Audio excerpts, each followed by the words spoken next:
Oh, baby, oh, baby, oh, baby. As I look at my backdrop here, it looks like I'm in a jail cell, a holding cell. Who's interrogating me? No, Shanahan, don't interrogate me. I'm not the one. I didn't know the OT rules.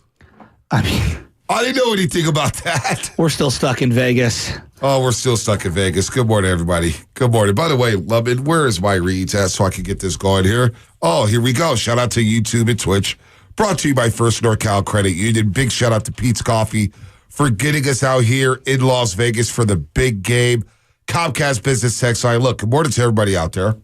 Warrior fans, hey, Warriors are playing good. We will get to the Warriors. You put a smile on my face yesterday. How about Clay and Steph? How about the squad? Won 7 of 8. 7 of 8. Dubs are rolling. But obviously, my soul needed that. It did. We all needed it. I needed the joy of Clay and Steph for one night to just wash away some of the pain. Well, it didn't really wash away much, but it was good to see the Warriors ball and the chemistry is building. And Draymond said something about JK that was very, very fascinating. Something we'll get to a little bit later on in the program. We got Brian Baldinger, coming up at 7:30. Is this the last time we're having Baldy out for the season? Really? No, We're going to break down Jorge Soler throughout the whole year. Oh, wow. Me and Baldy. Oh, and Lubin? And Lubin. By the way, I sat with Lubin at the casino yesterday to watch the fourth quarter of the Warriors game. Oh, man, Lubin, I couldn't even get a word in. He was running material. Was he? It was his moment. I was like, can I get in here? Can I get in? Can you take a breath, big dog? Can I get some takes off? I'll let you get a word in or two. Yeah, you let me get 5 words in, and then he goes off for 2 minutes. Exactly. Those were your 5 words. Oh, thanks. That was his show, not my show. The private show. The private show. All right. Good morning to everybody out there. 888-957-9570. We're going to continue to break down the Super Bowl. We've watched it back. We watched it back. What were your big thoughts? After watching it back? Yeah, because I have some thoughts. Lots of thoughts. So, knowing that Baldy's coming up at 7:30. Yeah. And Baldy said something last week that, I watched for in the Super Bowl. He said this Super Bowl is coming down to Spags versus Shanahan. Mm-hmm. The 4-time Super Bowl winning defensive coordinator, Steve Spagnuolo, who, won 2 rings with the Giants, now won 2 rings with the Kansas City Chiefs. Baldy said it's going to come down to Shanahan and Spags. What does Shanny do against Spags' blitzing style, his way of adjusting, in-game adjustments? And my big takeaway was Shanahan got outcoached by Spags. Spags ratcheted up the heat in the second half, and Shanahan had no answers. Couldn't stop their and the game plan too, Shasky, When I'm watching the Chiefs and watching the way their defense hovered around the line of scrimmage, 10 in the box at times. Yes. 10 guys play within 5 to 7 yards of the line of scrimmage. Mixing up blitzes and showing one thing and then post-snap doing something else. Blitzing certain gaps and coming from different angles. Exactly. What it reminded me of is 2 games. The 2021 NFC title game down at SoFi Stadium when the LA Rams decided to let Eric Weddle play as an extra linebacker, and they basically have 10 guys within an 8-yard box, and it reminded me of the Cleveland Browns game this year, where the Browns, as Baldy likes to say, played that sticky man defense and just suffocated the line of scrimmage. Yeah. They put pressure on Brock. Those 2 games, that's what the Super Bowl reminded me of in the second half. Those 2 games and the way they played defense and how Shanahan had no answers for their sticky man defense and a defense slamming the box the way the Rams did in the 2021 NFC title game, what the Chiefs did on Sunday, and, of course, the Browns did earlier this season. Their team IQ was off the charts. Like, everyone knew what they were assigned to do, and like, let's start with their secondary. Their secondary was all over our wide receivers. Yep. Any of the in-breaking stuff, the slants, the crossing routes, whatever, they were ready and prepared for that at all times. Nick Bolton was picture perfect when it comes to where he placed himself in the middle of the field. Yep. Gay was either QB spying or blitzing or laying off in zone. It felt like they were 2 steps ahead of the Niners at all times. And they were. Their team speed from the linebacker position blew me away. Yeah. Karlaftis made plays, Gay made plays, Bolton made plays, and then their defensive line, I thought they just suffocated our offensive line. Well, they controlled the line of scrimmage in the second half. They dictated it. There was plays they were playing on the Niner side of the line of scrimmage, in the run game, in the pass game. They, Spags hit creative blitzes. You mentioned the spies. They were doing double quarterback spies where both linebackers inside would spy Purdy in. One would break off late in the play. They had a great game plan and adjusted to the 49ers offense very well. Debo could get no separation. When they were running 21 personnel, Debo's running routes. He can't gain any separation because McDuffie was all over him. Snead was all over him. We get to Brandon Aiyuk, and I know his girl did something on social media saying, this may be the last time we touch Levi Stadium turf. Well, let's hope not, because he's the number 1 wide receiver on this football team. And it's not even close. Yeah, I'm not prepared to bid adieu to Brandon Aiyuk. I'm just not. I think on paper, you could look at, they traded Tyreek Hill. Right. Kansas City rattled off 2 championships. Yeah, I don't know. Just because they did it doesn't mean you can do it. And I think he's more valuable to you than he would be to another team. It's very difficult, as we saw with DeForest Buckner, to move a player and try to draft his replacement. Right. I mean, we did this with multiple positions, and it hasn't necessarily been a grand slam. Now, can you? Yeah, you can. It's very difficult. So let's throw that to the side. Think of how hard it's been for the Niners to find 1 wide receiver, let alone multiple wide receivers in the last 25 years. I'm with you. Your point about Brandon Aiyuk is well taken. I don't know, man. They heated up certain blitzes. And again, this is not I think Brock, I thought, played pretty well given the circumstances. Right. I did. I thought he played pretty well. But there was a big differentiator. Bosa multiple times had free releases after blowing by his guy, going right at Patrick Mahomes. And Mahomes is just a unicorn. Boom, boom. He does a little shuffle step. He's not even running. He just boom, boom, and buys enough time and can still make plays. Multiple occasions, Purdy used his feet to buy more time. He just doesn't have, the speed or the arm strength to be able to make that second play. It was really difficult, and I'm not knocking him. There are no other guys on the planet as good as Patrick Mahomes. It's just, I thought they did a great job closing out on him as he ran to the edges. There were 3 different times he could have ran for first downs, and they just closed out. No, they did, but they also sent more than 4 guys. No doubt. Mahomes, the Niners didn't blitz much, especially early on. And so that did give Mahomes a little more time and a little more wiggle room to step up in the pocket or try to make plays with his legs. The Chiefs made sure to send more than 4 guys. They had no problem blitzing. So that's your difference there in terms of a quarterback being able to step up in the pocket, buy some extra time, make some more plays with your legs. When you're sitting 5 and 6, the play is now ratcheted up. Now you speed it up a little bit with your play. So now you can't step up like a Mahomes. Now you can't make plays with your legs because you're getting heated up from one side. It's like, I got to make a play just to get out of the pocket and not take the sack. So I think that's more of Kansas City, whenever the Niners went to empty, they sit 6. Well, they sit 6. And they sit one more than you could block. The other thing, B, I noticed was that like the route I'm not pretending to be Bill Walsh, but like the route combinations that they were doing felt like all these deep plays, and I'm like, can I get a hot read in here? Can we have some shallow stuff? It's just. Well, I thought they were on the shallow stuff. I thought Kansas City. Well, on the shallow ends. I thought shallow ends. There were not a lot of plays to the edges. No, well, I just thought Kansas City. They dared the Niners to play outside the numbers, to throw the ball outside the numbers. Yes, that I agree with. They didn't, and they dictated what the Niners did offensively. They took defensively. I thought Kansas City was a step ahead of the Niners offense. Again, when you go empty backfield, 5 wide receivers, KC said 6. Okay, fine. You want to go 4 wide with McCaffrey in the backfield? Well, we're going to run a double quarterback spy. I heard the quarterback spies. They're running double quarterback spies. You run to the left, well, we got Nick Bolton. You run to the right, where there's Willie Gay. There's Carl Loftus. There's somebody accounted for Brock Purdy. I don't think the Niners did that much with Patrick Mahomes. They sit the 4 and just hope to contain him. Well, and then having, Oren Burks out there instead of Dre Greenlaw, it flipped the game. I mean, Dre Greenlaw, watch the game back. Dre Greenlaw was a man possessed on the first couple of possessions. I think Kansas City at one point, it was 10-0, and there's 2 minutes to go in the first half. And you're saying to yourself, oh, you're good to go here. And Mahomes on a 3rd and 9. Now, they got a holding call on Warner on the same play. On a 3rd and 9, he just whoop, whoop, and moved out to the right and threw a perfect little pass back across the middle to one of their tight ends. I forget if it was Bell or Watson or whoever it was.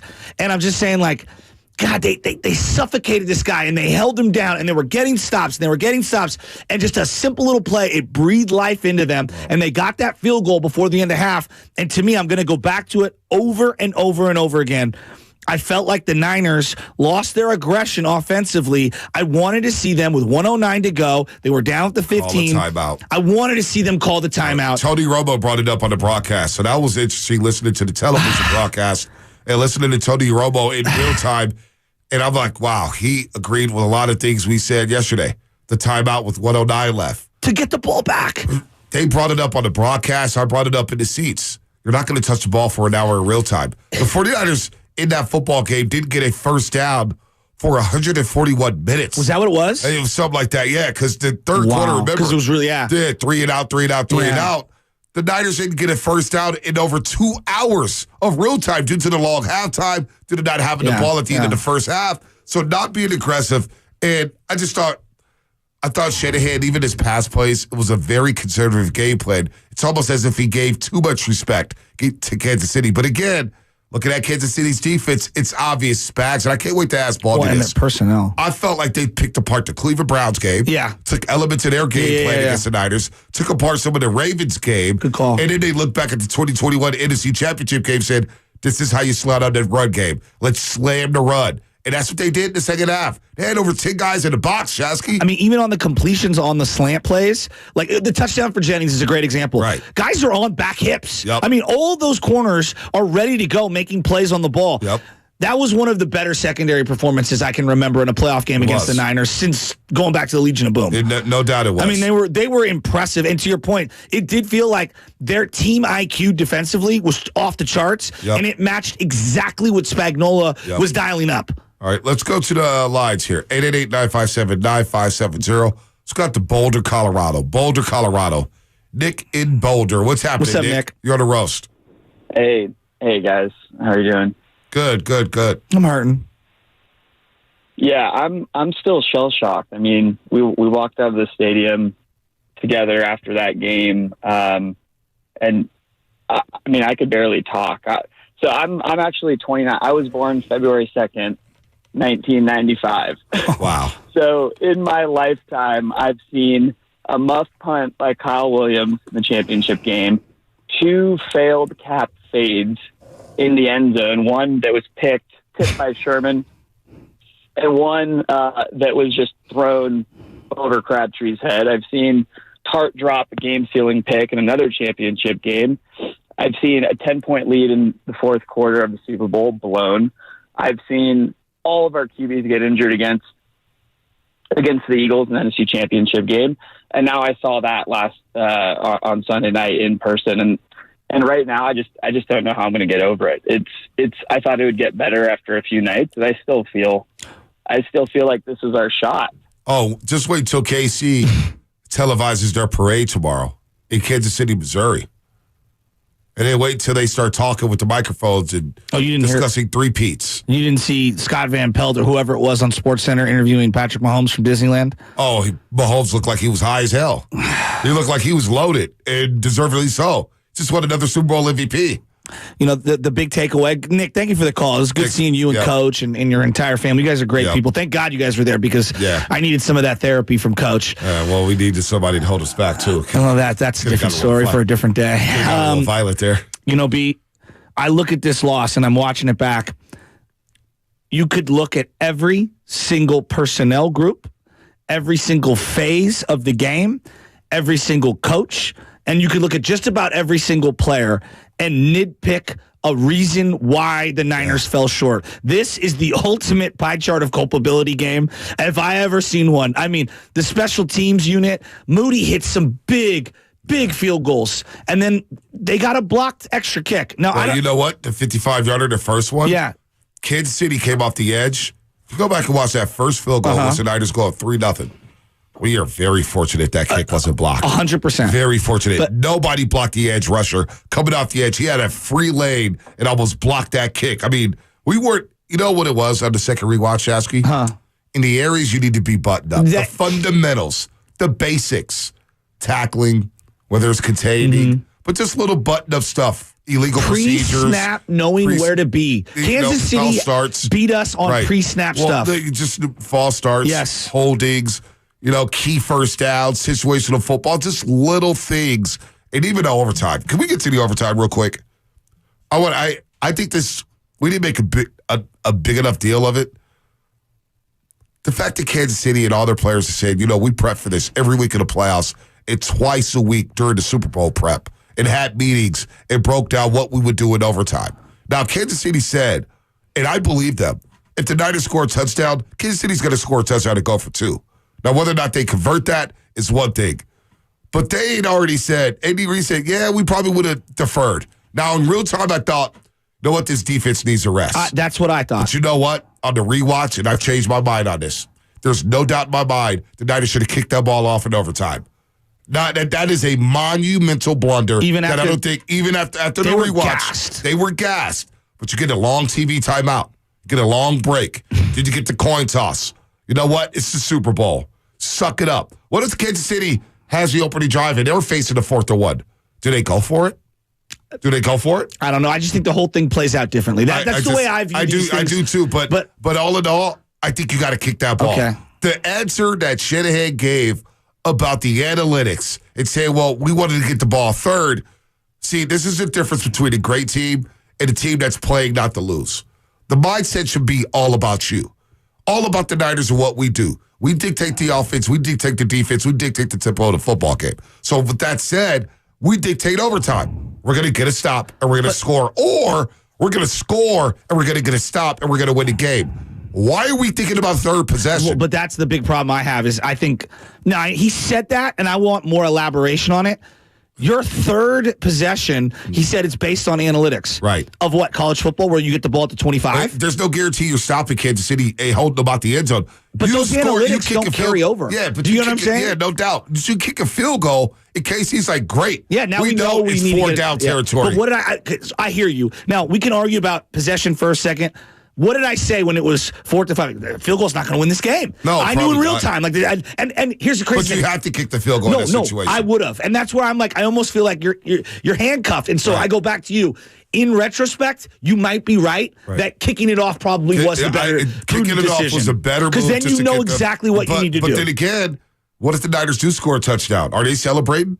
You know what I'm saying? Are they dumping Gatorade on Kyle Shanahan? Because nobody on the Niners sideline knew the rules, and that is a bad look. No, it's not a bad look. That is a terrible look. And now it adds to whatever Ross Tucker said last week about the Niners complaining, last year about the Eagles game, about the practice fields, about everything. Now you add this on, we really didn't know the overtime rules. Oh, we really didn't know it. Oh, wait, we got held. Oh, wait, this was not right. It adds fuel to the fire when it comes to all that other nonsense that was displayed during Super Bowl week. So going back on it, I would have kicked the ball off in overtime. I rewatching. Do you think it's fair to have a second guess a couple days? I'm asking like Yes, sincerely. absolutely. After watching it back, because in real time, I'm thinking, boy, the defense. They were on the exhausted. Field. They were exhausted. But then again, you get long breaks through the Super Bowl, long TV timeouts. You get the coin toss, and because I didn't know the rules. I didn't understand the Josh Allen rules again because I had never played. Yeah. You know, I knew it right away because I was telling the guy to the Chronicle to the left of us. They put it on the board and finally understood it. Now, knowing the rules and knowing what happened and listening to Shanahan's answers, there's no way they should have received that kickoff. As a coach, I mean, I'd love to hear from different coaches out there. You game plan for all these random scenarios, and I'm not saying every day. Apparently not overtime. Well, they did. The Chiefs. Kansas City did, exactly. And which shows that genius. the Niners wasn't buttoned up this week. I mean, that's the genius. little things they weren't buttoned up with. I can't deny you. I can't argue and that's you. sad. When you come out, your leaders of the team are saying, yeah, we really didn't know the overtime rules. What? Wait a minute. And Kansas City on the other, we practice this every single week. We went through meetings, went through everything, every scenario. That's paying attention. That's Bill Belichick. That's a page that's what I was thinking about. That's a page Bill out of Bill Belichick, Walsh. yes. That's a page out of the great coaches, Bill Parcells, knowing that, hey, if this happens, Andy Reid coming here like, we would have kicked it. Like they don't lie. Well, I mean, I think it's easy to say in retrospect now. We would have gone for 2 and we would have scored, and who knows? I mean, I just don't know. Things play out differently. Just the fact that you weren't aware of the situation. That is defend it. Unacceptable. I agree with you. Unacceptable. And now you lose the Super Bowl, and now it's going to take a long, long time to get back. Well, here's what I don't like, all the chatter. Let's talk about the other side. All right, that's what's coming up on the game, brought to you by Safeway. Hey, it's Willard and Dibbs for Safeway, and Safeway is the perfect one-stop shop for all the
Morning Roast is live on YouTube right now. Take it away, Bonte. All right, Steph, it was good to see you last night. Roll the Utah Jazz. The Warriors are humming right now.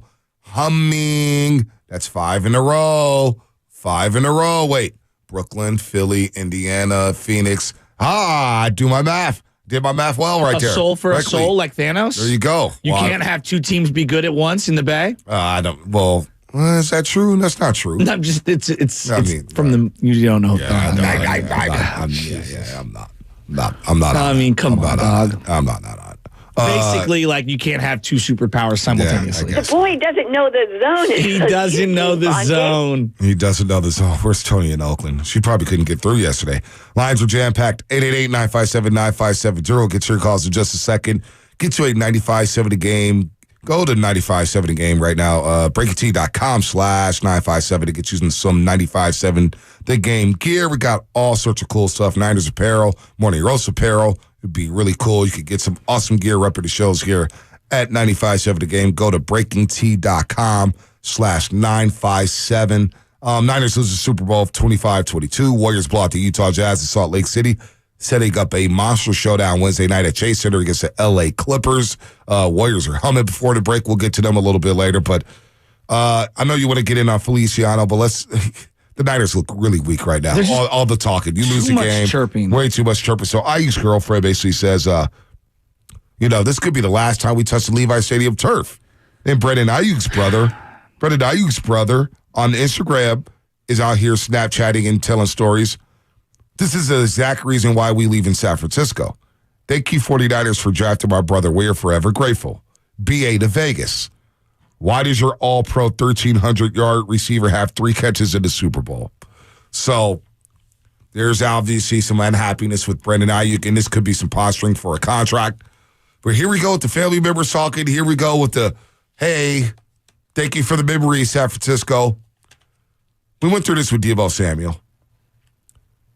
And if we go through it with Brendan Aiyuk, so be it. But that's a player that I do not know. I hear that drop, Spinoni. No, Brendan Aiyuk and Devontae Adams would be wicked together. You cannot let this guy out of the building. But does he have you are one of probably the bigger Brandon Aiyuk fans that I know. I think he's a really good player. Me personally, I think he's just a tick below what I would consider the 6 guys that are at the top of the league. Okay, he's still excellent. He's an excellent player. Does he dictate? Is it warranted for him to have a gripe not getting that many looks, that many targets in this game? Yes. You think so? Absolutely. He's your number one receiver. He's your number one wide receiver when it comes to route running, going downfield, double moves. Okay. He's your guy. He's a guy, when you went out in Pittsburgh, Pennsylvania, and took on the Steelers in week 1, the Niners offense said, you know what? Brendan Aiyuk needs 8 targets. And you know what he did? He caught all 8 targets. He caught 8 passes on 8 targets and had a monster day. This guy in 16 games, 75 catches, 1,342 yards, and the lack of targets he received, this is a monster season. And you get to the Super Bowl, and you only get 6 targets. You're throwing to Juwan Jennings. Juwan Jennings is a nice player. But how the hell does Deebo Samuel get 11 targets in this football game? And Brendan Aiyuk gets 6. Because Deebo, I'm not trying to say you're right or wrong. I'm just trying. That's not even about that. It's but Deebo got only 3 carries, so you're going to try to get Deebo the ball, and some of those passes are pop passes and swing passes. But they're on that. Agreed. They're on that. You have to adjust it for Shanahan. You have to get Aiyuk in some one-on-one situations and say, you know what? You want to get paid? You need to beat McDuffie or Snead one-on-one. And at times he did, especially when Chris Jones ran scot-free, which caused some other beef on Twitter that we'll get to in just a second. But B.A. deserved at least 8 targets in this football game. To walk off that field with 6 targets, 6, I have a problem with that. Okay. Well, you got to get your playmakers the ball. And like Travis Kelce, 1 catch, 1 yard at halftime. Did he explode in the second half? Kansas City made sure to force feed their playmakers. But it's also a byproduct of he's clearly their number one. When I look at the Niners, I don't think Brandon Aiyuk's their number one. I think in the pass game? Well, I think it's just McCaffrey's just their number one in general. But in the pass game? I think it depends. I think this is McCaffrey, When you have so many great weapons, I do think it can muddy things. Personally, I thought balance was the way to go in this game. But when they're taking away certain elements and they're heating you up, I think it's easy to look back. And I'm not saying that's what you're doing. I think big picture, you're always saying, hey, you need to feed Brandon Aiyuk. And I agree with you. But I think when you look at the situationally, like he's running a lot of deep routes. They're smothered. They're all over him. Well, I think Aiyuk had a couple plays where he is running wide open and he's not getting the ball. And he was showing frustration all throughout the playoffs in terms of not getting the football and being wide open. And Purdy not making a throw or missing him. So, look, I get you want to get Debo the touches, and I'm as big as I love this core. I love this duo, I should say, at wide receiver. But if Kittle's not going to be involved in the pass game, and he only gets 2 catches for 4 yards, I'm giving Debo 11 targets and Aiyuk only 6, and Juwan Jennings. How many targets Juwan Jennings have in this football game when I look at his stats he had that here? Big third down catch. He had the other one off to the side on the little scramble play. 5 targets. And Juwan Jennings made the most of his targets. 4 catches, 42 yards on 5 targets. Connolly got 1. Ray got 1, right? This is a wide receiver who led the league in yards per catch. No, I know. But, here's an example. I mean, come on. This is Brandon Aiyuk. We're treating him like he's a freaking bum. No, but he's a bona fide star. Let's be real. I don't know. I just looking at it great example. The great play by McCaffrey late in that game. The little swing pass. Yeah. I don't think that was the play. I think the play was a drop back going somewhere else. They heated up Purdy, and he improv'd and had to get rid of the ball quickly. I think it's more on Kansas City and what Kansas City did than a lack of the Niners not trying to get it to Aiyuk. I think it's easy for him to feel frustrated when you lose and you don't get the looks, and I get where he's coming from. You know what? But I'm leaning more like Kansas City did that. No, they did that. But at the same time, can I diagram some plays and just get my playmakers? This is why I pay Shanahan. This is why I pay Shanahan the big bucks to be an offensive guru. To get my playmakers in one-on-one situations and get good matchups for my playmakers, dictating good matchups. Now, maybe Spags was just all over them. But I just, there's too many games in these big games where I see my playmakers. George Kittle, 3 targets, 2 catches, 4 yards. How does that happen? And one of them was just like a throwaway from Purdy up and over the top where he had a one-on-one. I don't even know. It was like an option route, Romo's saying. I don't even know what George was looking at. Right. It's 3rd and 11. Get a first down. You're going deep shot. I mean, listen, man. On the one play, Aiyuk kind of stuttered. I don't know if he comes down with that ball because it was a little deep, but he stuttered and hesitated ever so slightly because there was some contact at the top of the route. I don't know. There were opportunities in this game. I just think the offense as a whole was a tick-off. To say, there's some people out here saying Aiyuk's season wasn't impressive. No, it was really impressive. Yeah. Let me just, again, 75 catches, 1,342 yards in 16 games. In this offense where you're force-feeding McCaffrey and you're a physical, run-the-football type of team that wants balance and you want to get to 30 carries. I got 75 catches, 1,342 yards, and led the league in yards per catch. That's not impressive, folks? Come on, man.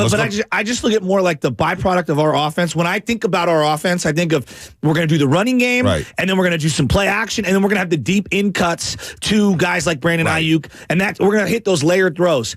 A, they weren't running the ball well, so they weren't biting on any of the play action stuff. And then B, I didn't think they had enough time to hit any of these intermediate deep stuff. I didn't like the pass game play calling. I really didn't. I can't see us all up. Again, you need to beat teams outside the numbers in these big games. You need to stretch the field and get these guys outside the perimeter or whatnot. And I didn't see enough of that. Let's go to Robin San Bruno. I think that's a really good remark there. Let's go to Robin San Bruno. Rob, what's happening? What's going on, fellas? First off, Brandon Aiyuk, he's a stud. And I want to see, if I see Brandon Aiyuk, BA leave, and he go to Houston with D'Amico, God forbid he go to KC. God forbid he go to Baltimore. God forbid he go to Buffalo. God forbid he go to Cincinnati. God forbid he go to the Raiders. Come on, man. God forbid he hit San Diego.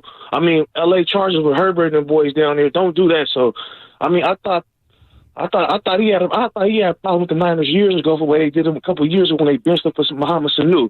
So I think this is more about that than what actually went on about the Super Bowl, because I thought the Super Bowl, I told a lot of people, KC on the little routes. KC, Spagnola, and them DBs all years, they've been great DBs. Mm-hmm. I'll do this. If the Niners are smart, I like the way the KC DBs plays. I like Mooney Ward. I feel like if Snead a free agent, we go get Snead. Whatever corner they don't want to pay in KC, we go get McDuffie or Snead, because them guys are very, very good players. I agree. They can hit, they can pass it and everything else. So them dudes is good. But I'm on Kyle Shanahan here today. I told y'all before the year started, this is about Kyle Shanahan. You know, now he's not Kyle Schottenheimer. He's past Kyle Schottenheimer. He's the other guy. He's the Buffalo guy now. You know, he's Kyle Levy. You know what I'm saying? At the end of the day, his offensive scheme got exposed once again by top of the line coaches. How many times we gonna see this? Bill Belichick got him. Bill Belichick got his daddy years ago. You know what I'm saying? I mean, Spags got him twice. This system is not built to beat AFC teams. Look at our record versus playoff teams versus AFC. We lost versus the Browns, playoff teams. The Bengals should have made the playoffs if Wilson would get hurt. We lost versus them. Yep. We got killed versus Baltimore. So my thing, the scheme got exposed. And Purdy, look, man, I told y'all Purdy's a product of Kyle Shanahan. Cal called a bad game. Purdy had an average game. Good stuff, Rob. We got to run here, man. I get what you're saying. They did get outcoached in this football game. I'm with Rob. They got outcoached. Well, I thought they got outplayed and outcoached. They got outplayed and outcoached. They got undressed by a better organization. And they were more buttoned up than the 49ers. Yeah. A lot more buttoned up. They were. We didn't even know the overtime rules. And Casey's out here chirping like, oh, we practice every week. We were prepped on this. And Kate, you got to – unbelievable. That unbelievable really bugs you. Let's talk about this. Yes, it does bug me. That's what's coming up. Brought to you by Fremont Bank. Full service banking, no compromises. Since first opening its doors in 1964,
Come on, man. You got Larry June in the building. You listen to the Morning Roast, and we're doing numbers, man. Good job, Morning Roast. Sock it to me. Hey. Yee! What up, Larry? Larry June. Larry June in the building. Here on a Tuesday in the Morning Roast. We're still trying to get over the Super Bowl. Although We're in Vegas. The Warriors did make us feel good. I can't wait to get out of Vegas. It feels very, very depressing. You know what I did yesterday? As the segment is sponsored by Go to St. Lumber, serving the Bay Area for 3 generations. When you succeed, we succeed. Visit GoToStLumber.com. I went to my Auntie Shirley's and Uncle Robbie's house out here in Henderson after the show. You guys went to do your thing. And I had 2 big pots of gumbo, big bowls of gumbo. Crap was hitting. Thank you, Auntie Shirley. Thank you, Uncle Robbie. It was on point. The sausage in this gumbo, oh my gosh, I was full all day. But I walked back to the hotel and I'm hitting you guys up. And I don't know if you saw like those massage tables with the little water thing. Yeah. I did that yesterday for 15 minutes. Really? It was very, very soothing. You were in the Bacta? I was in the He doesn't Bacta. understand Star Wars. So Darth Vader goes in the Bacta tank. Got it. And then he comes out of the Bacta tank after, It was pretty cool. The guy was talking my ear off, telling me how he's going to take the Raptors over the Spurs, and he's going to take the Cavs over the Sixers, and both those teams got Raptors got blown out by the Spurs, and the Cavaliers lost at home to the Sixers, so that guy didn't have a good night. But no, the little water thing to take my mind off of the game. I was so depressed. I was like, let me just get a little massage here, a little water massage. Made me feel good, Shasky. All right, let's get to this overtime rule thing. All right, you're not going to make me feel good now? No. No. Because I'm like,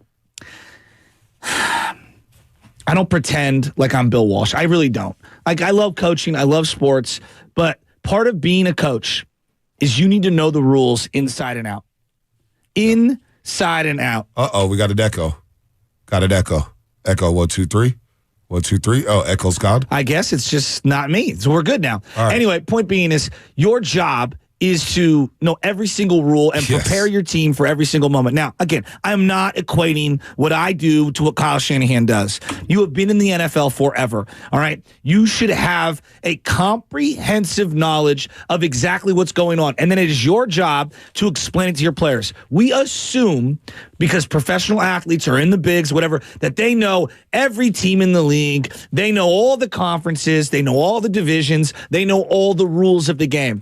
You'd be surprised how many really don't. Yeah. You'd be surprised. Now, I'm not saying that's all of them. I think some of them know exactly what's going on, but a lot of them don't. But it is your job as a coaching staff to educate those guys, okay? So, for example, I've seen it in basketball. There are certain plays where I prepare my team for this emergency situation that might come down in the playoffs where we need to score a basket or we need an inbound play. And you set these up and you practice them once a week or whatever. We're talking a couple practices. We're not doing everyday practices. Bill Walsh, to go to the professional level, Bill Walsh practiced the catch every single day for 2 years. Now, they never even got to Dwight Clark on the route tree when they practiced that play. It was all Freddie Solomon. Right? But then when it came time to run that play, there was a familiarity of all those players. We're going to run this play that we're comfortable with, that we understand. The Derek Jeter play. I don't know if you remember this play, but the Derek Jeter play against the Oakland A's. Of course. I've heard him talk about it forever. I forgot about that play. I'm only the biggest Derek Jeter fan on this show. That's tough. I know you guys hate Derek Jeter, but I mean, come on. Do I remember the Derek Jeter play? No, I don't remember. Now, he found himself in no man's land. Jeter play? He found himself in no man's land, and most people would say you should never have been in that spot anytime. But cognitive awareness and him saying, hey, like, I knew that I had to be backing up certain plays and I have to get near the ball. Like, this is a guy who's been thinking about it. Derek Jeter is one of the great postseason players of all time. Situational awareness. I'm glad you said that. I'm glad you finally admitted that. Like, he is. It's undeniable. The intangibles. It's undeniable. But for them to not know the rules, like, that's on the coaches. No, it's really on the. That really bugs me. Not only knowing the rules, but again, what happens if you score a touchdown in overtime? Or YF hit me up. It was so funny. And, in real time, you don't even think about things like this, because in real time, I'm thinking, all right, take the ball, defense is gassed, but you get the ball first, you score a touchdown, you win the game. Then they throw the rules up on the board. I'm like, oh, I forgot about the Josh Allen rules. I forgot about Josh Allen and all that stuff.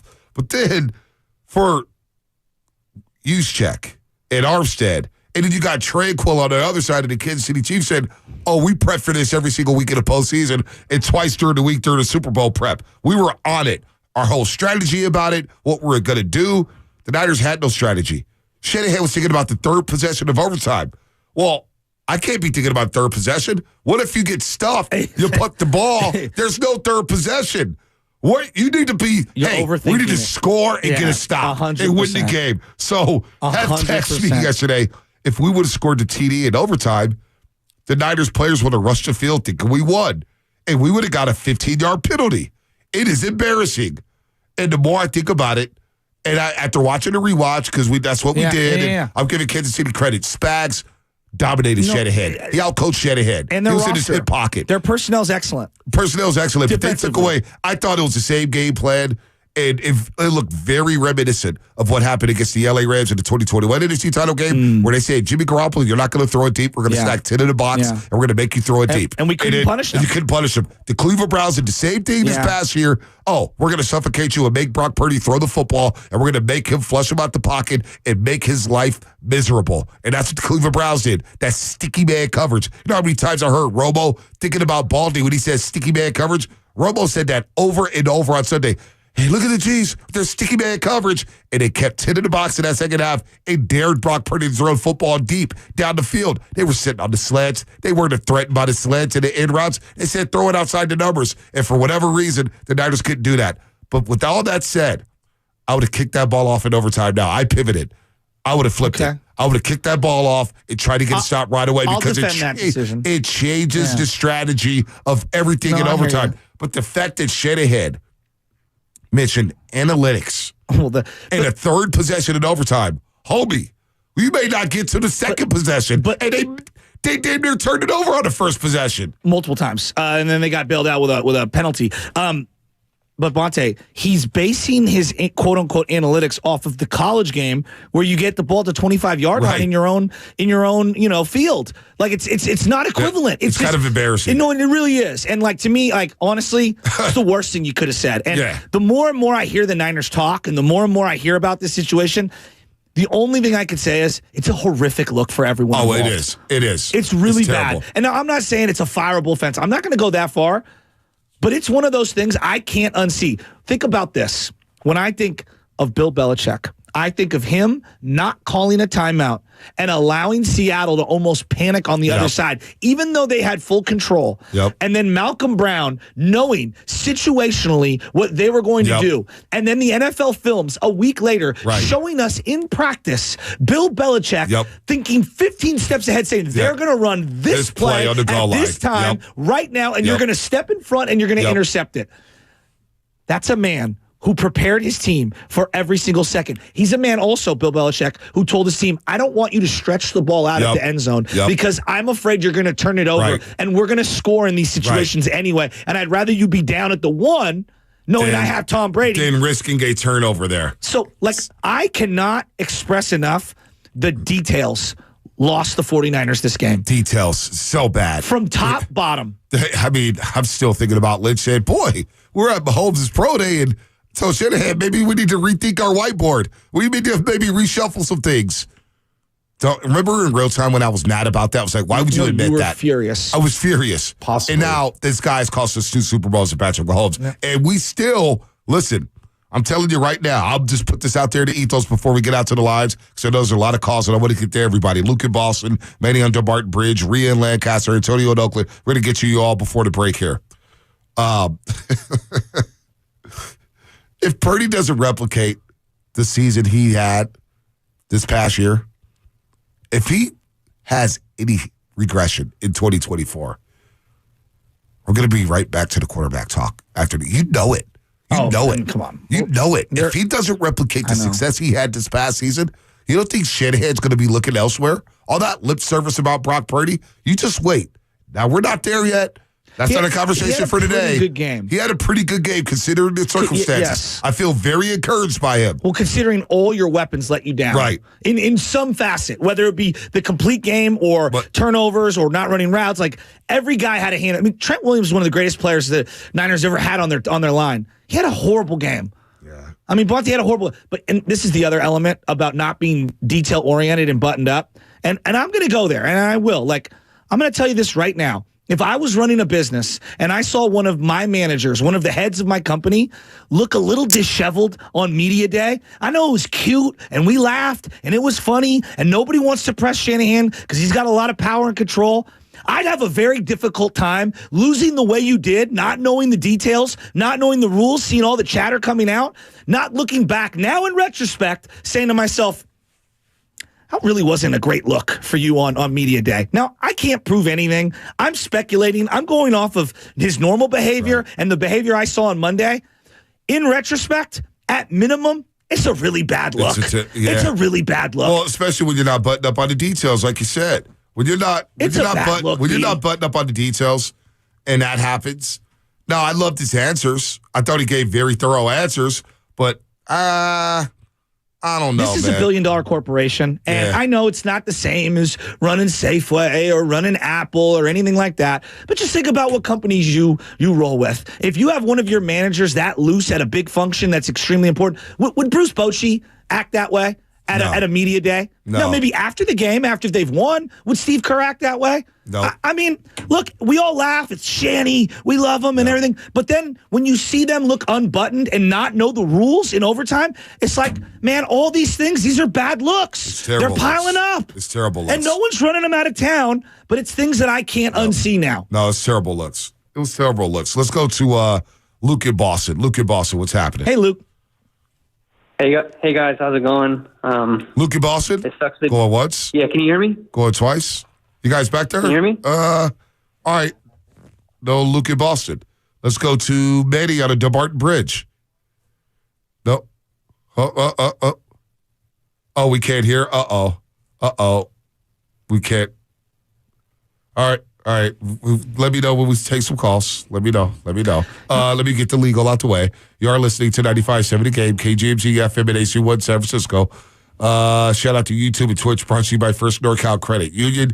Baldy's coming up in about 30 minutes. Baldy in 30 minutes. Let me know when we can hear some calls here, because I do want to get out there, everybody out there, 888-957-9570. So it's not the best look for Shanahan at media day or whatnot. But you know what? All that stuff goes away if Spags doesn't outcoach you. Spags' game plan against Shanahan, they knew everything that was coming. And you could just tell. I'm just looking at the game, I'm thinking, wow, the Cleveland Browns were some variation to that. They blitzed, they hurried Purdy, and that was by far the 49ers' worst offensive game of the season. They had 8 straight possessions where they went 3 and out. Cleveland was all over them. The Rams game with Jimmy Garoppolo, when that happened, what they did to the 49ers, I said, wow, that's some of that game plan where they said, you know what, we're going to slam the run. And I get why, the first 9 plays in the second half, right? The play splits were alarming. 8 passes, 1 rush. But I get, like Romo said it, on the second possession, he goes, I would run it here. You got to get back to the running game ASAP. And the Niners ran it on first down, and Romo said, that's fine. You only got a yard. Run it again.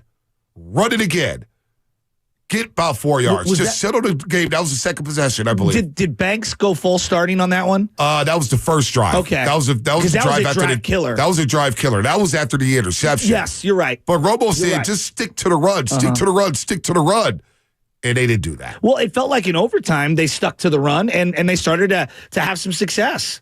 It felt like they were starting to have some success. And they slammed the ball down their throat. Look, I just think they got out-hit. They got outplayed, they got outcoached, and they got beat by one of the greatest players of all time. I mean, it was a recipe where the entire team let them down. I mean, Chris Connolly was amazing on special teams, but then conversely, you have Ray McLeod and Darrell Luter, making multiple gaffes on one play, and you give it right back to them when you've stopped them. You made them go 3 and out, and you gift them the ball at the 16, right? Kansas City's first 9 possessions was atrocious. And yet, you could have knocked them out of this football game. I know. You could have been leading comfortably. All right, let's go back out to Luke in Boston. Is he still there? Can we still go to the lines? What about Manny on Dumbarton Bridge? Manny, what's happening? You're on the roast. Hey, good morning. Can't hear anything. We got to fix the phone lines back there, guys. Sorry to everybody out there that's waiting on hold. I'm not sure what's going on here at the studio or what the hell's going on with the call or the talk back or whatnot. little frustrating here as we talk Super Bowl. Then, you open up your phone and you're looking around at the internet yesterday and you're seeing this Brandon Aiyuk stuff with his family. And I don't knock BA for when your family's talking. Like, I get it. And this is what I tell this to my dad on Facebook. Like, Dad, I'm not nowhere near the profile of Brandon Aiyuk. But it's like, you got to be careful what you put out there because people will run with it, right? And your family, you can't control them. They're going to say certain things. So I don't hold that against them. But then when I see John Feliciano tweeting about Colton McKivitz and Spencer Burford, to me, going back to bad looks, it's like, guys, keep that in-house. Keep that in-house. We don't need to tweet. And then for those that don't know what's going on, there's a lot of people tweeting about the final third down play where Chris Jones comes flying in, and there's clearly a miscommunication or a missed assignment from the offensive line. And there's a lot of finger pointing going on the internet along the fans. Let the fans do that. Yeah. John Feliciano comes and tweets out basically that it's the guard, insinuating that it's Burford who missed the assignment. So you just air out your teammate and throw him under the bus. That's bad. That's a bad look. That's a terrible look. Who the hell is Feliciano to air out his teammate? Exactly. You're a swing guard. You're not even a full-time starter. Who the hell are you to air out Spencer Burford and think that's okay on Twitter? And then Burford comes on Twitter and goes, boy, I open up this app and that's what we're doing? Poor guy. Like, what? You blame me and throw me under the bus? I get you want to have the back of Colt McKivitz, but this is where athletes sometimes need to put down social media and not respond to everything. Okay, you see your teammate going, leave it alone. Leave it alone. Who the hell is Feliciano? It was unnecessary. It's unnecessary to put that out there. And this goes back to button it up, guys. Come on, man. Every time we lose, we can't be finger pointing and blaming and talking, all these excuses of why we lost and, we didn't know the rules in Philadelphia as we lost our quarterback. It's always something. It's always something. We make ourselves look weak. We make ourselves look weak. And we make Ross Tucker sound correct. We make Ross Tucker and Philly sound validated. Well, forget Philly. Philly or their season was done December 3rd. I could care less about Philadelphia. Philadelphia are a bunch of losers. Elliott Shore-Parks is think about this. There's a lot of stupidity that comes out after the Super Bowl, but Elliott Shore-Parks talking about the 49ers were never that good. They were very lucky to beat Detroit and Green Bay. They aren't a great team. So a team that just advanced to the Super Bowl and took the Kansas City Chiefs and Patrick Mahomes to overtime is not very good. That's what we're dealing with when it comes to the reporting and the fandom of Philadelphia. They're just some idiots. They're just dummy. That city might be dumb as rocks. I'm convinced. And if they want to smoke, they can tweet me all they want to. They can write all the articles. I don't give a damn about Philadelphia. But when you lose this way at the end like that, all the other fan bases are going to come and they're going to take a dump on your face. That's what people do. I'm here for I know, but that's what sports fans do. Yeah, no, but not sports reporters. That's just stupidity. Well, that's just stupidity. As a new journalist who sat in the media section for the first time ever, I do know a few things about not celebrating in the press box. I was on my best behavior. Keep it real. There were some other people celebrating. I know. I felt like I was on my best behavior. No. Yeah. By the way, I hurt my foot. Yesterday, tapping like this, the nervous energy, leaning forward the way we did in our seats. My feet were hurting yesterday. You are seriously injury prone. Your boy got your foot is hurting because you were tapping it all game. The nervous energy was driving me insane. Did you just listen? Did you? That was me being a joke. No. You're not joking. You are injury prone. I know. You're a walking injury. I know. Please, somebody help him with his bags. Should we tell people what happened? What part? So we get to the Super Bowl. That part. We're walking around at the Super Bowl, and we're getting a lay of the land. It's me, you, Sam. It's Whitley Sandretto, and I guess did they spot you, the Spanish broadcasting team for the 49ers? Matias and Carlos and Enrique. Yeah, they're all great guys. Jesus. Yeah, they're cool. And Matias I've known for a long time. Yep. He was so excited to see us. I am walking around with my sunglasses on. He comes flying over and karate axe chops me straight in the face because he's so excited to see me, like he's going to celebrate with me.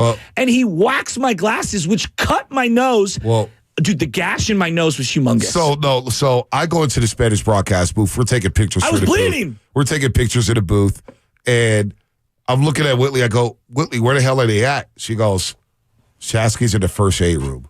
So I walk into the first aid room. The infirmary. And Shasky is laying on the table. And I'm like, you literally got hurt at the Super Bowl? You're literally the first. I've never been in the first aid room in the stadium before. Nor I was have like, I. of course you are in the first aid room. Bro. I had to leave. I had to walk out of there. I was like, looked this like guy literally is getting injured by walking around from a hug. No, He that got was a not hug. a hug. I love Matias, and I felt bad afterwards. My entire nose felt like I got punched in the face. It was such an accident. But when there's you're a lot of wearing people. glasses, I got gashed in the face. Dude, there's a lot of people. Ripping me? Oh, you should be ripped. You're injury prone, dude. Stop playing sports. You walk around and get hurt. You literally said your feet hurt because you were tapping during the Super Bowl. I was like this with my feet, bro. I've never heard anything like that. Dude. I tap my feet all the time. No, I was a nervous wreck. Yes, AJ Cruz 75. Shasky was in a blue tit. I was. It was in a me. blue tit. It was me. It was Oh, my Chase Young, God. and it was Jake Brendel before the game even started. Oh my God. Oh my God. Glasky is what they're calling you. I That's swear beard. to God, Glasky. I was bleeding like crazy. It wouldn't stop because it was across the bridge of the nose. It looks like I got punched in the face. And then every person I saw, I had to preface, I got injured. Okay. Yeah, you didn't have to. You just brought attention to it. Because I looked ridiculous. No, you just were so insecure about it. They gave me a See, what Band-Aid. happens is I was insecure. No, you gotta roll with it. You gotta roll with it. You brought attention to it. Oh, my nose. Don't pay attention to my nose. And everyone's like, oh, wow, with your nose. Laura Brett goes, that is a huge gash in your nose. But you brought attention to it. Of your nose is gone. Just chill. You can just say, hey, I scratched myself in my sleep. Bro. It's not that bad, actually. Today's not the day. Tomorrow, we'll lean into it. We had a moment in the Super Bowl, too. What moment? We jumped on stage before the game. Oh, yeah, with the cheerleaders. Yeah. What did I tell you before? So there's like a Niner hype party. Yeah.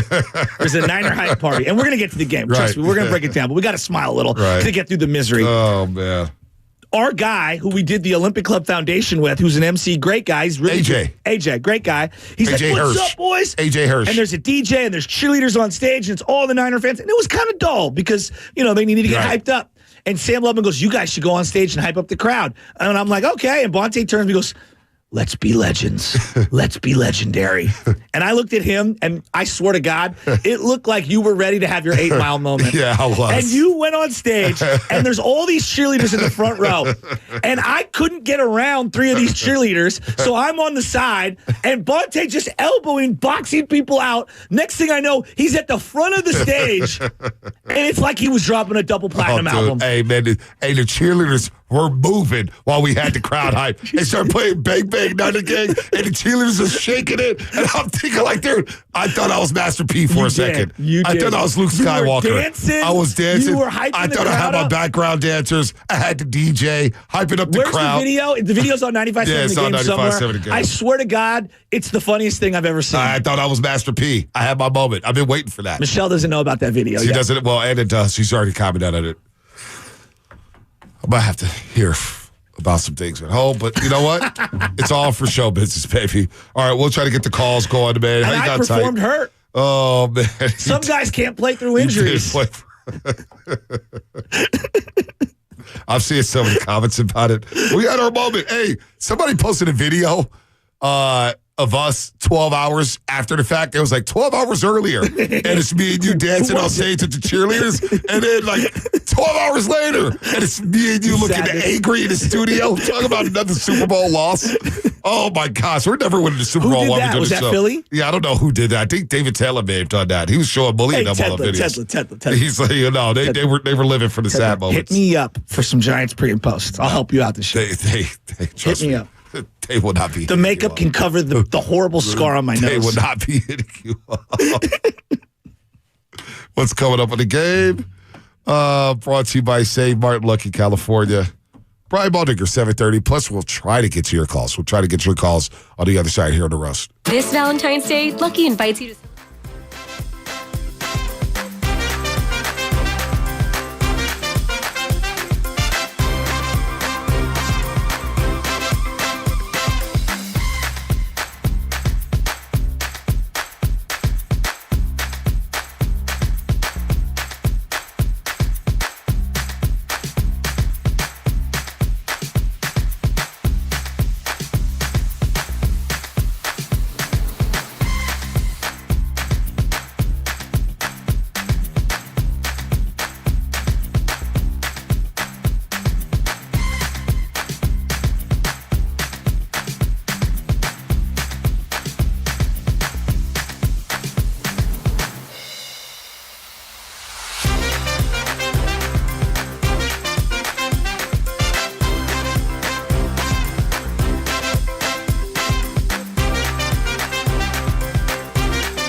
Hey, man, Warriors won last night.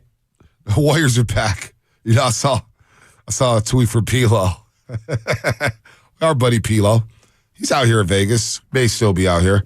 But he tweeted shortly after the Super Bowl, Warriors are 6-1 in our last 7. Just saying. I saw a bunch of quote tweets, and we move. And we move. Couple things. Not even won 7 of 8. Couple things that I do want to retire. I'm retiring the quest for 6. Absolutely. I haven't done that in a very long time. But I'm retiring that. That's just always been. How are we feeling about Bang Bang Niner Gang? I do love the whole thing, but it does feel like we need something. Like I don't really. Bang Bang Niner Gang is actually kind of cool, but you know. Well, because of the old logo. You know, but I don't Joe. know. Quest for 6 is dumb. I mean, because as someone who called us Daily Boy, I want a quest for more. We don't want to just stop at 6. We want 7. We want 8. We want 9. You think the Yankees quest for 29? No. You know what I mean? It's ridiculous. No doubt. Bang Bang Niner game. It does hit, though. When he came out in the studio at the Super Bowl, it was hitting. Don't lie. Bang Bang Niner game, and they came out to the locker room. I love P-Lo. He knows I love him. I am cooling off on all the team songs, though. It's got to be more organic. We can't be making all of these tracks, purposely. Everyone's trying to go popular. I think we've hit our threshold, is what I'm saying. I'm not mad at it. Pilo, get your money, man. Get your money. I'm not mad at it. You and Sweetie did the damn thing on that new anthem. So, but no, Pilo was just funny that he's like, hey, the Warriors are 6-1 in the last 7. Now, Pilo, they've won 7 in the last 8. And they just beat up on the Utah Jazz yesterday. The Warriors. Hey! They might be back. They just might be back. All right. Thank you, Bonte. Yeah, hey, Nick and Saddles. Hey, you got to be feeling good right now. Let's get to the lines. All right. Let's go to Rhea in Lancaster. Our girl, Rhea in Lancaster. What's happening, Rhea? Good morning. Can you guys hear me? We got you loud and clear now, baby. Your lines are working. Nice. It took me a day to decompress. I just have to say, Kyle Shanahan, I need him to stop being an analyst and be more of a strategist. Start coaching with your gut a little bit. I mean, you're nervous about CMC fumbling. Okay. How about Elijah Mitchell? How about Jordan Mason? Don't just go away from the run completely. I don't understand his thought process. It's frustrating. I was with you guys before the halftime. I'm like, okay, there's some seconds on the clock. Take some timeouts. Why are you holding on to these timeouts? Use them and try to get at least a field goal before the half. You don't get it when we come back from the half. I'm just like, oh, my God, what is going on, Kyle? You need to get out of your head. I love you guys. I will be listening. I don't talk much during basketball season because I'm a Clipper fan. So, no doubt. Okay. No doubt. We'll see you Wednesday. We'll see you tomorrow night. We'll talk some mess to you tomorrow. Rhea. Good call. Yeah. Hey, Rhea, thank you so much again. Another successful it's not a successful football season because we came up short, but Rhea, you're one of our real ones. We appreciate all the calls down there in Lancaster. We do enjoy you every single football season. You are one of our diehard roasters, so we appreciate everything you do for the show. There's one element that's really hard to watch as a Niner fan. Like, I love Kyle Shanahan that he's in full control of all things. There's a contrast, though. When I watch the other quarterbacks, and look, Mahomes has been in the league much longer, so maybe over time this changes. But when I watch Mahomes and I listen to Mahomes, and I was listening to him on this ESPN, Disney hit that he was doing yesterday from Disneyland, he said Andy Reid lets me be me. Yep. And he accentuates what I do well and then tries to refine some of the things that I don't do well. And they talk about his command at the line. And Patrick Mahomes is calling out protections. And he's shifting things. And he's changing and checking things. And yes, they have a play, but he's allowed to amend the play at the line. And you'll watch him. You guys don't know what I'm talking about. Full autonomy. He's pointing and he's changing. And look, he's at the height of the sport. Now, Purdy's in his second year. Maybe over time he gets there. But a constant theme throughout the Shanahan run, when Jimmy and with Purdy now, he does not allow his guys, because of the offense, to do a lot of that. Now, is that a byproduct of we don't trust Jimmy to do it? We will trust Purdy eventually to do it? Or Kyle doesn't want you messing with things over and over and over again there were protection issues. Now, I think it's also credit to Kansas City for mixing up their blitz packages and where things were coming from. But you could see they were discombobulated on that offensive line over and over and over. They didn't have any counters. Spags had all the answers. He was a step ahead, a shed ahead. His blitz packages, the way he schemed it up, the double spy blitzes, the double quarterback spies that he ran, free releases, containment. They made sure to fluster Brock Purdy. Whether he was able to audible at the line of scrimmage, check it to another play, I don't know the details of that. We may never know the details. We may never know the inner workings of the quarterback and OC or Shanahan's relationship in terms of that. Whether or not they talk about that stuff, whether or not he has the power to do that. But just the fact is, when you ran an empty gun, Kansas City sit more than you could block. Yes. When you ran the ball on first down, they made sure we're going to have 10 people in this box would dare you to throw it. And if you do throw it, we got so many guys at the line of scrimmage that one of our guys is going to come in free and disrupt this play. Chris Jones disrupted some money plays for the San Francisco 49ers, so he was a step ahead of Kyle Shanahan. There's no doubt about that. No doubt. Let's go to Manny on the Dumbarton Bridge. Manny, what's happening? You're on the roast. Hey, good morning, fellas. Hey, since you're in Vegas, can you drop $100 for me for the Warriors to win the championship? I need something to perk me up, man. There we go. Go ahead, Benny. Looking back at the game, you know what? As much as we love George Seifert, and thank you, George, for the 2 Super Bowls, there was one problem with you. You couldn't beat Green Bay to get us past that hump. So we had to do what we had to do. The DeBartolos did what they had to do. You know what, Kyle? Thank you for everything that you have done, but you have shown in the 2 Super Bowl losses that maybe, just maybe, Jed York, I know you're kind of still hurting from the getting rid of Harbaugh and we got all those mediocre coaches, but maybe it's time to think better for the team. And that's what I'm saying, guys. So you want to wait, before, because I like it, Manny. Are you saying that you would move off of Shanahan right now? I'm frustrated. I mean, I am seriously, as I've been since I can remember, I've seen all 5 Super Bowls, right? Like I said, as much as I like George, it was time to go, George, because you're holding us back. We can't win against Green Bay because of you. Shanny, we can't win a Super Bowl because of you, because of everything that you're doing. You know what, guys? When we were looking at who we're going to get, whether it be Baltimore or Kansas City, you guys touched on it. When I saw Casey, I said, great. We got to deal with Spagnuolo. And if everyone even watched this guy with the Giants, with the Rams, with the Chiefs, you knew he was going to come with it on defense, and that's exactly what he did. And I was so mad that Shanahan didn't have an answer to it. You know what? Shanahan came out early as a head coach. He needed some more time. And here's the thing with Shanahan: when I was looking back on this whole Shanahan era, Shanahan looks like he's coaching against history against his dad. He's like, I mean, in my honest opinion, it's like you are overdoing it. The other caller, Rita, she already touched on it. You had 2 fresh legs going into overtime, and you couldn't rely on Jordan Mason or Elijah Mitchell to punch it in from the 4-yard line. McCaffrey was gassed. You got 2 fresh legs going against a tired defensive line also, and Shanahan couldn't come up with that. But, hey, listen, man, you're not going to move off of Shanahan. And I'm not giving Jordan Mason the ball with the season on the line. I'm just being honest. We haven't given him the ball all year. You're not going to do it again. I'm not. You're not doing that. I'm not doing it. I get what you're coming from, but I think that's a little far-fetched. Let's get to Vincent in Columbus before we get to Brian Baldinger here on the roast. Hi, Vincent. Vincent, what's happening?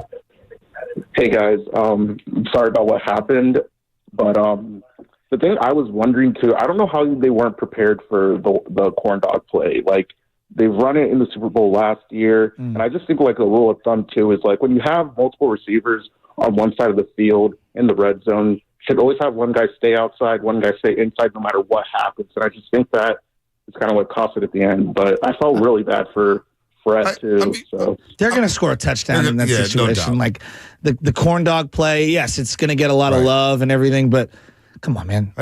They were going to punch it in. Wait a minute. I'm seeing a lot here. What? Do people really want Shanahan fired? Like, I mean, listen, I'm down on Shanahan this morning. I'm down on some of the play calling. They just advanced to the Super Bowl, and they finished 14-5. The team is close, and I get it. Close but no cigar. It pains me. It's a Super Bowl bust philosophy for me, and the season has been a failure. Since you didn't win a Lombardi, the season is a failure. Straight up, I'm going to say that. But we're not going to fire the head coach. They're close. You're not going to fire the head coach right now in early February. Like, come on, what do you want to do? Hire Ben Johnson? What do you honestly? I see a lot of Belichick, but a lot of Belichick. Do you guys really want to hire Belichick? Shanahan undressed Belichick a couple years ago. Like, you really want? Like, listen, guys, I get we're irrational. We're all upset. What I'm not going to do is entertain firing Kyle Shanahan. Because it's not realistic. No. All right, let's stop. Seriously, you want to call in about firing Kyle Shanahan? I probably won't let you through. Because that's stupid. No. I'm going to just say straight up, that's dumb. I agree with you, but there's a common theme in all the games that they've lost. Oh, I agree. Like there's 100%. a common theme. Like, okay, let's the Super Bowl against the Chiefs the last time. They were erratic down the stretch on both sides of the ball. Right. At best. That's being at best, right? Right. When they lost in SoFi, how would you describe the fourth quarter? Disaster. An absolute disaster. Okay. Shanahan was outcoached. There were lots of things to pick apart, right? There were lots of things on both sides of the ball. When they lost to Philadelphia, obviously, losing the quarterback kind of takes away some of the criticism from the coach. But I think a lot of people were pissed off that they blocked, Hassan Reddick with a tight end. There was a point in this game where they blocked two tight ends, right. or excuse me, two defensive ends with Jawan Jennings. I hear that. But I mean, come on, man. Like, guys, girls, guys. I love the YouTube audience. I love the Comcast Business Sex Line. And I love some of the chatter coming out of the Super Bowl. Number one, Shanahan's not getting fired. Number two, Shanahan shouldn't be fired. All right? He shouldn't be fired. No, I don't think anyone's saying that. He does need to improve. But how do you hold him accountable? He is accountable for the players not being prepped on the overtime rules. For the players not being prepped and coming out saying, we didn't really know the rules, which tells me did they practice for that situation? The Kansas City Chiefs did. I'm shocked. I'm surprised. I'm very shocked. I'm very shocked about that. I don't know, man. I don't know. I don't think Shanahan's getting fired. I don't think he's getting fired anytime soon. He just signed a contract extension. Now, my philosophy is always wait to get those extensions out. You've been on that from the beginning. But you know what? Jay York handles his business how he handles his business. Who am I to say that? Everybody agreed with this, so I fell back. But I would have let him play out his original contract, the original extension. That's just me. But I'm not firing Kyle Shanahan. What's the biggest misstep by him in the Super Bowl? Because it does feel like he's getting a lot of the criticism. And I feel like all his players underperformed. Like, he wasn't great. I'm not here to defend, he was good. He wasn't great. But, every big player they had on their team, on the offensive side of the ball, underperformed. I don't think Shanahan should be getting all the blame for the Super Bowl loss. No, I think that's preposterous. Team loss. McCaffrey fumbled on the first possession, and Shanahan called a hell of a drive to get Purdy settled in. That's on the players. Luter, not knowing where to be on the punt team. That's on the players, okay?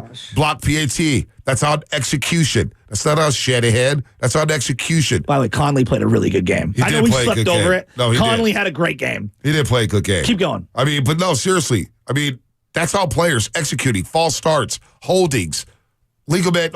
That's all players. Yes, Trent Williams having a horrible game. So, there was a Debo pass over the middle. It was low. It was a low pass. He's got to come through with that. Right. There's these little plays where you need guys to step up and make a 50-50 play, and it felt like they couldn't make it. And I think credit Kansas City, they stuffed the line of scrimmage. They did. They packed it. That's why it reminds me of the 2021 NFC Championship game. And it reminds me of the Cleveland game. Those game plans that they had, Shanahan has no answer for. You need the vertical passing game. Let's go to do we have Baldy yet? Not yet? All right, let's go to Trey in Vegas before we get to Baldy. Trey in Vegas, what's happening? Man, how you guys doing, man? What's up, Trey? Man, man, I just want to touch on the game. I came out here for the game. I came out to Vegas for the game.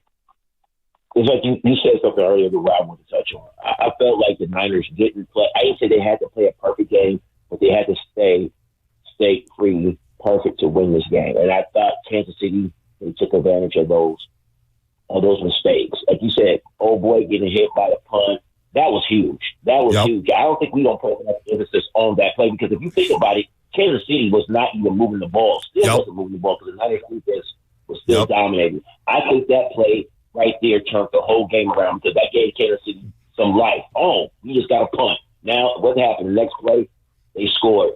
And then I'm going to touch on another thing. I didn't like when the score was 16-16, when the Niners had the ball, and it was less than, they took the 2-minute warning. They took it down to the 2-minute warning, and it was 3rd and 4. I told my boy, who I was watching the game with, I said, let the Niners just run the ball. Don't even pass, because the thing is, you want to keep the clock going. I didn't like the pass play. Nah. And McDuffie came scot-free on the blitz here. We got to run, Trey. Good call, man. Good call. Got Brian Baldinger. Let's go ahead and hit the intro, Spinoni.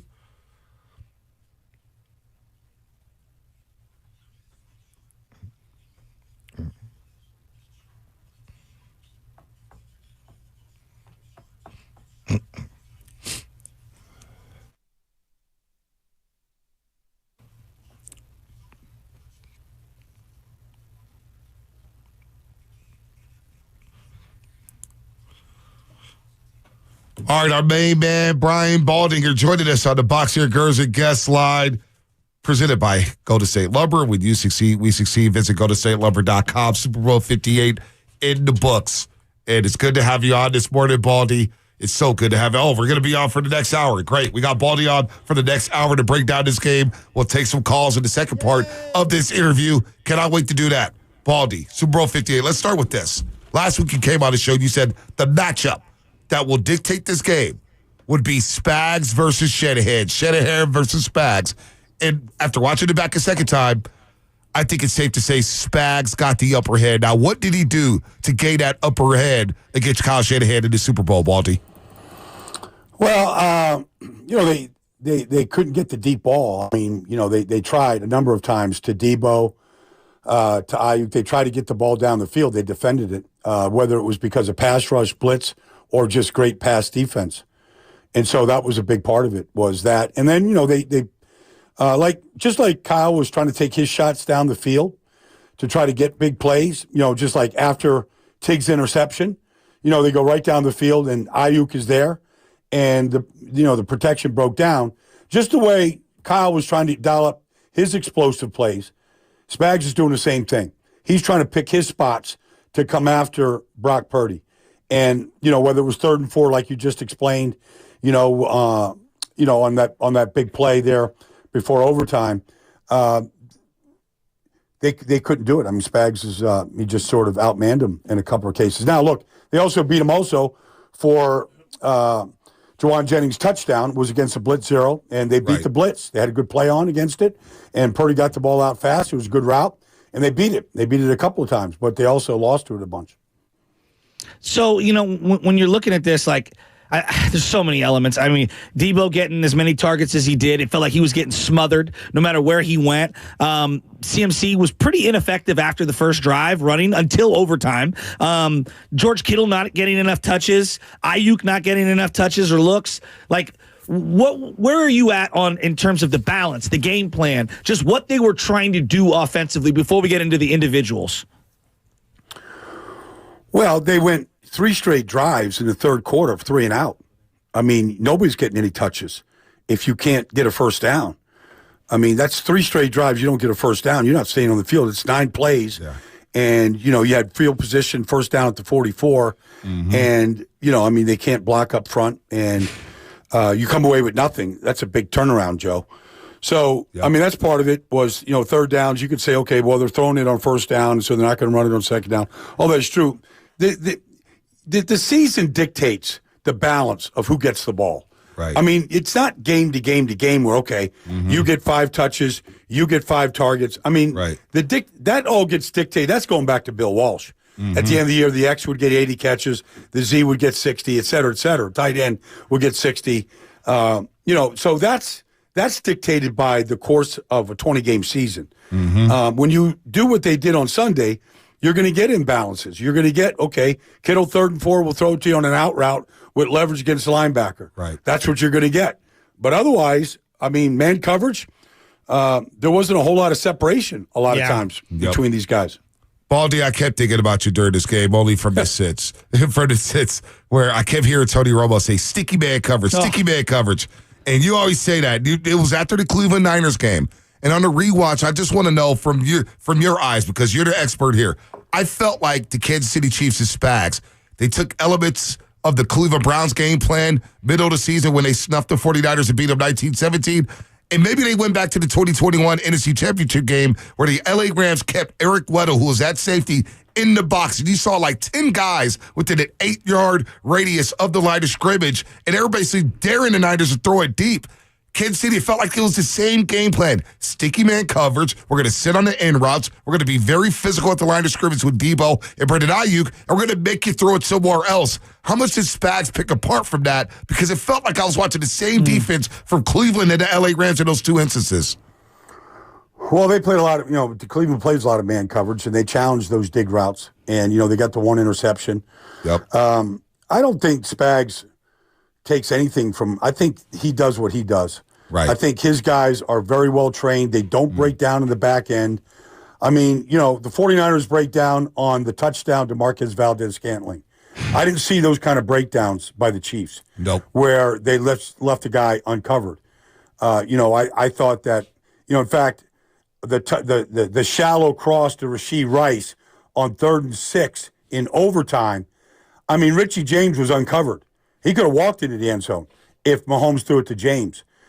I saw breakdowns in the secondary of the 49ers that I didn't see in the Chiefs. And so while they do blitz, and they did go through a gauntlet of, Miami and Buffalo and Baltimore and then finally San Francisco, one consistent factor in a Spags defense is they don't beat themselves. And they didn't beat themselves.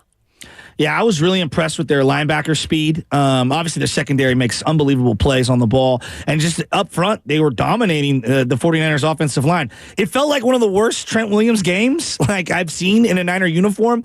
You examined it, and then I guess just offensive line as a whole, I don't understand some of the protections. I didn't play, at your level. I don't understand what goes on. When I see Mahomes at the line of scrimmage, he's pointing and he's calling out different checks. And some of it is he's changing the play. Some of it is he's talking to the lineman in front of him. I don't see that in a Shanahan offense. And I saw a lot of breakdowns. Like, they lost a lot of one-on-one matchups, but I saw a lot of miscommunication on who to cover and stuff. Break that down in terms of the 49ers offensive line and the communication and where some of this, I guess, non-communication started. Well, they had 3 major breakdowns up front on plays that could have decided the game. The final play in overtime on 3rd and 4, I mean, Brandon Aiyuk is all alone in the end zone. He defeats L'Jarius Sneed. L'Jarius Sneed is on his Sneed. I mean, he shook him. He's down on the ground. And Aiyuk is running free. And Brock Purdy's throwing the ball away because nobody blocks Chris Jones. Now, I don't know what was supposed to happen. It looked like it was a slide to the right. Maybe the right guard blew the protection, went the wrong way, because they ran into each other a bunch. Mm-hmm. Now, to your point, they pull their center sometimes, Brendel, to kind of seal the edge on some of these play actions. It's okay. I mean, I've seen that protections. They're not alone. They do it a lot in college. It looks like they were trying to do that a couple of times. They ended up running into each other. Feliciano ran into Brendel. Chris Jones comes free in the final play of the game. They probably scored a touchdown on that play. I can't believe Brock Purdy would miss a wide-open Aiyuk. Wow. Instead, he's forced to just throw it away and kick the field goal. But that happened a couple of times. Yep. A couple of times where it was just a clear breakdown. It wasn't Chris Jones winning one-on-one. It was Chris Jones coming free because they blew the protection one-on-one. Mm-hmm. How does that happen? How does that, like, Ball, and I don't mean to interrupt you. It shouldn't happen, Joe. But is that on the center? I've looked at it 100 times. Look, I got a video out there that's got 5 million views on it showing just that. Yeah. Like, it's a chance for a touchdown. Okay. Can Mahomes go down and match that touchdown in overtime? Maybe. Maybe he goes 13 for 75 and throws a touchdown on corn dog to McCall. Maybe he does. Yeah. And then Kyle Shanahan's decision to take the ball in overtime looks good. Like, we get the third possession. I mean, I like this thinking about the whole thing. Yeah, did you like his thinking, his thought process there about the third possession? Because we've been going back and forth on that. Originally, being at the Super Bowl in real time, I felt like the defense was gas. So I get why they took the ball, you go down to score, but I wasn't also privy to the overtime rules. I forgot about the Josh Allen stuff, so I'm thinking, man, they score a touchdown, game over. Oh, wait a minute. Kansas City gets another shot. And we know Kansas City, if they do get the ball, they're probably going to go for 2. So you do believe Shanahan made the right decision taking the ball and thinking about the third possession, because my thought process was, let's get a score and get a stop. Forget the third possession. We may not make it that far. Well, I mean, it affected everything Kansas City did on their drive. I mean, they go for it on 4th and 1 at their own 35. Yep. If there isn't these overtime rules, maybe they don't go for it. Maybe if Kansas City gets it in the first possession and they give it to Mahomes, maybe Andy Reid, 4th and 1 at his 35, doesn't take a chance. Exactly. Maybe he punts it away there. Mm-hmm. So, I mean, you have to play it all the way out. But I thought the reasoning that Kyle gave was sound. Okay. And look, they easily could have scored on the opening drive. And if Mahomes goes down and matches that score like he did, you get the third possession, exactly what Kyle was saying. Like, I didn't have any problem. I mean, Fred's out there. He calls tails. He comes up tails. We want the ball. Well, they had a good drive going. 3rd and 12. Right. There's juice for 13. I mean, they converted a bunch of good plays to get down there. They just didn't finish. They didn't finish the drive. What did you make of what did you make of them basically all coming out afterwards and saying that some of the players didn't necessarily know the overtime rules? What was your read on that? Well, I mean, two things, Joe. One, I knew Kansas City knew the rules because they changed the rule. It was their win against Buffalo that changed the rule. So, as soon as it was in, and they're like, Josh Allen is sitting there on the bench with a long face going, they're going to change this rule. You can't not let Josh Allen get the change. But honestly, I don't know, I'm picking a player. Like, whether Mike Pennell knew the rule or not is immaterial. It really doesn't even matter. They got the ball first. They were going down there to score. All right? And whether they thought the game was going to be over if they scored a touchdown or not is immaterial because they didn't score. But really, it doesn't make any difference. I mean, there's a lot of people that needed to be reminded of just what the rule was, and that's what they did, during the coin flip. They explained the new rule, and it's the first time it's been enacted in a playoff game. It's different than the regular season rule. Right. So that doesn't even concern me. Players don't know rules. Like, they just don't know enough of them, to be honest with you. Even the muff punt, by Darrell Luter. I mean, there's a reason why Ray McLeod's going after it. It's a free ball. Right. Okay? I mean, you got to go recover it. Now, there's a miscommunication there, maybe. Maybe McLeod should have been yelling whatever it is to get away. But, I mean, there's coaches that don't know these rules. It's so technical in some ways right now. No doubt. Brian Baldinger here on the Morning Roast, courtesy of the Boxer and Girls and Guest Line. All right, the Niners defense. I thought they did a hell of a job for the most part of this football game. What did they do so well to really slow down Kansas City, especially in the first half? They were getting three and out, third long. I thought Steve Wilkes and company were on their game for at least the first 2.5 quarters of football, maybe even 3. I did too. Chase Young played well. I mean, he got individual performances that we hadn't seen. They got behind the sticks. Mahomes looked like he was a little frenetic, trying to get rid of the football. I mean, obviously, by the time they got to the fourth quarter, they got into a rhythm with Kelsey, and they got Kelsey matched up on Fred Warner, and they took advantage of it. I mean, Fred was on him a lot of the game, and for much of the game, they didn't go to him. Fred did a good job. I don't think it was really fatigue necessarily.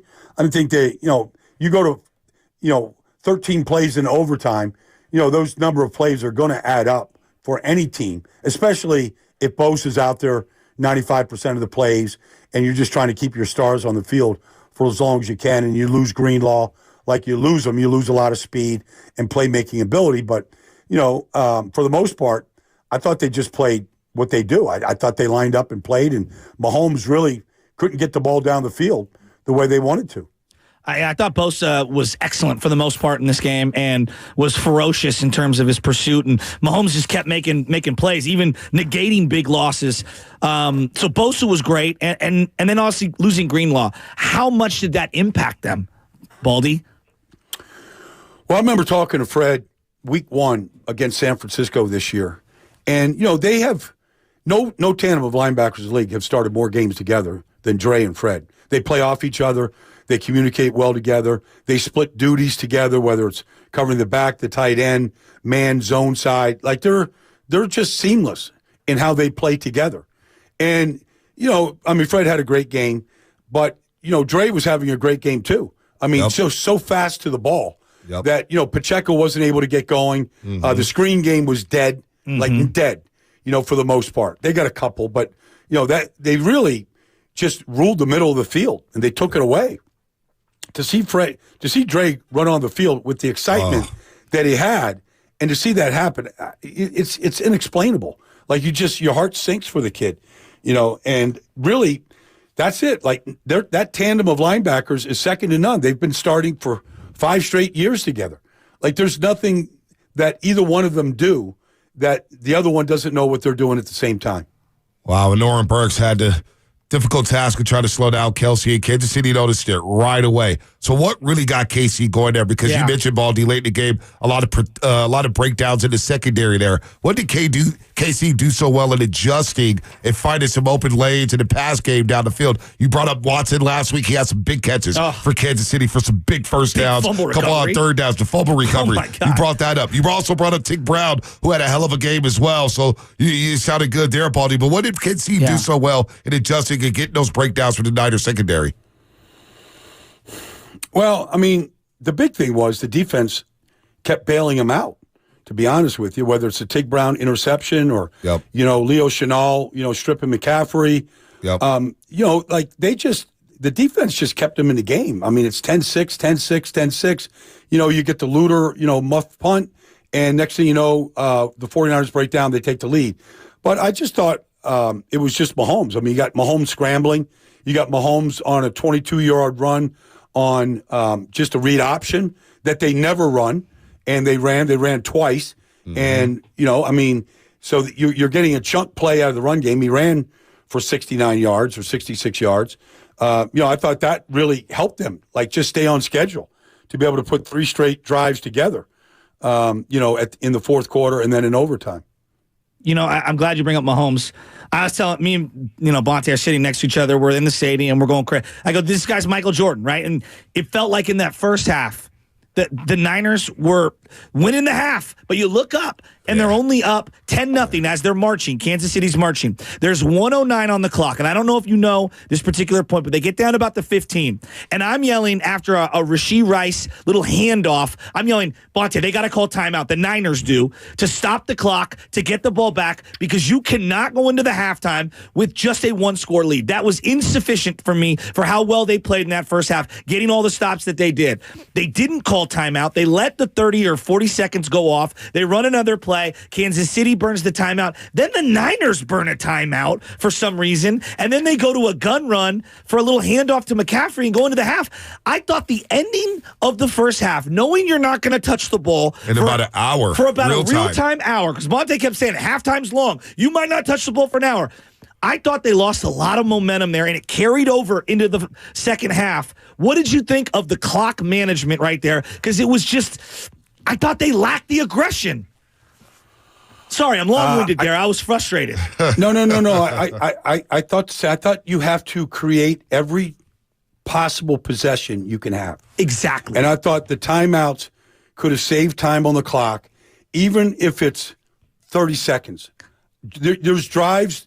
If you have a timeout in 30 seconds, I've seen too many teams go down the field and kick a field goal. Yep. So I think every chance you get, I don't care if it's regular season, when it is, Super Bowl Sunday, every chance you get to create a possession, I feel like you got to create a possession. And, whether that gave the Chiefs time to, maybe score a touchdown or get a better play or whatever, live with it. Your defense is playing great football. I want the ball. Whatever they decide to do in that situation, I want the ball with a chance to dictate. Who knows whether it could be a kickoff return. It could be a big, screen play on first down where you're at the 40. Now you need 20 yards and you're in field goal range. I'm thinking about possessions and scoring on every possession. And I thought they blew an opportunity right there. Yeah, we were on that. I can't believe it. It's the second time it's happened in the Super Bowl. Super Bowl 54, I still can't get over John Lynch in the suite yelling for a time. I just don't get it. I don't get the conservative nature there in the biggest game of the season, especially when you try to get that Lombardi. Real quickly, Baldy, going back to offense, we had a conversation before. How does George Kittle walk off a football field with 3 targets, 2 catches, 4 yards?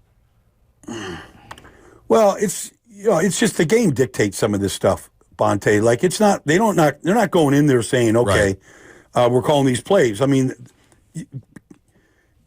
I saw, like, for example, on the opening drive, they throw an 11-yard pass to McCaffrey on the play. And he's coming out of the backfield. He's running a circle route out of the backfield. And he's looking at Debo, and he's looking at Aiyuk, and Kittle's the third choice. And the linebacker's sitting right on top of Kittle. And so he goes 1, 2, 3. On his fourth possession, or fourth read, he hits McCaffrey.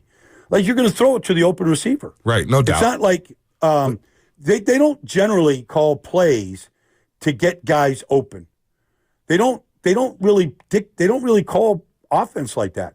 Now, they have plays for Aiyuk, there's no doubt. They took a shot right after the interception, and they were going to go on a corner cut to him. But that was because the way the defense played. They're in the zone. You just throw it in the teeth of the zone, and you throw a good pass, Aiyuk's going to be there. But I just think we've seen this with Kittle too many times before, especially before, where there was just times we go, well, where's Kittle? Well, he's not always there. Sometimes he's blocking. Sometimes he's chipping. Sometimes he's not the primary. So that's just the way the game is sometimes. Baldy, it just feels like, though, you watch these other teams. Kelsey, for example, 1 catch, 1 yard in the first half.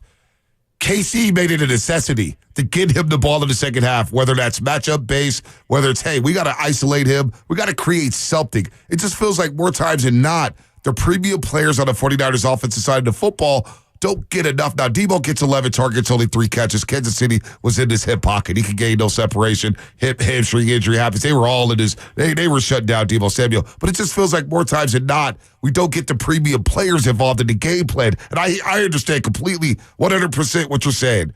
But it's just, you still look back and say, man. Yeah, but I mean, Bonte, you can say that, but McCaffrey had 30 touches. I hear that. Like, it's the most touches he had all year. But it was he had 7 in 30 overtime. to 70 touches. Seven and he's in exhausted. overtime, though. Oh, that's true. But I'm just saying, 30 out of 7, 3 out of every 7 plays is going to McCaffrey. He's their number 1 playmaker. They tried to get the ball to Debo. They tried a bunch of times to get the ball to Debo. Right. Didn't work. No. Look, Kansas City, you can't D it up any better than what they did. And up front, the thing that would frustrate me as a 49er fan is you can't go back and watch this game the way you guys have and the way all 49er fans have. And I'm sure Lynch and Shanahan have sat down and watched it together and not go, how many chances do we have to win this game? Yeah. Too many chances to win the game. Yeah, that's the frustrating aspect. That's the frustrating part. We can pick apart, okay, Kittle's get 3 touches and, you can pick apart all this stuff. And that's what you do when you lose. Yeah. But at the end of the day, they had so many chances to win this game. Like, it must be just killing them right now. Way more than 4 years ago. Oh, my gosh, Baldy. We were sitting there 10-3 at the half, and I'm looking at Shaska. I'm saying, we're leaving this game on the silver platter for the devil. And the devil is Patrick Mahomes. What are we doing? Kansas City felt great being down 10-3 at the half. You're right. At the end of the day, Niners blew this. We're going to keep Baldy on here for the next 30 minutes. He's going to stick around, take some calls. 888-957-9570. Line them up right now. Ask Baldy anything about this football game and the 49ers moving forward. We're going to take your calls. 888-957-9570. Line them up right now. Ask Baldy anything. We'll do that on the other side here in the Morning Roast. But first, the injury report.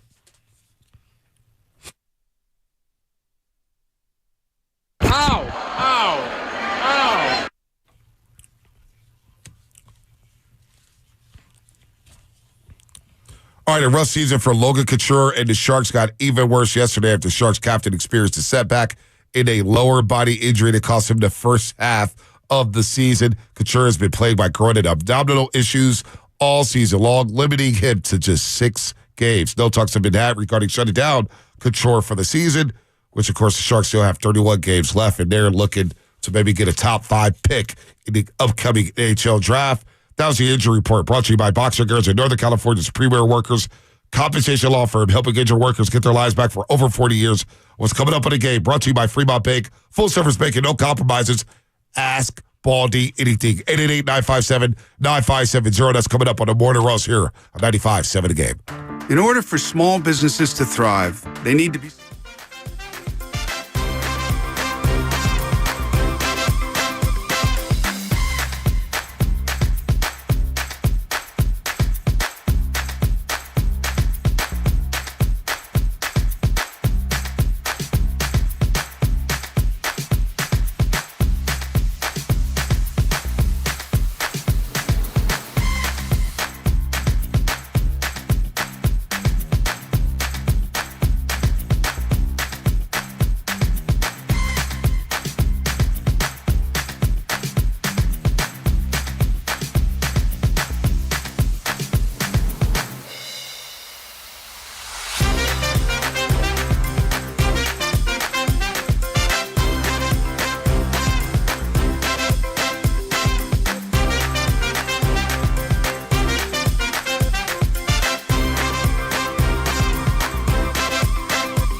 Tuesday morning as we still try to lick our wounds from Super Bowl 58 tonight. We'll lose 25-22 in overtime. And listen, we haven't talked about it enough. It was a great Super Bowl. That was riveting stuff, man. Defense, hard hitting, great strategy. But, no parade out here in the Bay Area on Thursday. That won't be happening. Shout out to YouTube and Twitch, powered by First NorCal Credit Union, the Comcast Business Text line as well. Big shout out to Pete's Coffee for getting us down here to the Super Bowl. We got to Ask Baldy Anything with Shasky and Bonte right here on the Morning Roast. Baldy's going to hang out for another 30 minutes. The lines are lit up here to Ask Baldy anything about Super Bowl 58. And, of course, Baldy joins us courtesy of the Boxer Girls and Guest line. Let's start with the quarterbacks, Baldy. I want to rat-a-tat-tat these, and for the callers out there, be succinct so we can squeeze enough information out of Baldy as possible. I think Patrick Mahomes is playing quarterback at the highest level I've ever seen. I'm sure you have your own opinions on that. I view him as like Michael Jordan, as Roger Clemens, Barry Bonds, Tiger Woods of his sport. You know what I mean? Like, this is a guy who can do whatever he wants at any point. It never looks like he's running. He's just like, he's like trotting for first downs, and he's never under duress, and he's never panicking. Evaluate two quarterbacks. Patrick Mahomes on one side. I thought Purdy was good, but it's so hard being evaluated next to Patrick Mahomes. It's almost an impossible task. No, nobody can compare to him what he's doing right now. We just haven't seen this since the heyday of Tom Brady. He's always in charge. He's always in control. I'll never forget a few years back playing the Houston Texans down 24-0 in that first half, and he's on the sideline just extolling his teammates, going, "We just need one. We just need one." And then they got one and they just rolled right over him. He's just highly competitive. There's not a throw. He's being flushed out of the pocket. Bosa is literally, he's like chasing him with everything that he's got. He's laying out. His entire frame is laying out, trying to grab his shoe, and he throws it across his body into the middle of the field to Justin Watson for 20 yards. Like, he's got the eyes of a hawk. He's got the best arm in the league. And then just his overall command of what's around him. Right. Like, it's just impossible to teach his command inside a pocket and where to go, how to uncover. It's just remarkable to watch. He's the gold standard right now. But for Brock Purdy, look, he did. Like, I saw Josh Allen throw an interception. I saw DeMar Jackson. Like, I saw these guys make mistakes against this defense. He didn't make any mistakes. Didn't come close to making a mistake. And if they block things up front the way they're supposed to, like, maybe he's the winner today. He played good enough to win. Did he make the sensational throw that might have put them over the top? He did not. Now, you can argue that, but he still has to be given a chance. He threw the ball to Debo, a perfect shot to Debo. McDuffie played the ball perfectly. You got to credit McDuffie. The ball is, you can't throw it any more perfect to Debo than he did. The throw to Juice on 3rd down and 12, escaping Karlaftis. He made a lot of good plays. Good plays. Yep. No, I'm with you there. I thought Purdy played well enough to win. Even on a couple drives where he got a call back. Great play improv to George Kittle, but it got called back due to a holding. I thought even right then and there, I said, okay, Purdy's ready to go. He's poised. He's playing his game. The moment's not too big for him. Purdy was fine in that game. Was he great? No, but he was fine enough to win. When I look, if people want to play the blame game, he's like 15th on the list, in my opinion here. But I agree with that, Bonte. He was fine. I got no complaints about Purdy's play. Let's get to the lines. 888-957-9570. Ask Baldy anything. Let's start off with Roxy in Lafayette. Roxy, what's happening, man? You're on the roast. Ask Baldy anything. Oh, good morning. Thank you so much for taking my call. I'm very happy. So my question is to you is, what do you think about the Niners season? Do you think that the entire season is a failure, or just the fact that we didn't win the Super Bowl? Because I really don't like everyone saying the whole season was a failure. But what do you think about that? It wasn't a failure. It's not a failure. Like, nobody remembers who Kansas City is who they beat in the Super Bowl years from now. But I mean, Brock Purdy came back from a major injury, started every single game, played at the highest level. The team went on a roll after a 3-game losing streak. They got right to where they wanted to get to. They were up 10, had a chance to win it. They didn't finish it. But it's far, far from a failure. I mean, this is a team that's built for the postseason. They'll have a chance to get back here next year.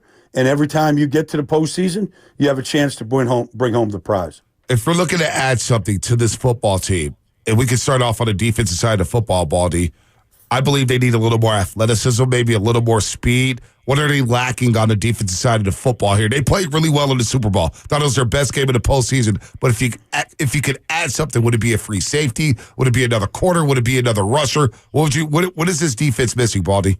I don't think you can have enough good corners in this league. And you see Kansas City had 4 different corners out there playing, and they all played a role, whether it's Legarius or McDuffie or Watson or Williams.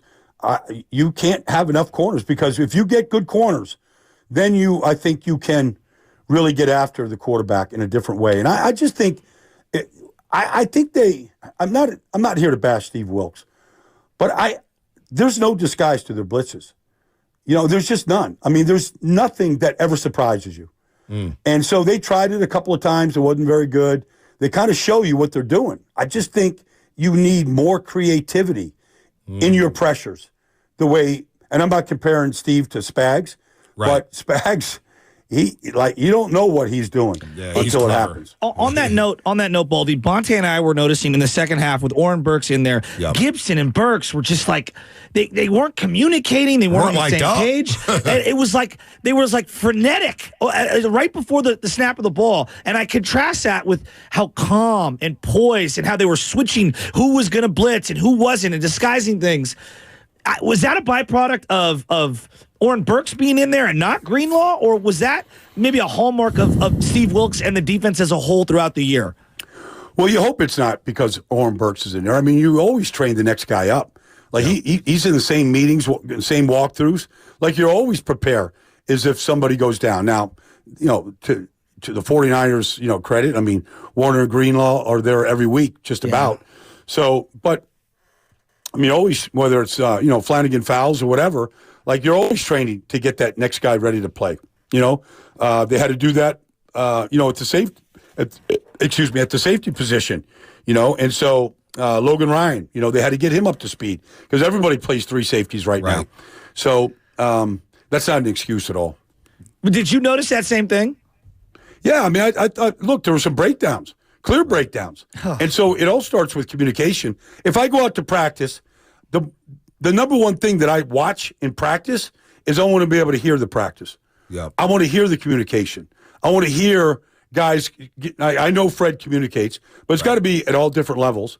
And everybody has to know exactly what the call is. There can be, because the touchdown to Marcus Valdez-Scantling is clear breakdown.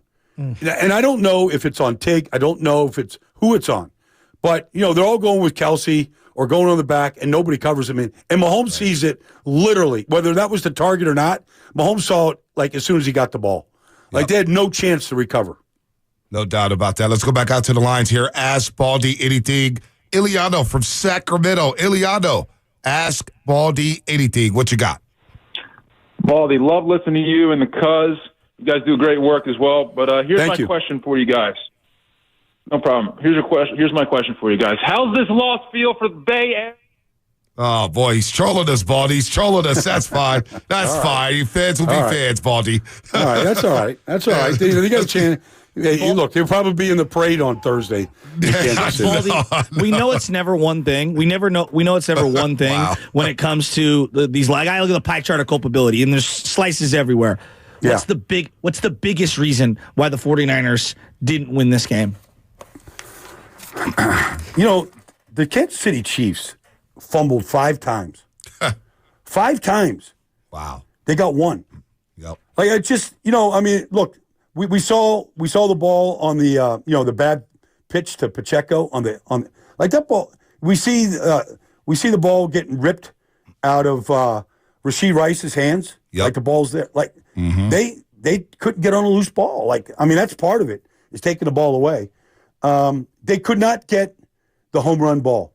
To me, that's Kansas City, and that's also up front on the offensive line.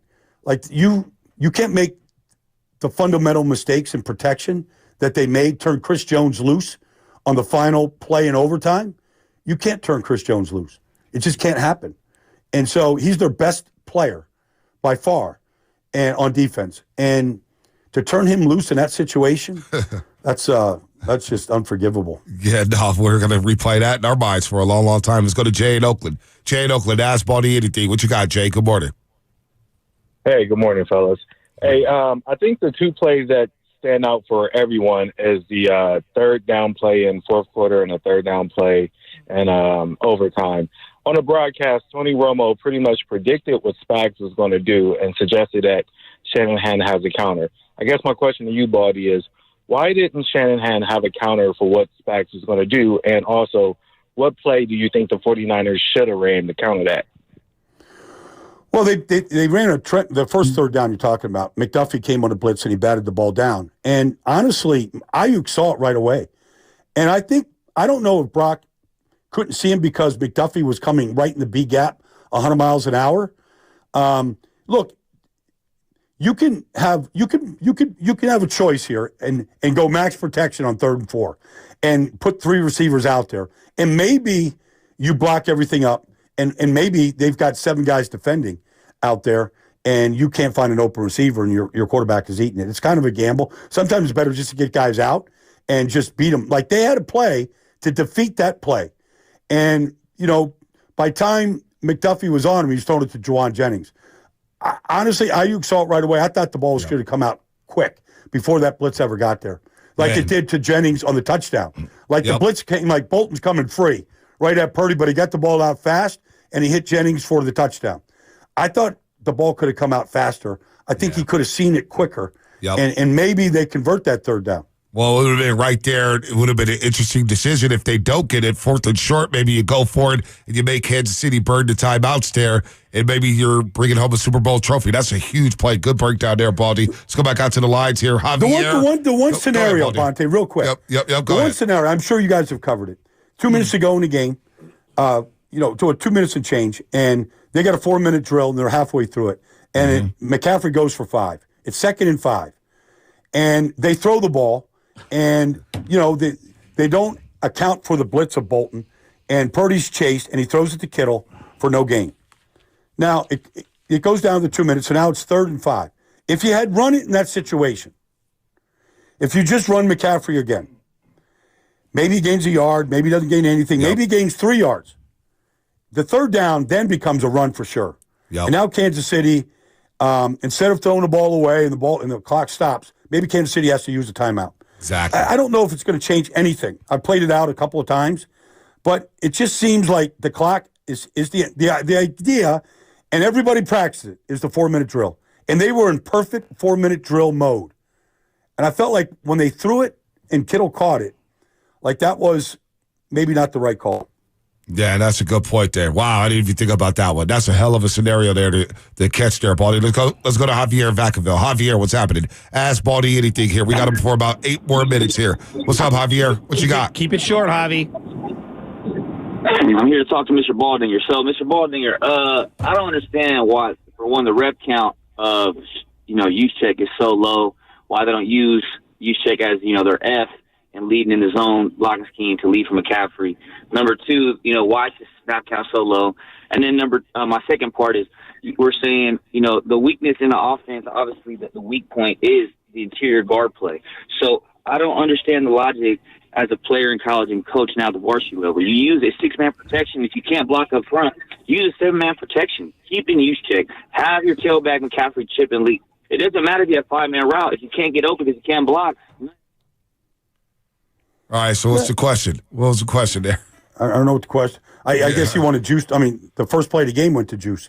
Right. They ran the bootleg to him. Got him going. And right the nice scramble play late. The scramble play late. Yeah, that was great. No, but I guess, one thing that I noticed as a byproduct of the Shanahan offense the last few years is everybody bunching into the formation. Bonte's turning to me. He's like, dude, there's like 1,000 guys in the box, and they are daring the 49ers offense to beat them on the outside. It reminded me so much of that 2021 NFC Championship with Weddle and the Rams front. We're just like, we're going to take away the run. We're slamming a run.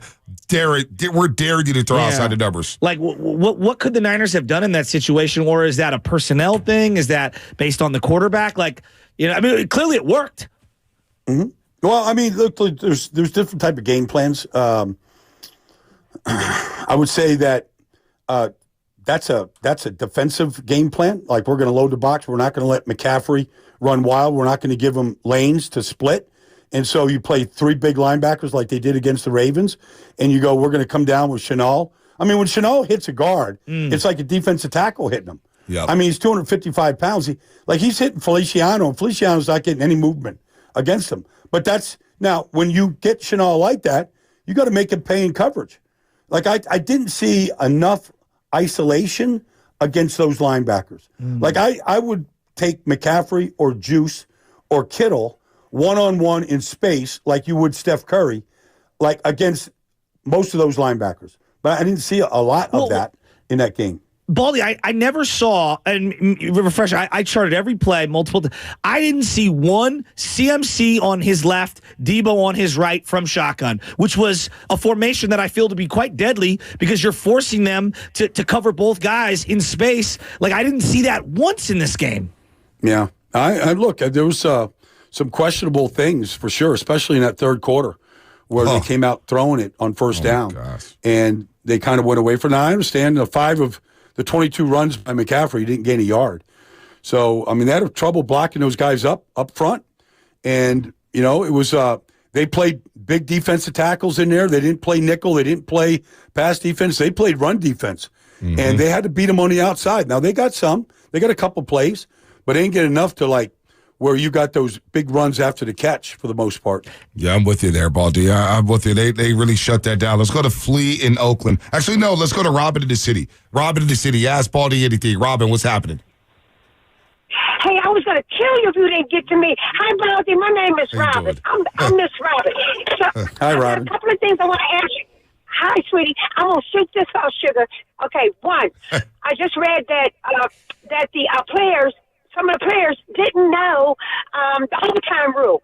So what do you think about that? I see that as a lack of preparation.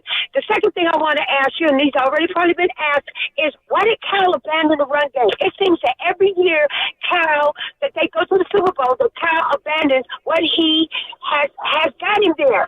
And the third thing I wanted to ask you is, what do you think that the Niners need to work on to get better next year? And do you think Kyle should perhaps question his own philosophical approach to how he builds a team? Because I question his roster personnel sometimes. Peace out, and thank you guys. They know I love them, and I love you guys. You answered the first one already, Baldy, so get to the last one. The personnel, his philosophies, all those things.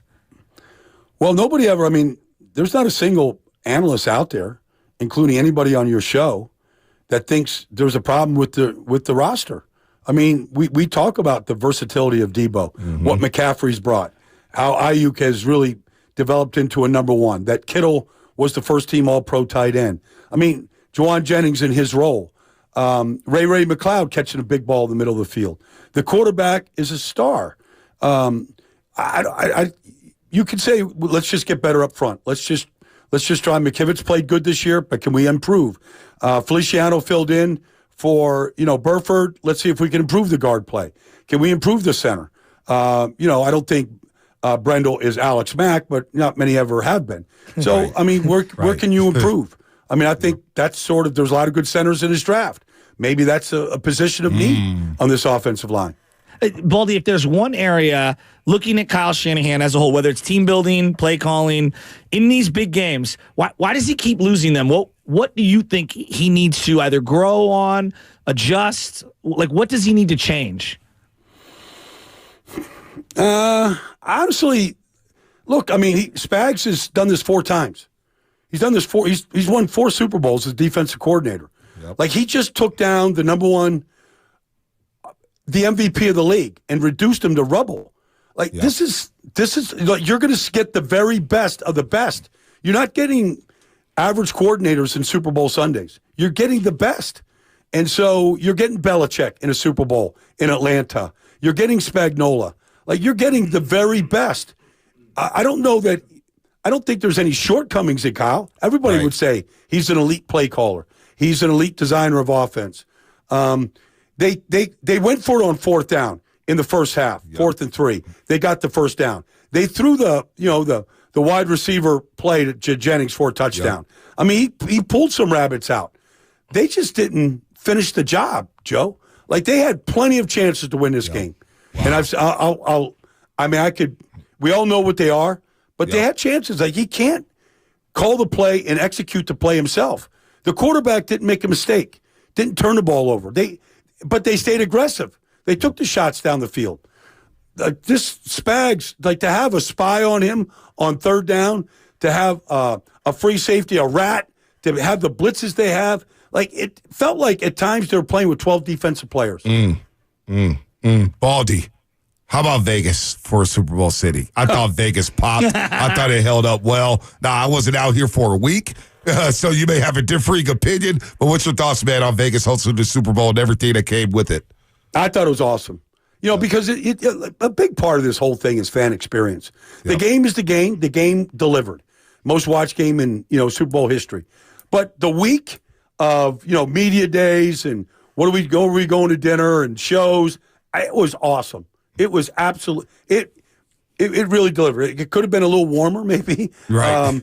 I was at Jaws' party on Thursday night, and it was 36 degrees outside, and it was an outdoor party. So, but otherwise, it was phenomenal, man. Like, it almost has to return.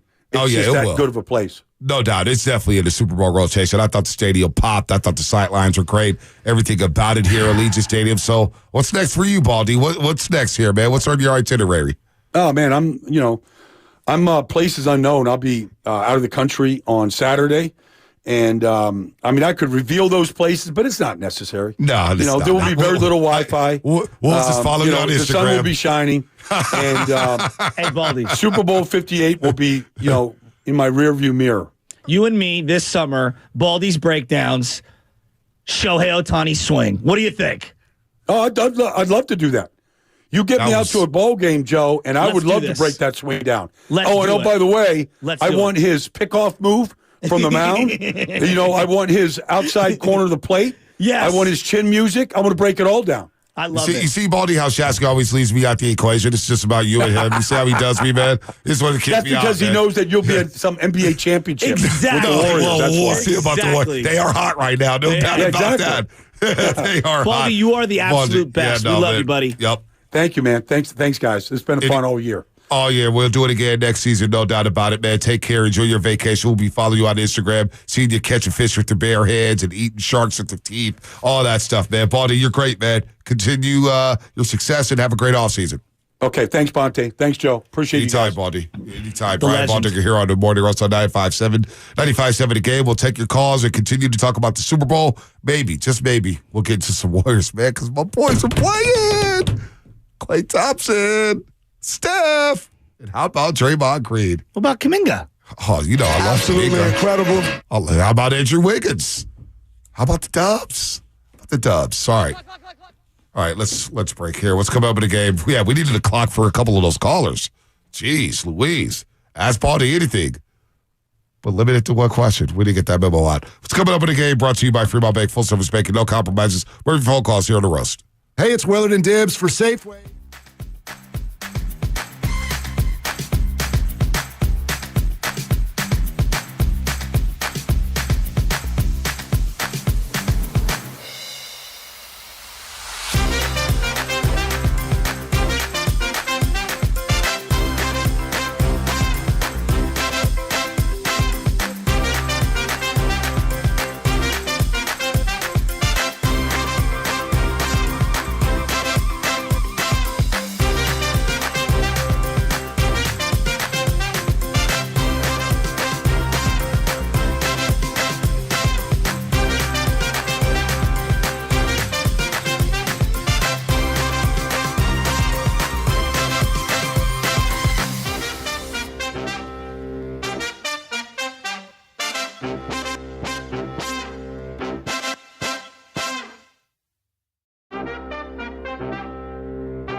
Tay and Shasky.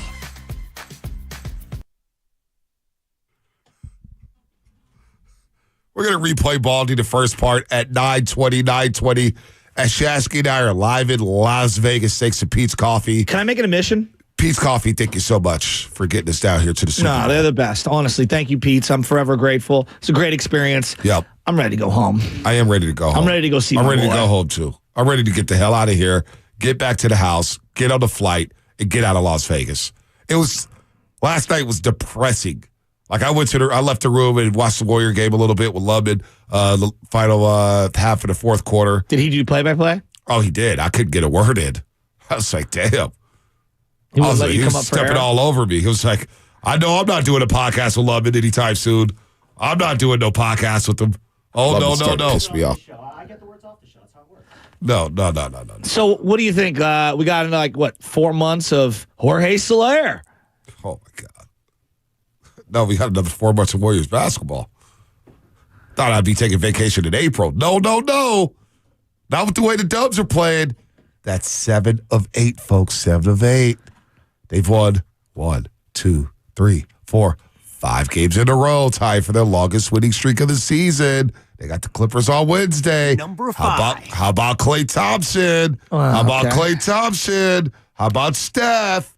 Needed it. What was your biggest takeaway from Baldy? Because it seemed like to me not that he's deflecting, he's just defending. Just Kyle? Just a little surprised. Little surprised. Why is that?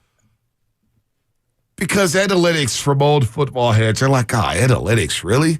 The game was won on the field. I was a little surprised that he agreed with the notion that, hey, you get the third possession in overtime.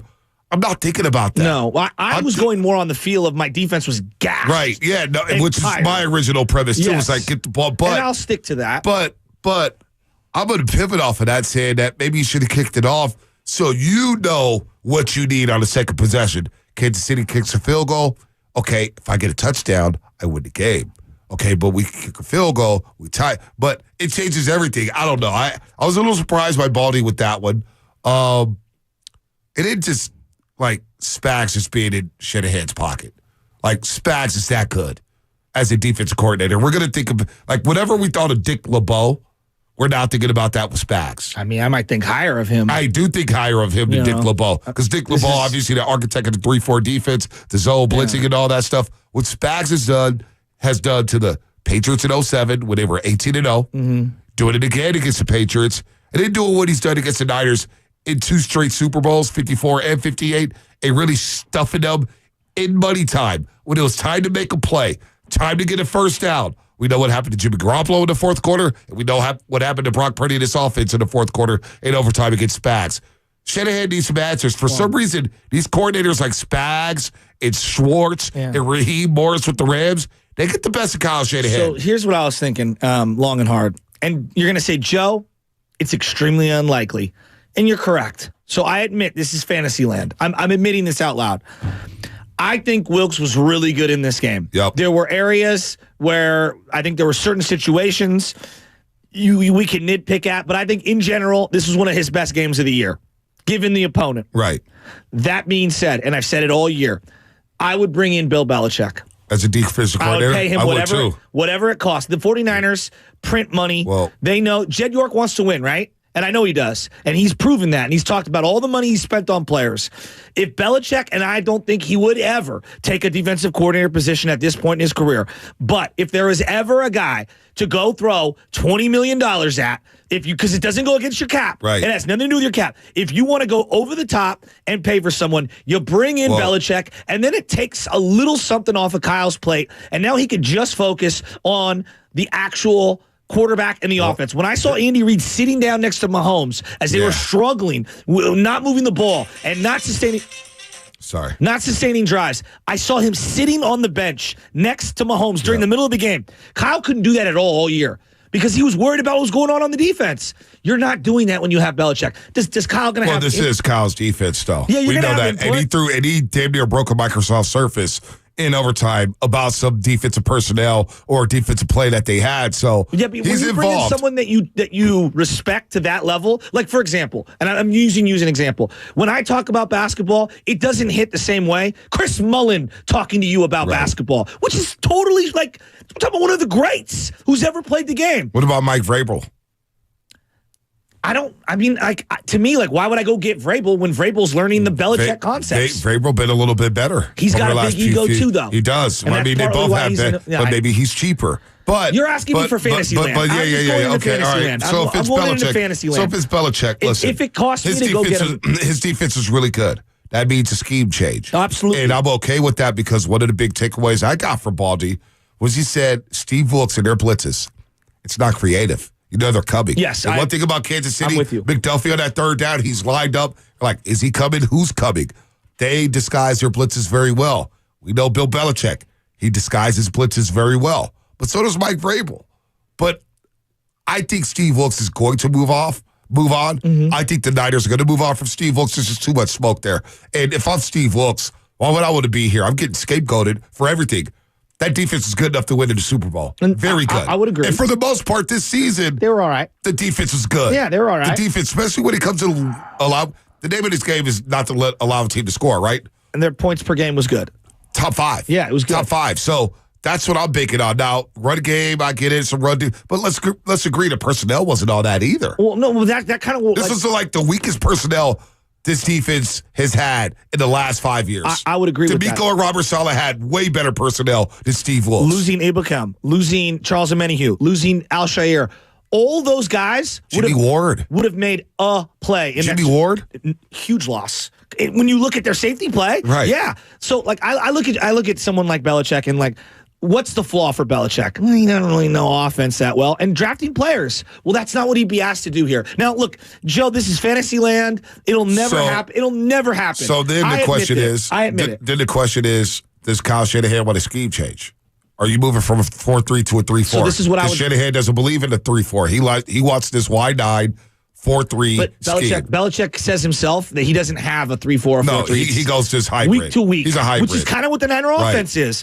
I'm just saying this, B. You're either getting better and evolving or you're complacent and you're getting worse. That's what every business in America says. And I look at the 49ers, it's like, you know what? Now's you're going to miss Greenlaw for a whole year. You've got a lot of guys like Eric Armstead. Like, you can go in either direction with Eric Armstead. You know, I think Nick Bosa is going to be great in any scheme. He's that good. Yep. You've got him locked up. I'd like to refreshen things on the defensive side of the ball. Very interesting. It's a dream scenario. No one will be in on it. Some breaking news here. Some big news. Mark Gallegos, my boy, Oakland A's beat writer for MLB.com. He's been doing it for a long time. Just tweeted that NBC Sports California has named Ginny Kavnar the primary play-by-play announcer for the Oakland A's. She becomes the first female primary play-by-play voice in Major League Baseball history. Good for her. So the A's finally get some good PR. Ginny Kavnar, congratulations, man. That is awesome. Becoming this is historic. First female primary play-by-play voice in Major League Baseball history. Wow. So A's doing something right finally. That's a hell of a hire. They make some history there. So back to our Super Bowl talk here. In terms of just refreshing the defense and doing some different things, I'm okay with a scheme change. I'm okay with some exotic blitzes. I need more pressure on the quarterback, and I also need more speed and athleticism on defense. So I think one is a personnel issue. No, I would agree there. Gibson is free safety. He's got to go. You need to upgrade your secondary. Lenore and Ward are solid. I agree.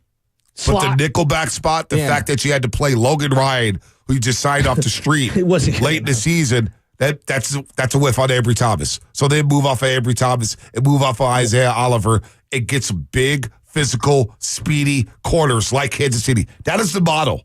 That is, can I get L'Jarius Sneed? McDuffie is a hybrid. He's a stud. L'Jarius Sneed is a free agent. He's awesome. I would love to get him. Ward, L'Jarius Sneed, and then Diamador Lenore in the slot. But they don't have a lot of money. This goes back to the money aspect. Well, you may have to make some trades. You may have to and we'll get there. Today is not the day.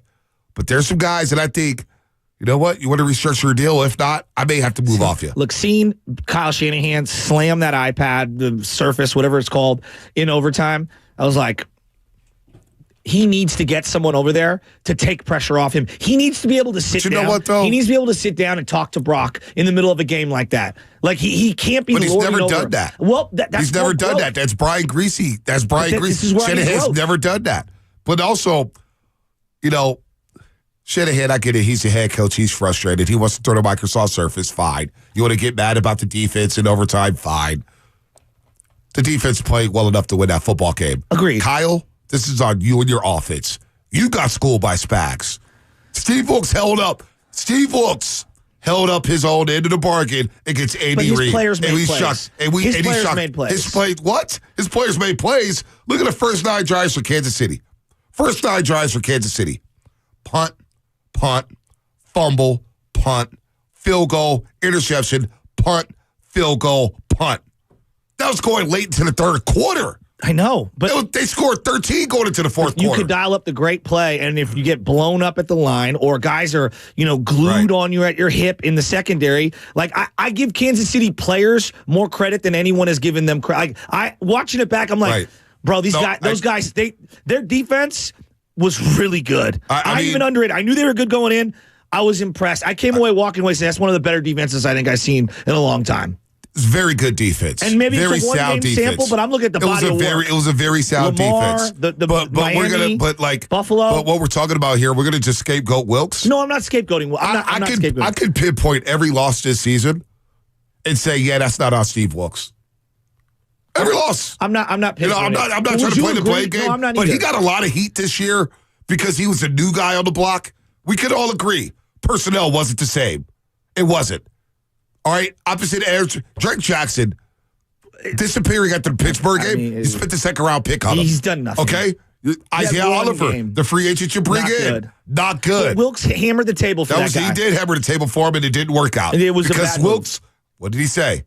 This ain't my scheme. Well, and you lost your young safety, who was an All-Pro or whatever, Pro Bowler the year before. There you go. So, and then, but losing Greenlaw. So to me, like when you lose Greenlaw for the entire, he's going to be out the year. Like you have to assume. And the defense still held up without Greenlaw. I know, but you need to revamp. No doubt, you need to revamp. And I think this is a great opportunity for them to pivot. So defense is not why they lost. So I'm if just you using pivot, it as an excuse to reset this team. If you pivot though, and you move off the wide 9 into 4-3, not only are you pivoting off of Steve Wilkes, you're pivoting off of Chris Kosaric, who's considered to be the best D-line coach in all of football. Okay. Well, so you're moving off of Steve Wilkes, and you're moving off of Chris Kosaric, and it's early February, so who's really out there? Who's out there other than Belichick and Vrabel? And would they be willing to do that? I'm just saying, dream scenarios. We're going to play this situation out. I'm just ask questions. I would say to you this, like, did these D-line, Javon Hargrave, Eric Armstead, anyone who played opposite Nick Bosa, did they have great years? No. Like, is that on the position coach or is that on the players? No, it's both. So, like, I mean, position coaches aren't going to dictate whether I'm, maintaining or getting rid of a particular scheme. To me, we could talk about scheme and the defense. I look at this Super Bowl. I'm thoroughly impressed with what the defense did on Sunday. They did what they had to do. Now, of course, the late fourth quarter, you give up a couple fill. They bit, but they didn't break. Think about Kansas City in the red zone. Till the last touchdown in the overtime, and we knew that defense was torched. It was done at that point. We all knew once Mahomes got that ball back, this game is basically over. But going into overtime, the red zone efficiency for Kansas City was not there.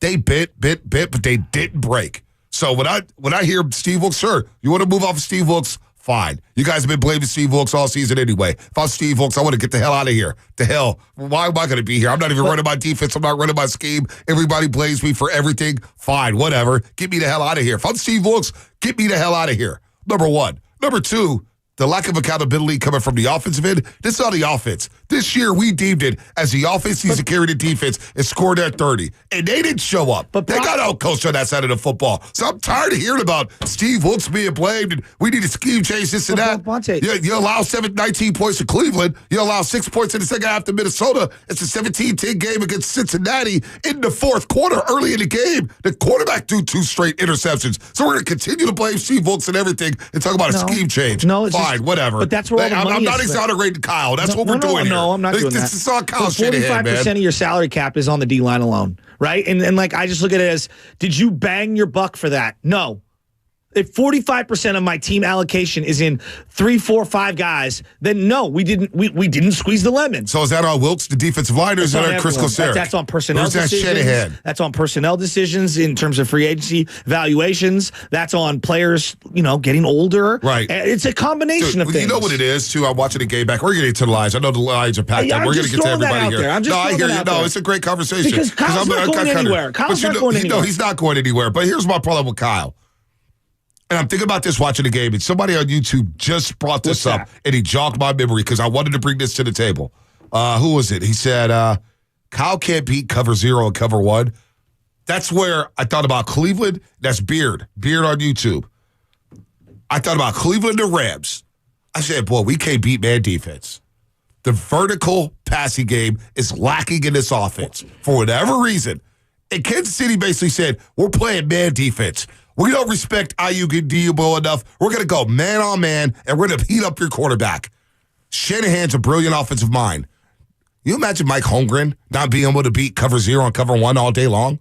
You imagine Andy Reid? Andy Reid he'd salivate over cover 0 and cover 1. Oh, my God, he would cook that up in the biggest games that Kyle Shanahan has had, whether it's Super Bowl 54, whether it's the 2021 NFC Championship game, whether it's the Cleveland Browns earlier this season. For some reason, the 49ers offense struggle against man coverage. Sticky man defense. We can't beat cover 1? Cover 0? I got the best offensive mind in football? Well, I mean, they have strengths and weaknesses, and their strength is the run game and the play action game. Everything's predicated off the run, and that's their whole thing. So I would say to you, Mike Holmgren at times left a lot to be desired in the run game in big games. So like everyone has strengths and weaknesses, right? Like Andy, for a long time, he didn't run the ball enough. He's pass happy. So I bet you we go man up on Mahomes, we're getting killed, right? I mean, you're going up against Andy Reid against man deep, whether it's Alex Smith, Patrick Mahomes, AJ Feely, Coy Detmer, Ty Detmer, it don't matter. They're gonna beat man defenses. They're going to have the vertical passing game. They slaughtered zone this year, just in the rhythm passing game. I do believe they need another receiver. They need somebody who can win over the top. But a byproduct of the way Kyle plays football, B, I've said this to you, the drop back passing game is not good. That's just not what they're going to do. Well, you need to improve that. Well, in order to win Super Bowls, vertical passing game, you need to have a threat deep down the field. Where's Danny Gray at? Where's these speedsters at that you can? I've given up on Danny Gray 3 years ago. But no, seriously. You draft these guys to take the top off the defense. Dante Pettis, second round. Danny Gray, Jalen Hurd, you keep him. Who else did we have? Trent Sherfield's here for a second. Ray McLeod. I mean, you name it. Who else was? You had Benjamin a couple years ago. Richie James Jr. was on his football team. Like, I need some speed. I need somebody to take the top off the defense. But the vertical passing game, until that improves, you're not going to win a lot of these big games. But when you look at like what they have, Debo's not a beat man wide receiver. Well, then that's a problem. You need to go get some guys who knows how to beat man defense. Well, I mean, you have a lot of money wrapped up in those two. Like, you know what I'm saying? Debo brings a lot to the table. That's just not a strength for him. You need to go get some man beaters because, again, 2021 NFC Championship game, Super Bowl 54. Hell, even the Philadelphia Eagles in the NFC Championship game a season ago. Obviously, the Super Bowl yesterday. The Cleveland Browns game. Those big games are popping up in my head, and I'm thinking to myself, boy, something about man defense and cover 0, cover 1, Kyle just struggles with. Maybe he goes into a shell and he gets a little conservative and he's thinking about not turning the ball over. He's thinking about not making a mistake. Well, but for some reason, they can't beat these coverages. And Spags knew that, and he lit them up and heated up Purdy in the second half over and over and disrupted everything. Look, I mean, they got beat by a better team that had better personnel with a better scheme that out-hit them and outplayed them on a given day. They were really good this year. It's not a strength of their team. Was Kansas City really good? What, this year? This year.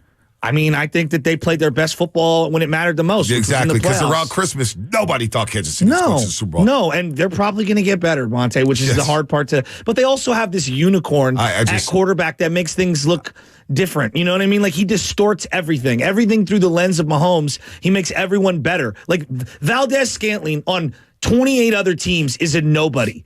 Yep. And I'm not trying to rip him. I really am not. He's fine. But like, we saw him with Green Bay. He had Aaron Rodgers, and Aaron Rodgers didn't like him. Wow. You know, like Rashee Rice is a nice player. I don't know what he'll end up becoming, but I'm not sure if he's a one on a lot of teams. But you know what? You play opposite of Kelsey, you'll get a lot of one-on-one coverage. Kelsey's a clear one. Like, he's an all-time one. We need a clear one. Yeah. That's every team, I think, needs. But I thought that's what Aiyuk was. You know, I'm looking at some of these comments here, and they're so spot on with this stuff. What are the comments It's saying? just like, we can't beat cover 0, can't beat cover 1. There was another one from Mr. Patel, and I wanted to read that one. Mr. Patel, I lost it here, but he was just talking about the Niners and these big games and not beating man coverage or whatnot. Oh, that's what it was.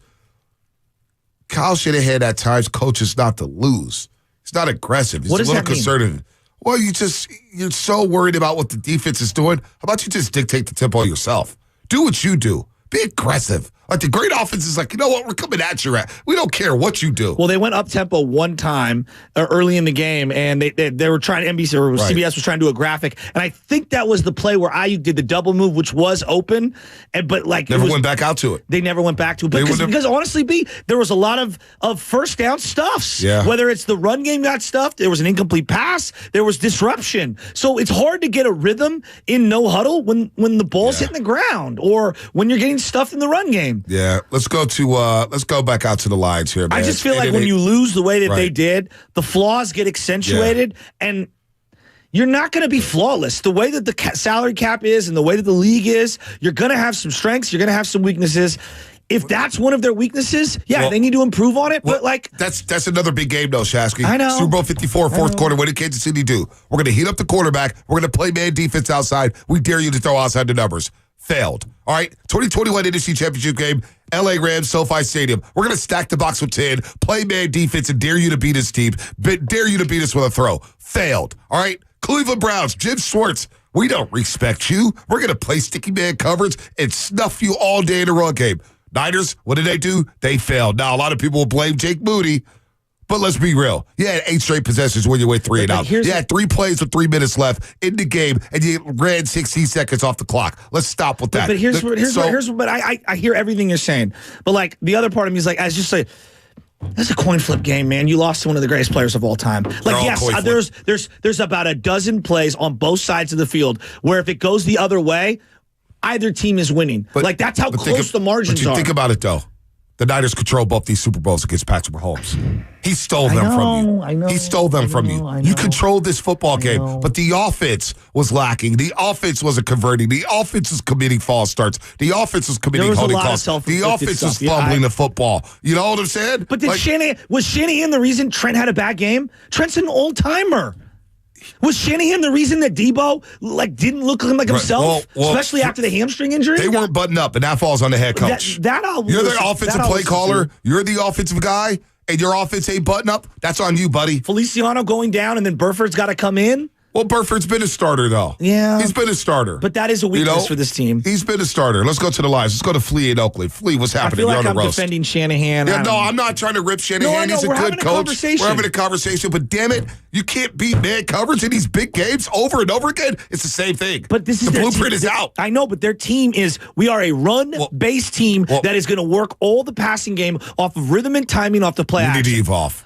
Okay. We need vertical passing game. Listen to. The vertical passing game is lacking. I'm tired of it. Drop back, 3 steps, 5 steps, put your foot in the dirt, back foot, boom, make a throw to the sideline, something. How many times did the motion come through? The clock is winding down. You can't adjust, and they timed the blitz perfectly. They do the snap count. Because the play is so slow developing, they were all over it, and it normally works. No, it does. Let's go to Flea in Oakland. Flea, what's happening? Flea? Good morning, guys. I love y'all guys. I love you guys' conversation, but I want to ask you guys 2 questions.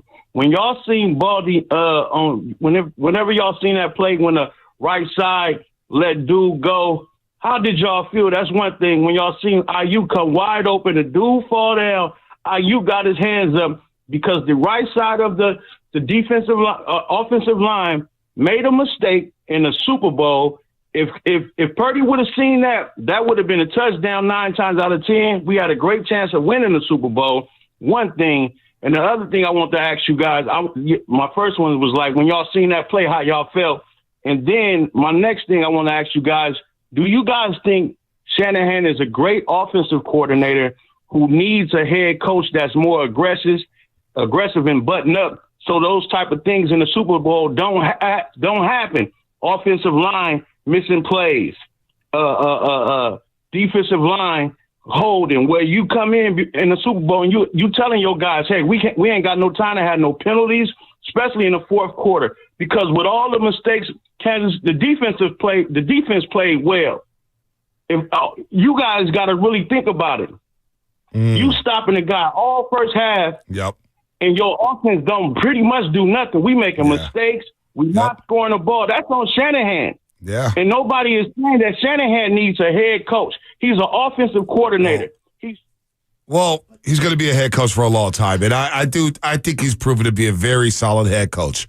You're not going to bring in a guy to take over and drop and demote Shanahan to be the offensive coordinator. That's not happening. He's going to be the head coach here, and he's a damn good head coach. But he has his flaws, and his flaws show out in the biggest games. Can it be this simple? They were very evenly matched. And it came down to a couple of plays, and they've got MJ, and we got a really good player at quarterback, but that guy's like the best of the generation. Is it that simple? Is that too simplistic? I think it's too simplistic when you watch the game in real time. I mean, it was such a bang game. These are two but there's plays, almost identical teams. When you don't take advantage of situations that you have, field possession, and you don't put points up. Now, that's on players for executing as well. But there are some, I don't know, man. I mean, if they would have won that game, how many Niner fans would have been like, that was an upset to us? Because it would have felt like an upset to me. No. To escape that win against that guy? No. We had the better team. We talked about that all the time. We got all the All-Pros. We got all the premium players. Well, watching it back, Kansas City played better. They played better. They had a better game plan. But we all thought, going into the game, we didn't think it was going to be an upset. We knew that Mahomes is a bad dude. I mean, but if we did what we did, you know, you didn't say that last week. I don't know. It's easy to say that now in hindsight. Well, it was a coin if we would have flip. won, well, it turned out we knew it was going to be a tough game. It's not going to be easy playing Mahomes. We knew that. But you had a 10-point lead in both Super Bowls against Patrick Mahomes. And they lost on a walk-off. Now, he's now 9-2 when he's down 7+ points in the postseason. So he does come back. But when you don't take advantage of opportunities. No, that I agree with. Offensively. This is the offense that's averaged 30 a game. I mean, it didn't look like it in this game. No, they look I will agree with. Let's go to Dave in Livermore. Dave, what's happening? You're on the roast. Hey, fellas, I wanted to bring up, so there's a couple of reasons, in my opinion, we lost is A, we didn't abandon the run, but in the beginning of the third quarter, 3 and outs, not one run play attempted. That was the reason we did 3 and outs. When it comes to Steve Wilks, I'm not blaming him. You brought in a guy that doesn't run your defense. What are you expecting him to do? That's a good point. And then our premium players in the Super Bowl show up. Debo was kind of hurt. I get it, but you didn't show up. You didn't get Kittle running plays for him to show up. You didn't. We had 2 elite corners. And we kept targeting those 2 elite corners. Why are we doing that? Target the other corner that's not elite.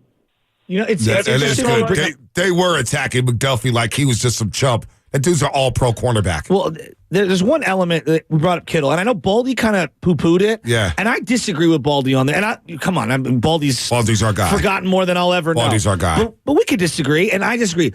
One common theme in all their losses in the playoffs, George Kittle is near non-existent. Yeah, I know. Near non-existent. I know. In the passing game. Yes, absolutely. And it feels like to me, you know, when you have one of those premium tight ends, one of the key links to all the dynastic teams over the many years, whether it's Brent Jones, Mark Shimura, you know, the guy Jay Novacek. Thank you, Jay Novacek, Gronkowski, and now you got it with Kittle. Even Tremaine Wiggins on that first Super Bowl run, our boy from WEEI. Absolutely. Like, tight end. Your tight end is a mismatched problem. Dallas Clark. Yeah. Jimmy Graham. I mean, look at all the teams that win championships. Usually the tight end is a big factor. Huge. In all their losses, Keith Miller. It always feels like I'm sitting here going, man, I wanted more from Kittle. I wanted to see him. I just don't know how. I'm with you on that. I get the rhythm and timing offense, and you're going to go, hey, it's not just. But this is a one-off sometimes, game. you know what? I think about Mike Tyson and Randy ratio, and it was ridiculous. But he said, I have to get Randy Moss a touch or a design play every 4 plays. Every 4 plays, Randy Moss needs to be thought about. And we need to look at him as option number 1. I get that, okay, maybe Aiyuk's not your clear number 1 in the pass game, whatnot. I can't get a play isolated with George Kittle. I can't clear. I got the greatest mind. Andy Reid, first of all, Andy Reid's the best offensive mind in football. It's not even close. All right, let's just. Of this generation, he's number 1. Yeah, he is. Then we got Each the debate whether, is different. Then we have the debate whether Shanahan and McVay or Ben Johnson, whatever it is. He just tied Bill Walsh for crying out I know, loud. exactly. Exactly. I know. I mean, I know Bill did it in a shorter period of time as a head But coach. Andy Reid is one of the great all-timer. offensive minds that this game has ever seen. Done it for 30 years. But we talk about Shanahan like that too. All his innovative and his play calling, his analytics. Well, I can't get George Kittle. George, we discussed this for the last 3 years. When George Kittle makes a play, it resonates a little differently with this football team. It pops a little different. It hits a little different. You're talking about a tone setter, a guy who wakes the sideline up. I can't get more than 3 targets for my all-pro first team, all-pro tight end. 3 targets, 2 catches, 4 yards. To me, that's unacceptable. No, I don't give a damn what the offense is. Yes. I don't care. But where's the little play action, short-sided pass? I know they did it for Juszczyk, but that's where Kittle thrives, running over somebody. Watching that game back yesterday frustrated the heck out of me. And then they threw the long ball to him. I'm like, why are we throwing him a 50-50 ball to the sideline? Well, Romo said that 30 yards down the field. But Romo said that he should have maybe went inside and not outside for the first down. And I looked inside. I was like, man, there's some room in there. There is some room in there. All right, let's go back out to the lines. It just felt like he went completely invisible in that game. He did. He really did. We got 8 minutes here. 8 minutes. I want to squeeze in as many calls as we can before we get to the replay with Brian Baldinger. Yeah, I was going to do that. KGMZHD1 in San Francisco. Yeah. And Odyssey Station. You're listening to 95.7 the game. KGMZ FM in AC West San Francisco. Always free on the Odyssey app. Shout out to YouTube and Twitch. Brought to you by First NorCal Credit Union. Let the pro handle that, Shasky. Let the pro handle that. Not bad. Not bad. I memorize. Well, today's not the day, but I did memorize the entire mass from Father Mike back in the day. Oh, that's cool. TC Sacramento. Oh, TC. TC. What up, TC? What's up with my bro? Yes, man, what's up with my 2 bros, man? I'm hurting. Shasky, man. And, hey, we hurt, man, but that's what I be telling you about that dude, man. I'm kind of with Flea, man. I try to tell you about that dude. Look, check it out. Either I read he got to demote himself, man. We got to get a head coach over that dude, Kyle, man. He don't know how to control himself, and he don't know how to evolve and change, and you need a head guy above him. And I like that caller that called in earlier and said Shanahan came out a little too early. He made me think when he said that. I said, man, wait a minute. Did he? He kind of did come out kind of early. We squeezed him and all that. He's a good schemer, man, but that dude can't adjust. Everything has to be his way. What about letting Brock just beat Brock? I don't care about him throwing 38 times. We won that last game with Brock using his legs. Let Brock improvise. That's why Pat and Andy last so long, and they work so good together because Andy knows how to get out the way. Andy's like, okay, Pat, look, check it out. We're going to do it my way. And then when it's not working, that's when you see Pat running up and down the sideline, yelling and all that. Then Andy's like, you know what, Pat? Do you. Shanahan, he doesn't know how to do that, and he refuses to do that, dog. We need a real head coach. This dude is an offensive coordinator, bro, at best. I'm serious, dog. All right, TC. He's not going anywhere, though. He's not going anywhere. Let's rat-a-tat-tat some of these calls here. Mo in Detroit, our good friend Mo in Detroit. What's happening, Mo? Man, my heart is aching still, just like you guys. How are you, man? Yep. Good, man. Good. Hey, 2 quick points. Thanks for taking my call. Love you guys. And look, I'm on the fence with Shanahan. Aside him, he says, wow, he took Jimmy Garoppolo, and we've seen what Jimmy is. Nothing against him. I mean, but what he is without Shanahan.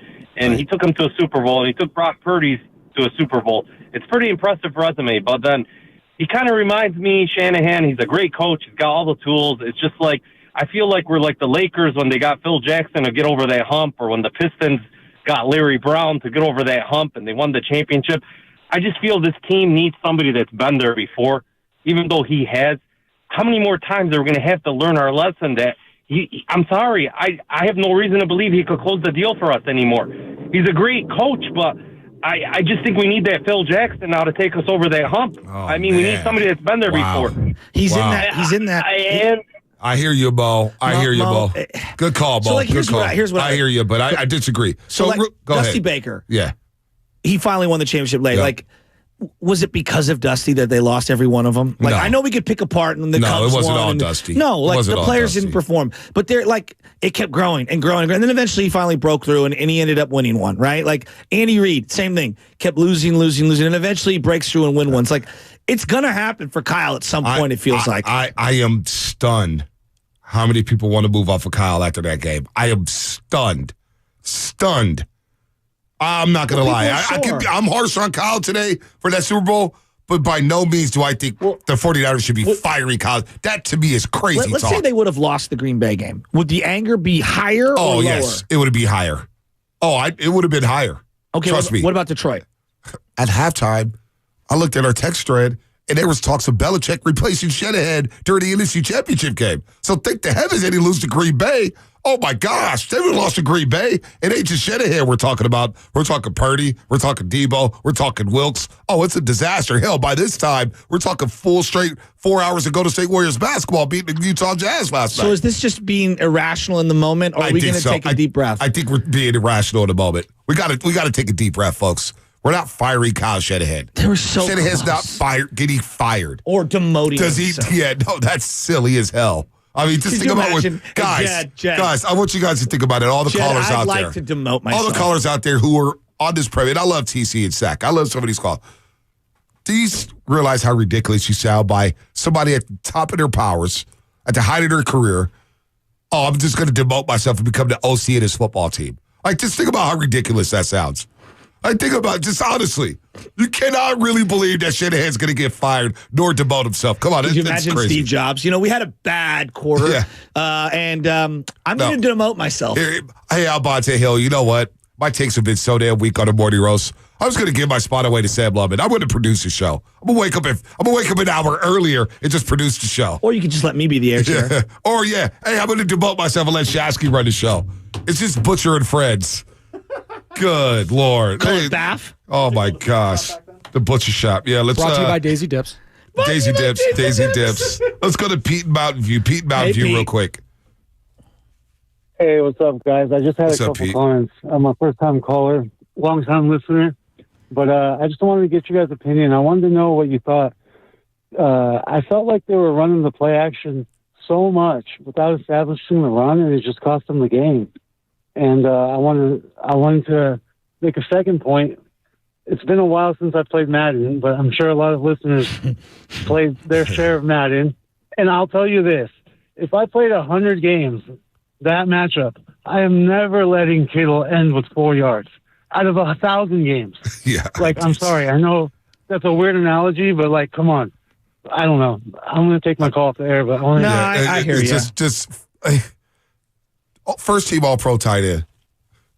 Got 3 targets, 2 catches, 4 yards in the biggest game of his life. Spinelli, we got time to take him to school? All right, let's take him to school. Let's take him to school. The Warriors are winning. They've won 7 of 8. I thought this was the overtime rules school. Oh, no. We're not going to do that. You want to do that again? Everyone sit down. I will explain the overtime rules. Right. Oh, boy, shut ahead. Let me know if you got it, Spinelli. There we go.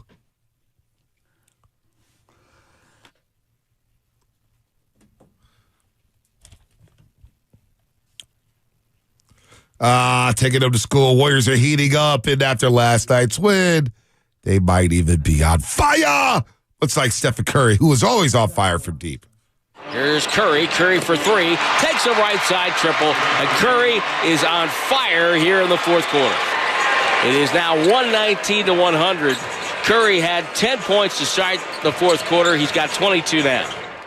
Oh, Stephen Curry, last 11 games. 74 of 151 from the three-point line.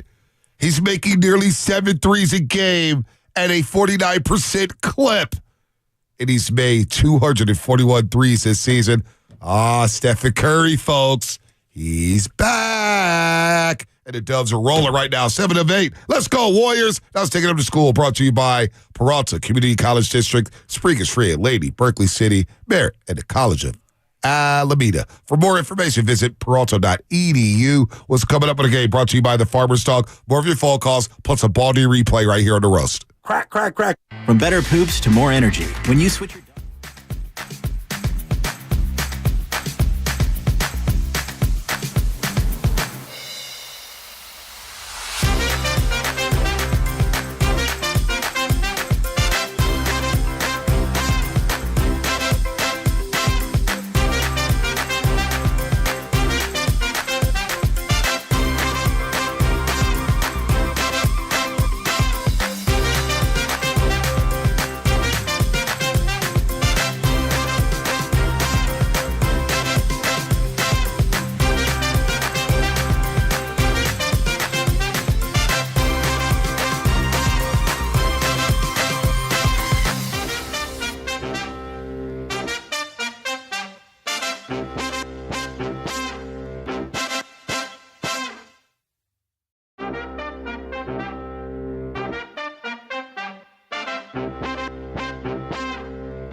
9:28, we're going to replay Brian Baldinger. 9:28, we'll replay the Baldy interview ahead of starting a Guru. We'll get to Fast Five, of course. We'll take the calls and clear the board because we do want to hear from the fans 2 days after Super Bowl 58, after watching it back, and as the emotions subside, obviously the shock of losing, loss is starting to sink in, and to sink in tomorrow when we see Kansas City having a parade in downtown Kansas City, Missouri, and they're chugging beers and having fun, tossing around the Lombardi, talking about three-peats. It'll hurt. It's going to hurt all offseason. But let's continue to talk about it, man. And listen, the head coach is not changing. Shanahan's not getting fired, nor should he be fired. Possibly. That's crazy talk. That is. He's got a new extension. It's crazy talk. But he does need to adjust. He does need to evolve. They need a vertical passing game in a worse way. I'm tired of the timing, and that's all cool and dandy. But when teams, think about those teams, the Rams, the Browns this year, the Chiefs, the Ravens, the Kansas City Chiefs in the Super Bowl 54, sitting on the slanted in routes, sitting on them. You got to be a little more creative. Well, and then just all of the rhetoric online from different players being disgruntled. Oh, well, the rules, who knew, who didn't know. Feliciano. Who the hell is Feliciano to do that? That really bothers me. You throw your teammate under the bus like that, Spencer Burford. I get you want to protect Colton McKivitz, but you double down and disrespected Burford, your teammate. Like, who the hell is he to do that? You're not no all-pro. You're not no Hall of Famer. Like, who the hell are you? You'll be cut tomorrow. And we wouldn't even look back or bat an eye at you. It was unnecessary. Oh, it's terrible. You just don't let that kind of stuff. They should find his ass right now. I'm dead serious. I'll be looking to trade Feliciano. That bothers me. That really does. A day after the Super Bowl, Burford's trying to get over a loss. He goes on Twitter, and I got the right guard I'm competing with throwing me under the bus on the biggest play in the Super Bowl for the Niners offense. Their last play offensive football, that happens. And Feliciano, who's a journeyman, who's been the backup, is throwing somebody under the bus, his ass could go today. In an hour. Clean out your locker. Bye-bye. Go away. I don't want to see you again. It's just a bad look. Oh, it's terrible. It's just such a bad look. That's terrible. No, that really bugs me, Shasky. It really does. Who the hell is he to do that? This guy's walking to Canton, Ohio or something for the Pro Football Hall of Fame. Dude, we would cut you and wouldn't look back. And would never bring you up again. And you got bodied by Chris Jones numerous times in this game. We could isolate some of your plays. Right. You want to do that? Because the Twitter gangsters will get out there and get on all 22 and start highlighting your stuff. You just don't do that. And look, I know that I had my own opinions. It's just this team's very chesty and they talk a lot. Right. And I can understand now, as I take a step back, why a lot of teams around the league don't like this team. Now, if Feliciano apologized, good for him, but it's a little too late. Well, you already put it out there. You put it out there. Your emotions after the game, and you would have put that out there on Twitter. And you're running over your teammate. To run him over with an Amtrak. Let the fans talk about an Amtrak truck. Yeah. Let the fans do whatever. Who the hell is Feliciano? Who are you? It's a bad look. Who are you? It was such a bad look. Trade his ass for a 5th round pick and wash our hands and go get a new right guard. You ain't that good anyway, buddy. You ain't that good. The hell is he? All right, let's go to the lines. I can't believe it's team, dude. Oh my gosh. Let's go to JC and Los Gatos. I'm ready to talk some Warriors, man. I want to talk about championship organization. Well, you know what I want to talk about? What? Jorge Soler. Oh, yeah. I bet you do. 30 home run potential. Oh, I bet you do. JC and Los Gatos, what's happening? Oh, yeah, can you hear me? Yeah, we got you. Yeah, I want to do big picture. My brother was ball boy for the Niners in the late 60s at Kezar and through the 70s when they lost all the championship games to the Dallas Cowboys 3 years in a row. And then during the 80s when the Niners had a whole new regime with Bill Walsh, etc., and they learned how to win that team and that group in that era. And now in the 2000s when we had Kaepernick and Harbaugh, and now we have this group, we don't know how to win anymore. We don't have a group that can win and finish a game and that plays for each other like the old teams did. And I'll give one example. Joe Montana in the catch game threw that touchdown, okay? 51 seconds left, pass across the middle, Preston Pearson catches it.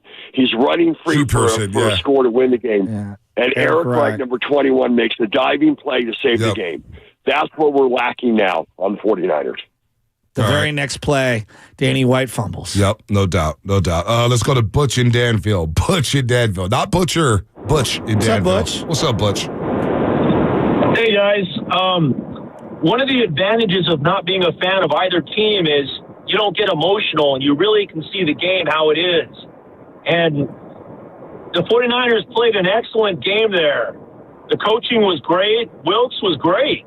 You guys stopped that team. Compared to the 2 games before, you guys get an A in coaching. You guys got to really relax, enjoy the Warriors season, run to the championship again, and look at your team. You have the best team out there. We haven't won a Super Bowl in 30 years. We're not relaxing right now. We won a championship.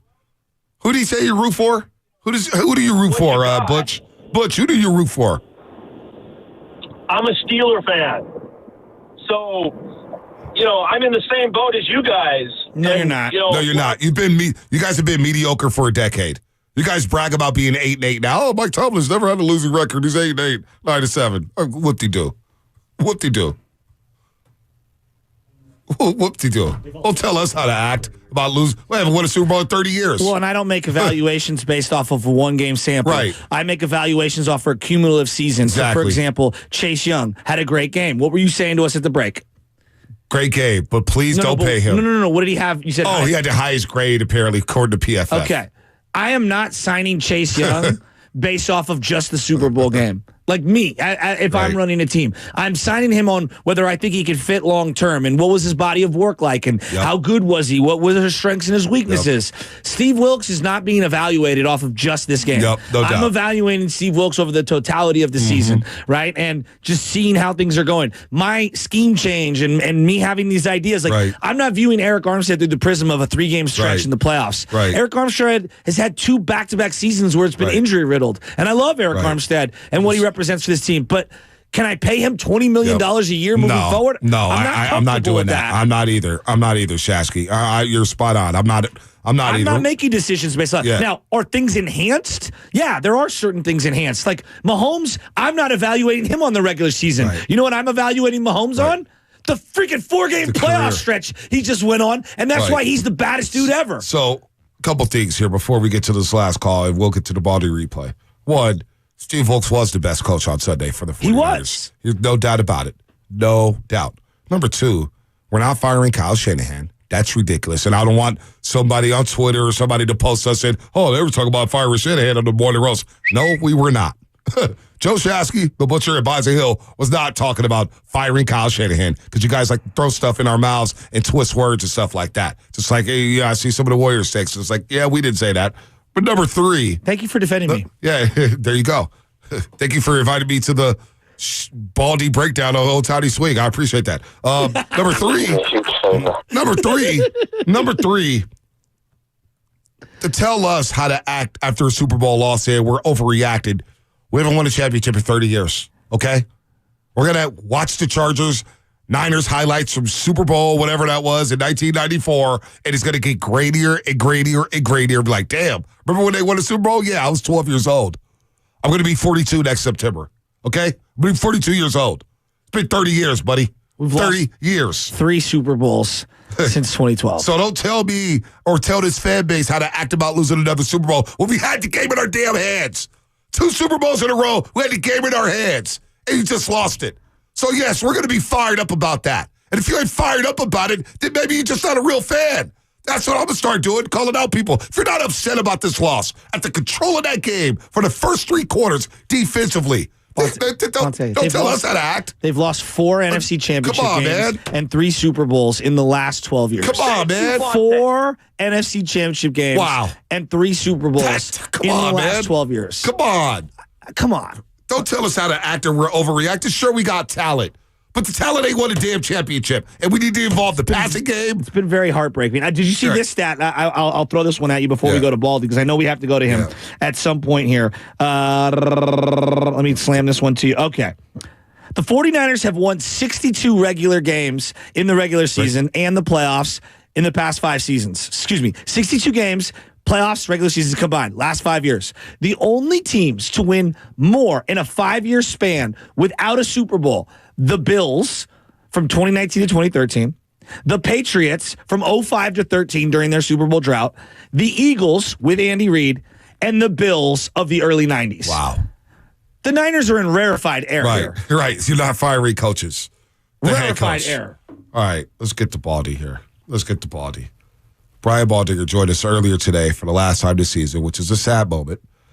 And we had him on earlier. We started the conversation by asking him what Steve Spagnuolo did to frustrate Kyle Shanahan so much.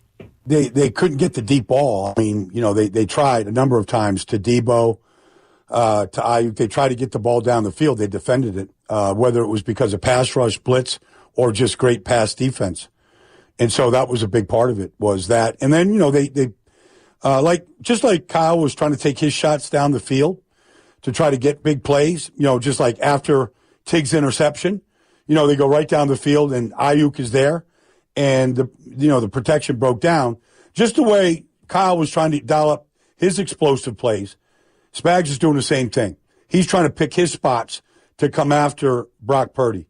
And, whether it was 3rd and 4, like you just explained, on that big play there before overtime, they couldn't do it. I mean, Spags he just sort of outmanned him in a couple of cases. Now, look, they also beat him also for Jawan Jennings' touchdown was against the blitz zero, and they beat the blitz. They had a good play on against it, and Purdy got the ball out fast. It was a good route, and they beat it. They beat it a couple of times, but they also lost to it a bunch. So, when you're looking at this, there's so many elements. I mean, Debo getting as many targets as he did, it felt like he was getting smothered no matter where he went. CMC was pretty ineffective after the first drive running until overtime. George Kittle not getting enough touches. Aiyuk not getting enough touches or looks. Where are you at in terms of the balance, the game plan, just what they were trying to do offensively before we get into the individuals? Well, they went 3 straight drives in the third quarter of 3 and out.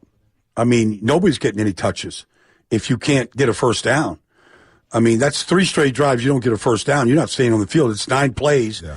And, you had field position, first down at the 44. Mm-hmm. And, they can't block up front. And you come away with nothing. That's a big turnaround, Joe. So, yeah. I mean, that's part of it was, third downs. You could say, okay, well, they're throwing it on first down, so they're not going to run it on second down. All that's true. The season dictates the balance of who gets the ball. Right. I mean, it's not game to game to game where, okay, you get 5 touches, you get 5 targets. I mean, that all gets dictated. That's going back to Bill Walsh. Mm-hmm. At the end of the year, the X would get 80 catches, the Z would get 60, et cetera, et cetera. Tight end would get 60. So that's dictated by the course of a 20-game season. Mm-hmm. When you do what they did on Sunday, you're going to get imbalances. You're going to get, okay, Kittle 3rd and 4 will throw it to you on an out route with leverage against the linebacker. Right. That's what you're going to get. But otherwise, I mean, man coverage, there wasn't a whole lot of separation a lot of times between these guys.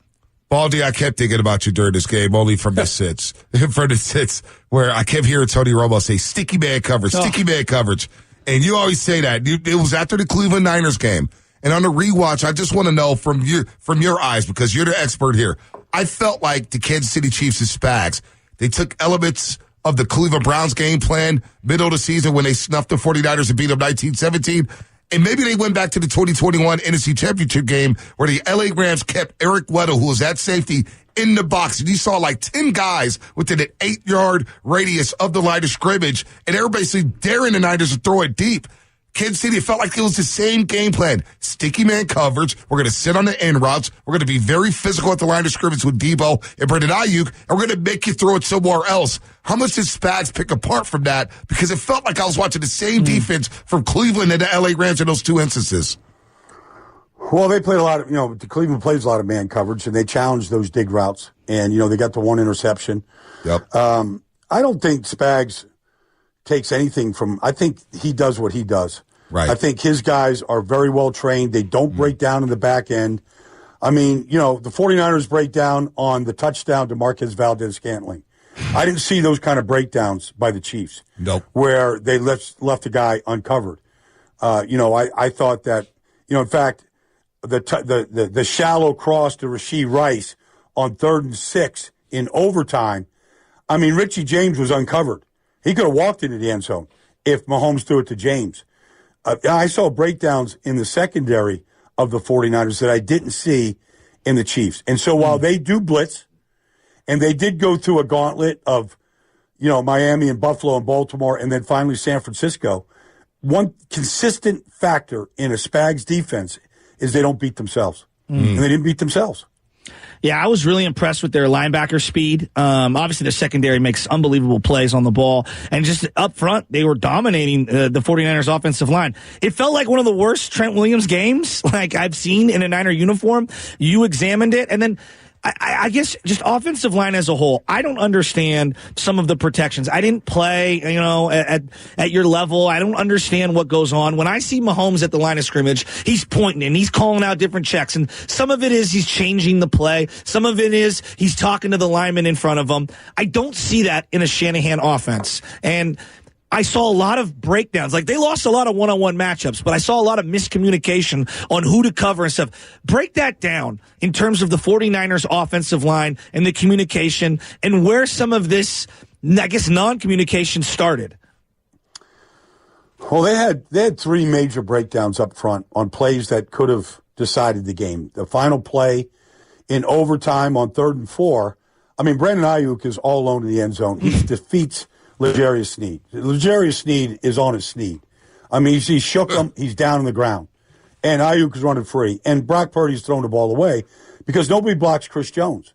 Now, I don't know what was supposed to happen. It looked like it was a slide to the right. Maybe the right guard blew the protection, went the wrong way, because they ran into each other a bunch. Now, to your point, they pull their center sometimes, Brendel, to kind of seal the edge on some of these play actions. It's okay. I mean, I've seen that protections. They're not alone. They do it a lot in college. It looks like they were trying to do that a couple of times. They ended up running into each other. Feliciano ran into Brendel. Chris Jones comes free in the final play of the game. They probably scored a touchdown on that play. I can't believe Brock Purdy would miss a wide-open Aiyuk. Wow. Instead, he's forced to just throw it away and kick the field goal. But that happened a couple of times. Yep. A couple of times where it was just a clear breakdown. It wasn't Chris Jones winning one-on-one. It was Chris Jones coming free because they blew the protection one-on-one. But how does that happen? How does that, and I don't mean to interrupt. It shouldn't happen, Joe. But is that on the center? I've looked at it 100 times. I got a video out there that's got 5 million views on it showing just that. Yeah. It's a chance for a touchdown. Okay, can Mahomes go down and match that touchdown in overtime? Maybe he goes 13 for 75 and throws a touchdown and corn dog to McCall. Maybe he does. Yeah. And then Kyle Shanahan's decision to take the ball in overtime looks good. Like, we get the third possession. I mean, I like this thinking about the whole thing.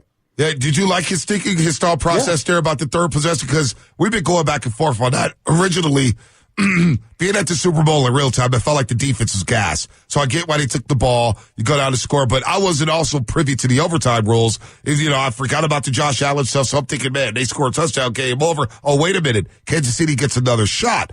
And we know Kansas City, if they do get the ball, they're probably going to go for 2. So you do believe Shanahan made the right decision taking the ball and thinking about the third possession? Because my thought process was, let's get a score and get a stop. Forget the third possession. We may not make it that far.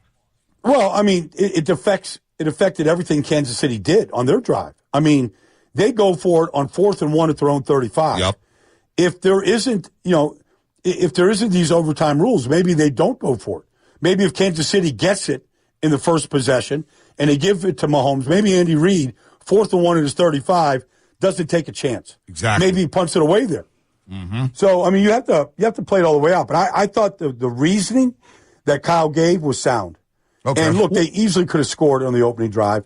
And if Mahomes goes down and matches that score like he did, you get the third possession, exactly what Kyle was saying. Like, I didn't have any problem. I mean, Fred's out there, he calls tails, it comes up tails, we want the ball. Well, they had a good drive going. 3rd and 12, there's juice for 13. I mean, they converted a bunch of good plays to get down there. They just didn't finish the drive. What did you make of what did you make of them basically all coming out afterwards and saying that some of the players didn't necessarily know the overtime rules? What was your read on that? Well, I mean, 2 things, Joe. One, I knew Kansas City knew the rules because they changed the rule. It was their win against Buffalo that changed the rule. So, as soon as it was in, and they're like, Josh Allen is sitting there on the bench with a long face going, they're going to change this rule. You can't not let Josh Allen get the change. But honestly, I don't know, I'm picking a player. Like, whether Mike Pennell knew the rule or not is immaterial. It really doesn't even matter. They got the ball first. They were going down there to score. All right? And whether they thought the game was going to be over if they scored a touchdown or not is immaterial because they didn't score. But really, it doesn't make any difference. I mean, whether there's a lot of people that needed to be reminded of just what the rule was, and that's what they did, during the coin flip.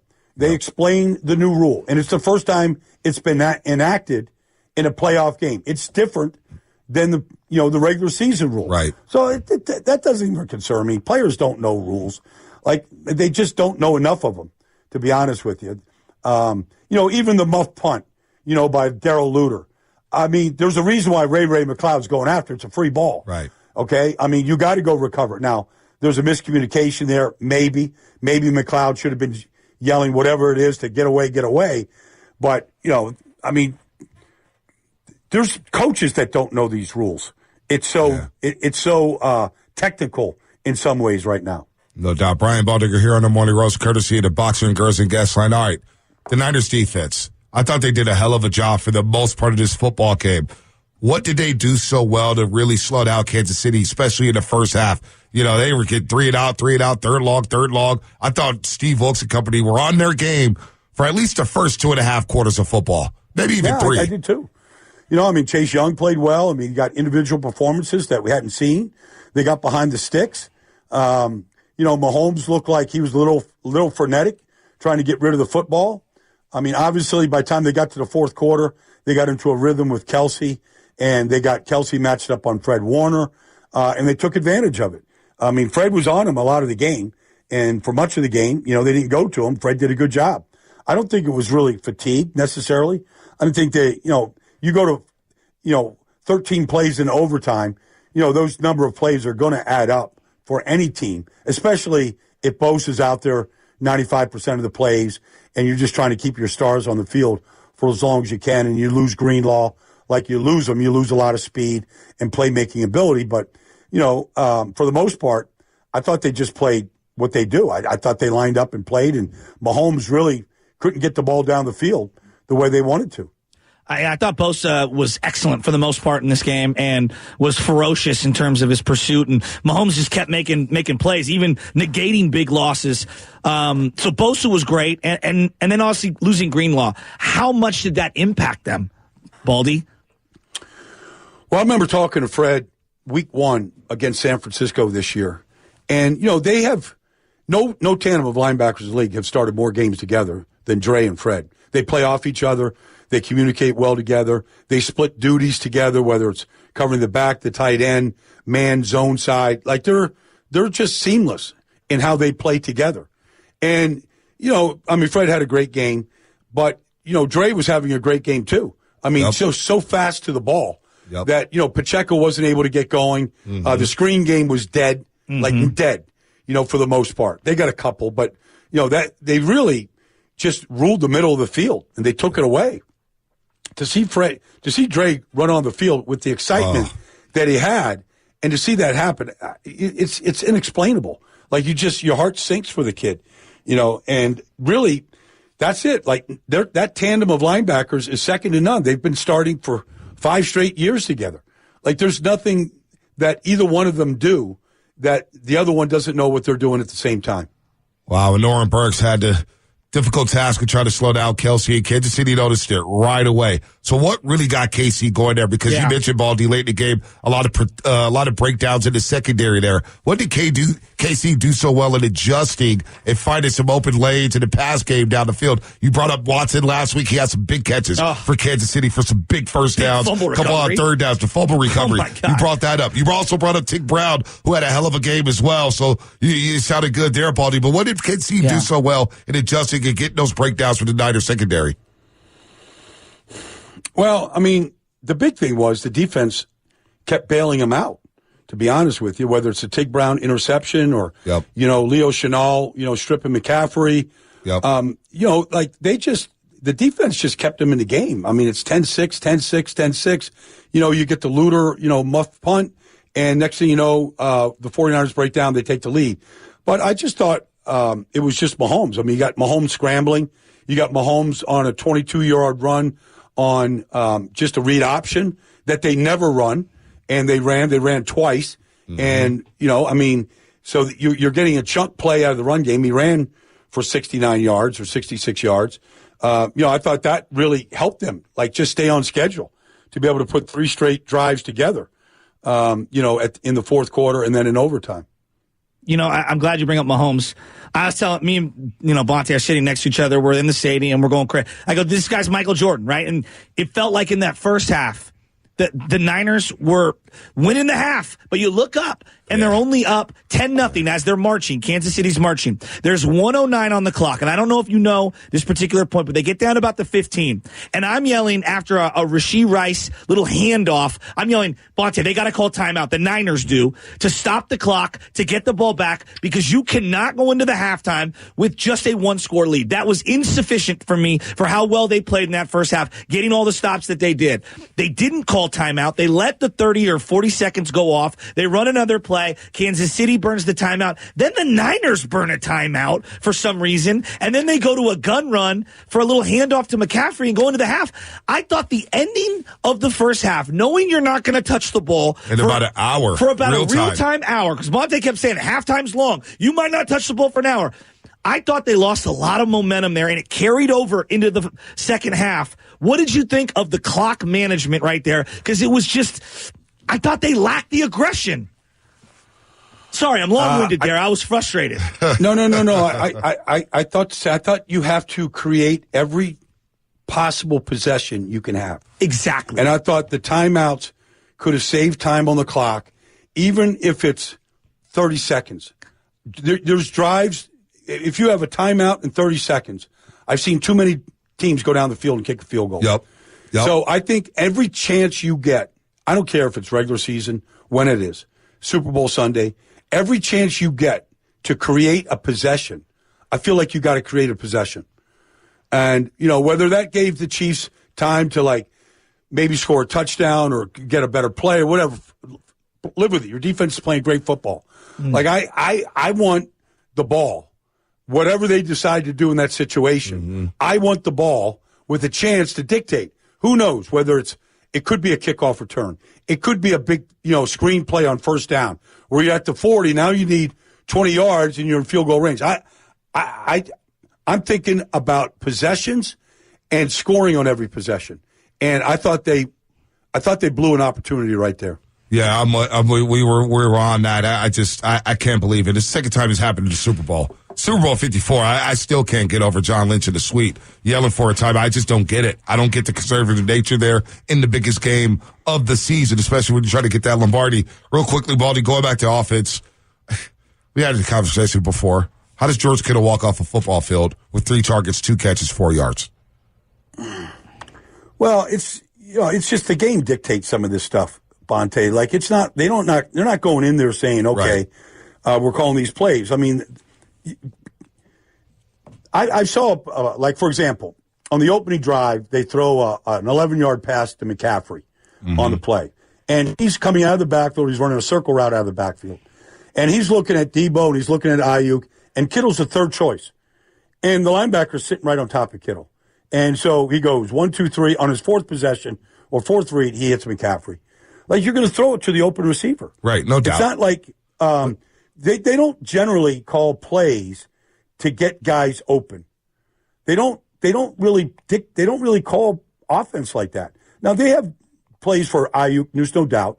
They took a shot right after the interception and they were going to go on a corner cut to him. But that was because the way the defense played. They're in the zone. You just throw it in the teeth of the zone and you throw a good pass, Aiyuk's going to be there. But I just think we've seen this with Kittle too many times before, especially before, where there was just times we go, well, where's Kittle? Well, he's not always there. Sometimes he's blocking. Sometimes he's chipping. Sometimes he's not the primary. So that's just the way the game is sometimes. Baldy, it just feels like, though, you watch these other teams. Kelsey, for example, 1 catch, 1 yard in the first half. KC made it a necessity to get him the ball in the second half, whether that's matchup based, whether it's, hey, we got to isolate him. We got to create something. It just feels like more times than not, the premium players on the 49ers offensive side of the football don't get enough. Now, Debo gets 11 targets, only 3 catches. Kansas City was in his hip pocket. He could gain no separation. Hamstring injury happens. They were all in his, they were shutting down Debo Samuel. But it just feels like more times than not, we don't get the premium players involved in the game plan. And I understand completely 100% what you're saying. But it's just, you still look back and say, man. Yeah, but I mean, Bonte, you can say that, but McCaffrey had 30 touches. I hear that. Like, it's the most touches he had all year. But it was he had 7 in 30 overtime. to 70 touches. Seven and he's in exhausted. overtime, though. Oh, that's true, but I'm just saying, 30 out of 7, 3 out of every 7 plays is going to McCaffrey. He's their number one playmaker. They tried to get the ball to Debo. They tried a bunch of times to get the ball to Debo. Right. Didn't work. No. Look, Kansas City, you can't D it up any better than what they did. And up front, the thing that would frustrate me as a 49er fan is you can't go back and watch this game the way you guys have and the way all 49er fans have. And I'm sure Lynch and Shanahan have sat down and watched it together and not go, how many chances do we have to win this game?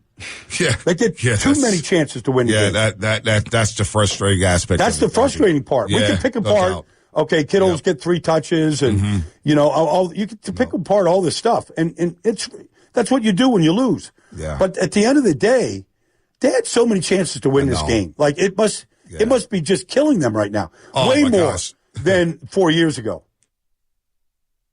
It's killing us. It's killing them. It's killing the entire 49er empire. As we wrap up the show, that was Brian Baldinger. Don't forget to follow us on YouTube and Twitch. Go download that interview, Odyssey app, 957thegame.com.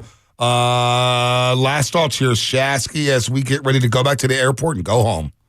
I'm ready to get the heck on out of here. Yeah, I am too. Are we going to Fast 5 or we got a minute or two? No, go ahead. Real quick. Sorry.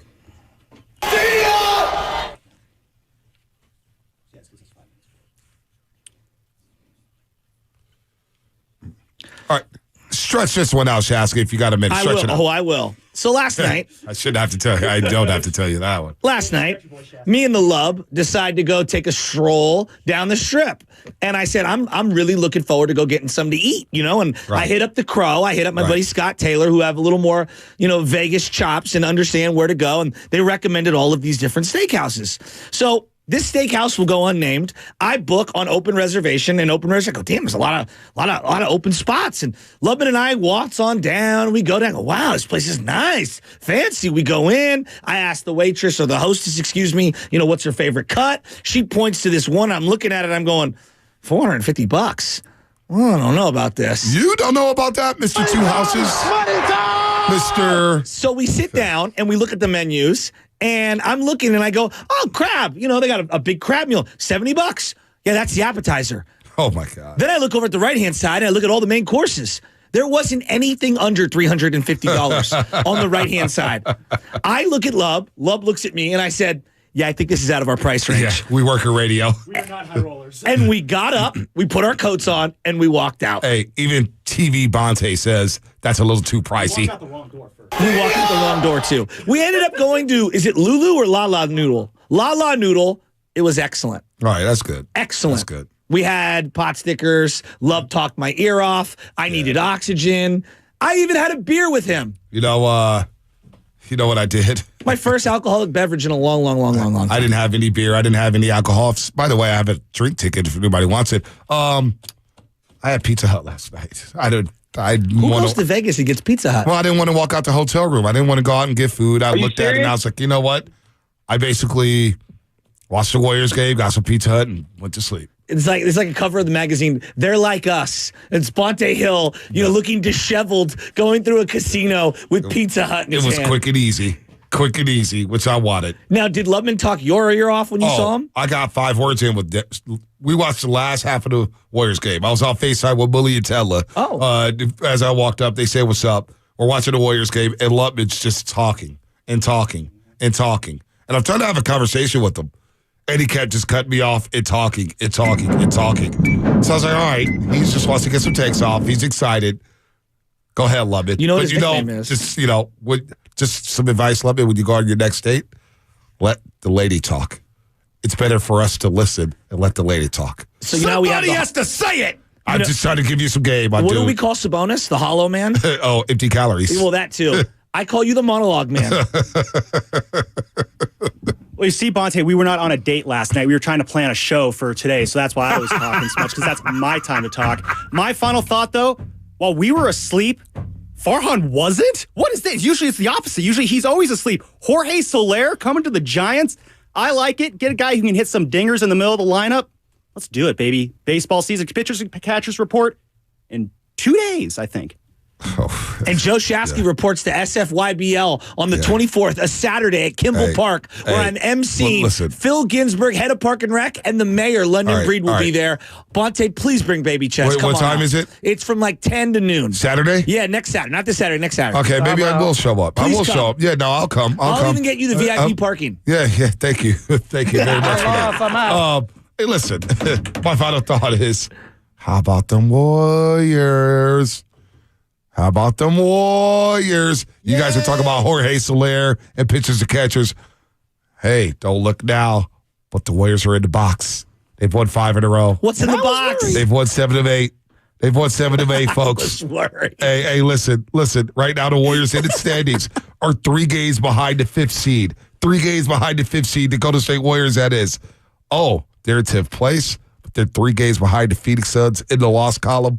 You just never know. You just never know. And if the playoffs started today, the Warriors would take on the Kings in a play-in game. You think Sacramento wants to see the Warriors in a play-in game? That is their worst nightmare. There will be no beams lit if that happens in the 7-10 matchup. So, truth be told, we're all exhausted. Speak for yourself. I could go another 3 hours. I don't know about you, buddy. I'm built for this. That was Fast Five, brought to you by You want to do Steiny and Gill? The Next Generation 10G Network. No, I'll let them do it. Hey, they wouldn't get any touches if I did that show. That's why I'm off that show. I talk too much. Only from Xfinity. The future starts out with Steiny and Guru. The boy doesn't know the zone as well as you do, Bonte. In order for small businesses to thrive, they need to be smart, efficient, savvy, staying ahead of the market at every turn.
So, you mean to tell me that if the 49ers in overtime on Sunday, the Super Bowl, had the ball, drove it down to the 9, which I believe is where they got it to, and instead of kicking a field goal there, they decided to go for it.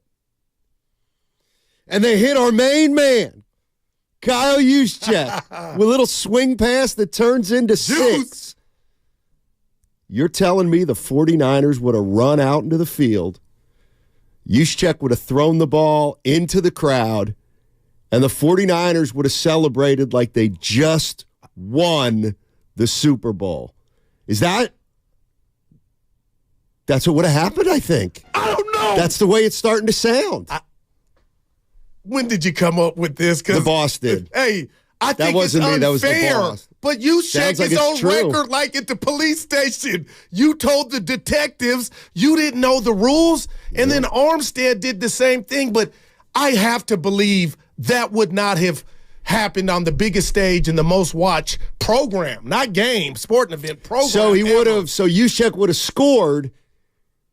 He would have thought the game was over. I can't do that. But he would have been like Barry Sanders and just tossed the ball to the official, even though he just made the biggest touchdown. And if you take off that helmet, that's a 15-yard flagger. Steiny, I guess, and I call Kyle brilliant. When you hear, a couple of players say they don't know the rules, you had 2 weeks to prepare. Are we wrong to double back and say this is odd that the players, one being on the defensive side, didn't know the rules? Well, they didn't. Some of them clearly didn't. But I didn't. I didn't play. But plenty of players have won games and not known all the rules in a game. To me, the question is, okay, now knowing the rule, and Kyle Shanahan, I guess, is going to say he knew the rule because he said his analytics told him you take the ball. Funny, Andy Reid used this term analytics too. He said his analytics told him to kick. Yeah. All I know is that I at the time, if you're telling me both teams are going to get the ball, I don't know why they wouldn't have deferred. I don't know why they wouldn't have just treated it like the first quarter of a game. I got an answer for you. We have answers on both sides. Kyle Shanahan will tell you that by taking the ball first, we'll get the ball third. Okay? The way I look at it, the way Andy Reid looked at it, and this was his quote, is they asked him, would he have deferred? He said, absolutely, because it gives you an opportunity to see what you have to do. That's why I would have deferred. And okay. he said it perfectly. You kick off to the Chiefs, and one of three things happens. You hold them, they get a field goal, or they score a touchdown. And in all three instances, at that point, when you get the ball, you know what you have to do to either win the game or tie the game. I would have deferred on that too. I get it. So you're deferring. Why are you deferring? Or you're taking the ball. Why are you taking the ball? Because your defense was just on the field I told you this when I came in, for an 11-play exhausting drive. Okay. Like, to me, that I can't, and Kyle might not say, hey, Goose Steiny, that was the reason, but the defense was gassed. And I guess I'm a bit irritated because all the money that the Niners have in that D-line, quote-unquote, in that defense as a whole, I keep hearing, oh, it's Patty Mahomes. You got to assume the 7. No, you don't. And for a lot of people, that's okay. But you got Bosa. You had Greenlaw, but you got other guys on that defense. Fred Warner, I'm just amazed that everybody is assuming that, Mahomes, that he's going to score. And I'm like, that's bothering me. But from a Kyle standpoint, I think he knew his defense had just, gas, Donnie. The Chiefs, that was and how'd the rest of the defense do? What do you mean? Well, they kept Kansas City out the end zone for the game to go overtime. The defense as a whole. So why was the 49er defense gassed? Because that was an 11-play drive. They had just stopped. The game just ended where Kansas City tied the game. Okay. So why not give your defense a break? Okay, they gave him a break. How'd that work out? The Kansas City Chiefs drove 75 yards on your defense after they got a break. Right. So, that could have been the reason. Maybe it was part of the reason. But to me, the real reason he did it was he thought if we kick to Mahomes, this must have been his mindset. If we kick to Mahomes and they score, it's a 3 or 7, and then we get the ball and we score a 3 or 7, then that means when we go to that third possession, Patrick Mahomes has it first. Not one time when you're thinking that, why wouldn't he think, well, how about if we get a hold? No, that's where I'm at. Yeah, well. No doubt, Steiny. That's where I'm agree. at, and I don't hear a lot of it. I just don't. And I get Mahomes is great, but damn, man, you like I said, Steiny, you got Bosa. I mean, why'd you sign Nick Bosa to the highest contract of any player in the history of football on defense, or one of the highest? But when Mahomes has the ball, just assume 7. Yeah, I felt like they were running from that. Like you're not gonna cat and mouse your way to a win. You're gonna either have to stop or make the most of your offensive possession, and the Niners didn't do that. 415, that's an insane argument. You have to defer.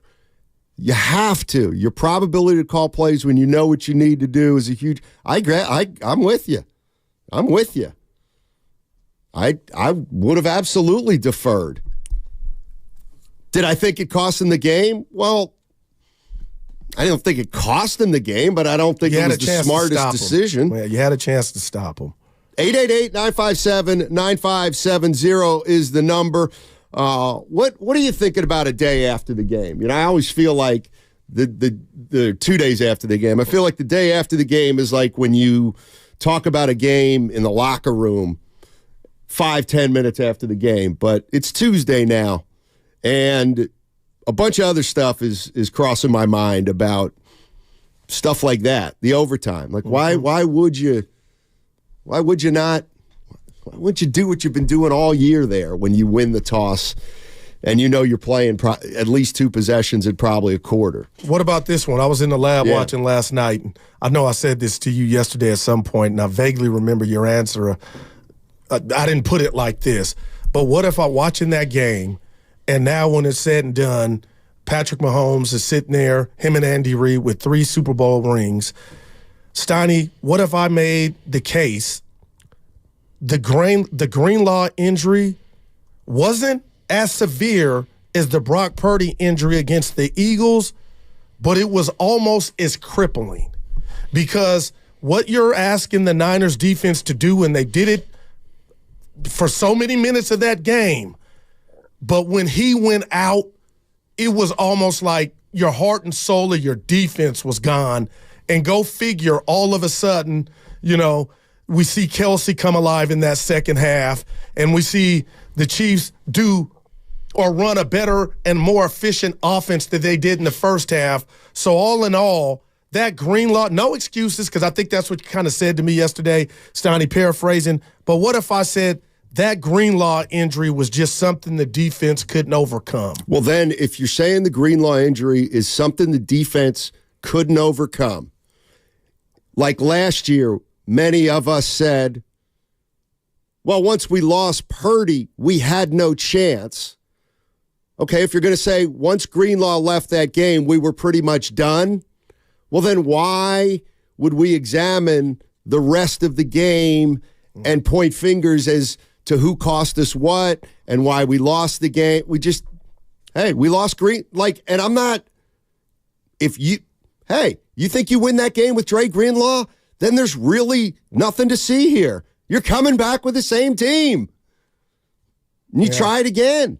Well, but technically, you can't, if you're going to blame it on the Greenlaw injury, all right, well then everybody else gets off the hook because we weren't going to win the game without Greenlaw. Well, I know it's more, and I'm not, like I said, I was kind of proud of myself yesterday getting out of here. Because, Donnie, there was nobody on my list that was. Well, hold on. You almost got out of here. Well, no, I got at the very end. You said something that I wish you hadn't said, because I was with you the whole way. I was with you the whole way. Stay tuned, okay? Because I want you to pay that off. But just like Mark Willard said, when our digital team puts a quote up and you say something, but then when it's on the socials, it kind of sounds and reads different. And I just said the Jimmy Garoppolo era got to this juncture almost, but didn't get it done. But a lot of people read it like I was saying Jimmy is better than Brock or Brock is not better than Jimmy. And that's totally not what I was saying. It was just the feeling of, and forget year 2 for Brock, about Kyle, where the others are at. It was just like another chapter of, almost there and not getting it done. But please share with us what you you weren't with me on where at the end where I kind of. You made a statement and Spadoni and John. Things were fine. Yeah. I was listening to you and Willard, and I was like, I'm with you. What did I say? I'm okay. I'm not. But you had one sentence that that triggered me in a way where it's like, well, I vehemently and utterly disagree with you. I'm trying to think, and I don't remember. It's at the fundamental core of our difference in sports and how we view sports. Because Willard and had while me some fighting for people my would life say and it emotional, makes for a and I great wasn't trying show, to do that. I other got people tricked. might say Willard that it tricked doesn't. me. You said the 49ers tricked off the Super Bowl. I don't believe that for 1 second. I don't believe they tricked off the Super Bowl. I watched the game where they were down 13-10 in the fourth quarter. Facts. They came back from a deficit, went up 16-13. Kansas City tied it to make it 16-all. They needed a score. They got a field goal. Would they have liked a touchdown? Of course, but they got a field goal. Then Kansas City scored again. Then the 49ers scored again to go ahead. And then the last possession of the game. To me, when I hear tricked off, I see a guy missing a layup or a dunk at the buzzer. I did not see the 49ers trick off. You know what? I love you for that and trying to hold me accountable for that. But let me just tell you what I'm dealing with upstairs, okay, in my cranium. I was so afraid for the 49ers defense and Steve Wilkes from a Patrick Mahomes standpoint going into this game. And the reason I was, Steiner, was I didn't like what the Niners D didn't do against Green Bay, yet they got it done collectively. I didn't like what Detroit did the first half. And this sounds redundant, but I bought into Patrick Mahomes, and rightfully so. But I guess when I look back on the San Francisco 49ers season as a whole, I overestimated everything. And that don't make me a bad person, but that's why when I say tricked off, you may or Willard can take it. And you know what? The word sounds harsh, but I saw a game where you had him flummoxed, where you got him to throw an interception right out the half. I got you. And when I use the word tricked off, Steiny, maybe I should double back and say I felt like the offense, which I thought was one of the best offenses in the league, and we'll get to what I feel now, I felt like they didn't add. But where I went wrong, and I'm going to give kudos to the Chiefs' defense, they had a plan. They were not afraid of the Niner weaponry that I'll say I overestimated, but I won't say I overestimated them from a talent standpoint. We'll get to Aiyuk and his brother and girlfriend. But my point is, now I'm questioning Kyle and the way this offense tries to attack defenses. Because when you look against the good defenses like the Ravens on Christmas, Cleveland, and Kansas City, they played this Niner offensive unit to where we manning up. Lester Hayes, we're manning up. Michael Haynes, we don't believe you can beat us over the top. So when I say tricked, I'm going to double back and say wasted opportunities, Steiny. I feel like the Niners offense wasted opportunities. And my last thing before I pass it back to you, yeah, Goo, they got the interception and the ball was at the 40, but Kansas City stopped them. But to me, that was just a glaring moment to where you're up 7. Man, if you put up a 3 or you get another 7, now they're down 11. And that's what I'm having trouble processing. Karl Malone trick off. Did the Jazz trick off the title to the Bulls? The 2 titles to the Bulls that they lost?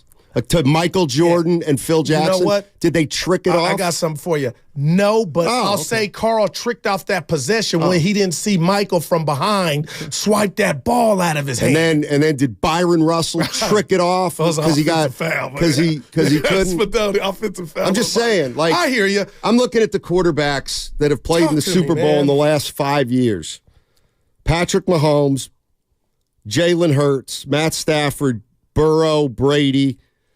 Then Garoppolo and Purdy.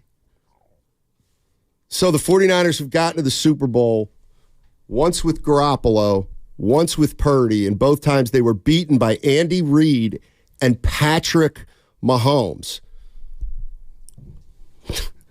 How do you trick off a game when you go into a Super Bowl with 2 quarterbacks like that going up against Michael Jordan or Steph Curry.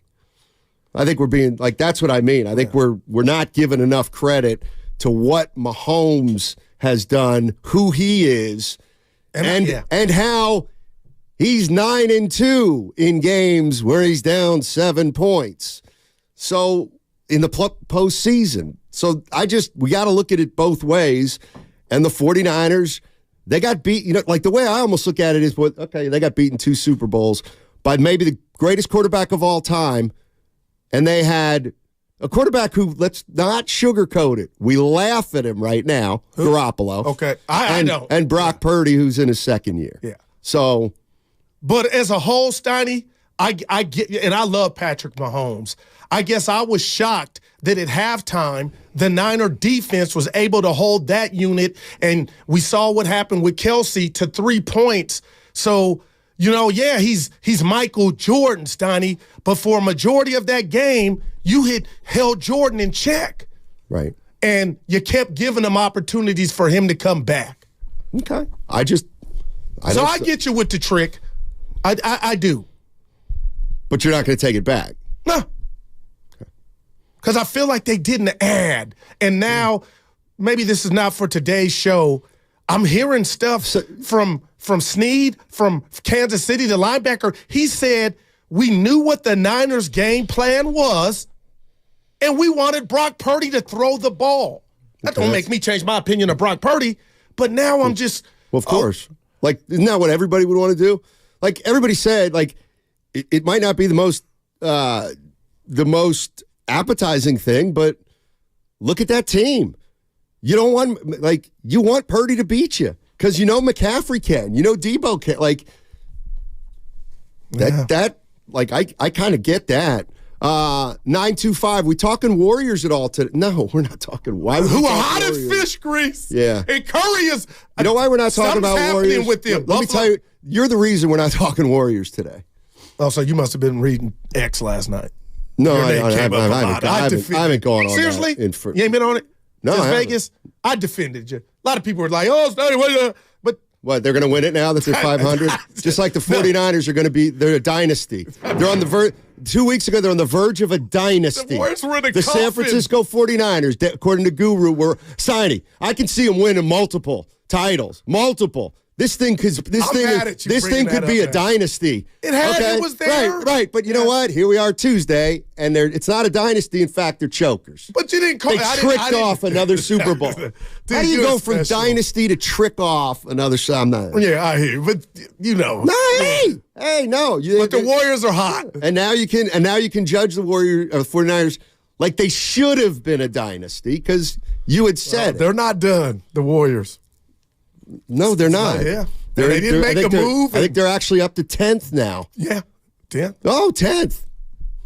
That's great. 888-957-9570 is the number. It's 2 days after the Super Bowl, and now we can discuss this thing calmly. And you guys realize, that's why I'm proud of you, most of you. As much as it hurts, there's really, all we can do is we'll come back next year with about the same team. Well, Dre Greenlaw, I know he won't be available week one. So no excuse. He's just a guy. No, they have 22 he's players. He's a big part of your defense. Okay. Well, then this is perfect. Then you're going into next season with an excuse why you're not going to win. No, Vegas has the Niners favored to win the Super Bowl. If you're into that. Yeah, I am into that actually, and I was into it at the start of the year because anybody who knew this team knew they were going to get 2 cracks at it. How about this for a nugget? $185 million was bet on that football game, the Super Bowl. Mm-hmm. Just think about that. $185 million. And the favorite team didn't win. Most watched television event in history. Yeah, not sporting event, 124 million viewers. That's okay. Because it was Taylor Swift. I appreciate Swift, that. Right? Now, who was having a good day. Taylor accounts for at least a third of that. Now, do me a favor. That's the easy part, which you guys just did. Now, put it in perspective. What does that mean?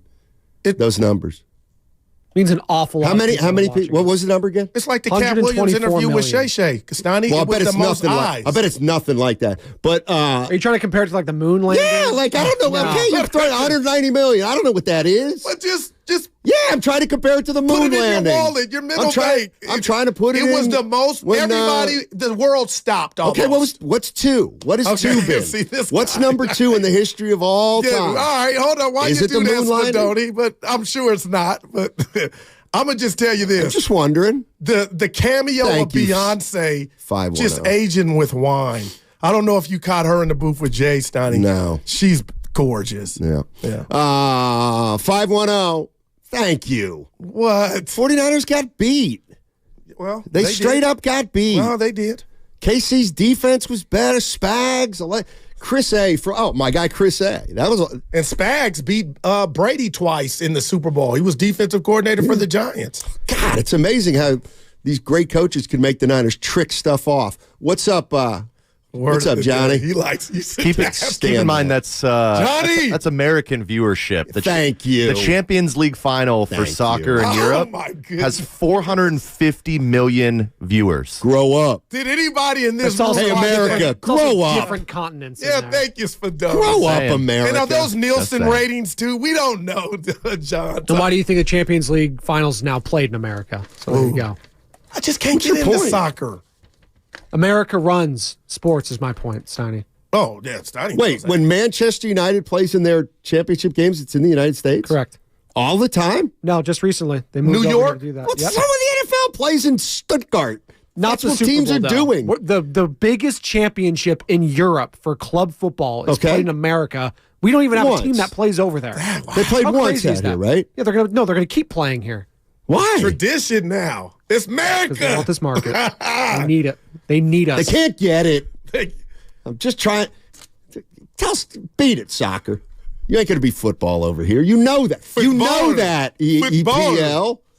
You know that. 888-957-9570 is the number.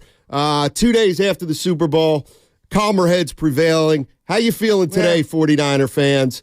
By the way, a reminder, you can catch all 4 hours of Steiny and Guru on the free Odyssey app. Plus, watch us on YouTube and Twitch, powered by First NorCal Credit Union. This segment is sponsored by Lucky California.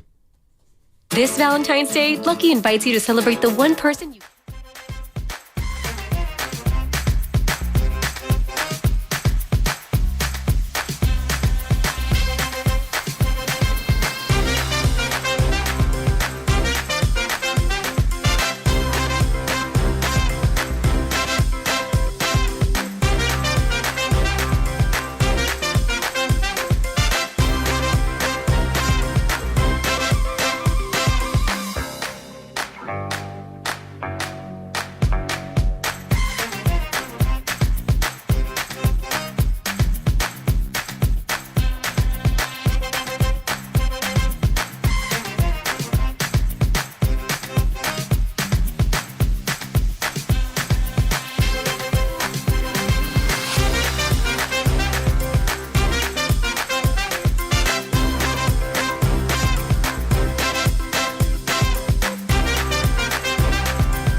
to Steiny and Guru on 95.7 The Game. I'm out of touch. You both are out of touch. Speaking of which, did you see the Hold video? on. Go ahead. Can I please? I got something. I got to write down these 4 freaking things that happened in EPL. Oh, you telling me shut up with Willard. Okay, what was he? Okay, go ahead. So, I watched this with the lovely Mia because she wanted to see us. Sure, I couldn't get her there. No pool. But Bonte and Shasky at the game with the cheerleaders and Bonte on the mic, Shasky calling out the fans with their jersey. But watch the video closely. The dance move Bonte Hill did is not a dance move. I don't think Bonte could cut a rug. Okay. But he did the little shoulder dance, started, and I was like, B, I texted him, what was that? Now I'm coming down your road.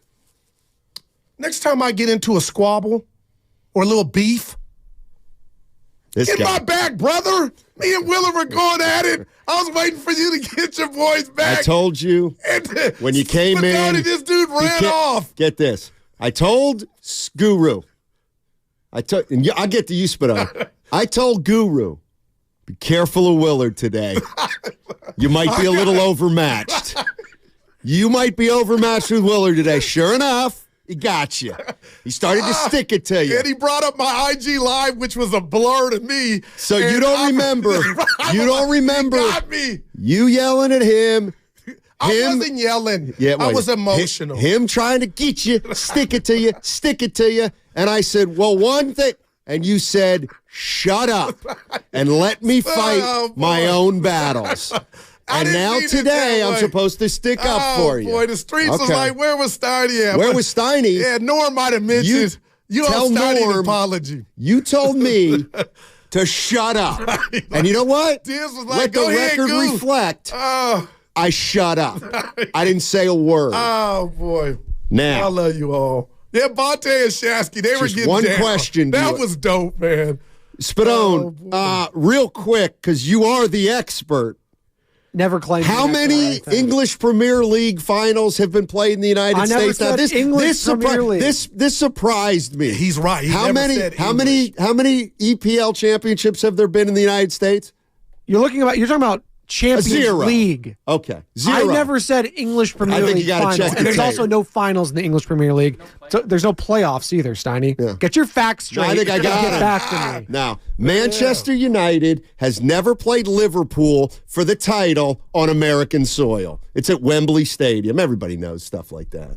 Well, they've also played an awful lot of Premier League matches here, Steiny. But as you know, again, there are no playoff matches in the English Premier League. I'll tell you what I'm going to let you do. I'm going to just acknowledge you're wrong and then explain to our listeners the difference between the Champions League and the English Premier League. Just say, Steiny, you're right, I misspoke. No. Here's what I really meant. I will not say that. I will explain the latter of what you just said. The Champions League is a collection of all of the top teams in the best leagues in Europe. So English Premier League, which is in England, obviously. Juventus plays in Serie A, which is the top Italian league. La Liga in Spain. The Bundesliga in Germany, amongst others, and all of those top clubs play in the Champions League, which is the best of the best of the best, and then they get the major winner there. But the English Premier League is only of the English teams. Right. Chelsea, Liverpool, Man City. So it would be like the Super Bowl will always be in the United States, but the flag football champions and the NCAA champions and the 2 semi-pro leagues, they all get together, have a tournament. You know what? We'll have that in Stuttgart to grow the game. There you go. We have World Cup, by the way, in a couple of years' time. You excited about that? Well, Levi Stadium. I've been to a World Cup. I don't know if you have. Well, 94. Have you ever been to it? Have you ever been? Is that here at Stanford Stadium they have them? Yeah, 94 World Cup, right? Some would say there's even more. There's 2 genders, dude. I went to a women's World Cup in Vancouver. Well, I was referring to the men's World Cup. Well, then be specific. Because when we're talking about the World Cup, we've been talking and we're talking about the United States, the men can't hold a candle to the women. So let's make the distinction when we're talking about the U.S. World Cup team. Because the women are the fashizzle, and the men are wanting. Mm-hmm. Well, they were They're one not thing. for shizzle last World Cup. They kind of fizzled out, but it's all right. I'm just saying. Shout out Valentine's Day. I'm just saying. Yeah. I have been to a World Cup. Now, I've never been to the Men's World Cup, but I've been to the World Cup. Yay! Thank you. Yeah. Drew Down says no Warrior talk, but EPL talk. There you That's go. right. That's right. We're talking Warriors. Yeah, let me guess. They're going to win the title. Just like after the 49ers won 9 in a row, they're in a dynasty. Let's talk about the Warriors winning their 5th title in 8 years this year. We can do that. And then when they don't, we'll say, how come we said they were going to win it again when People they were feeling only good 500? about the Dubs, that's all. They should feel good about the Dubs. They're doing exactly what they needed to do. Get healthy. Yeah. It's the only thing they could do. Let's go to David in San Francisco. Why'd the boss come in? Just there? Oh, I didn't see him. Was it EPL time? Okay, enough of enough. David in San Francisco. What's up, man? Hey, David. Oh. Dave pulled a dick for a meal. Let's go to Steeler Phil. Oh, I'm going to watch it. Believe me, I really love the. All right, let's go to Steeler Phil. Apologize to Coach. He doesn't know what hit him at this point. Steeler Phil in Vacaville. What's up, Steeler Phil? Hey, what's going on? What's up, baby? Hey. I think you guys are doing a great job, and I normally respect Steiny's takes on stuff, but I cannot get behind the whole we just lost to Michael Jordan. Oh, there's plenty of times. There's plenty of times that Pittsburgh played Tom Brady and didn't make it to the Super Bowl, but I never once heard Tomlin come out and say we just lost to Michael Jordan. How could we? I mean, Shanahan came with the same take. I thought when Shanahan said it, it was a weak take, and I'm normally behind you, son. No, I get it. And like, are you a 49er fan? No, I'm a Steelers fan, bro. Okay. Well, I appreciate your. No, I don't think the 49ers tricked off the game. I believe they were beaten by greatness. I believe they were beaten by a team that was better yesterday. I don't believe the San Francisco 49ers played Super Bowl winning football on Sunday. My question to 49er fans is, look, we can all acknowledge, was Purdy okay? Yeah, we can all acknowledge everybody on the Niners virtually, top to bottom, they were all okay. There was nobody who was terrible. Kittle should have gotten the ball more. Debo usually gets more yards. We can all acknowledge that. But my question is this. We all realize that they didn't play their best football on Sunday. And yet does that make you more pissed off or less pissed off? I'm going to say more, Steiny, because any game that goes overtime, you didn't deserve I don't think to it's a win. stretch to You're say not good enough. You had a chance to win the game. You weren't you didn't trick it off. Time, you weren't good enough to beat Patrick Mahomes and Andy Reid. You were not. Yeah. You know what? You need to play a little better to beat one of the greatest tandems that's ever come through the NFL. Yeah. Andy Reid and Patrick Mahomes. And I'll say you never got a big lead after the first. I mean, you never. You were lucky to go to overtime, and then you didn't. You settled for a field goal.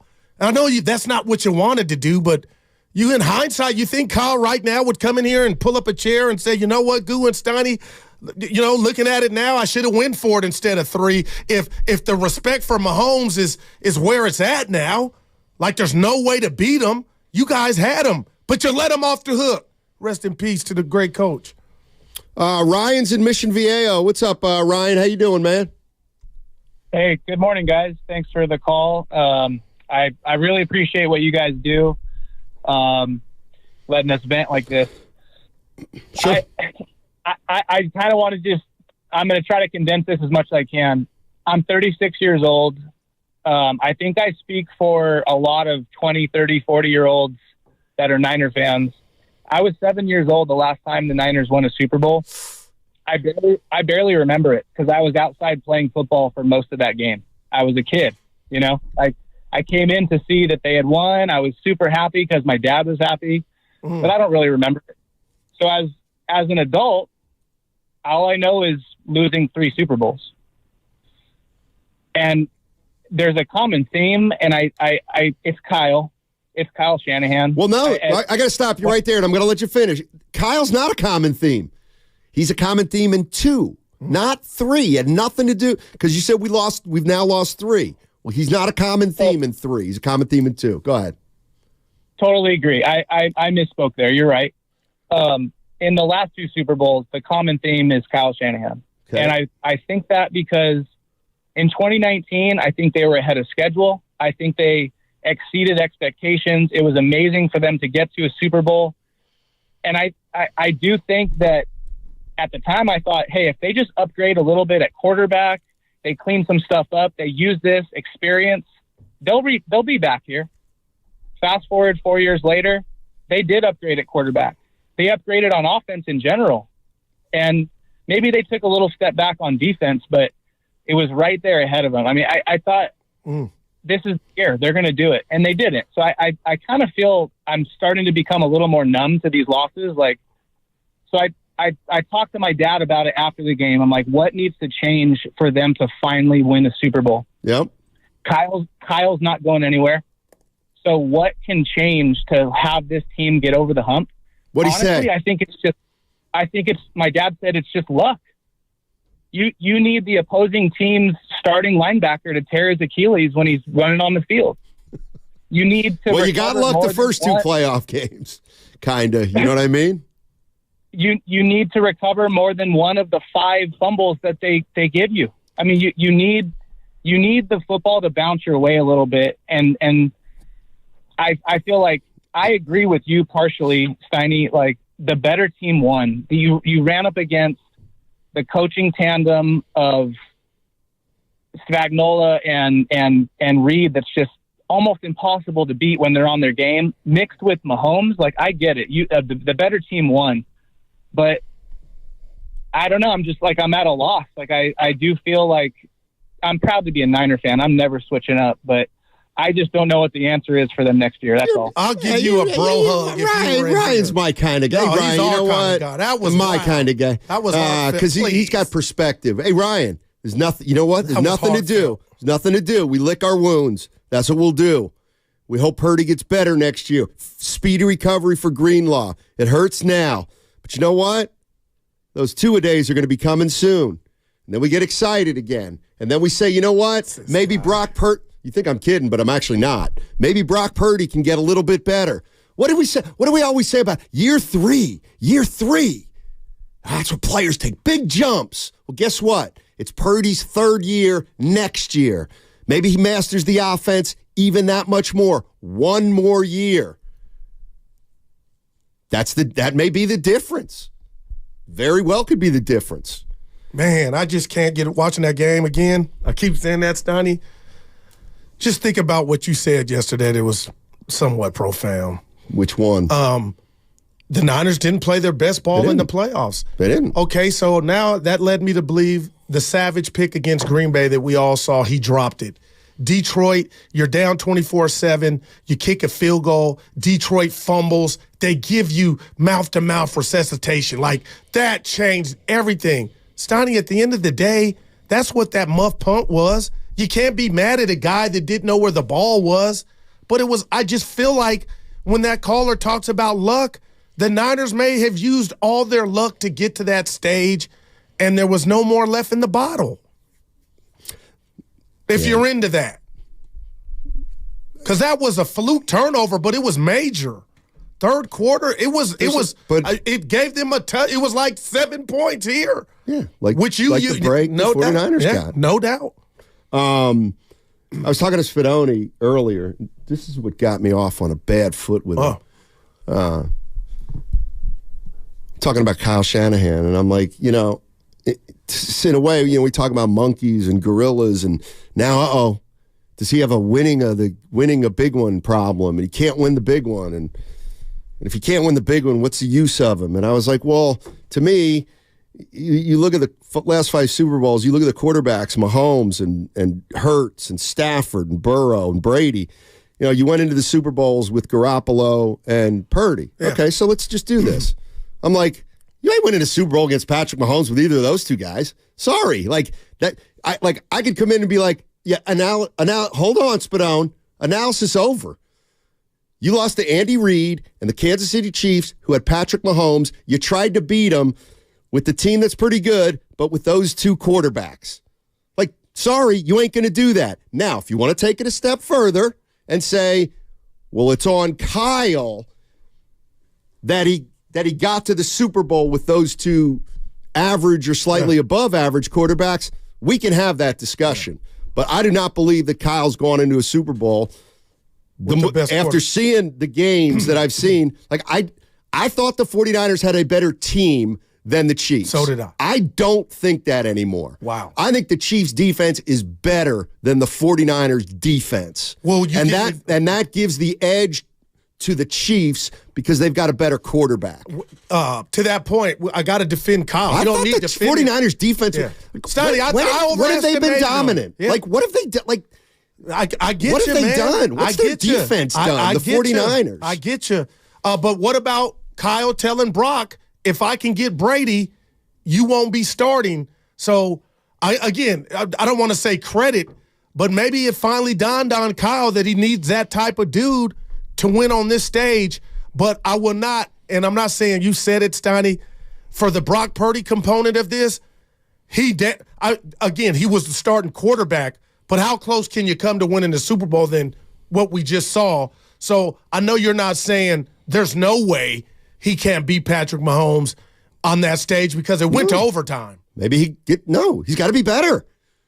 Instead, what was he, 23 for 38? Yeah, 22, I believe, yeah. Okay, 26 for 38 with two touchdowns. But there's a bigger problem or question for me now. Okay. If these defenses are daring you to throw the ball over the top and that's not what you do, then that's a philosophy problem. You got to smirk. Well, I'm and you know why the smirk? You know I have the smirk because for the first 4 games this season, all anybody talked about is, does he have a strong enough arm? Can he throw the ball downfield? No, he can't. Yes, he can. Well, he throws it 30, but he doesn't throw 50. Okay, so now it's 2 years later, and we're revisiting the same thing that we thought that Purdy solved. Because remember when he threw some long passes early in the season, and then everybody said, see, he can throw long passes. He can throw long passes. And now we're questioning whether he can throw long passes again. On a couple sideline routes that I was okay. You know, he wasn't bad. That's all. But again, I know you're not saying, and it's out there, that Brock Purdy can't win. I'm not. Did I say that? No. I'm saying. But when you cite those quarterbacks of the last 5 years, I guess one would say, I'm not ready to put Purdy into that group. Exactly. But yet he took that guy, Mahomes, to overtime. Right. And he did. He almost did enough. Maybe the next time he plays in a Super Bowl, he'll be better. He'll be smarter. He'll be able to make 2 or 3 throws that he didn't make. And you know what? I'm not just talking about Purdy. Right, okay, maybe the next Super Bowl, McCaffrey don't fumble. Maybe the next Super Bowl, George Kittle does something other than block. Maybe the next Super Bowl, Kyle Shanahan defers. Maybe the next Super Bowl, Brandon Aiyuk plays like a number 1 receiver. It's not. Maybe the next Super Bowl, Trent Williams plays like this god that we heard about all year long. But Brandon Aiyuk, again, I don't know his brother, but Steiner, he had 3 receptions and 6 targets. I can tell he's pissed off. Who? Brandon Aiyuk. Okay. Well, is he pissed because he was open and not getting the ball? I don't know. Okay, well then Purdy's not good enough. In a way. You know who was the worst player in the field? Trent Williams. That's a shocker to me. Trent Williams. I'm got to hear all year. People just do this all the time. This is what always bothers me. And I'm not even saying I'm an expert on line play. Obviously, I'm not. Trent Williams is the best right tackle in football, best left tackle in football. He just is. Well, really? Yeah. He's just the best. Oh, he's one of the greatest of all time. Can't question Trent. He stunk in the Super Bowl. I'll give you that. Tell me he didn't stink. No, he'll tell you that. Okay. Well, what happened to Trent Williams? Is that Kyle Shanahan's fault? I don't know. I don't think so. Let's go to Armando in San Leandro. What's going on, Armando? Hey, what's going on, gentlemen? Good show. Thank you. Okay, so I told my whole family the same thing. If we give Kansas City points, we will kill ourselves. That's exactly what we did. On that punt, these are professional players. When they punt that ball and we cannot see where the ball is going to land, and it hits your foot and gives them 7 points, for me, that was the difference of this game. We gave them 7 points. Man, that hurt. That hurt. Yeah, it's a big play. Yeah. I mean, now, Steiny, it can't, like, they needed it. Kansas City needed something, and there it was. I mean, and they cashed in on it. They did, but by the same token, the 49ers were not scoring. That's the theme. And that's why I use, tricked, but they were not adding, and I was not giving Kansas City's defense credit for them not adding. 408 Comcast Business Text Line. I don't care who you have at quarterback. If you have a weak offensive line, you know what? You're right. I'm stopping there. Yeah, it ain't just Trent. Myth. Team's a myth. What? I guess if I have a conversation with one of our comrades, they're I not can share it. Yeah. Well, I talked to Shasky yesterday, and he was talking about the 3rd down and 5 from the 9. And is that the Chris Jones play? Yeah, yes, sir. Okay. He said maybe a more experienced quarterback would have saw that protection issue. Maybe. Watching the game again, I didn't text him. I got one waiting for him. Oh. The protection was called. That was just a whiff. That was just an old lineman whiffing, Spadoni. It wasn't about nobody had Jones accounted for. That was just a whiff. Let's listen to Baldy address that. Brian Baldinger with the morning show. They had 3 major breakdowns up front on plays that could have decided the game. Man. The final play in overtime on 3rd and 4. I mean, Brandon Aiyuk is all alone in the end zone. He defeats L'Jarius Sneed. L'Jarius Sneed is on his Sneed. I mean, he shook him. He's down on the ground. And Aiyuk is running free. And Brock Purdy's throwing the ball away because nobody blocks Chris Jones. Now, I don't know what was supposed to happen. It looked like it was a slide to the right. Maybe the right guard blew the protection, went the wrong way, because they ran into each other a bunch. Mm-hmm. Now, to your point, they pull their center sometimes, Brendel, to kind of seal the edge on some of these play actions. It's okay. I mean, I've seen that protections. They're not alone. They do it a lot in college. It looks like they were trying to do that a couple of times. They ended up running into each other. Feliciano ran into Brendel. Chris Jones comes free in the final play of the game. They probably scored a touchdown on that play. I can't believe Brock Purdy would miss a wide-open Aiyuk. Wow. Instead, he's forced to just throw it away and kick the field goal. But that happened a couple of times. Yep. A couple of times where it was just a clear breakdown. It wasn't Chris Jones winning one-on-one. It was Chris Jones coming free because they blew the protection one-on-one. Brian Baldinger. Yes, Donnie, and what's funny about that is the same Chris Jones that wrecked and wreaked havoc on the Niners in the Super Bowl in 2019. And it wasn't these, linemen, but that was a big stop. You get a first there, you're going to bleed the clock, kick a field goal. It's a parade tomorrow. I look at football on that play is, okay, so Purdy has to throw it away. Well, he actually threw that. Jones comes in, puts pressure on, and he actually threw the ball, and it landed in the end zone. Yeah. Okay. Chinnins was was that who it was? Yeah. There was a small, would you give me this? There was a small window where if he would have thrown it more on a line and more into the flat, even with Chris Jones coming, he might have been able to throw the ball with enough zip on it that Jennings catches it and turns the corner and gets a first down. I think Aaron Rodgers could do what you're talking about. I think Joe Montana could have done it too. Right. And maybe Brock Purdy will be able to do it next year or the year after that. I'm not blaming Brock Purdy for not making that throw. What I'm saying is I think very few quarterbacks end up making that throw or coming up with a big play there, and that's like the difference between some of the greatest quarterbacks of all time and, unfortunately, a guy who's just playing in his second season in the NFL. Like 5 years from now, we'll probably have seen that play 5 more times. I know it doesn't mean anything now, but the other thing is Brock Purdy's probably getting better as a quarterback.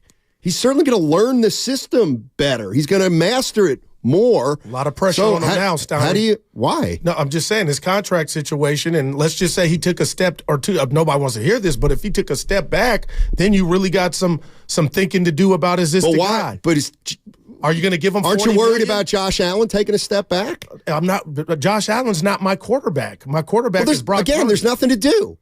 You want to sign him now? Oh no, I'm saying next year is going to be better next year. Right? Be better. Right. He's a second to third year. Why wouldn't he get better? Is my question.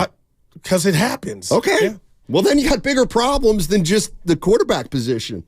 That's the thing. It's like everyone's like, you He's coming back next year. He's in his third year. No doubt. Like, if you think Purdy's a problem, again, get rid of him then. But, like, everybody wants to, like, kill guys, but then it's like, okay, let's do something else. Well, nothing else to really do. Like, this team has nothing to do, kind of. And I'm not saying it means there's nothing to talk about. I think there's a lot to talk about, but, I mean, like, even if Purdy takes a step back, I bet you they still go 11-6. But what would you pay him? That's what we're talking about. So much of this season, you've brought up his contract stats. Still too early to talk about that, I think. Well, I'm fast forwarding 17 games next year, but I was just saying the pressure to kind of duplicate this season is there. Yeah, and I would say the odds are they're probably going to do it. They have the exact same personnel, virtually. 888-957-9570. By the way, Ross Tucker, everybody's favorite, we gotta including get Phil Mo Mikes. Oh, boy. I got to get Ross to, we got to come at him. He's going to join us at 12:30. He's our Odyssey NFL insider. That segment brought to you by In at the Tides, the legendary all-you-can-eat Dungeness crab feeds at the Tides Wharf restaurant. They're just $99 a person, February 2nd and 23rd. That means the next one's on the 23rd. And March 8th and 15th. So 3 out of the 4 still available. February 23rd, March 8th, March 15th. And we're talking about an all-you-can-eat Dungeness crab feed. Make it a getaway and ask for the crab feed special room rate. Info at inatthetides.com. Hey, it's Willard and Dibbs for Safeway, and Safeway is the perfect one-stop shop for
It's the Guru Steiny Guru Steiny Guru Steiny show. Let's go.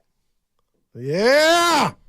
We got to have him come back. I wonder how he's feeling, dealing with the tragic loss. Who was that? I hate you sometimes. Raphael, that's our guy. Oh, so you're guessing. Yeah. No, I don't know. How about that? That's our guy. Right. You got you guys out there. Seriously, Steinmetz is getting hard to listen to. Just now. Who said that? I've had enough. Just now? You just interrupt Goo all the time and whine and whine and whine. No, it's the other way around. No. I apologize for interrupting you, but for the whining, I'm not whining. I'm the stepper of the show. I'm not whining. In fact, hey, you got beat. Well, you want a hot take? I'll give you a hot take. Chase I Young. am the system of this show. Chase Young. Had a good game. Yeah, he made their defense worse. Randy Gregory made the 49ers defense better. Then they got Chase Young. He made it worse. Well, are you can't John stop said the you run. just interrupted me as you Can't stop the run.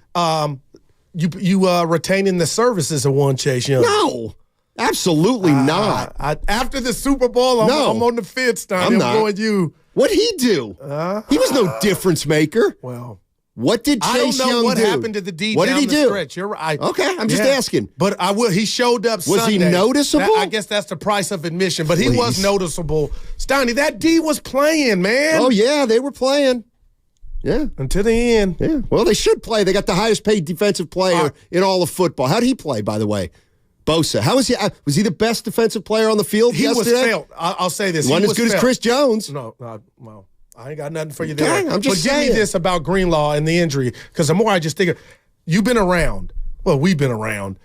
Have you seen a more fluker playoff injury? Of course. Give me one. Nothing like that in the Super Bowl. You're ready like a crazy. Dude sneezed and hurt his back. He was supposed to pitch Game 6. And you know what? Yes, I could. Let me ask you a question.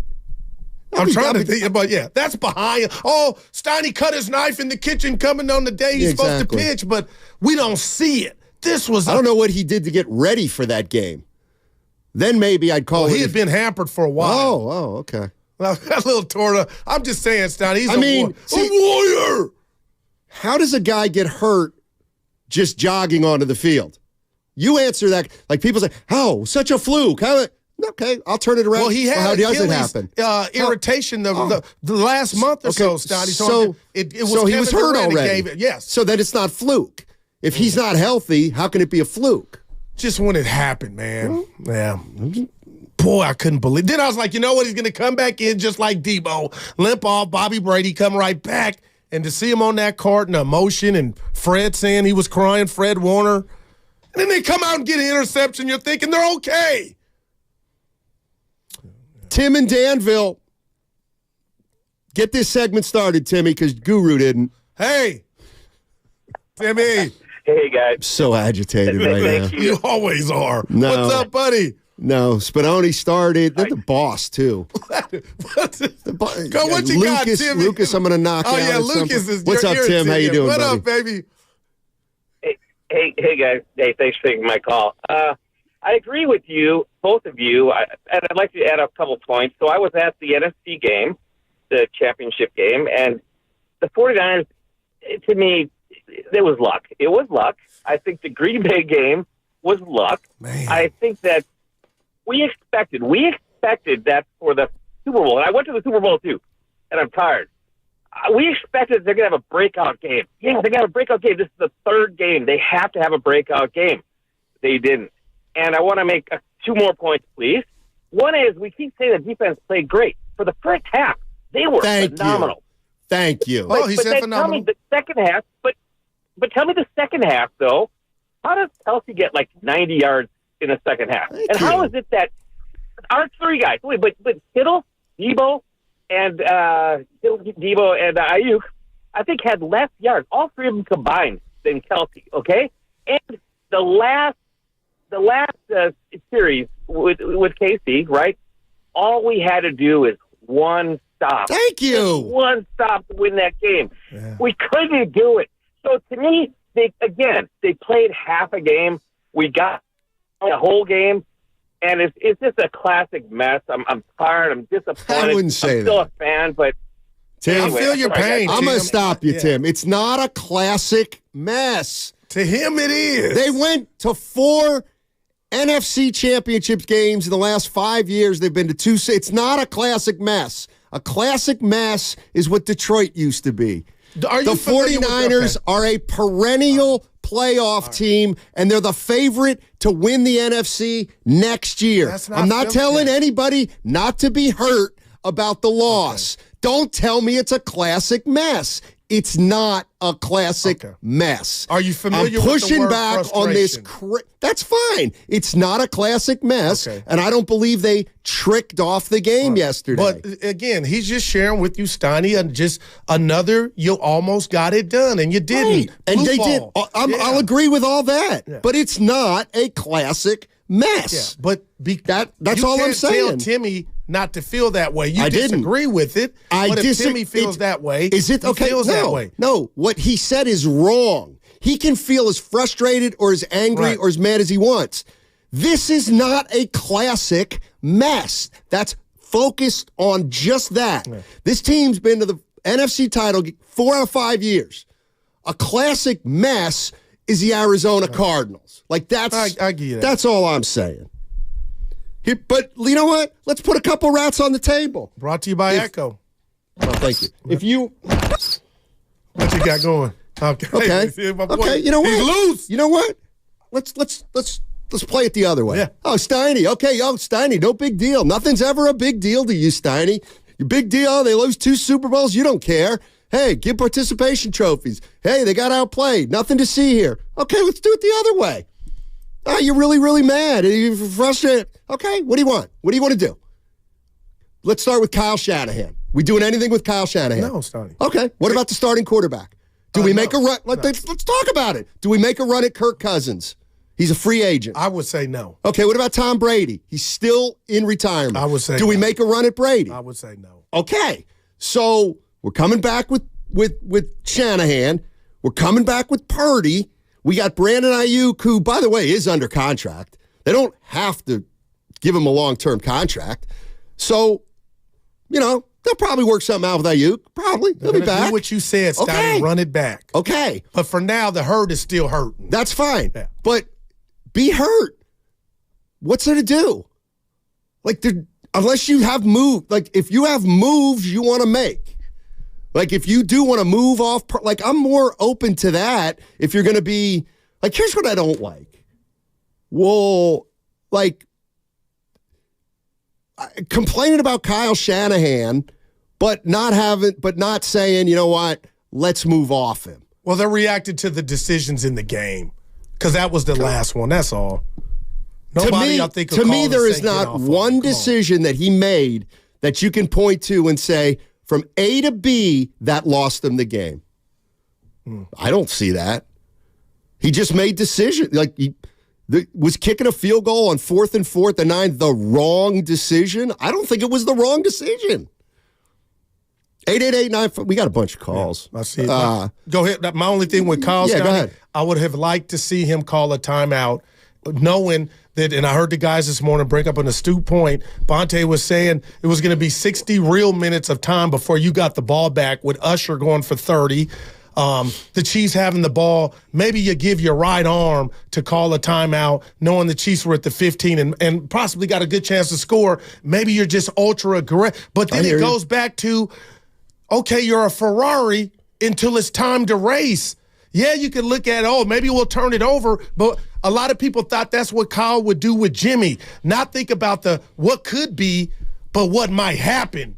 And I just felt like, and then to call the timeout after was like, dude, you know what I mean? That was all I had on my list for Kyle. From the bottom of my heart, I am not saying that we can't talk about Kyle Shanahan and say, how about this? What would the alternative been about that? Could he have been more aggressive using those timeouts? Yes. There are a handful of things But that to ain't talk saying about. fire him, Steiny. And it's also, I don't see any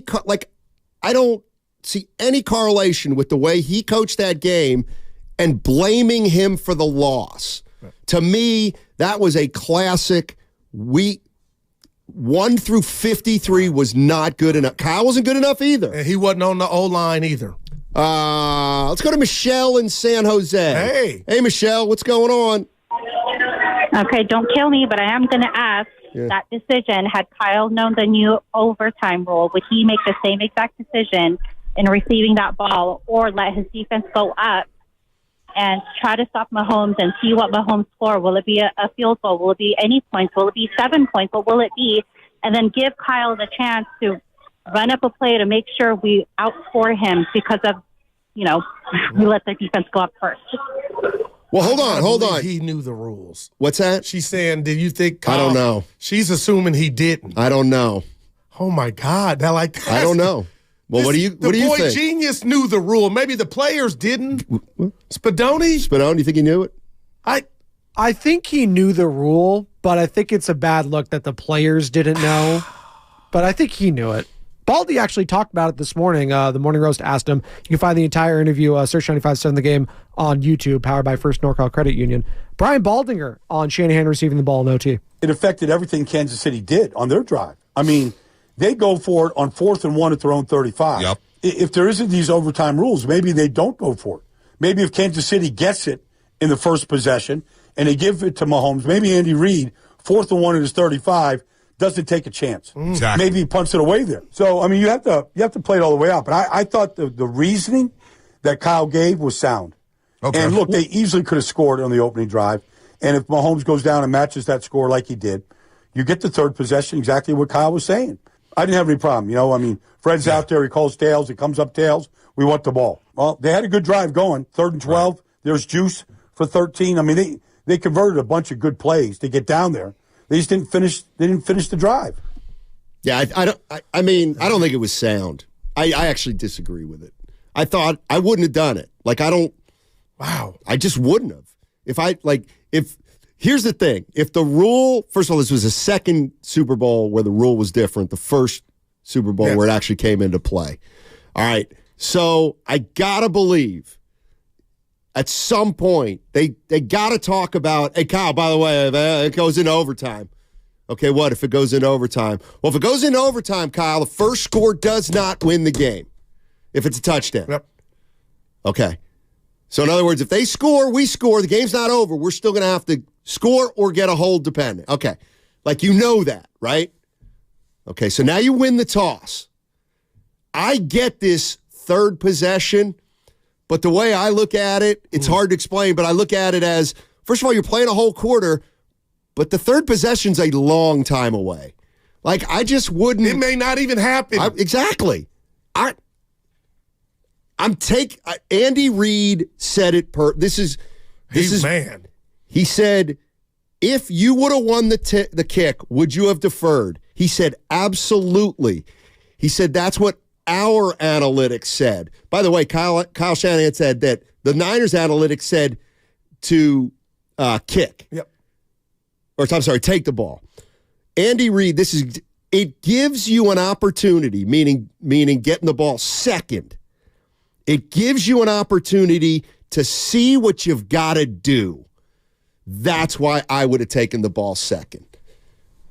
Because, and I know this is an exaggeration, but if they score, if you defer, the 49ers defer, they kick to the Chiefs, even if Mahomes goes bomb on the first play, they score at 7, boom, you're down 7.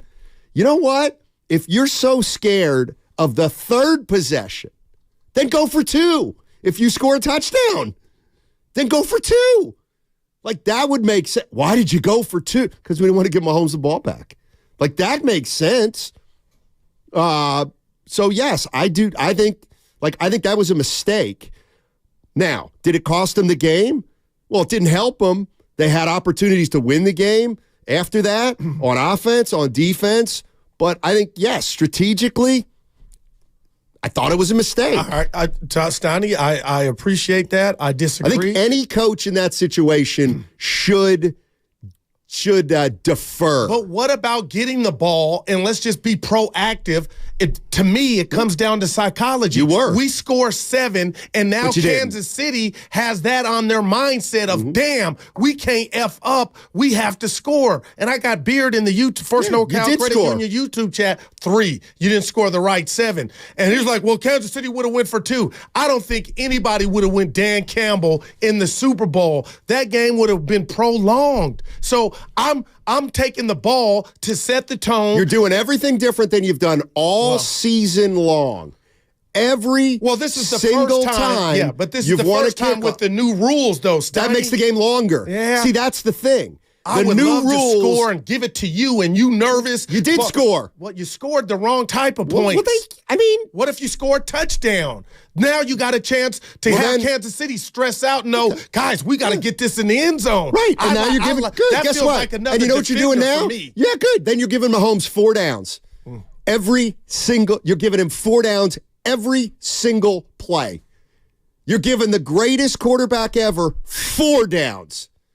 Every single series on that drive. I don't care if it's 4th and 12 from their own 18. They're going for it. Let's go to Abbas in San Mateo. What's up, Abbas? How you doing, man? How you doing? Doing well. I have an idea. I don't know if it works, but Shanahan has proven that he cannot manage the game in the fourth quarter. He always loses the game in the fourth quarter. What if the 49ers hire Bill Belichick? Oh, yeah. And ask Shanahan for at least a couple of years be the coordinator. Goo? Thanks for the call, Abbas. Bring Belichick in I forget here. what channel on my YouTube TV the Disney channel is, because that's make-believe. This dude is paid. He's got the years. He ain't going nowhere, Steiny. You got me thinking now with that. I'd rather be up 7 and have you go for it on 4th down. I'd rather be up 7, At some point, I got to face So you're going to assume that you're scoring a touchdown. Oh, right. No doubt. And that's what they probably did. They weren't like, we could get 3. But see, that's the thing. Like, of course you'd rather be up 7, but you haven't scored touchdowns all game. Why would you think you'd go 75 and get a touchdown? Well, I'll tell you what, after watching Mahomes drive down and get the game-time field goal and just that whole second half in general, I wouldn't have felt good about running the D out there. Well, then you're like, everything you're saying is kind of proving that you don't think you were the best team. No, like, seriously. My whole thing is, and I told you that at some point you got to beat the bear, you got to strike them. So you could, hey, we'll take it, we'll kick. At some point you got to make a play, and the Niners did not. That's right. And they got it in the end. That's right. And they put themselves in a position. Kyle Shanahan willingly put himself in a position where when Patrick Mahomes got the ball, the 4th down, he would know exactly what he had to do to win the game. So at that point, I hear you. You got to be ultra confident. You're also giving Patrick Mahomes extra plays when you do that. 888-957. Let's go to Shaka. Shaka's in Berkeley. Shaka. Hey, man. Hey. Y'all on fire, man. Wow. Hey, passion. Hey, man. The only reason David beat Goliath because he cut his head off, man. That's the only reason he won. He hit him with a slingshot. Come on now. Right. But it's just a glancing blow. After that. And I heard they fought more than once. So what I want to say, man, hey, Bosa, he's getting away with a lot. Man, a lot of times he was running out of position, and they were planning on that. Like he was the 7-on-7 play when he went 30 yards down the field. You know, I mean, that was crucial times. I mean, I think your best player is supposed to play the biggest for you. Hold on, hey, Shaka. Like Shaka. I owe you an apology. Apparently, after David hit Goliath with the slingshot, then he did cut off his head. My bad. Yes, sir. See, I'm sorry, man. See, I think I'm a know-it-all head. And a lot of people got killed over that sword. If you go back to the other story, right. More things happen later on. What the 49ers got to do is get Shanahan. If you're an offensive guru, you've got to be able to make a 3rd down and 4. I mean, The old Bill Walsh practiced a play that's now called the catch every day after practice was over. That was the last thing they did. So when you send your offensive guru, you've got to be able to do it. You can't beat it. You got to beat the man. But Shaka, he is the man. The play was there. Too, he could have went to Jennings. He could have went to Aiyuk. Nobody, the offensive lineman blew the assignment. Oh, yeah. The offensive lineman. I'm with you. I'm not defending Kyle, but I will hear. Shaka, you're right. He called the play. They were open. The quarterback had no time. So the old lineman whiffed. Yeah, he made a mistake. We all make mistakes. Bosa made a bunch of mistakes. Nobody's talking about that. You know what? I'm gonna Shaka. The fourth and one, he crashed. Appreciate the call. And Willard texted too. You can read it. Well, no, I'm not going to read it. You read it if you want to read it. Put your bag down. Go ahead and read it if you want. I don't care. You didn't get my reference. I'm doing a show. I'm not. But he's our guy. Go ahead. I'll read it later. Well, now my train of thought is shot. He just said Mahomes already admitted if the Niners had scored 7, Kansas City was going for 2. Right. I would just and say I said, to Willard do you and believe Mahomes, him? No. It's easy to say after we win it and I'm drinking, but I don't believe they would have went Dan Gamble. Now, maybe they would have, but it sounds like they knew the rules. See, I tell you what, Thanks, every once Mark. in a while, I do. I get Shaka. I wish sometimes you'd have the energy to rip a Bosa. What's a Bosa? A Bosa. What'd he do? I'll tell you another What's side. he doing? Bosa. We're gonna get Brock Purdy played the exact same kind of game that he's played all year long. He was the exact same quarterback he was for 17 weeks at $800,000 a year. How was Bosa?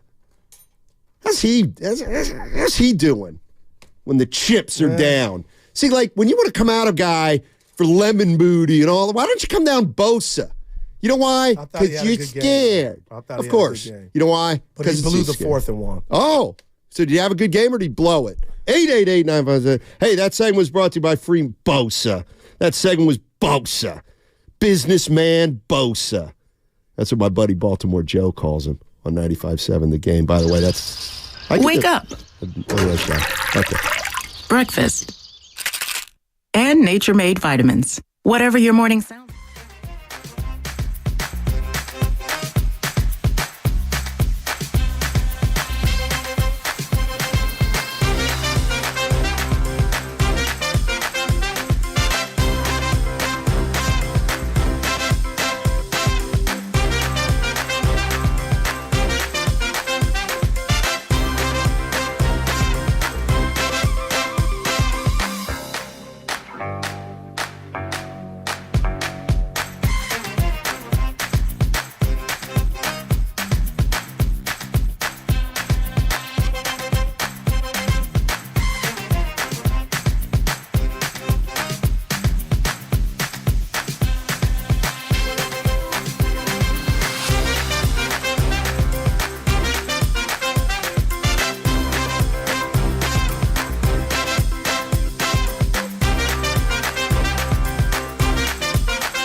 Just win, baby. Now, back to Steiny and Guru on 95.7 The Game. Bay Area's favorite, Ross Tucker, joining us in an hour. I will for the Bay. Yeah, sure. We caught hell.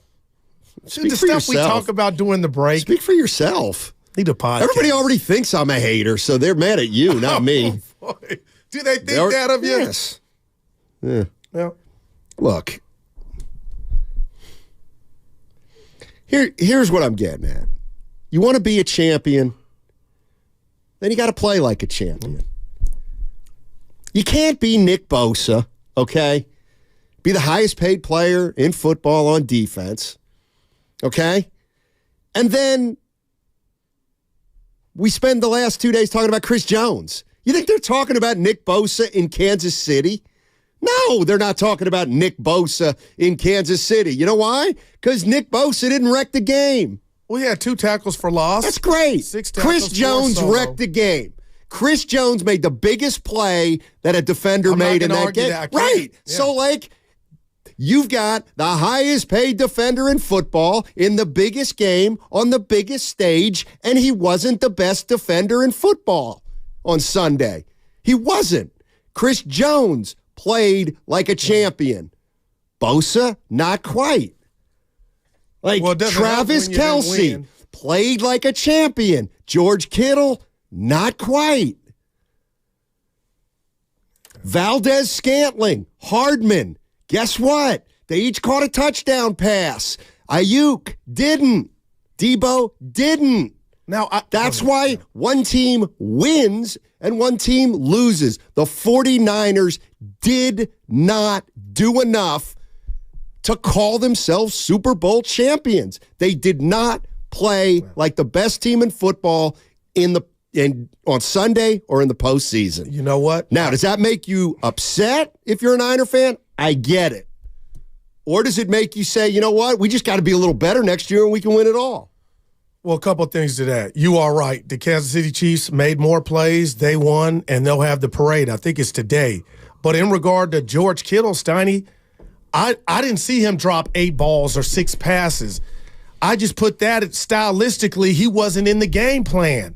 Unlike the Jimmy Garoppolo Super Bowl where you saw him running wide open and the ball didn't come his way. So I'm not going to sit here and tell you, Steiny, George Kittle was a no-show. I don't know if it was by design. I'm not going to tell you Brandon Aiyuk, who had 3 receptions for 49 yards, played bad. I just feel like stylistically, for whatever reason, the ball didn't come his way. Now, Debo, that's a whole nother, that's 12. You know what? I'm going out of the guru. Can I go out of the guru school? Yeah. George Kittle was stunk. You know why? Because he had 2 catches for 4 yards. But what if he was blocking? I don't care. Steiny? He stunk. Like, or the game just plan show me the stunk. numbers. Or the game plan show me the numbers. Stunk that had him blocking. I think that's fair to look at. Okay, well then, again, what are you prepared to do about it? Seriously. I got an answer. You have the best tight end. Aiyuk's so great. You only scored 22 points. Maybe I need to put some resources into my offensive line. We talk about the Niners' offensive line and we stop at Trent Williams. Maybe they need to stay upright to give Brock Purdy more time to throw the ball down the field. Case in point, the Chris Jones 3rd and 5 from the 9. That play was open, but it was blown up. My point, Steiny, is I'm looking at this Niner team, and to hear Kansas City and defenders say we wanted to make Brock Purdy beat us over the top, I'm starting to think maybe Kyle might look into doing something different to where they try to kill you over the middle. But what I will say, and I'm going to be careful here, against good defenses, the Debo Samuel in the flat, the screens, they're ready for that. Like we saw Cleveland, they were ready. He got hurt. Baltimore, and it looked like Kansas City was like, run that all day. We're ready for it.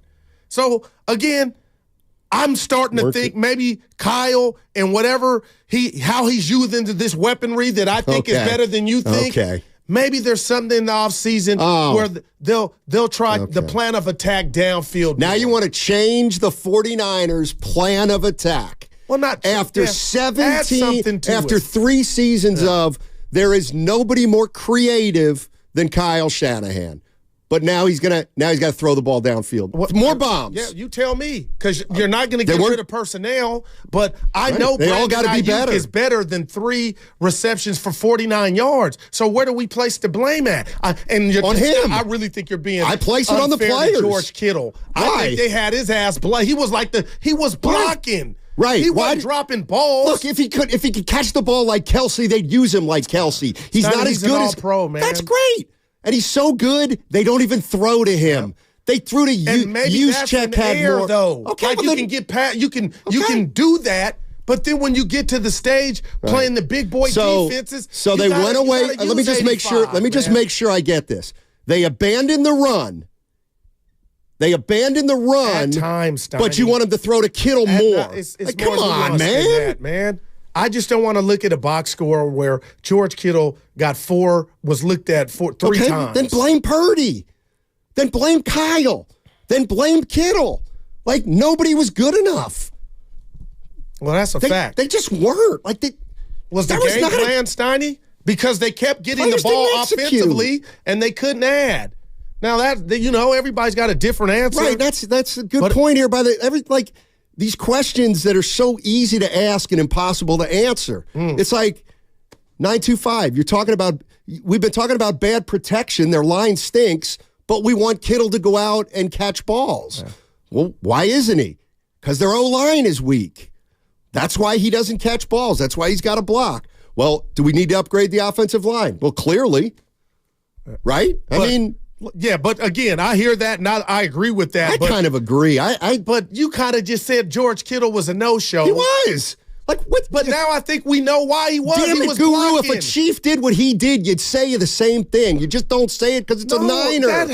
Dude, seriously. I'm not even a Niner fan. He didn't catch But he any didn't balls. drop any balls, Steiny. His number wasn't called. Okay. He blocked.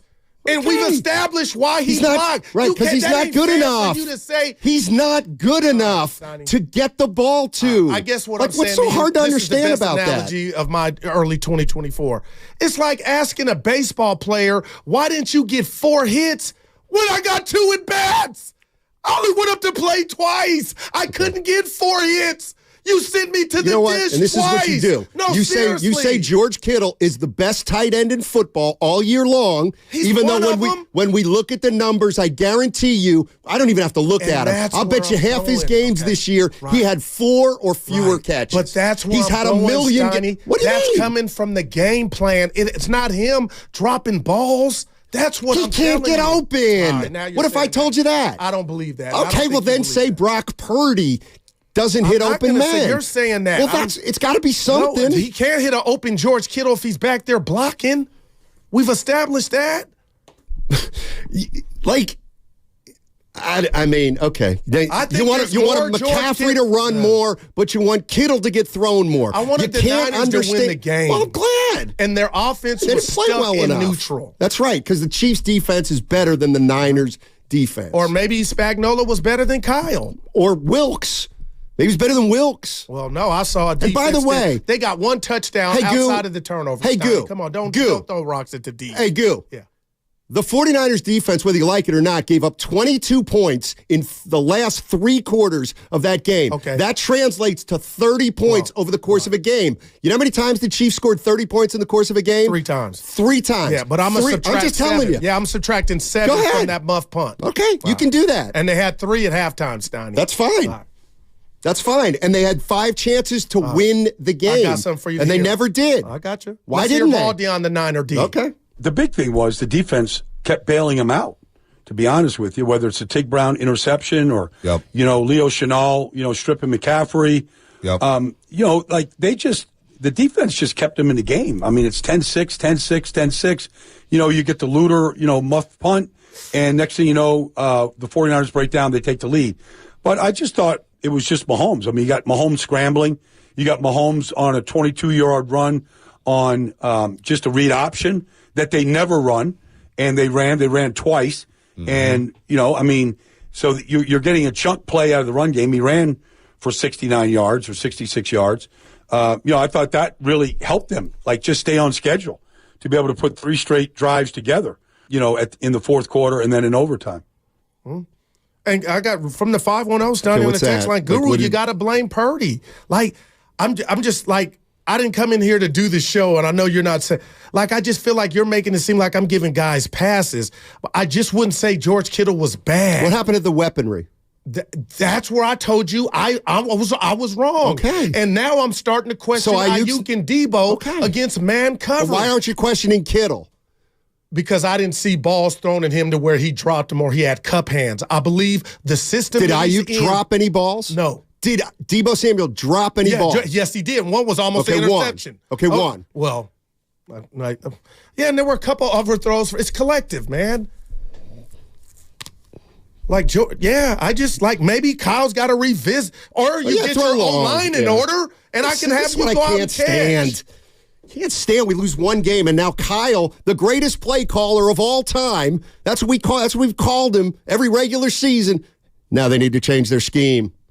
Now they need to throw. Maybe they need somebody who can take the top. I thought they have or a guy more block his weaponry. man, Okay, no, the third and fourth. So what we're acknowledging now is they don't have enough personnel. No, right? I'm just questioning the offensive line right now against good defenses. Obviously, is not holding up. And it did that in 2019. And I know that was a whole different cast of characters. But when you talk about this Niner team, then maybe I overrated to a degree. It was still good enough to get. You mean they're not on the verge of a dynasty? Well, that hurt. You had a chance to get a nugget to start at one. You didn't get it. No, they were going to have to beat the best quarterback. We don't know when he's going to be. Like if I'm playing the Niners week 1, I can tell you defensively, Stoney, they're not going to be what they were in the Super Bowl. They'll be smarter. They'll be smarter. Well, because he was probably that injury might have saved the 49ers from a late hit penalty. But I'm not running from, and I'm not saying you're saying that, I'm not running from Kirk. It was collective, man. No, you are. The defense played their ass off. It's so easy. Why did Kittle only catch 2 balls? Why did Aiyuk only catch 3? Why did Deebo Samuel only catch 3? You know what? Because the Chiefs are good. The Chiefs are better than the Niners. They're better. They're better. Like, that's the thing that's where I want to kick that's where I effed up in a big way. You're putting yourself buying into this defense. I did it too. Yeah, buying it. And you know what? And I'm starting to look on the other end by being blinded outside of Trent Williams. Maybe they can be had on the offensive line. But I will say, Stoney, they were favored. I think they got the Niners going into this game. But I just can't say Bosa had a good game. If you say so, on the fourth and one, he crashed. Okay, Stoney, he was felt, man. Bosa had a good game. I believe. Okay. He wasn't a no-show like we've been seeing. Detroit, he had 2 sacks, but that wasn't a bad game by any stretch. Okay, was it a champion game? Was it a game of a Super Bowl champion? It could hit. Nick Bosa. Okay. Did he play a championship game in the Super Bowl? Had his offense put up points like he would have won the MVP? I'm not saying he was so far from the MVP of that game. It's not even funny. Well, let's talk about it. Who would have got it? For the Niners? Fred Warner? Maybe Jennings? No, it would have been an offensive player. We don't know that. Of course it would have. Whoever would have scored the touchdown. Nick Bosa. Oh. So you said Jennings would have won MVP. And that might be an indictment. No shade at JJ. The dude's name that's supposed to be, that's like Iguodala getting the NBA Finals MVP. Even if that was right or wrong, those are for the dogs. And Deebo was supposed, he didn't have a good game. They were ready for it. That's all I'm saying. They're this ready for everybody. Doesn't scare good defenses. When they keep saying over and over, and Green Bay said it, and their D ain't all that. They'll make errors. Make them do this and that. So maybe Kyle will go to the lab, Stoney. They'll get some new old linemen. But that's where it starts to me, man. Because that 3rd and 5, that play was open 2 places. Tell me, and you know what? You got me thinking because I said Aaron Rodgers to your question. Maybe if he would have thrown it, I'm like, you're right. But what if they would have blocked it? Then we're talking about something different in the parade. They still would have gotten the ball back, the Chiefs. You know why they would have gotten the ball back? Because Kyle didn't know the rule. Will in Menlo Park. What's up, Will? I like the funny thing. Steiny needs it. Like, just go. Who are our best players? Yeah. Our best players: Purdy, McCaffrey, Kittle, Deebo, Aiyuk, Trent Williams, Bosa, Warner. That's 8 guys. 8 guys. Ain't nobody can look in the mirror after that game and say, I was good. I was really good. See, I'm going to say none of those dudes. Warner 0. And Bosa, Nobody played like a champion. Takes a little more to be a Super Bowl champion. Maybe like you're making me want to do by this yourself. That's all. Right. The and defense, their top 8 guys didn't play well enough. It's on their stars. It ain't on Moses Moody. It's on Curry, Draymond, and Clay. But and if you want to put Kerr in there, I'm not going to say Warner and Bosa didn't have a good game. Yeah, I don't think they held one of the best. I didn't really quarterbacks. I didn't see a lot of impact from them. How about that? Well, 3 points. They didn't wow me. 3 points at halftime. Well, that's half the game, Goo. No, I'm just saying 3 points at halftime. Good start. Yeah, that's what I say. When you're going up how did they get their it's 10-3 at halftime. On a muff 10-3 at half. Okay, and then you got an interception to start the third Good start. 10-3. Okay, there's another half of football. Okay? You should know that the game's not over at 10-3 because you were just losing 24-7 at halftime to the Lions and came back. So 10-3, that doesn't do jack for me. You got to play 60 to 75 minutes. Punt, and Kansas That's great. City got We're good enough. The turnover. Yeah, the defense wasn't. Nobody was good enough. Every skill position guy for the Chiefs made things happen. Very few of the Mahomes made stuff happen. Kelsey made stuff happen. Chris Jones made something happen. I'm not fighting when Valdez-Scantling had to make up, he made it happen. When Hardman had to make up, he made something happen. This weaponry, these weapons, none of them made an impact/championship play. Period. Nobody did. And I'm asking Niner fans, does that make it easier to live with? Because in a crazy way, if I were a Niner fan, I would be thinking, we just did not play our best football. We didn't. We're better than this. I believe if we come back and play our best football, we could win this game next year. We could have won it Sunday. We didn't play our best football. How can we play our best football next year in the postseason? And to put another Let's rat make on the some table, changes. You didn't play your best football against this number 7 seed in your backyard. Right. And they then didn't you were deserve down it. 7. They did not deserve it. That's a whole different story. And then you were down 17 at home to Detroit, and you were lucky to win. So maybe you were lucky just to get in that game. But I can't ignore how you got there as opposed to what you did when you were there. And to hold a Patrick Mahomes team defensively to 3 at half is a damn good start. You get an interception, and then your offense can't do diddly squat with it. Greenlaw gets hurt. Now all hell is broken But loose. if you're going to do the Chiefs are a middle of the pack offense. That's what they were this year. Points per game. They were 17th. Right. So this is not the 38 point per game Chiefs. So when you say, wow, they did a great job, they did. How many points per game did the Chiefs average this year? It was probably one of their lowest. And they had 19 in regulation. It's like, I'm not saying that's not a good job. 49ers defense was fine. They had 2 chances to win the game. It's just like a player who plays a great basketball game and they miss a 19-footer that could have won it. And guess what? We get beaten overtime. Doesn't mean the player didn't have a good game, but he's going to kick himself his whole way home because he missed a 19-footer. And my only issue with everything Same with the Niners team. is I feel like the guy that went NBA analogy 2 for 18. I feel like the guy that was 1 for 3 is getting put in the same bucket as the guy that went 2 for 18, and that's the only reason I was standing up for Kittle. He was blocking. Okay. Or that's a question for Kyle. But you're also the guy who loves players who can just get their shot. It's like, what, Kittle can't say throw me the ball? Oh, seriously. That's a whole nother story. Okay. Because we saw what your boy did and almost knocked his coach down for not even being in there. I mean, I don't want him to do that. Yeah, no doubt. But by the same token, maybe you don't even know how much I agree with what you're saying, but I'm just not gonna die. I'm gonna die on the hill that Warner and Bosa, their presence was felt, and it was almost good enough had the offense helped them. Almost. Right. But Bosa wasn't as good as Chris Jones. He didn't make any impact plays like that. He just didn't. 2 tackles for losses. And when were they? When were they? When did those occur? I don't have those. And when time and situation. I don't have Yeah, those. exactly. Trent Williams, that was his worst game. Make a play. Like, somebody make a play. Nobody made one freaking play. Let's go to who, Sid? Let's go to Will. Will's in Menlo Park. What's up, Will? How you doing? Hi, guys. Tough loss. We're all in it together. But if you go down to the NBA analogies, it's interesting. Durant in that series against the Raptors tears his Achilles after he had a little bit of tendonitis. And same thing goes and happens to Greenlaw.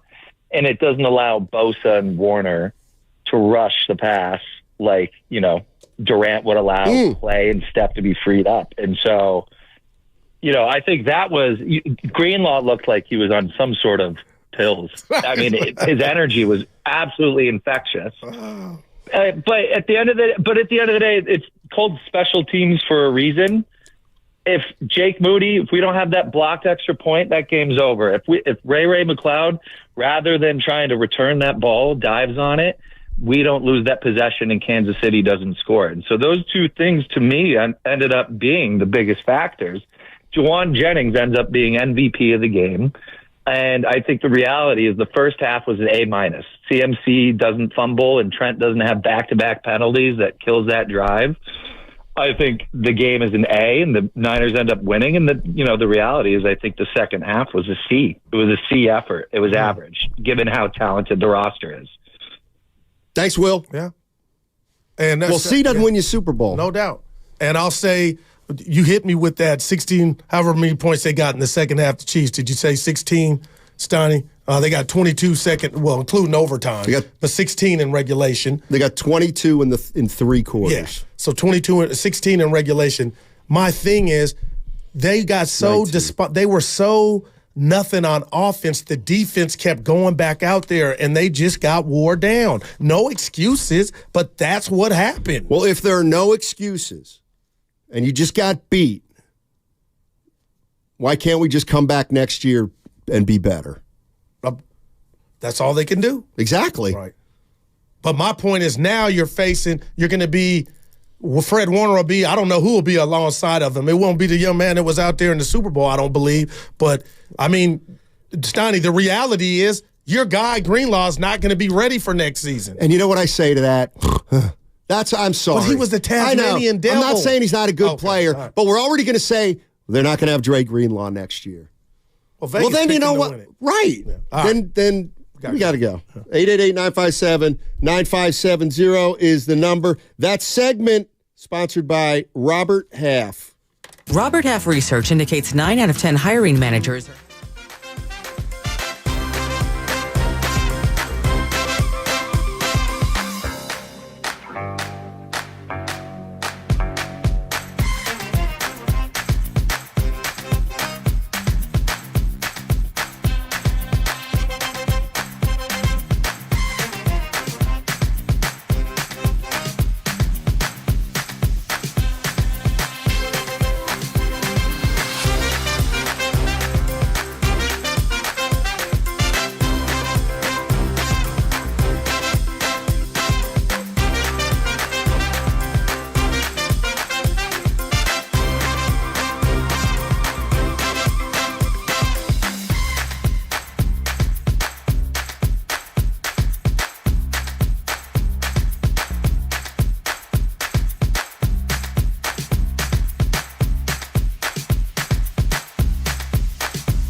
I got to fix this goo talk if you can. Oh, man, I got to go to the doctors again today. What do you got? Oh, knee, MRI, second one. I'm a little worried about your knee. Knees are different than hips. Now tell me why would Because knees are different than hips. I just hope I don't have bone on bone out of nowhere. Might. I've been playing hoop. It's never hurt like this. Like this? Or yeah, like it is now after the plane accident. I think you got trouble brewing. This what do you want me to tell you? Is hurting my soul. We're both going to have blue placards in our car then. I mean, he said it never hurt him. Then he got in this plane situation. Yeah. Now it hurts him. Oh, my God. I'm dragging I don't like the sound of it. I mean, what do you want me to say? Well, maybe like Marvin Gaye, it'll heal. No, probably not. That was an F. But no. It was my bad. I'm reaching. Bad defense. I'm reaching. What you got? I'll tell you what I do think it's like. I am, and I'm harping on this. I just don't think anybody was good enough yesterday for the Niners, top to bottom, or 2 days ago. Okay, let's talk about one guy in particular, Brock Purdy. How was Purdy? Okay. I thought he was okay, too. And I'm being real. I would rip him if it was time to rip. He's the exact same quarterback he's been all year. For the most part. A touchdown, no picks, no turnovers. Okay. So here's this to me is a legitimate question. Would you have won that game Sunday with Kirk Cousins?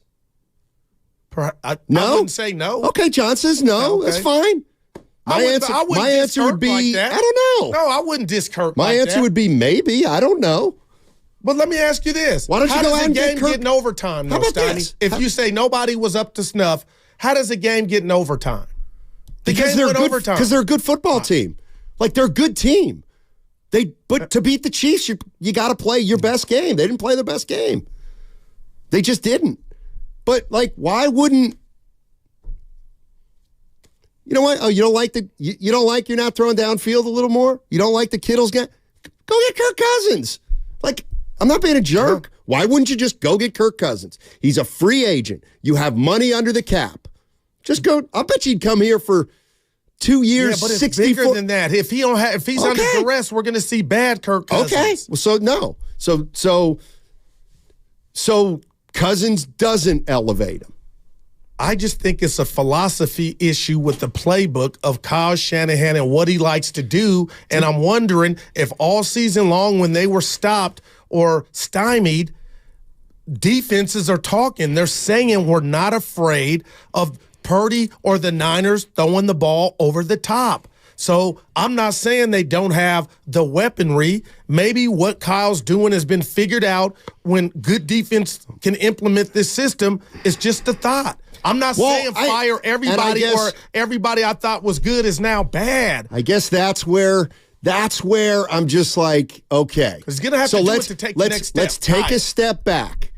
Because 1 minute ago, you just said we might have a philosophy issue with Kyle Shanahan's playbook. As far as attacking down. Well, I thought that was the thing. I thought that was where he's head and shoulders better than anybody else in football. So did I. And I don't know where so the he offense went from has been. So he went from the greatest play caller of all time to now we may have a philosophical that's too much of a leap for me to make. I don't know what leap you would make on why they scored 7 at halftime against the Packers, 7 at halftime the next week against Detroit, and had all ample opportunity to add. So, Steiny, you're asking questions that guys get millions of dollars to answer. I don't know what happened to the offense, but I know from a production standpoint, they were getting in the end zone left and right. All I know is that for years we have been acknowledging and saying offhand, without even thinking, and nobody challenges anybody, that Kyle Shanahan is the best play caller in football. And now he apparently has a philosophy issue involving his playbook. He may. Okay. That's a lot to take apart there. Okay. Because I don't believe that. Okay, and on that last play, I keep going to it, Steiny. You will admit 2 guys were open when Chris Jones came unfree like the boogeyman. So what happened? That was a good play call. Right. He didn't. So we got to step back and know somebody blew their assignment. Okay. Right. But the play call was right. So do they have a philosophical issue with the playbook or not? It can be both. Obviously, the O-line they play porous. I got you. All right. JP in Napa. What's up, JP? How you doing, man? Hey guys, how are you guys doing, man? Hey. You guys getting me fired up again.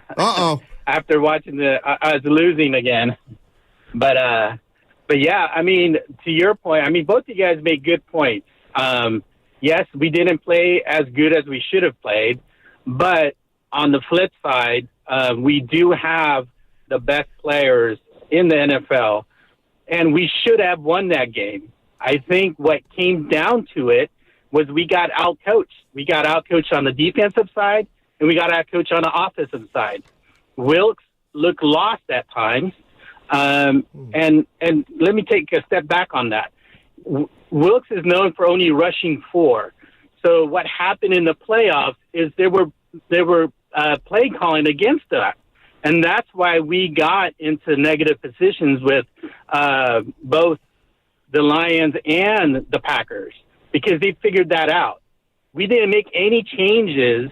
We should have, like Spagnuolo did. Spagnuolo added different nuances to his rush, which got Brock Purdy offline and couldn't make those throws.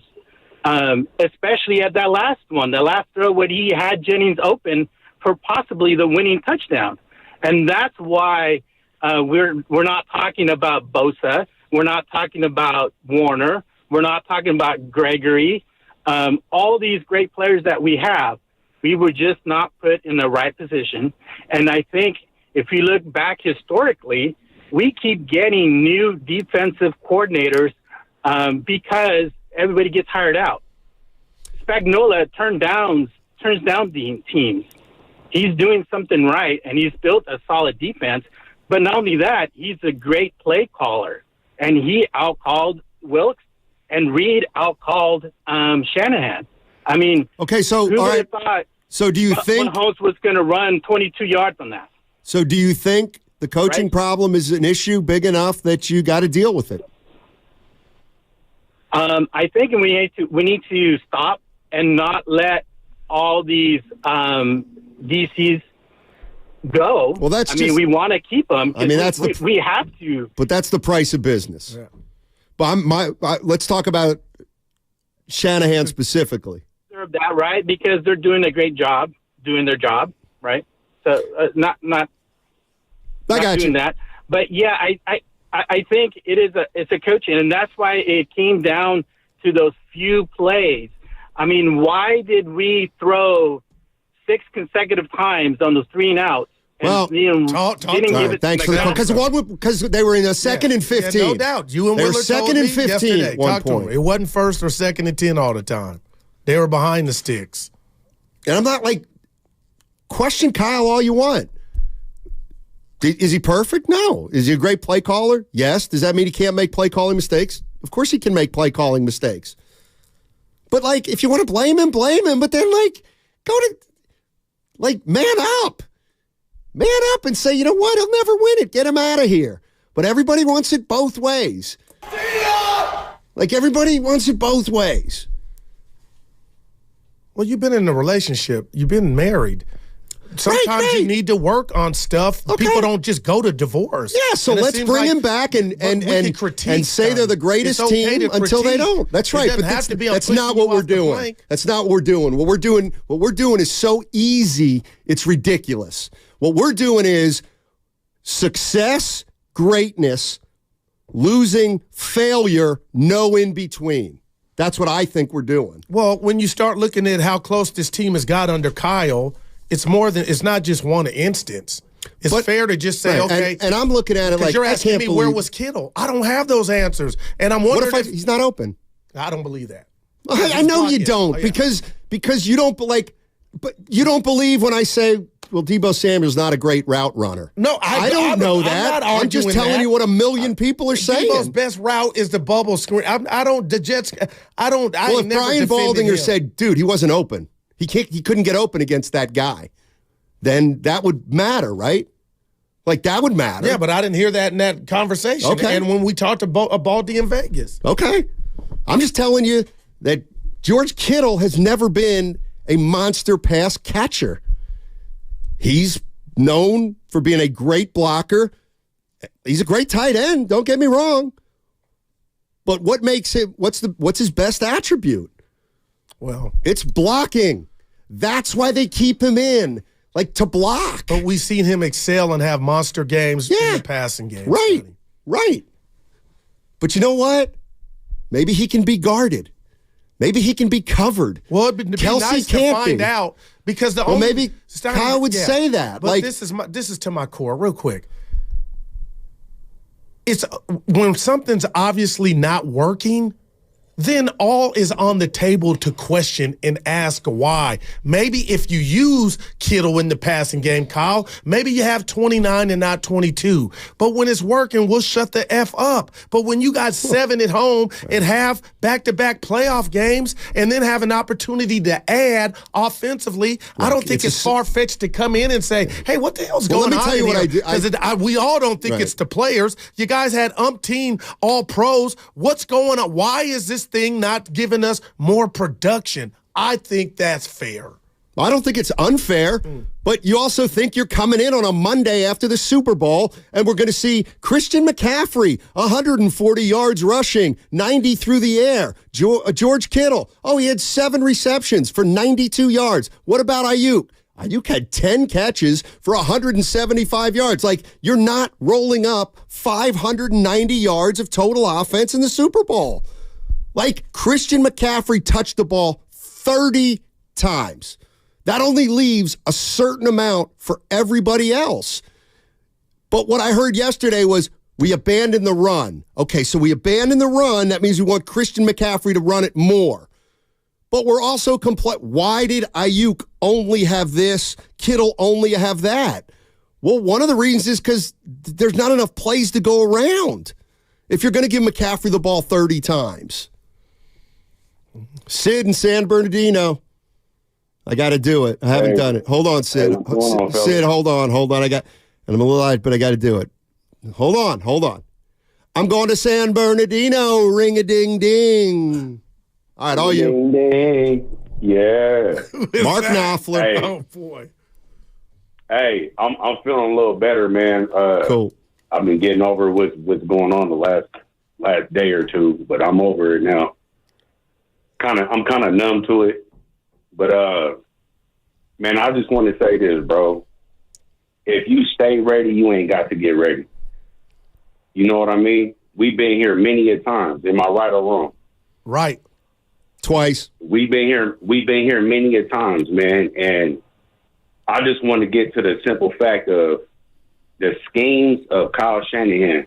Okay, the schemes of Kyle Shanahan, I think we need to mix it in with our Pro Bowlers that we have.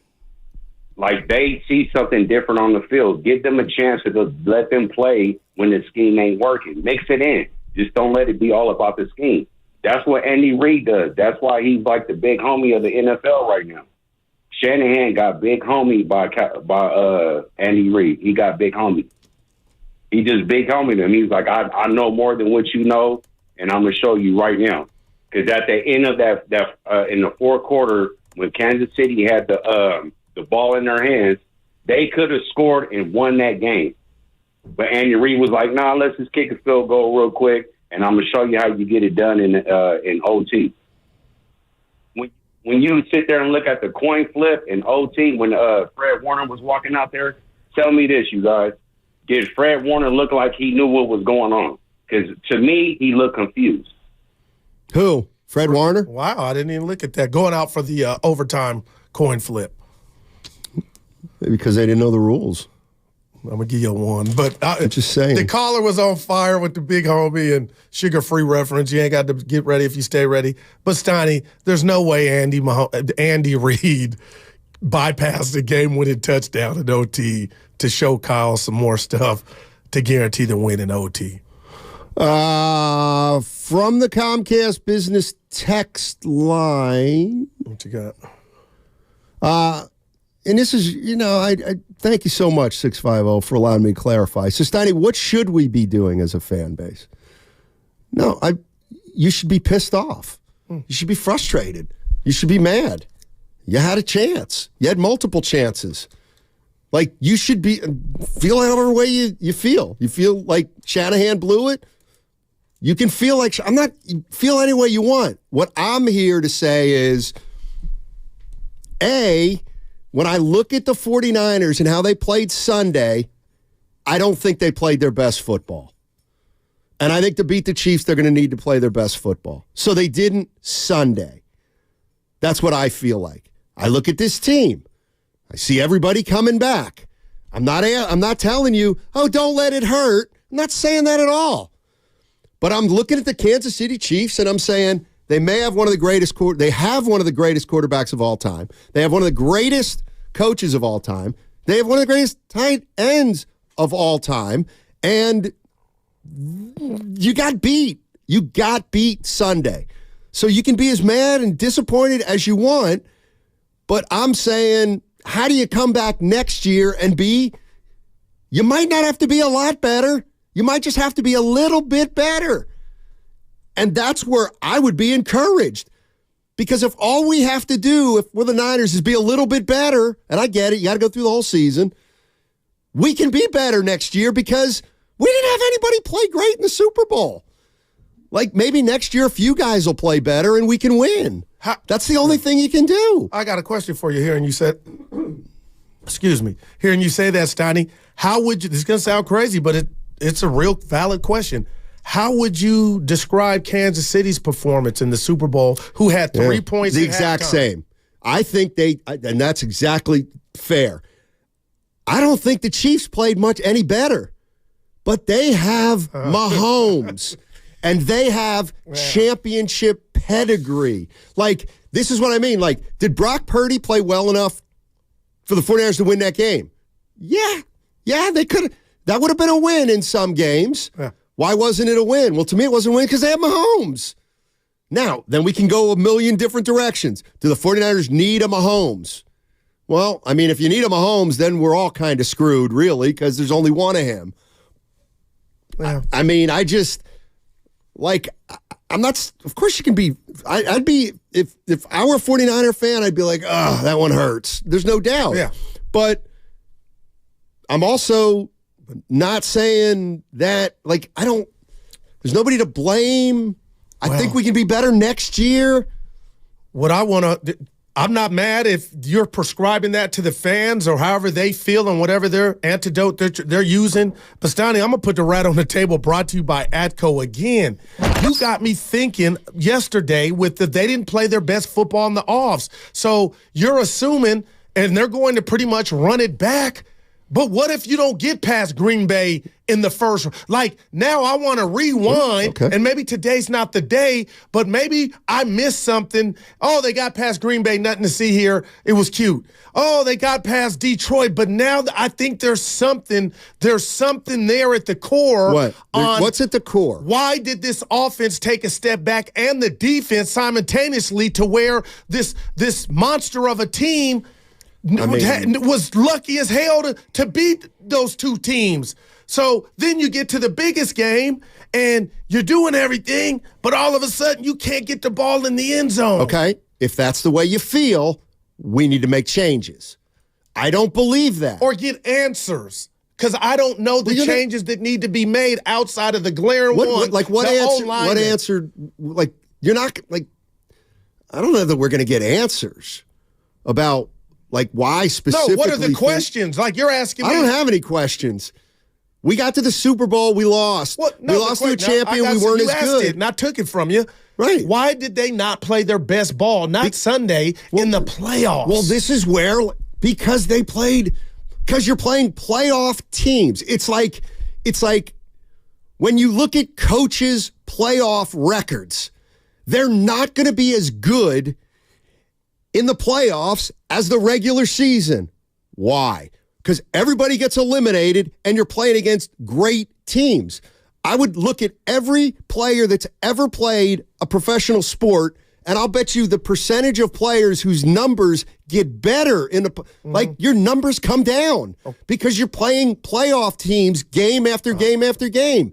You don't get to play the Arizona Cardinals. But what about your identity? Because real quick before you retort, I don't think they changed their identity. Kansas City went to Buffalo. Impressive win after not being good this is the worst iteration of the Chiefs since Mahomes been under center with what's around him. Okay. They go to Buffalo after people. I was one of them. They got Michael Jordan.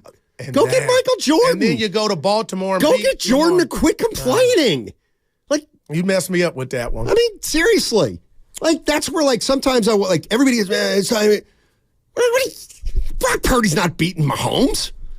Like, take a step back, people. He came damn close. Jimmy Garoppolo wasn't beating Mahomes. Came damn close. Nick Foles beat Tom Brady. That is the one. Like, this is where I know you're going to say I'm doing it for, but like, you look at it, Kyle will never win the big one. He can't win the big one. And I'm like, no coach in history could have gotten those two horse bleep teams to the Super Bowl with these two quarterbacks. The last quarterback drafted in the entire NFL in year 2, starting his first full season, and then Jimmy Garoppolo, who's a joke. And we all know it. Like, I look at it that way. That's like, interesting. I'm going to give paper, you're right I am until right. you see the game play out. And we watch Sunday's game. Purdy wasn't good enough. But then he needed you're blaming him. When we're not, we decided we're not blaming him. I'm not blaming anybody. That's what you do. Good enough to win the game. I don't blame anybody. On paper, what you just said Super is chat, right, but super you got to chat, watch it play out. Super chat. Only at $9. You read it. Which one? Only $9.99. Come on, I'll read it. This is our guy T. Steiny. We go ahead. T. Oh boy. Steiny. Oh, preach, Steiny. If it was another quarterback, may have gotten away. Guru, I remember. Don't do this. What? I can't. I didn't look ahead. But he said, Guru, remember. I swear to God, I have not read the rest of the text. But if I read it, it's going to sound like I'm being a video. I'll read it. Preach, Steiny. If there was another quarterback, may have gotten away. Guru, I remembered last year you said if the defense continues to bail out the offense and keep them in games, it will haunt them. 100. Right, but then they went and got McCaffrey, and I told you, and my theme all year was, hey, anybody to listen, the Niners offense is so great, the defense can take a step back, and they'll still be prolific. And that was much of what we saw this season. But I was wondering down the stretch, what was up with the I overestimated them. Yeah, I know. You called them. You said they were on the verge of a dynasty. But I'm not telling you Aiyuk is weak. Why did you say that? I'll fight you to the death about Kittle. Why did you say? Kittle is a great team player, Here's what I don't get. Here's what I don't get. Yeah. And you've been right on the money. You've got concerns about Kyle. You do. And it's situational play call. I'm giving you credit. No doubt. Yeah, even before this game. That got you have fertilized doubts. over Sunday. You had doubts. Yeah. Gotcha. So why'd you think they were on the verge of a dynasty? If you really thought Kyle Shanahan, who he's got some sphincter problems and lemon booty and situational play calling, why would you ever say? Why would you ever say? Pay it off on the other side. No, you can't because it's Ross Tucker. Oh, yeah, you're right. He got it. Nobody was in my ears. Well, ask Ross. We got to be thug life with Ross, Steiny. I am Ross. 49er fans, while I love them, are very.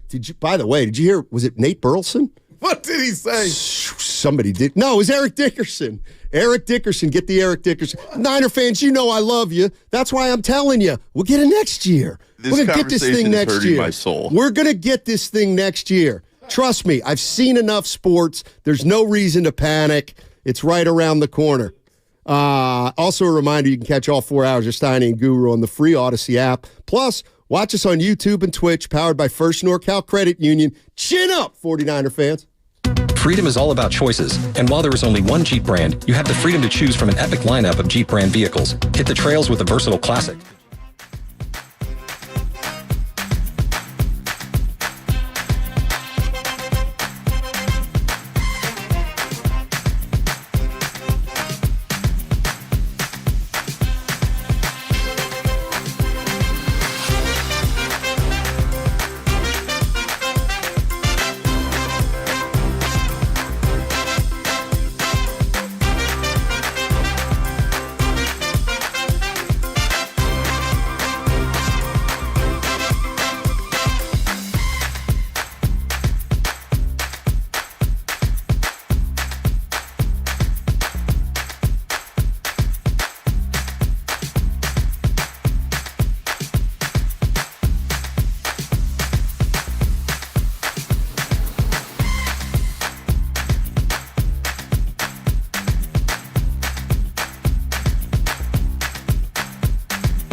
you. I love you. Now, back to Steiny and Guru on 95.7 The Game. In it. What's up, baby? Turn your mic on. Matt Stein, Matt Starrell, the Guru Johnson with you on 95.7 The Game. And in a minute, we're going to be going out to Ross Tucker. Oh, boy, it's going to get ugly. Tells it like it is. And a lot of people have a problem with that. And you're one of them, clearly. Oh, boy. Can we? Our Bay Pass almost got revoked. Boy, I got something. Anyway, for us, I'll set up the Ross Tucker this way. When we had Ross on less than a week ago in Vegas, I got to go to him soon. If we get, I'm waiting for something. Ross, just bear with me because I'm waiting for a little what they call traffic. Your intro and outro. But in the meantime, Ross just came down 49er fans. He did. Oh my God! And we were accused, Ross. And by the way, on the line is Odyssey NFL insider Ross Tucker. Insider calls are brought to you by Old Spice. Men have skin too. We were accused of not coming down your road to defend 49er fans. Welcome, Ross Tucker. Ross. What's up, guys? Yeah, I mean, that was unbelievable. You guys, first of all, I didn't even know there was a camera on me while I was talking to you guys. Wow. At Radio Row. I didn't really notice it. Next thing I know, I'm like on Awful Announcing, that website. It got picked up everywhere. Oh, nice! Congrats. What I said, shout out to you guys and your social media people or whatever, because that thing went like viral. And the funniest part about it is, I should have replied this at Ross Tucker NFL, is that all these Niners fans think I'm like this Niners hater when I told you guys I wanted them to win the game. Right. I went on to tell you guys, and I did want them to win the game. And my wife and daughters were bummed out that they didn't win the game because I told them why I wanted them to win. I wanted, Brock Purdy and Kyle and both Juszczyk and Shanahan and McCaffrey and Trent Williams and Kittle. I wanted those guys to get a ring. I'm not, as a former player, I'm not here for the same guys winning it all the time. Right. You know what I mean? I want different guys to hold that Lombardi, to have the parade, to have the ring ceremony, all those things. And also, I played with Brady. You know what I mean? I was teammates with Brady for a couple of years. I snapped it to him. I don't need Mahomes infringing on my I was teammates with the greatest player ever turf. Okay, Mahomes needs to chill out. Can you guys tell Mahomes to chill out? Wow. Hey, Ross, I'll tell you this, man. I checked my phone after you left. We got to meet you in person. The euphoria for me and Steiny, first time at Radio Row. It was a firestorm. And then our morning show, our diehard Niner fans were like, Guru and Steiny just let Ross diss Philly. So I'll say all that to say, Ross, you want to issue an apology to Niner fans real quick to help us out? Don't. Not even a little bit. No. I apologize for nothing. I mean, everything I said I'm playing, man. was factually correct. It is funny, though, Niners fans got real upset about it, real sensitive about it. Man. I wanted the Niners to win the game. I think a lot of their players and coaches are awesome. I just kind of got tired of them, in my mind, complaining often. And to me, it kind of started with the owner the week before being asked about the Super Bowl 4 years ago and saying, I remember Nick Bosa getting held on third down. I don't know. That's just kind of not how I was brought up. And I really appreciated. Hey, listen, I appreciate after the game, I saw a clip from Nick Bosa where, man, I felt that. I could just tell the pain and the hurt. But he even said, I could have done more. Oh. We all could have done more, and now we just have to take it. It'll come at you in waves, but that's life. That's what I'm into. I'm into personal responsibility, personal accountability. The irony is, by the way, guys, in this situation, I really do think that if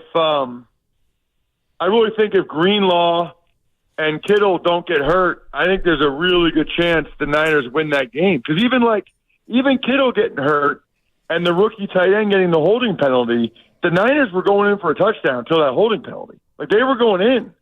in overtime. They were going to score, and then he got that holding penalty. It's just it's unfortunate. And the Greenlaw thing hurt my heart. Like that should never happen.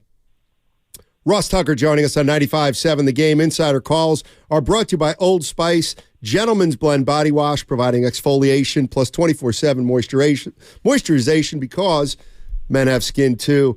You know, I mean, I know this isn't my take on the game is the opposite of sexy. And I look at that game, Ross, and I remember I said to you, I thought it was a coin flip.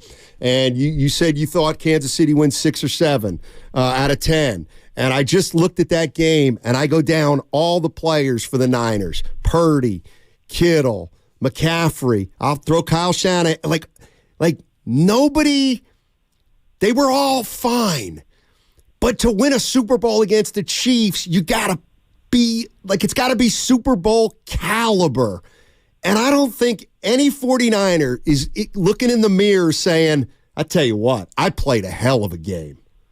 I think they're all saying, I wasn't quite at my best. And if that's the way you feel as a non-49er fan, I would say, all right, nothing to do except come back next year and maybe Purdy's getting better. It'll be his 3rd year. Like, that's all you can do. Yeah, I mean, other than finding out some way to take out Patrick Mahomes, yeah, I think you're right. I mean, listen, I thought Purdy played very, very well. I was proud of him. I thought he played well enough to win. Was he perfect? No. But I thought at that stage, year 2, I thought he made some off-schedule plays. I thought he played really well. I was definitely disappointed in Kyle in the second half and not running the ball earlier in the second half because I felt like the Niners were starting to wear them down a little bit. And I said this week on my show, the Ross Tucker Football Podcast. I thought the biggest play of the game was the Ray McLeod play. Oh, man. I really do. Guys, that's the only. I have a tough time knocking the Niners defense. I mean, that was the only touchdown they gave up. The whole regulation of the game was after the muffed punt. Yeah. And to me, it's like, number one, Ray needs to catch the ball in the air.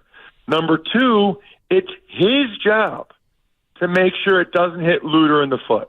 Meaning he's got to go up there and catch it, or he's got to go up there and say, poison, or Peter, so that Luter gets out of the way. Or if he doesn't, literally push him out of the way.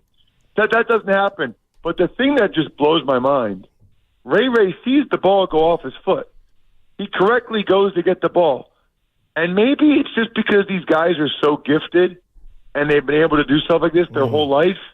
Guys, he needs to fall on the ball. He needs to fall on the ball. I was taught that my first practice in 6th grade when I was chubby. My mom said I was husky. 6th grade for why missing Steiny. Boom, put it in the fine jar, Guru, a reference to a Pennsylvania high school. There you go. They said fall on the ball. So, even with everything else that happened, if Ray McLeod just falls on the ball, the Niners win the game, in my mind. If Greenlaw doesn't get hurt, I think they win the game. Kudos, by the way, to Andy Reid for having all those 2 and 3 tight end sets after that, so that Oren Burks and the young kid, I was named 45, number 45. He's got the hyphenated name. I'm blanking right now. But he made them both be out there on the field quite a bit. So, this is what happens, though, when you play against the Chiefs. You can point to several plays. I know what you can't do.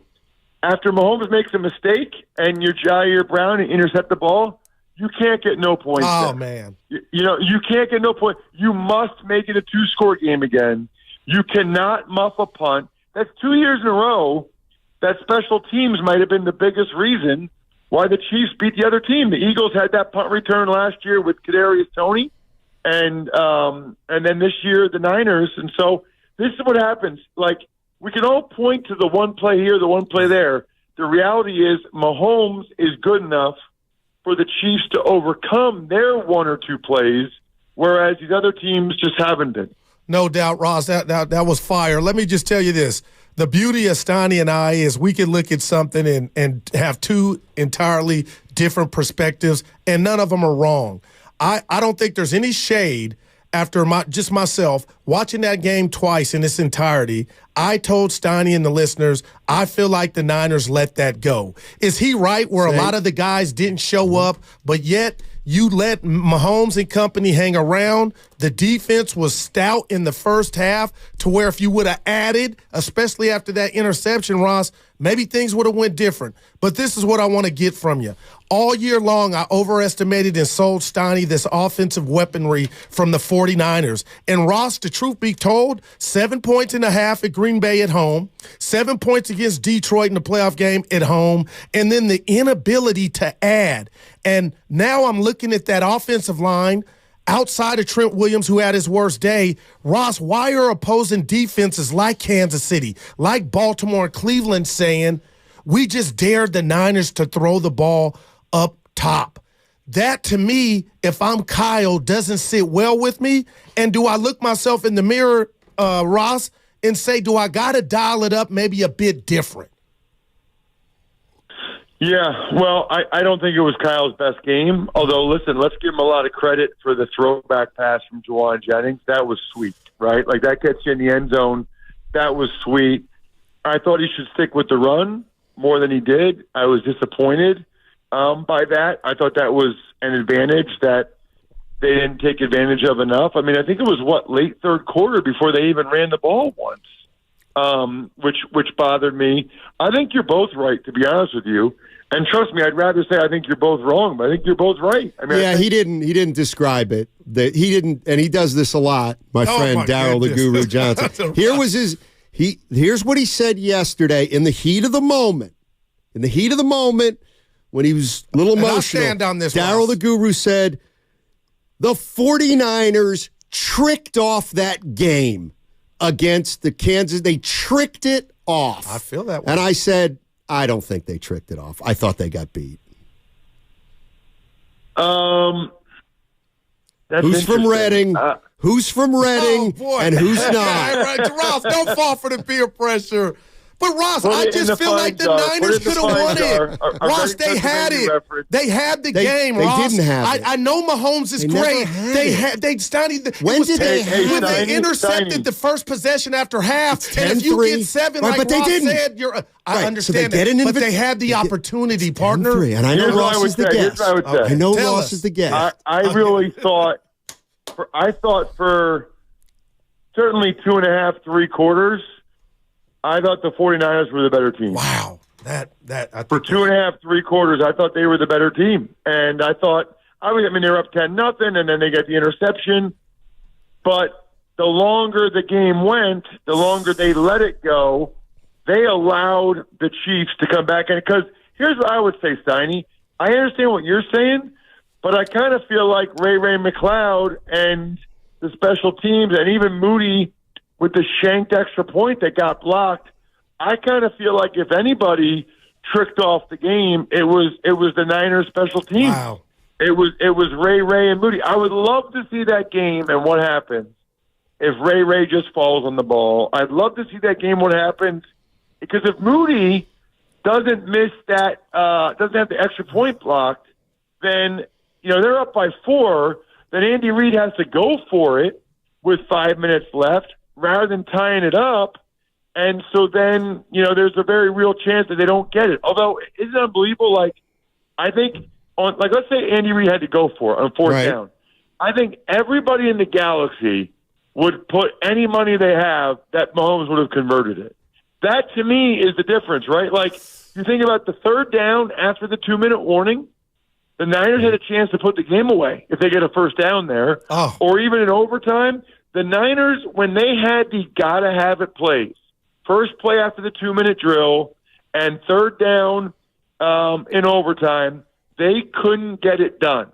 They didn't block McDuffie, and they didn't have a way to beat the blitz, and then nobody blocked Chris Jones. They tricked it off, Steiny. I'm sorry. They tricked it off. My God. In those games. In those plays, to not have anybody block McDuffie or to have somewhere to go with the ball, and then nobody touches Chris Jones on the biggest play of the season. It was not even like they were getting beat. It was a mental error. I'm sorry, Sonny. I love you, but I'm going with Guru. They tricked me off. Okay. I saw a team that didn't play like – I saw a team that wasn't itself in the postseason.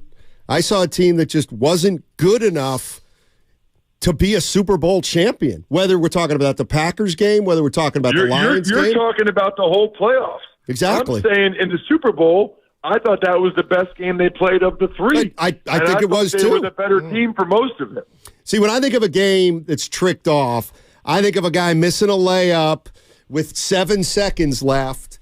And I just don't think the 49ers ever had that game. Even when they got the interception, it was still a 1-score. Like, they never made it a 2-score game after half. Like, you make it I a 2. understand. Yeah, I think it's a little bit semantics, but I understand what you're saying. Yeah, let's move on to this real quick. What about the overtime? Overtime where Kyle takes the ball. What do you think about that decision? And do you think he knew the rule at the time and had really waited? Totally fine with it. I've talked to a lot of people about this. I'm very well aware of the math.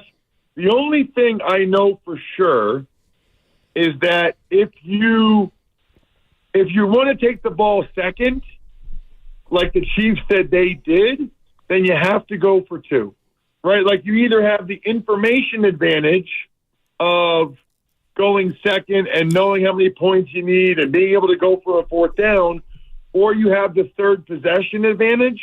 And in fairness to Kyle, the Chiefs had only scored one touchdown the whole game. The whole game. So it's not like they were going up and down the field scoring touchdowns. So I get it. I get why he did what he did. I don't blame him either way. But I know this. If you go second, then you're committing to going for 2, because you can't let the other team have that have the advantage of being sudden death. Hey, Ross, we'll get you out of here on this one, man. I'm dealing with a lot of friends and family that are hurt. One of my best friends, 49er Frankie, called me this morning with this nugget, and Steiny doesn't know I'm about to give it to both of you. But what do you make of this? I go, dude, the game's over. It doesn't change anything. In the 3 wins that the Chiefs have in the Super Bowl, they have not been called for one holding call. So my buddy hits me this morning and lays this on me, and I'm like, okay, does that make you feel any better? But when you hear that, Ross, as an offensive line, what goes through your mind? I think it's awesome that the refs let them play, because there were holds on both teams they could have called, and they very much let them play. I thought Brandon Aiyuk had a blatant hold at the point of attack on one play on Nick Bolton. I could not believe they didn't call it. So as long as they're consistent on both sides, I'm cool with it. So I would rather let them play, and don't blame it on your cousin or whoever, Guru. Okay? Don't start to do the 49er thing where you blame the refs. Okay, blame Ray, blame Moody, blame Kyle Shanahan, blame whoever didn't block Chris Jones. Don't start to do that 49er thing where you blame the refs, Guru. You're better than that. Hey, he saves that for the Warriors. Hey, can I just quickly, Ross? I got to do this. So I had a friend talk to me yesterday about maybe a more experienced quarterback on the play where nobody blocked Jones would have known and called that out, the protection. I said, no, the protection was called. The offensive lineman just whiffed. So that's not on Purdy nor Kyle, is it? Because the protection was already set. I'd have to actually, what I really don't like what guys do is when they say it's somebody's mistake and they're wrong. I'm not exactly, I have a pretty good idea what I think happened there and who screwed up there. There's no way to know for sure. Wow. Because I'm not sure what Forster, the O-line coach, teaches them. I do know it's an unacceptable mental error, and that both Forster and the player who committed it are probably emotionally devastated. Because that's something that if Chris Jones just beats your butt, he beats your butt. but to not even block them, that's emotionally devastating. Ross, you're the man. Yeah, no Appreciate doubt, it. Hey, hope you get a little time off. You got any relaxation on the horizon? On my way to Montana Thursday. The end of football season equals skiing season for me. It's the only thing I can do post-football. So, oh, nice. If you see a 254-pound guy in an orange jacket flying down the mountain in Montana, get out of the way. All right, man. Thanks, Ross. Hey, I don't know if we're going to talk to you or not after this, but thanks for everything you've Appreciate done for it. us. Well, it hasn't been that much. Ross Tucker, ladies and gentlemen. We really took it to him, That was Stoney. Odyssey NFL Insider Ross Tucker. Insider Calls brought to you by Old Spice. Men have skin, too. Wow, that play was the punt. Which fumble, one are you talking the punt, about? The muff punt. Well, no, I got you. That was just monumental, man. Of changing There were momentum. but there were to me, like, because you had made them punt, Steiny. You know what I mean? Yeah, I look at it again. Like, that's one of the things I look at in that game. To me, it's like when you signal out that punt, like, that is a game where I feel like, God, there are about 12 things. Like, it was one of those games where if one of 12 things goes another way, we may have had a different outcome. And because of that, that's why, like, I hear it's just you, man. trouble. I just am It was struggling singling something out as the identifying factor why they didn't win the game. I'll go on It's the like they third just- and 5 at the 9. Steiny, I thought did you just Romo not- or Nance Did you was just going to not say hear first me down. say, 9. No. I'm not going to do that? No, you said you're struggling. So blame. yeah. So who you blaming? I know you want to blame somebody. No, I'm blaming the team for not No. getting You got to that blame an first. individual. Because it was Fire over. somebody. No. I know you want to fire somebody. I'm proud of Kyle? myself. Growth. No, it's not. No, it is. You haven't. You're mad it that hasn't been. John, he it wants hasn't me been, to. It hasn't been growth. No EDD for me. No, it was everybody it's had been- a hand. It in hasn't been growth, but it's incredibly smart, and I will give you See, that. this- It's not you- growth. this is what I don't because like you're about- not really doing it. See, but it is smart. You're going because Skip you can have Bayless it. and Cowherd No, you can and have all it that. both ways. I don't do nice that. job. I Well come in done. as me. Well, all my imperfections. But the Bay Area, they're happy with us, Donnie. They're happy with what? We called Ross out. I didn't. Well, He's right. We needed that. Listen, 49er fans. Vontae didn't win in on us. 49er fans are very similar to Warrior fans, who are very similar to Nuggets fans, who are very similar to Montreal Canadian fans, who are very similar to Lions fans How and so? Dolphins fans and Hawks fans and Falcons fans. And what that means is the worst of the fans are the worst. And they're babies, Oh, boy. and they're crybabies, and they're complainers, and they're whiners, and they don't know the game like they think they know the game. So every fan base, it's boy. pervasive. I set you The up for bottom 20% are losers. Oh, boy. They're losers with the capital L. You sounded like the Bosa bottom there. 20%. Fans are the exact same. Short for fanatic. Ain't no fan base any better or worse than any other fan base. Y'all stink in your own way. You're all pretty good in your own way too. Yeah. Mm-hmm. Let's get back to football. Let's do it. I see a guy in Hayward says No Steiny. Warriors, huh? Why? This was their hottest fish grease. Now They're they lost 8 in a 26 row. and 25. Dude, we'll get a good 20 minutes. Well, this is what I said I'm not doing today. I'm not doing it today. You texted me last night, Steiny, Warriors are ready to make a deep run. Okay, and I was like, wow, this is going to be just like November and December when Guru gets to say, Steiny, this team, the 49ers, they're on the verge of a dynasty. No. Steiny, I see it coming. Now they're the biggest chokers. they so, have okay, just you know turned what? it When we around. come back, we'll talk about how the Golden I was State playing. Warriors are now championship contenders so that if and when they don't win it, Guru can say, what a bunch of underachieving jerks on 95.7 The Game. That segment was brought to you by Safeway. Safeway is your Valentine's Day hookup with great deals. Find a dozen roses starting at $24.99. New York steak, $5.97 per pound digital deal. Plus, 2 lobster tails for just $10. Cupcakes for the kids and chocolate dipped strawberries too. Sincerely, Safeway. Hey guys, love is in the air. It's Valentine's month, and the best gift for your loved one is to perform at your best in the bedroom. Prime Male Medical specializes in the latest non-invasive treatment for ED and low T. Listen to Dr. Robert Rowley from Prime Male Medical. We have virtually every medication known to man to help men.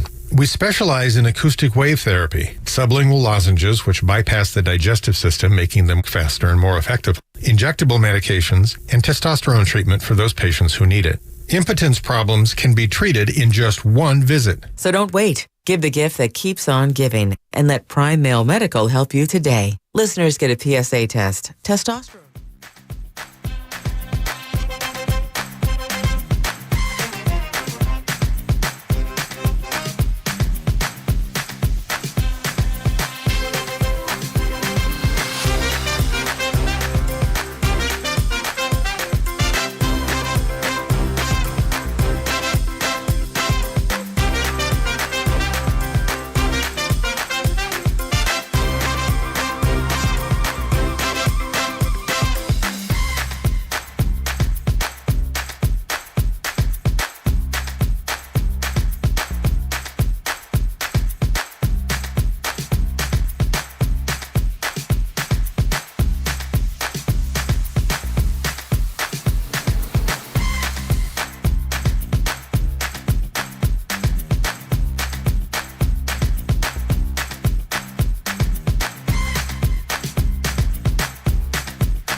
Now, back to Steiny and Guru on 95.7 The Game.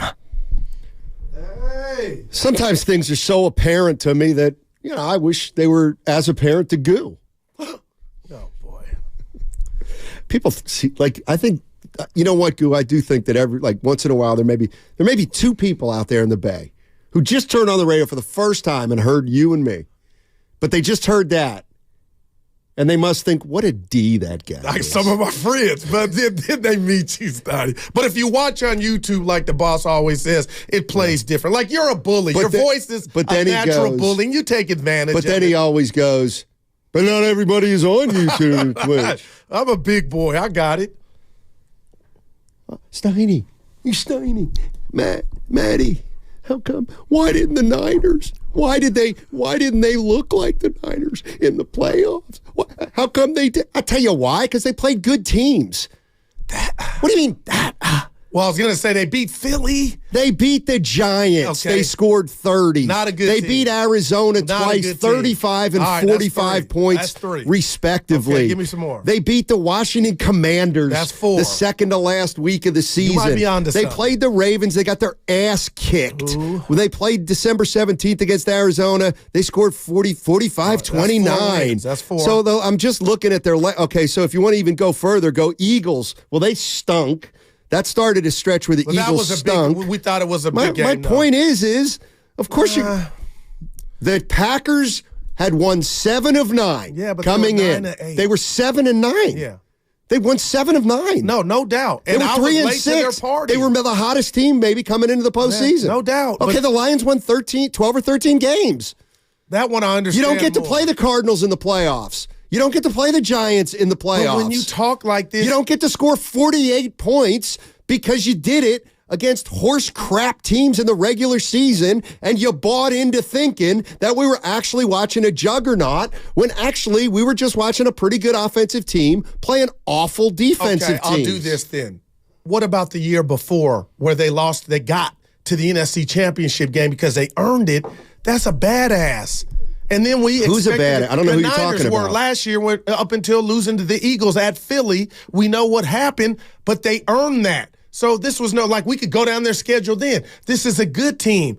I'm just dealing with it. I don't know where I'm at, but I'm being real. I'm processing what did I overestimate, and the thing that's staring me in the face is the O-line. Well, I'll tell you what we can do. Okay. Why we can Because the change. Niners are let's it turn ain't the frauds. subject. What we can do is forget about sports. Well, and what we can analyze is why do you always overreact to everything? I see that. Why don't we do that discussion? I would love that. Like, what made you think a month or two ago that we were on the verge of a dynasty Steiny?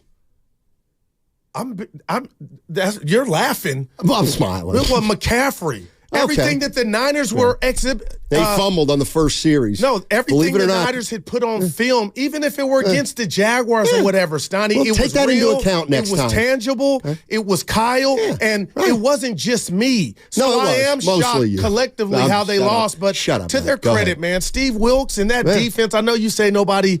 John, you can jump in here.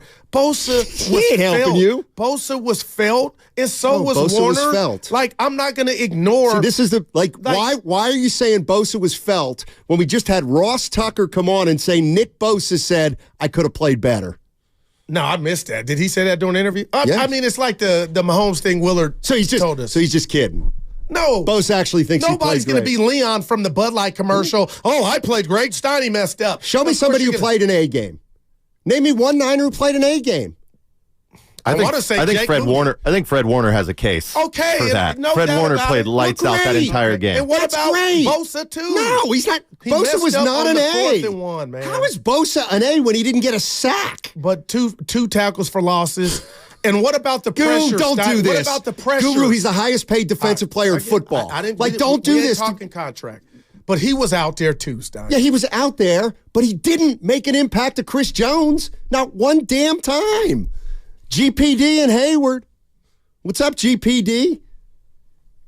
It's okay to say maybe Bosa got bullied. Yeah, I've seen that Did happen. Bosa get bullied? No, Of this course was not. This was his best That game. only happens to I'm just 49er being real, opponents. man, what I saw. What up? Hey.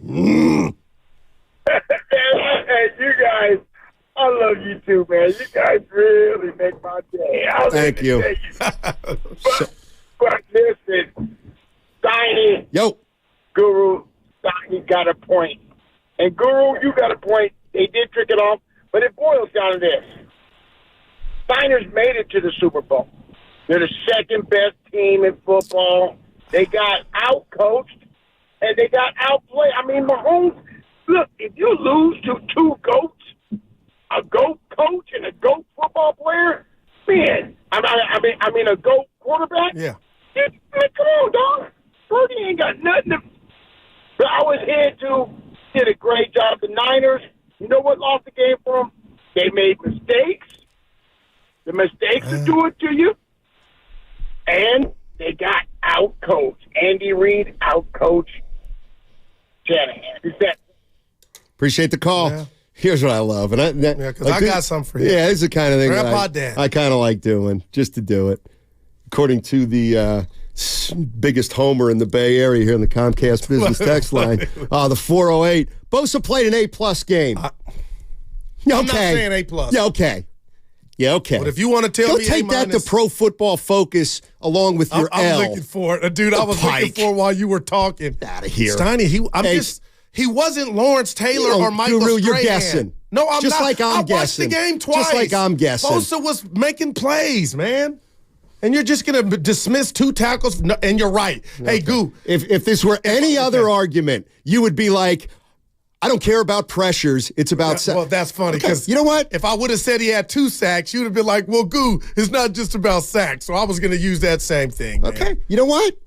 If that's Nick Bosa's A-plus game, then you overpaid somebody.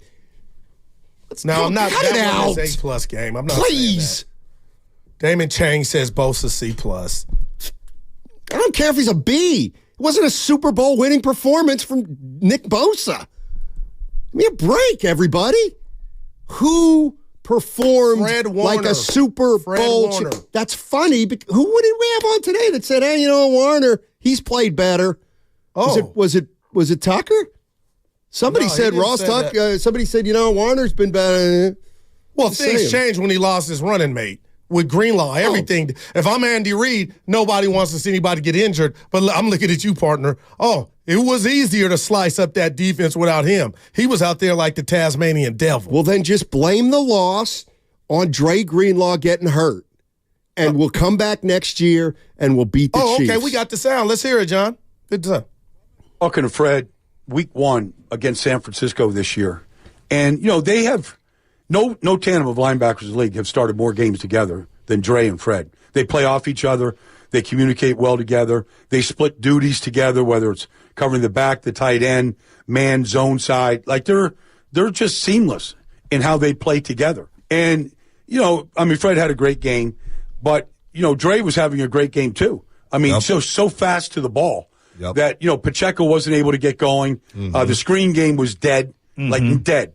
For the most part. They got a couple, but, that they really just ruled the middle of the field, and they took it away. To see Dre run on the field with the excitement that he had, and to see that happen, it's inexplainable. Like, your heart sinks for the kid. Wow. Who was guarding Kelsey in the second half when the chips were down? Well, I'm just asking a question. I don't know. Was it an individual player or was it Kyle Shanahan? It was by committee. It was by committee rotation. Who's on that committee? Warner.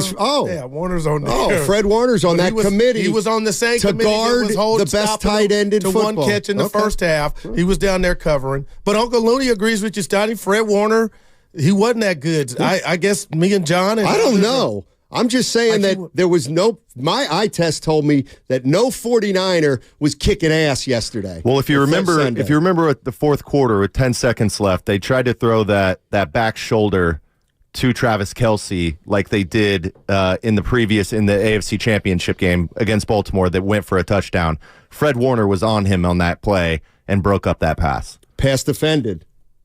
So, and I ain't being a smart ass here, Steiny. So, you kind of go to this when it's convenient, but when I say overall, just from a Niner defense perspective, they held in check Kansas City to 3 points at half. Are you saying that's because Kansas City's offense they didn't do their part, or are you not giving credence honestly, to? Yeah, honestly. I swear to God, what I'm saying is, who gives an F how many points a team had at halftime? It's a 60-minute game. My feeling is, okay, you held them to 3 at half. I'll bet you can't hold them to 3. Like I don't. Like my point was that they weren't ran over, They didn't, and they had them to 3, so that's a good thing. Any team will take that, but you're right, they didn't finish. It's one half. And I just feel like you're robbing the defense of the offense not controlling the ball, going 3 and outs to where they got no excuses. They got tired. Here's the kind of the beauty of the loss if you're a Niner fan. To me, it's the defense. Was the defense good enough to win? Yeah. Okay. Right. They had chances, and they couldn't. They had specific. I won't argue that. They didn't come through when the chips were down. You know what? If you want to say it, the 49ers defense choked in the fourth quarter. What about the offense? The offense was average all day long. They were average all day long. But the defense, when the defense needed to make plays, they choked. They couldn't come up with a big play in the last 30 minutes of a game. Like, if you want to do it that way, the offense was the offense. The offense scored 22 points. Yeah, they did. But the defense had multiple. It's just like Clay. You know who the defense was? Defense was Steph Curry last night. Or 2 nights ago. They were really good for 3 quarters. And everybody else, Clay didn't play well, and Draymond didn't play well. But lo and behold, Curry's got a 29-footer to win the game. But he missed it. He still ended up with 38 points, but he missed the game winner. Their defense was terrific. They had a chance. They needed one stop, and they couldn't get it. Yeah. They choked. And they were without How about that? They choked. One of their best defensive players. And that lemon booty. Did their defense get lemon booty? I didn't see it that way. Okay. I'm just wondering. That was it went overtime. That was a 15-round bout. It went to the judges. How many straight, let me ask you this. How many straight possessions did the Chiefs score on at the end of the game? Was it 3 or 4? So the 49ers are up. The Chiefs score to go up 13-10. Right? Then the 49ers score to go up 16-13. All right? Chiefs score. Right? Chiefs score. Yep. Now it's 16-16. Then what happened? 49ers score to make it 19-16. Gotcha. Guess what? We get a hold, we win. You had 3 opportunities to get a hold. I'm not arguing. You couldn't That's come through. I to me, if ever there was a case for, wow, what happened? I'll tell you what happened. Mahomes scored on his last 3 possessions. And what if Ray Lewis 200? Went out for the Ravens? They went 2. I'm just. Oh, now you're comparing Greenlaw to Ray Lewis to what? Okay. To that defense. That's what he means. But you know what I'm saying, Stoney? What I'm saying is that's all. But you're right about you could have closed it. You didn't. I'm not going to argue that. What were the last 4 drives for Kansas City? Preach, Matt. Well, you stopped them to win the game, the Niner defense. You didn't stop them from scoring. You stopped them from scoring a touchdown to even get to overtime. That's when I thought the Niners were going to win it because who has Kansas City not getting in? This is embarrassing. The Niners stopped them. Let's do it this way. There's nothing embarrassing. The chips. No, this is embarrassing. You ready? You ready? Your defense is supposed to be great. It's supposed to be great. Last 4 possessions for the Chiefs, they get a touchdown, 75 yards. 14 plays, 75 yards. Biggest possession of the year. Your defense, I don't care. Your defense gave up a 14-play, 75-yard drive. Okay, what happened? The Chiefs' penultimate possession, their last one in regulation. They drove 64 yards and got a field goal. Yep. Okay, what about the one? I'm sorry, 64 yards, they got a field goal. Okay, well, what about the possession before that?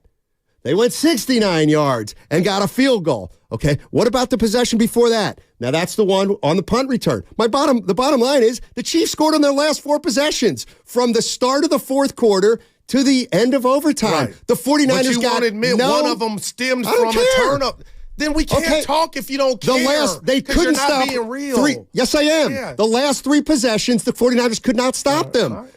Their defense had 3 chances to stop the Chiefs. And the Chiefs went on long drives every single time when the chips were down. And I'd be be more likely to say stopping them at the end to get it to overtime as a win any day. Oh, okay. Because you could have lost the game had you gave up a touchdown. Well, that's the way you look at it. And I look at it as though this is the way you would look at another sporting event. But you'd say, they're hampered, their Steiny. defense choked at the end. Without their best player, one of them. You just omit that. So Greenlaw's better than Bosa? Fact. He's as good as Warner. They're the best linebacker tandem. Well, then why are you so mad if they're mad. missing their best defensive player? One of them? Yeah. I mean, why can't... Because it affects the outcome. Can't. They took advantage of the injury. Okay. Well, then don't blame Shanahan, and don't blame the kicker, and don't blame McCaffrey, and don't blame Purdy, because we lost Greenlaw, and that's why... And they scored... let's let it there. We lost Greenlaw. They scored on their last 3 possessions. That makes a lot of sense to me. And I'm not being our a jerk. offense didn't. Had to settle for a field goal. We get a first down there. We ain't going to OT. We're going to bleed the clock, and Moody wins the game winner. They didn't get it done. Yeah. To me, the more I think about it, the defense, defense had opportunity after opportunity. Think about that. But what if I said the offense did too throughout the whole game? To reap the fruits of the defense holding Kansas City in check, you could have added. Well, they didn't hold them in check because when the game was won and lost, the 49ers defense couldn't. The Chiefs scored on their last. So this is one of those things that it just hit me. The Kansas City Chiefs scored on their last 4 possessions of a Super Bowl. They just did. On their last 4, I don't care what happened before that. Now we're in the 4th quarter of a game. They score a touchdown. They get the ball back. They score a field goal. They get the ball back. They score a field goal. They get the ball back. They score a touchdown. They scored 20 points in the last 4 possessions of the game. If I wanted to play that game, I'd be like, defense took the choke. It was right in front of it for the defense. But I'm just like, no, give Mahomes credit. But the defense had a great game until it mattered. Then they couldn't get a stop. Jeff in San Francisco. What's up, Jeff? What's going on, fellas? Hey. What's going on, fellas? Hey. Love hearing you guys. I want to say one quick thing. To your point, Steiny, earlier, how you said that the Niners have to just be a little bit better next year. Yes. To get to where they got to this year. Yes. I agree with that, but I also have to say the fact that Brock Purdy has to be better because there's no question now that he's a franchise quarterback. And realistically, when he gets paid, how are they going to keep the Avengers together? I agree. So they have no choice but to get better because it's only going to get tougher. I mean, look at Detroit. I forget what his name is. He stayed in Detroit and showed loyalty. You know what I mean? That's not happening. Ben Johnson? In every organization. Yeah. Oh, yeah, coordinator. Yeah. Got you. Yeah, go ahead. Yeah, no, so all I want to say is that, they got to get better. They have no choice but to get better next year because what's going to happen when you lose, your weapons on offense? As you'll call. Yeah, that hasn't happened yet. But I'll tell you what, Stoney, I'm no doctor. I just, if we're going to talk next year, you got to be scared. You know what? Greenlaw what if he don't play? Then they don't have Greenlaw. And I guarantee you guys are going to get hurt for other teams at the start of the year. I get it. He's a good. So, no, my whole point on that is just that's a big ass injury. They had fewer injuries than anybody else in football this year. I mean, they lost Greenlaw in the Super Bowl. on him getting ready to come in the game. But you know what? That's the kind of crap I can't stand either.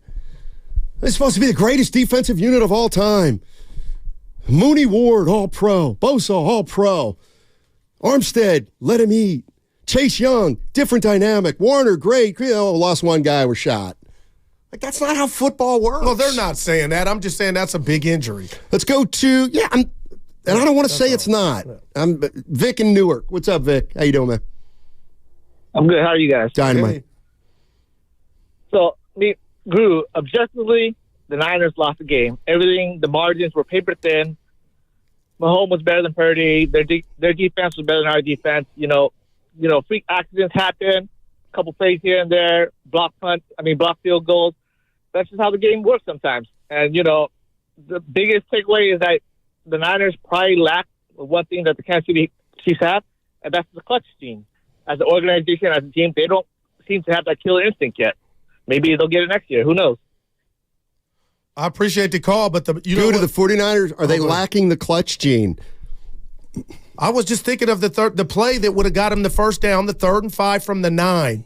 That's the game. The Chris Jones play. Yeah, you get that. Like, I don't even know. I'm blaming the old lineman, the whole unit. But, Steiny, you asked me about clutch. You get that one play, all the stuff you talked about after that, just everybody, it's over. They didn't get it. But what happened? A blown assignment. No. What else happened? Chris Jones was unblocked. Superstar made the most impactful. Well, it was like the Bosa sack where we say, he goes unblocked and he gets to the quarterback. But I hear you. Chris Jones made a play. But, man, it's just did they deserve to win it after that? Look, it was right there. Look, here's the bottom line. And here's where I'm just going to go there because this is just where I want to go. So you have the punt that hits McLeod. Oh, man. Blow, whatever. So they get the ball, at the 13? Where were they when they started? They scored the touchdown when the Chiefs, after they recovered the botched punt. So on the 13. Okay, they're on the 13. Okay, you know what a great defense does there? They hold them to 3. Sorry, but they do. Okay, but they don't. They give them the 49ers gift them a touchdown. Okay, now it's a close game. Yeah. 4th quarter starts. Let's get a hold. We don't get a hold. They go 75 yards. Okay, next time the Chiefs get the ball. Let's get a hold. We're still in control. Chiefs go 64 yards. Okay, 3rd time's a charm, defense. We need 1 hold. If we still get a hold now, we win the game. Yeah. Chiefs, 75 yards. They had 3 long drives in the 4th quarter, and over the 3 most important drives of the game, they drove the length of the field on you. So the defense, were they good? They weren't good enough. Not when the chips were down. And you know what? Maybe I will agree with you. Maybe it wasn't tricked off, but defense folded. You might be right. The defense took the choke, Goo. I'm agreeing with you. I'm agreeing. Bosa took the choke. They couldn't get us to Bosa. 888-957-9570 is the number. My point from the beginning is, man, it's just there's not one thing to point your finger at. There were a million things that the 49ers needed to do just a little bit better. 888-957-9570. What's coming up next is brought to you by Fremont Bank. Full service banking, no compromises.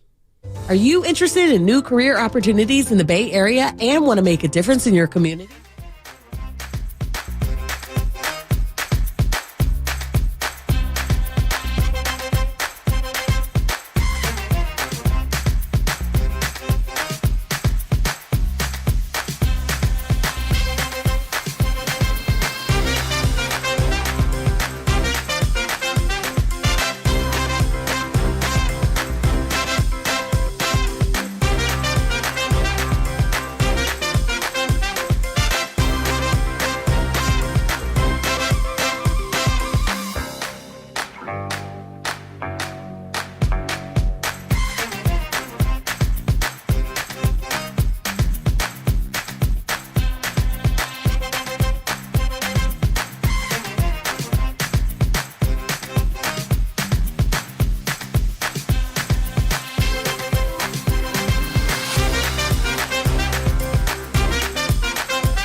It was a mental error. I'm sorry, Sonny. I love you, but I'm going with Guru. They tricked me off. Okay. Guru. Now, back to Steiny and Guru on 95.7 The Game. Another East Coast jerk. It's Ray Love. Ross Steiny. Tucker. What's that? This is Ray Love, one of John's favorite rappers. This is our short segment. Hey, go ahead. We should get this sponsored. Too short. I'll tell you what. That's the four. My mind, boy. See, I was ready to be mad. I was ready to be upset about something, but that was pretty good. Go ahead. Whatever. Just came off the top. Yeah. Talk about what you want to talk about. I've been running my mouth all day. All you, buddy. I'm just thinking about Beyonce. No, you're not. You said you wanted to get in the Warriors. You said you want to talk about the Warriors. That was my reverse trend. Yeah, I'll talk about Beyonce. Look at, she's beautiful. Can we get past that? What else you want to say about her? She's still beautiful. Okay. Yeah. No, but the Warriors, Donnie, is just. Yeah, sure. Mike Dunleavy somewhere smiling. It's not over, but Jonathan Kuminga's emergence has made the Warriors get easier baskets than I can remember in hella long. Draymond Green's thug life mentality, not perfect, but just the ball pressure by they're playing and they're playing. I'm telling you, Stein. Yeah, what are you telling me? They are dynasty? on their way. No, they're on the verge of another dynasty. They are on their way to being a problem. And listening to I'm sick of that generality this morning, what is a problem? They can get to 6. Remember, we thought that was a pipe dream. Hey, they're going to be a problem. You know what you say? You know when people say that when they have no idea what they're talking about. They're going to be a problem. No, that's define problem. Yeah, exactly. You can't. Finals. Oh, okay. Yeah. You want to bet? Mm-hmm. I'll bet you then they're not a problem. You're telling me to taste the cake before it's finished. No. I need to look at it first. And then you're doing the same thing with the Warriors that you did with the Niners. No, we have a Warrior bet. We need an update on that, baby. They're 500. You feeling good? What was the bet?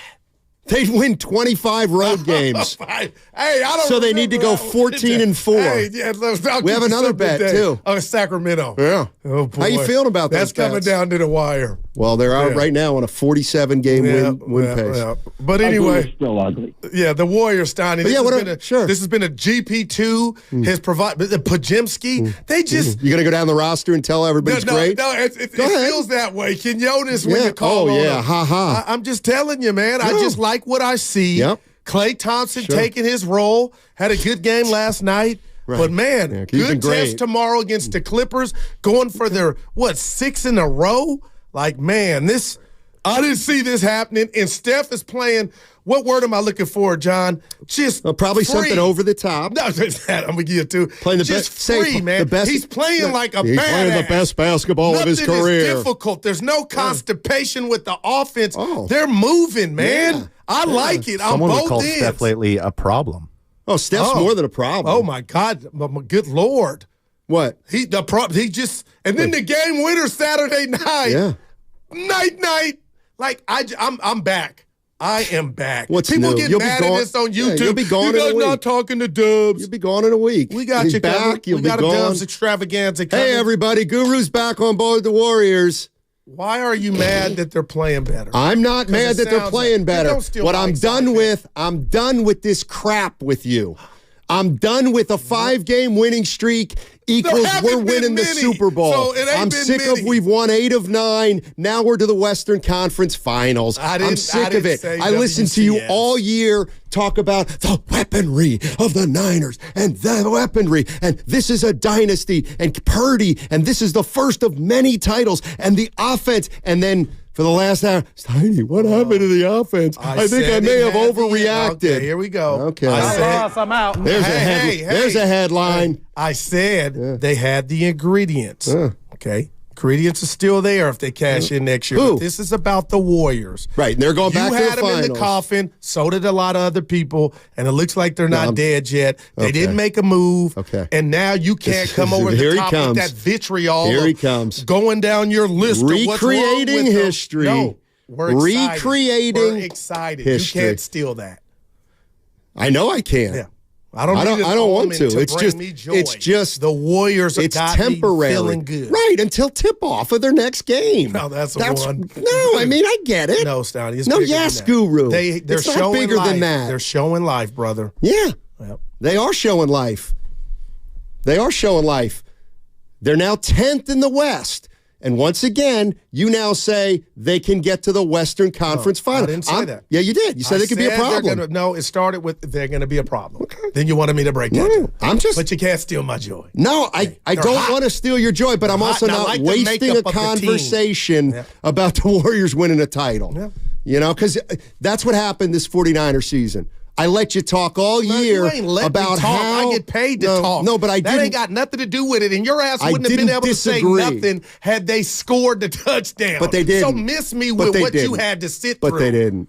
No, I'm just mad at myself because when you were talking about the ha-ha and the weaponry, rather than debate you, Steiny, I said, you know what? I'm going to let him. I'm just telling you, I'm putting a rat on the table, so don't take it out on me that I'm excited that the team's got some momentum underneath them. Leave it there. I'm just upset. Okay, now I've got to listen to you talk about the Warriors just like you talk about the Niners. As opposed to you telling the world that they're done. I never said that. Oh, my good, Steiny. They're not winning another title. You don't know that. Okay, well, fine. Then bet me on it. Enjoy the ride. Bet me on it. No, I got too many bets. Right, because you're a prisoner of the moment. That's how I live my life. I know, and that's why I'm not wasting my time but just let me talking hear you say to you it. now The Warriors are about good. I will say, but it's like surgery. No, I have no problem saying the Warriors are playing well. All right. What I do have a problem with is then you jump to they're going to the Western Conference Finals. I didn't say it. You asked me. They can be a problem. Define problem. Western Conference Finals. They might upset a team or two. Yeah, they may. Okay. And Steph Curry may get hurt. They might be the 6th seed. That's not even before we thought that was off the table. Stop saying what you hope for and start telling me what you think. Well, you never do that. Yes, I do. No, you don't, because you had this team in the coffin. They're in the coffin as far as winning a title. Yes, okay. I never said they were going to finish 11th. Yeah. But I got it. You're not going to get excited. I get it. It's perfectly fine. You can't steal my joy. I don't want to steal your joy. This team was going the other way. No trades. You can't You know now what? I guess I'm just done letting you force your crap down my throat. It's negativity. I'm done. It's not negativity. Yeah, please. It's what I should have said in week 12. I should have said in week 12. I knew hey, Goo, guess talk Warriors any other time when they're bleeding and hemorrhaging, and we don't mention them all show because they're hot. Nope. Go figure. Nope. They'll be hot next. They'll be hot on Thursday. Even if they lose Thursday, they still hot. The greatest offense of all time. I should have pushed back on that mid-season. Because I got receipts on the Vine that I could read coming from you before the game Saturday. They're your receipts. What are you talking about? No, you want me to go there? The one where I said this is the biggest game of the year for the Warriors? No, not yes, that I did. One. Not that yes, one. I did say it was the biggest game of the year for the Warriors against the Suns. I know I said this is a huge game. I got you snitching. I said it was a huge game. I said it was an absolute huge game against the Suns. Warriors. What is going on here? I don't know, Bob. The team's winning. Yeah, Fitzy. This is about you being wrong up and down till Sunday on the Let's Niners. go, baby. On 95.7. I am the system of the show. Wait a second. I actually don't. A reminder that you can catch all 4 hours of Steiny and Guru on the free Odyssey app. Plus, watch us on the YouTube and Twitch on the YouTube, powered by First NorCal Credit Union.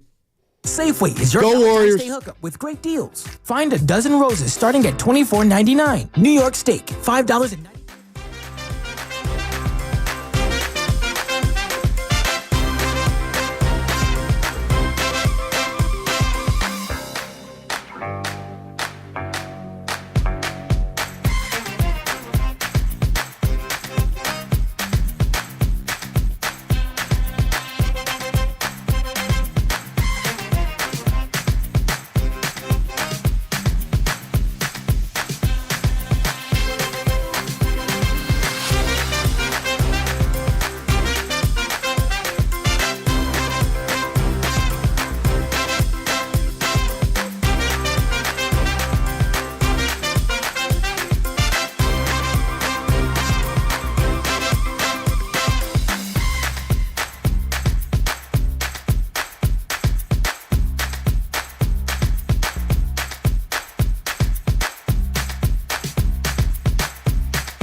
Now, back to Steiny and Guru on 95.7 The Game. All righty, Warriors have won 8 of 9, so according to Guru, they will now win the 2024 title. That's how I'm introducing Willard. Don't buy Willard. They might.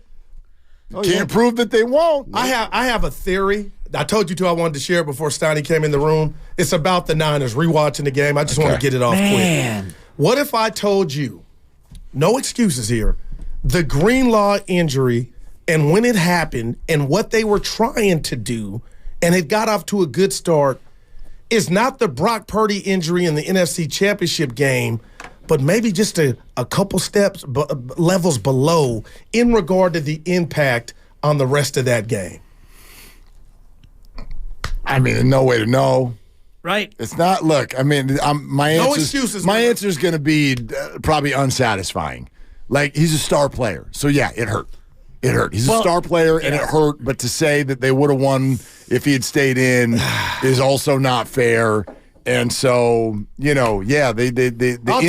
injury situation certainly did not help the 49ers on Sunday. Add in Debo and George Kittle.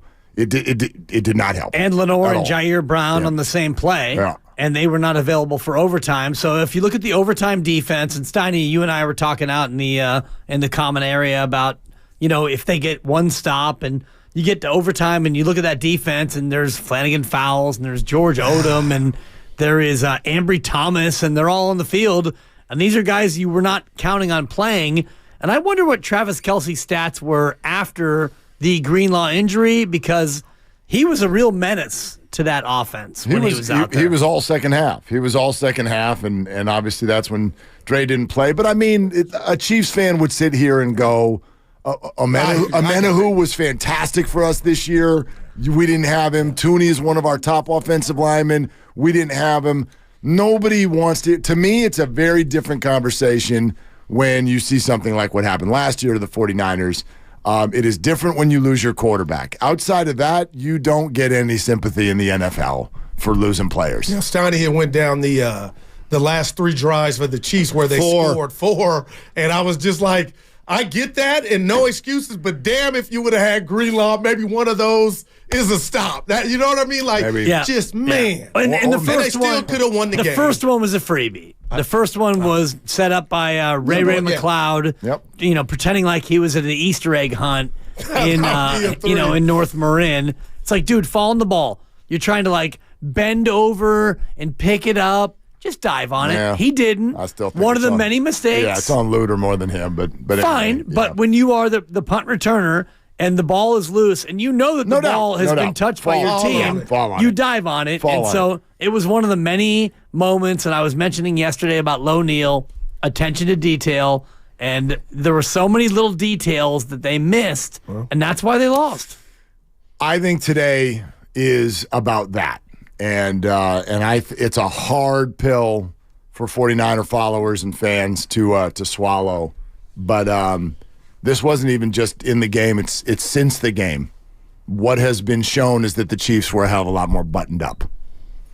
Chiefs were just more buttoned up. Feliciano v. Burford. Right. You got offensive linemen fighting one another on Twitter over who was supposed to block who. Oh. You have Brandon Aiyuk putting the very normal, mysterious IG story and notice his brother out there. Talking. But then his brother goes, "We're out," and his girl is "We may never be back at Levi's." I'm like, he gone. You guys are under contract. What on earth is going on? Nick Bosa in a press conference twice uses the word preparate. Like if we had been prepared for that, then we might have played it differently. You've got at least 2 players who are like, we didn't know the OT rules. Oh, jeez, Mark.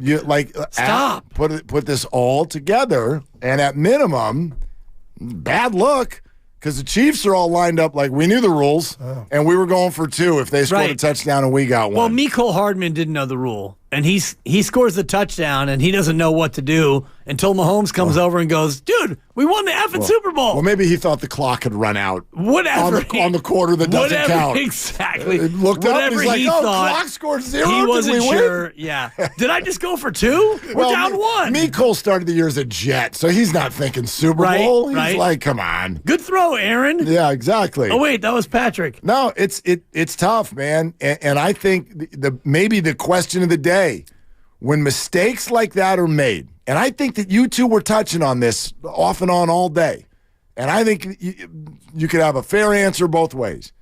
But when mistakes like that are made, missed assignment on a block, Luter lets his foot get hit by the ball, who's to blame, the player or the coach? It's a player in my mind. And I was going to say player too. Well, we don't know. I cannot blame Kyle Shanahan for what happened on the punt.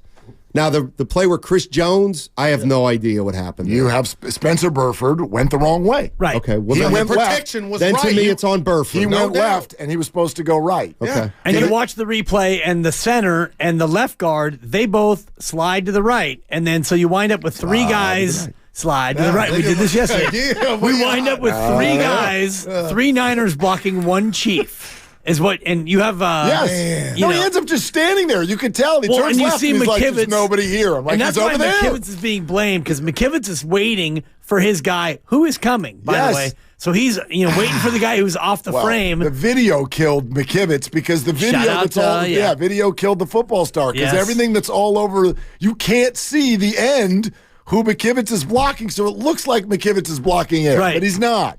It's like that TikTok where you put it on yourself. What's happening? And you're pouring a drink and you're saying, that's enough, but you don't put, it's your arm, actually, that's pouring it. Look at you on TikTok. I had no idea. I had no idea. That was very abstract. No, I would not blame a coach for what happened on the punt return. That's hard for me to, and if it is, doesn't have to be the special teams coach. I mean, right. And actually, if you want to talk about whatever, a defensive missed assignment, like or when Bosa says if we'd been prepared for that, does your mind go to Wilkes? Or was Bosa saying the Chiefs ran read option for the first time all year? So we weren't prepared for it. They got him because who the hell knew that they were going to do that? Which therefore dear. that's so all of this stuff can be looked at two different ways. But it's finger pointing. You know how people look at this, and I'm not saying it's wrong. Like if you send everybody out there and they do something wrong, it's like a kid who misbehaves at school. Nobody thinks about the parenting. Nobody? Yeah, they do. They're like, hey, dude, somebody giving you rules at home? I was just going there. It depends on how often it happens. Well, what if you end up in jail? The True. kid ends up in jail. Does that make me an automatic bad parent if I didn't tell little Johnny No. stay away from these things and he ends up there? Definitely not. Could be just a bad apple. And, sometimes that happens where you have kids who are just, prone to push those limits. But there was 100 million plays. That play at the night, I envisioned them getting it. I thought Kittle was non-existent. I thought Nance was going to be like first down, the 4th and 5, 3rd and 5. Dude, they would have bled the clock and won on a field goal. Let me ask you guys a question. That was play of the game. Let me ask you guys a question. Yep. When I tell you what George Kittle had 2 catches for 4 yards, how do you guys determine whether or why that is? We've been going at it. Yeah, I know. I was listening to you guys. I don't know if there is fault. I look at the Chiefs' defense and I say, this is a defense that was nasty against the pass all year. And so they looked at Kittle and they took Kittle away. And they looked at Debo and they took him away for the most part. He had 11 targets and 3 catches. You know what? I want to ask you about that. Whose fault is, that's not good? No. So is that Purdy? Well, was Purdy inaccurate? Purdy missed a couple. Or was Debo? And they defended a few. Yeah, here's the another unsatisfying answer. There's no real exactly. There's no way to know. There's no way to know because you don't know what the scheme was asking for. I keep going back to the Juwan Jennings trick play. George Kittle was option 1, but they took it away. The safety did a great job of recognizing right away. Yeah. Right away when Brock threw it, he's like, that's a backward pass, and they're throwing it again. He turned around and he blanketed Kittle. All right, so it's like, was he option 1? Was he not option 1? Did he need to stay back and block? Was he open and Purdy missed him? Those are the ones I would look at. I would only blame Purdy if you've got video of Kittle like the Super Bowl 4 years ago. Kittle was running wide open down the seam, times. And Jimmy never saw him. No doubt. I didn't see a lot of that, so I'm not putting it on Purdy. Well, there was the Debo pass in the end zone where Debo was open. He overthrew him. He overthrew him. Chris Jones got in his face, but he did. He overthrew him. It was an overthrow. Yeah, no Debo doubt. had 3 yards of separation. Absolutely. So there's always all of those things. First time all year. Wow. But he does have it. Yeah. There's no way to great route runner. There's no way to know. Right. Yeah. There's no way to know, and you know what? Actually, it leads down. You kind of got me a few times today, Steiny, when you're talking about individuals in this game, both sides of the ball, where you're like, well, that one played like a champion, and this one did not. And I'm like, okay, so Brandon Aiyuk runs free in the end zone. But because Burford misses a block, you can never get him the ball. But Mecole Hardman runs free in the end zone, and Mahomes is able to get him the ball. And in your mind, it sounded like you were saying Hardman played great and Aiyuk didn't. It's more like makes the play. But Aiyuk made the play, and the ball was never delivered. Well, and you need 12 guys to make it. That's why I struggle with going individual by individual and saying you played great if you won and you didn't if you lost. There was one play in that game where I think we can say, okay, the Chris Jones play. All right, he comes through, Purdy throws it. He ended up throwing it into the end zone. Over Jennings' head. And now, would you just tell me what you agree with and what you don't? One is he was put in a tough spot. Was there a throw that any quarterback could have made with zip on it out to the flat? He asked me this. Where he catches it and gets that first down. Not with zip. You have to float that into space. Okay. Well, what about completed? But, there's a throw. Could Montana have made? Could Mahomes have made that throw? is the one. Maybe he throws a side armor. Right. See, here's the thing, though. Jones is not coming directly at Purdy. Jones goes to his arm side.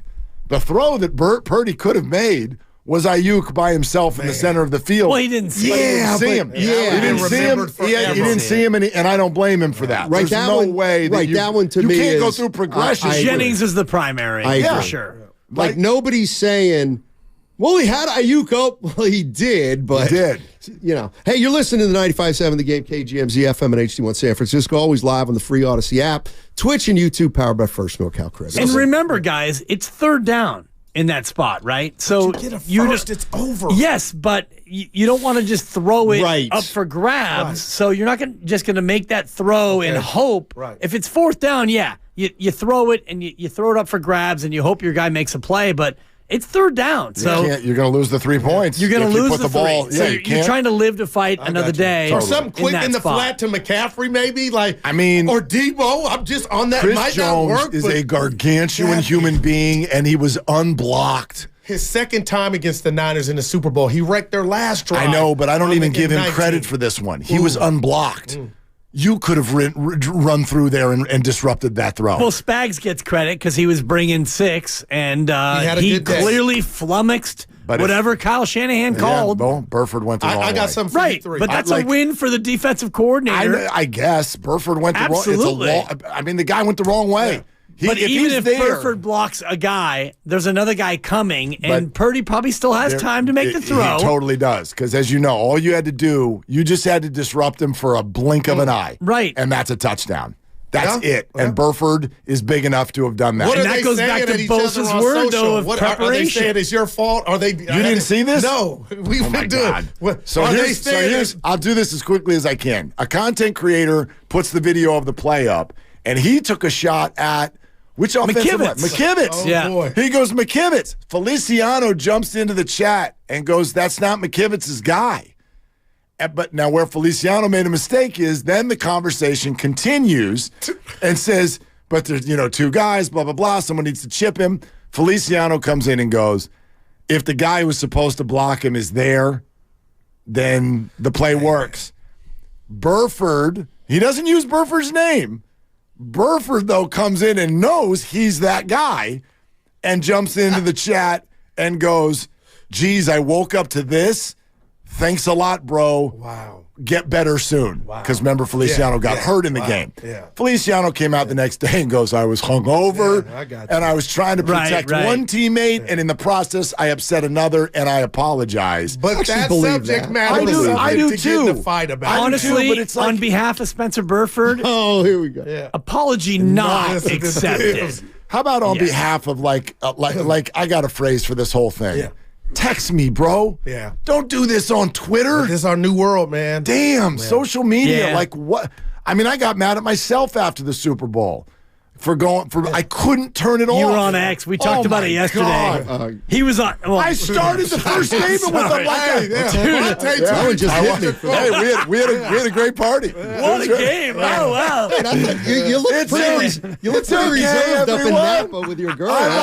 When did you do? That was early. Let me read something. Her brother got mad at us. Why? He's like, this loss is on you guys. You're not locked in. You're up there drinking. Yeah. I'm like, hey, everybody's got their own pregame routine. Don't tell me I wasn't locked in. I was getting liquored up and ready to go. And they were drinking red and gold. He had 4 flights of red. She had 4 flights of gold. Too cute. thinking it was going to be euphoria. Honestly, at the end. if you ever want to induce vomiting, look at him. Or actually, you have to follow both because he'll put something on IG like "Great day with my special lady," and like 7 minutes later, she will either retweet his pic or the same pic. Couldn't be happier with my special guy.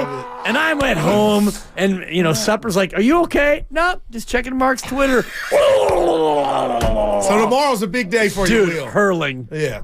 Tomorrow's a big day for you. I like my girl. Oh, I'm sorry. Valentine's. I like my girl. No, I love you like both. my girl. That's a tough one. Tomorrow's going to be a tough one. Yeah, I actually already I made hay while the sun shined. I already got it buttoned up today. Look Took at baby it. Mila. We went to the florist earlier. Easy. We got it all done. Good for you. Big Valentine's Day guy, I hear. No, Yeah, I heard Safeway. you guys did a great job. Yeah. Hey, dudes, it's Valentine's. Yeah. Do you know what to do? Today, do you know where your girl is? We go to Safeway today to get our flowers, and the florist right away is like, flowers have prices gone up. I'm like, yeah, of course, prices gone up February 13th, dude.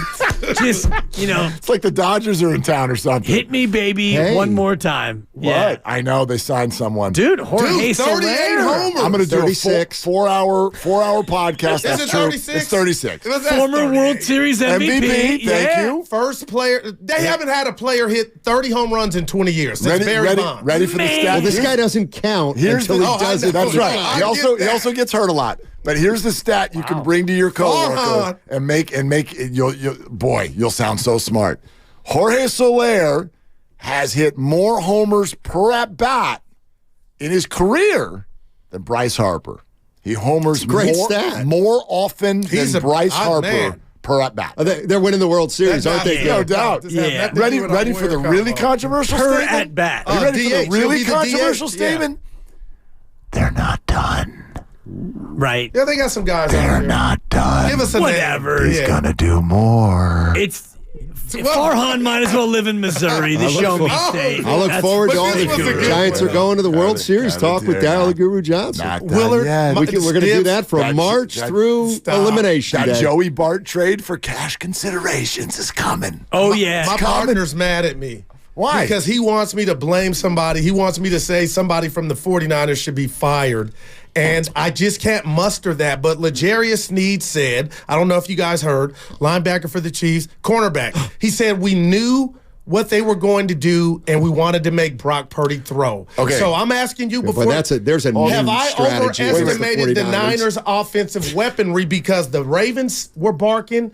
Savage from Green Bay said, Sneed. Sneed. The one who fell down. No doubt about it. The one who left Brandon Aiyuk to have no the doubt whole about it. end zone to himself. Right. Okay. But to How'd his- that work out, though? But to his exactly, Thank you, the Burford. greater point was Yeah. Thank you, they Burford. kind of kept the Niners. So I'm wondering, moving forward now, do the Niners not have the pieces to stretch the D? Because Steiny's asking me, now you need other players? Or maybe Kyle says, you know what? I like to attack the middle of the field, Willard, but if defenses are going to tell me after the game that they got us in a box, maybe I need to see some different stuff. I got a hard time with losing. Go get Tyreek Hill. I got it. Well, how's that working out? I mean, they won 2 Super Bowls. Exactly. They haven't lost a damn playoff game since he left. So I got a hard time with you lose the Super Bowl in overtime, and now what you do apparently doesn't work. I have a really hard time with that. And did you hear, and this was a combo of Albert Breer and, I'm going to forget the other writer, but some guys spent some time with the Chiefs post-game, with the whole team. And that's where you get the good intel, because everybody gets wasted, and everybody's willing to talk because there's not another game coming up. True, sir. So the defensive coaches for the Chiefs, and here's the quote, they were like, Brock messed up what we were doing so bad. He has Drew Brees tendencies, and that's why it looked so good in the first quarter. What we came out and planned to do, he was killing us. And we had to rework everything. We had to totally make adjustments on the fly to slow it down because he is so damn good at reading what's happening out there. No, the Niners have their guy. They got their guy. They went to the Super Bowl, and they were. Well, I was talking about more on the outside because Debo, the good defense, Dibs knows what he's going to do. Yeah. We're on that screen game. You ain't going to, but do they need and I'm not saying Aiyuk's not Jerry Rice, but I'm talking about somebody to stretch the defense. So they've got is that on Kyle? They've got an $800,000 quarterback. They got the best running back in football. Yeah. Apparently, most 49er fans, they think, got top 3 tight end in football. There's no doubt. They have Brandon Aiyuk, who's a top 5 receiver. They've got tackle. Deebo Samuel, who's the greatest wild card. They don't have enough weapons. They need something else. No, I'm not using that word. I'm using how they're being used. Because you had 7 points at halftime in 2 playoff games with all this weaponry all of a sudden, Dibs, and the Super Bowl. It was there for you. You just couldn't add. Yep. So I'm asking, it's the way they're being used. Well, you're asking Kyle Shanahan to do something that he won't do. Okay. And, you love the fullback, and you love to run it. You love to possess it. You love to win 2017. And I know Brock got to 30 a bunch this year, and you couldn't get to 30 this time. And it's because McCaffrey fumbled in large part. And Kansas City also was not distracted by all your motion and your eye candy, the pre-snap stuff. Kansas City played you straight up. They pressured your quarterback. I think the O-line is where you need to make the changes. You need a better O-line. I agree with that completely. I also think this. You go into a football game, there's 2 things that happen if you really want to boil it down. There's your plan, and then there's how you execute it. So what you're talking about is, do the Niners need a new plan?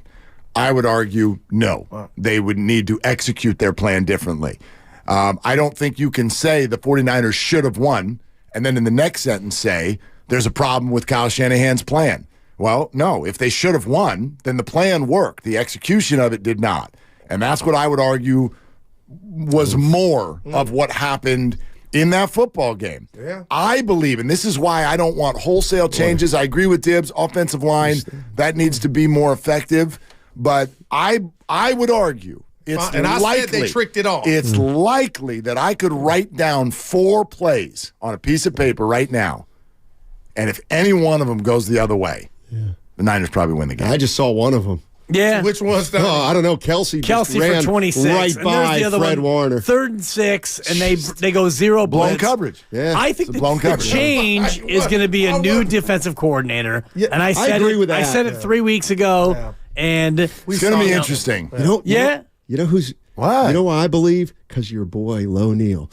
You know what I mean here? Like Lo knows stuff that he kind of keeps under. And I can tell he's been watching the Niners defense all year, and he knows there's issues. And in Vegas, he was like, well, I wouldn't be surprised if Wilkes isn't back. And I was like, oh, man, really? No. But he insinuated that Wilkes might not want to be I think back, too. You're right. Yeah. Yeah, he did. Ready that whole come out the thing, Willard, I don't think that sat well Mutual. with him. Ready for this? Yeah. Mutual. 1 hour from now, we will play a large chunk of Kyle Shanahan's exit interview.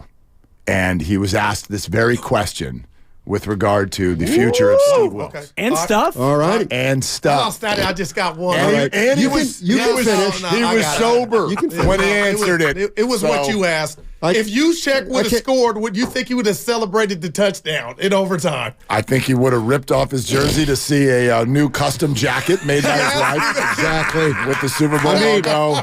Before the ball, That's a before the five. ball That's a damn landed in the five. stands, he would have been saying, I'm going to Could you Disneyland. imagine? All right. You guys have a great And one. he's an Ivy Leaguer, too.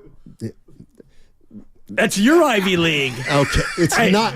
You know what? I'm going to say this to you directly. The Ivy League, it's overrated. I agree. Thank you. I couldn't get in. Night. Can't stand the Ivy League.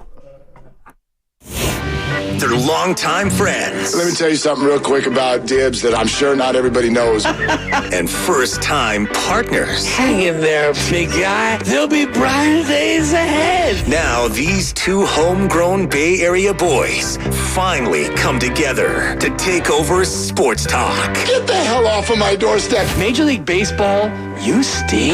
It's Willard and Dibbs on 95.7 The Game.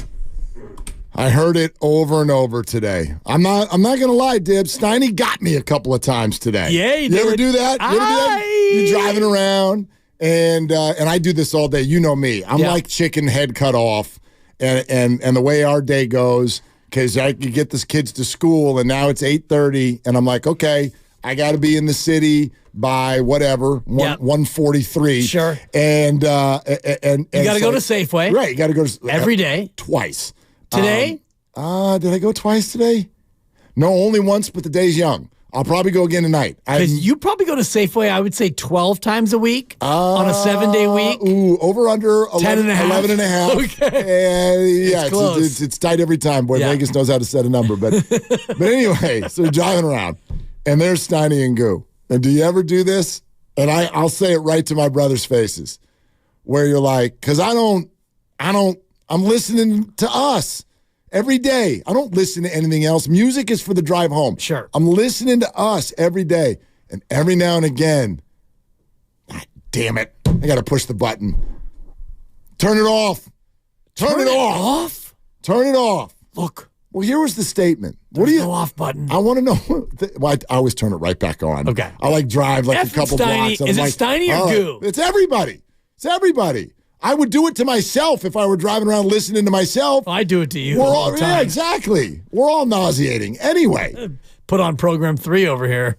So here's the statement. I can get down with the Niners weren't good enough. I can't get down with the Niners aren't good enough. And that determines your whole offseason. Who said they aren't good enough? Well, Steiny. Put the name on it. Every Herm player. Edwards. You got to put your name on it. Have I ever told you the Herm Edwards story? Save it for the stream. Yeah, I'll save it. Are we we getting doing the that stream again? coming. I think we have a Utah game this week, don't we? Thursday? All right. Yeah, I think you're right. Anyway, I don't know if there's going to be a stream. Why is Farhan signing Blake Snell? Who knows? No stream. They're not signing Blake Snell. All right. Anyway, you're in trouble. No, but what do you think of that statement? Because if we go with what I just said to them, which is that I feel like, and I might be wrong, but this is what I will go into the offseason with. This is, we want to call it woulda, coulda, shoulda, whatever. Doesn't matter. I thought that this was a pretty damn evenly matched game that went to overtime. And when you have that, it always comes down to a few very, very memorable key plays. And the Chiefs made their handful of mistakes as well. They fumbled the ball 4 times, including once in the red zone. And a third down penalty that kept the Niners alive. And a pick. Yep. Right? All of those things. So they would have their woulda, coulda, shoulda too if the game had gone the other way. But I feel like I could write down on a piece of paper 4 plays at least. And I'm sort of just coming up with that number. Sure. Off the top. It's probably closer to 8. Yeah, it might be. But at least 4 plays I could write down that are razor-thin plays, and if they go the other way, the Niners win the football game. That tells me I don't want to hear that they aren't good enough. They weren't good enough that day. But to say they aren't good enough to win the Super Bowl as currently constructed, I think is a mistake. I don't think you go into the offseason thinking wholesale changes or conceptual changes. All this BS, Kyle needs an offensive coordinator. They need to do it totally different. No, they don't need to do it totally differently. I'm with you. Every year has a couple of tweaks. I would like the offensive line to be stronger and perform better. That's where I would start. But this idea of conceptual changes around the Niners, no, they're good enough. They just weren't that day. They messed up some key spots, and they weren't that day. The conceptual changes would involve the individual who has the concept, and he's not going to change his concept. So you have Kyle Shanahan installed as the head coach, and he got an extension, so he's here for, I think, 3 more years, maybe 4 more. I think it's 24, 25, 26, and maybe 27. Either way. It's a lot. Yeah. It's a lot. I don't even know. Yeah. There are years where Kyle's going to be here. And so the conceptual changes have to do with the concepts of the guy running it. Mm-hmm. And his concept is run the ball, 21 personnel. They do it almost more than any other team in the league. He loves his fullback. He loves his tight end. And you have 2 wide receivers, and you have a quarterback who's accurate. That is his concept. Now, defensively, you might have some changes. And personnel-wise, you'll have some changes because you got 19 free agents, right? Unrestricted. You might sign half of them. You might sign a third of them. You're not going to bring all of them back. And I know cap-wise, they're already in a little bit of a tough spot going into next year. You're going to have to rework some deals and do what you do. but the concept will be the same. Now, are you not good enough in general? I think that is a little misguided because, as you mentioned, for the last 5, you've been one of the last 4 teams playing. So it's hard for me to say that you aren't good enough. Now, you weren't good enough. Sure. And you weren't good enough 4 years ago. And we can look at 4 plays from Sunday. We can look at 6 plays, 8 plays, whatever you want to look at. And yeah, there were plays that if they made them, they win. And it's the same thing as 4 years ago. And that's what's frustrating is you haven't made those plays. Emmanuel Sanders and Tyreek Hill and George Kittle from 4 years ago. And this time it's Spencer Burford, who's now going to be the new buzzword. Luter. All that, right? Yeah. And we're going to have these names and these plays, but they aren't making the plays, and that's what's frustrating. Yeah. Although they also are. That's the other thing. Sure. Right? Sure. You also, maybe we're 4 plays away from the Chiefs won by 14. Maybe we're 8 plays away from the Niners won by 10. Sure. That's football. That's football when it's tight like that. When you've got 2 heavyweights batting it back and forth. That's frustrating to me sometimes. Like, you lose the game, and that's what I mean. Like, there is this overwhelming difference in the way that we look at every individual out there based on the final score. So that's what I was driving around hearing today, right? Aiyuk and Debo didn't play like champions. Mecole Hardman did. What? No. Like, the ball got thrown to Hardman, and he caught it. Right? Debo got open in the end zone. He got overthrown. Aiyuk got open in the end zone. No one ever saw him. They missed a block. All of these things do mean you didn't execute well enough. So you didn't perform. But it's sort of like, I don't know, looking at a day of the week rather than the whole month or the whole year. Right? Did your relationship have a bad day? Did you have a fight? Or even a bad hour. Or do you need to break 10 up? Minutes, do you need to break up? Yeah. Like, this relationship isn't working. And I think that's the overreaction that you hear a lot right now. And forget it, quite frankly, for me, when it's out there in the media, our good friends over at Fox Sports Radio, every single one of them has the stupid thing on Instagram about how Kyle should be fired. It's like... Not your partner. No. Rob Parker. Ben Maller. I'll go ahead and name him. Yeah. You got to fire him. Okay. Nick Wrong? I haven't heard from him. But yeah. Anyway, like... Rob Parker. I know what those people are doing, and they know what they're doing. Right. And nobody who really has a cogent thought about this whole thing thinks that that's a possibility or thinks that that should happen. I'd be more interested in the conversation of, do you believe that Kyle Shanahan should just keep doing what he's doing? Don't get me fired. He's not getting fired. He's not hiring an offensive coordinator. But haven't you also heard this a bunch? Kyle never learns. He's never going to learn. I don't think he needs to learn anything. I think he needs a day where everybody just is more buttoned up and they go out and execute. And maybe you blame him for that, and that's fine. Yeah. But do you really believe that as constructed is good enough, or do they need to do something differently? Nothing drastic, but I do think that Kyle needs to button it up. And I think you used a good phrase there in terms of what they need, because you had guys not knowing the overtime rules. You have players who are fighting on social media. You have a wide receiver who's under contract, who is using his brother and his partner to go out there and basically already send up signal flares that maybe he's not happy about the amount of targets he got and the way he was used. That, to me, Mark, is not being buttoned up. And I know when you lose, you have hard feelings and people are going to act the way they're going to act. And you talk about Trent Williams with back-to-back penalties, and you had a false start derail, and you had a muff punt, and you had a blown assignment. All these little things, that to me does fall on Kyle Shanahan in many ways. I mean, on some level, yes. Attention to detail. Well, sure. And that's why they lost the Super Bowl, is they did not pay attention to the little details, and your penalties killed you, and the muff punt killed you. So I guess, and a blown assignment when you needed it the most killed you. I don't disagree, but this is where my mind goes. Okay, let's say that in overtime. Niners are up 22-19. Bosa breaks free for a blindside sack. And he just beats his man. No blown assignment. He just beat his guy. And he causes a fumble. And Armstead falls on it. And the 49ers win the Super Bowl. Were the Chiefs not buttoned up?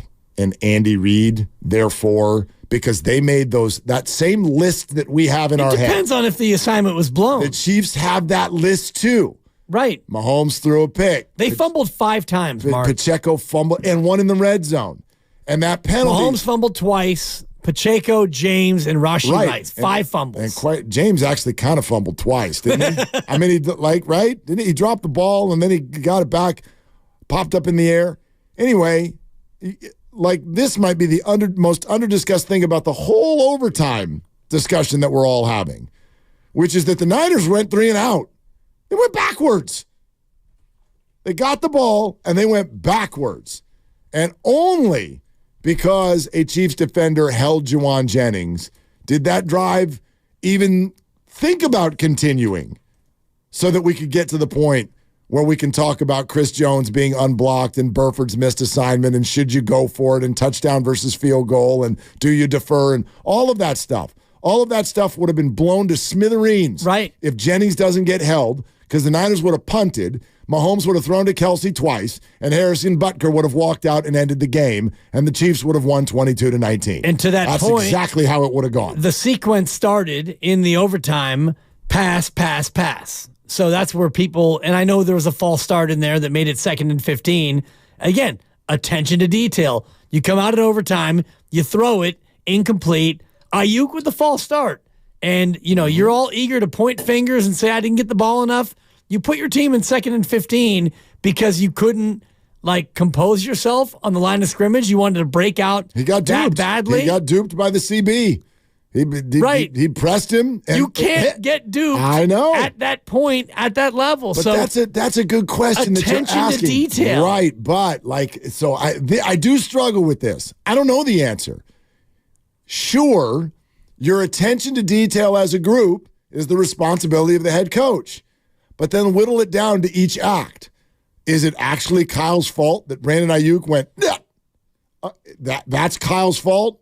No.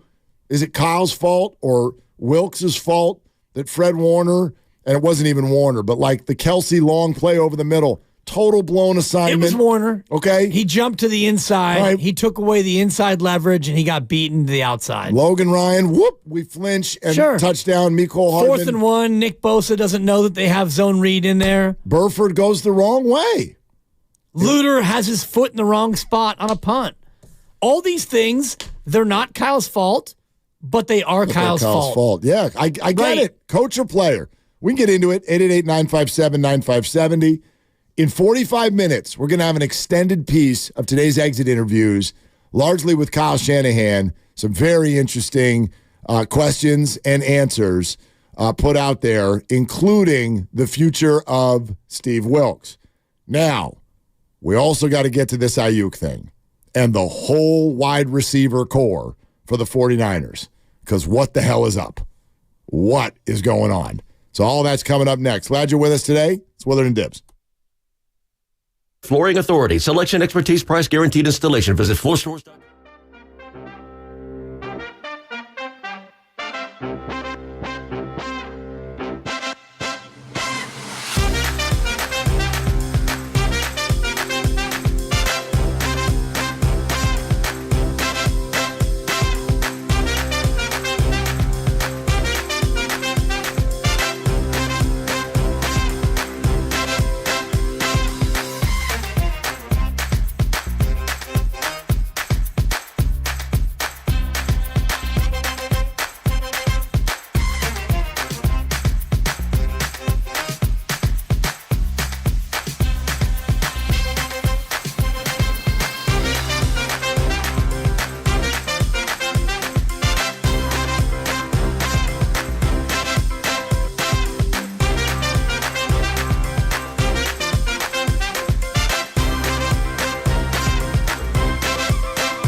Now, back to Willard and Dibs on 95.7 The Game. 25 seconds on something else?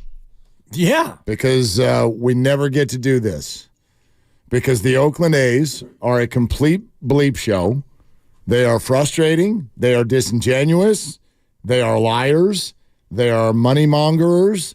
They have turned their back on the Bay Area, and I don't even know if they know what they're doing or where they're going. I don't know if they know anything, but I know this.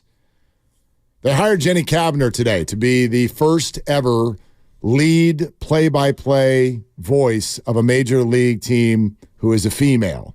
You know Jenny? I have had Jenny on the air. I don't know her personally, but I have had her on the air. She's fantastic, and I think that's awesome. And I just want to take a moment to say that. Okay. So good job, A's, on that. Okay. No, I want to let that breathe. Mm-hmm. I did not want what I said next to in any way be about Jenny, color, or disparage Jenny, because I saw the news and I thought, you know what? Awesome. Because more females need more opportunity in sports. And really quick, before you do go, Dibs, Raymond Ritter has put on Twitter that she's going to be filling in for Tim Roy here on 95.7 The Game tomorrow. Bang! How about that? Okay. That's Mike Breen, but I like it. No, but let's get her on the show. Get her on the show tomorrow. Yeah. No, for real. Yeah, let's do it. I know it's not your jam. I mean, but he won't. It's not like Lucas will do it. So, anyway, here, give me your number. I'll text her. The other piece that I wanted to get to, and thank you for that, Grandy. That's awesome. Yeah, that's awesome. The A's. Steve Kerr at 5, by the way. The A's, the city and county officials to meet this week to discuss Coliseum lease extension. Okay. This was shared to me by our very own Evan Giddings, and he actually titled his retweet with a desperation sensation, cha-ching. That's a buck. Which I appreciate, and I'll take the buck for you, Evan, for sharing it, but he's absolutely right.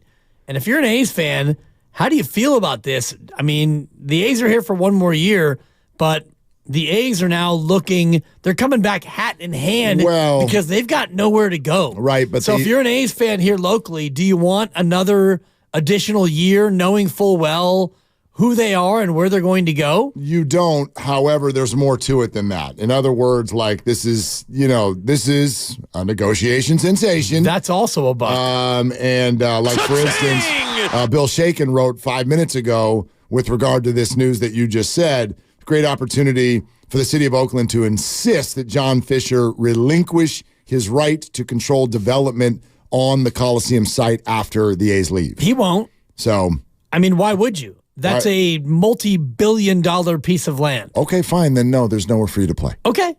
I mean, we'll see. And I'm with you. We'll see you at a minor league. We'll see you in Lancaster. My fraternity pledge brother is Dave Halbert, who is I think he's a county supervisor in Alameda County. And he was the one who actually called the A's on the carpet and said, you've got 90 days to pay your back debt on the land. And John Fisher did. Because the county, they want Fisher off that land. And the city, of course, they want him off that land because he doesn't want to develop it. He wants to sit on it and squat on it. And Oakland and the county, they all want to actually do something for the community of East Oakland. Which is to me, it's the biggest part of this. So yeah, you're right. And what Bill Shaken said in his tweet, it's good and it's right, but I don't think John Fisher wants to get off that land. 3, 2. Congratulations, Jenny. Yes, congratulations, Jenny. Bookend it correctly. Yeah, thank you. I had to get that in there. No, because I get it's all good. Yeah. What about this? And then we'll go back to your calls. 888-957-9570. So, Brandon Aiyuk, for those of you who are not on Instagram all afternoon, here's the very Cliff's notes of how this has all gone.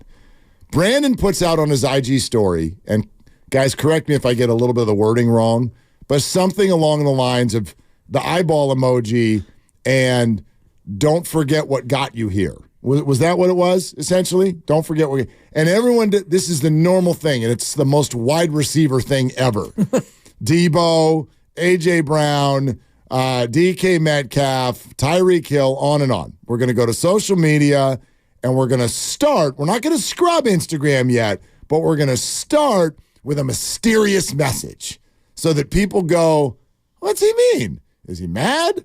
Or did he just want to thank his Uber driver who took him to the game? Right. I don't know.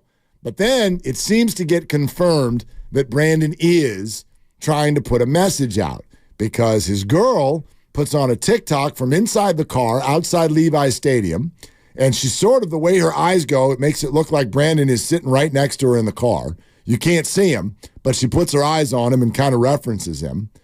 And she's like, well, I don't even know. This might be the last thing we ever do at Levi's Stadium because we don't know if we're going to even be here next year. Keep in mind, he's under contract. Yeah. He's in the same boat that Nick Bosa was last year. He's extension eligible. He can't just leave if he wants to, unless you ask his brother, who also went to Instagram and essentially, with other words, wrote, "We out. Bleep you, we out." Okay. He can hold out. He can but hold out. I think he's making $14 million next year, his fifth-year option. That's not a good idea for him. And the fact that this is coming up 6 minutes after the Super Bowl ended, what the hell are we doing? What's even going on? And for me as a fan, I got to tell you, all of this stuff, Feliciano versus Burford, Aiyuk over here on Instagram, the players coming out being like, I didn't know the OT rules. The whole thing feels like a little bit of a gut punch because we spent all year going, it's just so kumbaya. They all like each other, and boy, they're just so buttoned up, and they're all working together and well coached, and they're a fraternity. And it's like, guys, the Super Bowl ended, and 3 seconds later, we got social media battles. We got mysterious IG stories going out. We got players being like, I don't know what the hell was going on out there. Coach never told me a thing. What the hell is going on? It's a little bit of a mess, and I didn't see it coming. I didn't see Nick Bosa coming out saying, well, we didn't know that play was going to be a possibility. We weren't prepared for that. Yeah, use it twice. And you've got Feliciano and Burford. You've got Aiyuk intimating through his people that he wants out and all the rest of it. And this is all within, 36 or 48 hours of the Super Bowl where you played pretty well and you fought Mahomes all the way through 5 quarters, 75 minutes of football, and he was just maybe one play better. And this is how you're going to react? It's shocking, Mark. Well, it means it's not about just that. It's not like, okay, could Brandon just be frustrated because of a Super Bowl where he only had 3 catches and was running by himself in the end zone on what could have well been the game-winning, championship-winning play? Sure, maybe it's just frustration talking. And we've already, as 49er fans, been through the whole wide receiver on Instagram situation, and it ended up fine. Deebo Samuel is now well paid and still very much a 49er with the boom box all there right behind him. So maybe this all goes away, but it's unsettling. There's no two ways about it. John Lynch. Oh, yeah, what's up? I got more. So Aiyuk, John Lynch, Kyle Shanahan, which we'll hear from in a little bit, doing their end-of-season pressers. So are the players in the locker room. The audio quality isn't great, but I can explain to you or tell you what Aiyuk did say. He was asked if he wants to remain a 49er, and he said, quote, if it's the right move. The follow-up was, what would that right move look like? And he paused and then said, being a champion. Oh, that's not good at all. Right. So if you win... That's a shot at the coaches. Right. Being a champion. That's a shot at the coaches. Right. Because Kyle can't win the big one. That's what he's saying. Well, he's that's what he's basically saying. If we're going to be champions, then I'll stay. But he's also saying we would be champions if you involved me more. Right. A 1,300-yard receiver who's a teammate with Christian McCaffrey, Deebo Samuel, and George Kittle. He believes that he's not involved enough in the big game, the biggest game. Jesus. Not involved enough. And he had... I mean, I would have loved to see him more involved, 6 targets, 3 catches. I would have loved to see everybody more involved. George Kittle got 2 balls for 4 yards. Yeah. Wow, man. I didn't see this going this way. Me either, especially as far as, we all felt like Brandon Aiyuk had come from the doghouse days, even though Kyle said, I don't have a doghouse and stuff. Brandon Aiyuk was not in the same light as he was this year, and 1,300 yards receiving, and he was the guy, and the route running, and BA, and yeah, he's going to get an extension, no doubt. And now this is the way we react? This is a terrible answer. For anybody who wants Brandon Aiyuk to be a 49er going forward, this is a terrible, terrible answer. Well, for him, if he wants to be a 49er going forward. 2 opportunities to say, I want to be a 49er, and he wouldn't take either one. Right. And he's under contract is the thing. So right, but he can play hardball. So is Debo. Sure. Yeah. Right. And Debo came in and Bosa came in. It's extension time. And Right. Brandon didn't even, my God, he didn't even let everybody get to their hotel. Right. Before he started the negotiation. At least the Debo thing, Nick Bosa, that took a second. All right, you want to hear what John Lynch said about it? Totally. John Lynch, Aiyuk extension. Is it a priority? Yeah, you have to prioritize all these things. You know, Brandon's entering his 5th-year option. Brandon's been a fantastic player for us. Kyle calls him a warrior all the time because of the way he goes out and competes, and that shines through anybody who, whether you're a trained eye or whether you're a fan, you can see the passion he plays with. You can see the production that he's had. We're extremely prideful in what he's become, and he should be as well. And so your team is comprised of guys, veterans who've been paid very well, of guys who want to be played very well. We got one guy on our team who pretty prominent who can't be played very, real well right now because the CBA doesn't allow. So it's all one big puzzle. We've developed a good cadence over the years, Kyle and I, where he focuses on the season. We do all the planning, and then we present things to him, and we work through it. And that's what we'll continue to do. But of course, you want a guy like Brandon Aiyuk to be a part of you going forward. I'm not very committal either. The only reason that one bugs me is because I've listened to John Lynch answer this question before about other people, and that's not what it sounded like. Yeah, sure, you want Brandon on your team, the warrior. Got a lot of people. Got one guy we're not even allowed to pay yet. Right. You know what would be fun, Grandy? And take your time, no rush, I'm throwing this at you. I'd love to hear how John Lynch answered that question with regard to Nick Bosa and Deebo Samuel over the last 2 years. Yep. The exact same question. And put them side by side. And let's get that within 5 minutes, Randy. Or 4. Not 5, not 6. Because my memory tells me that the vibe was different. John was like, don't you worry about Nick. Oh, we put a truckload of cash we put it under our bed. Right. Because we love Nick. And Debo was like, that guy's he's a huge part of our team. And the 49ers, outside of the exception of DeForest Buckner, have built a reputation for if we draft you and you're amazing. An A-lister. You stay. Yeah. And something's going on that we didn't know about.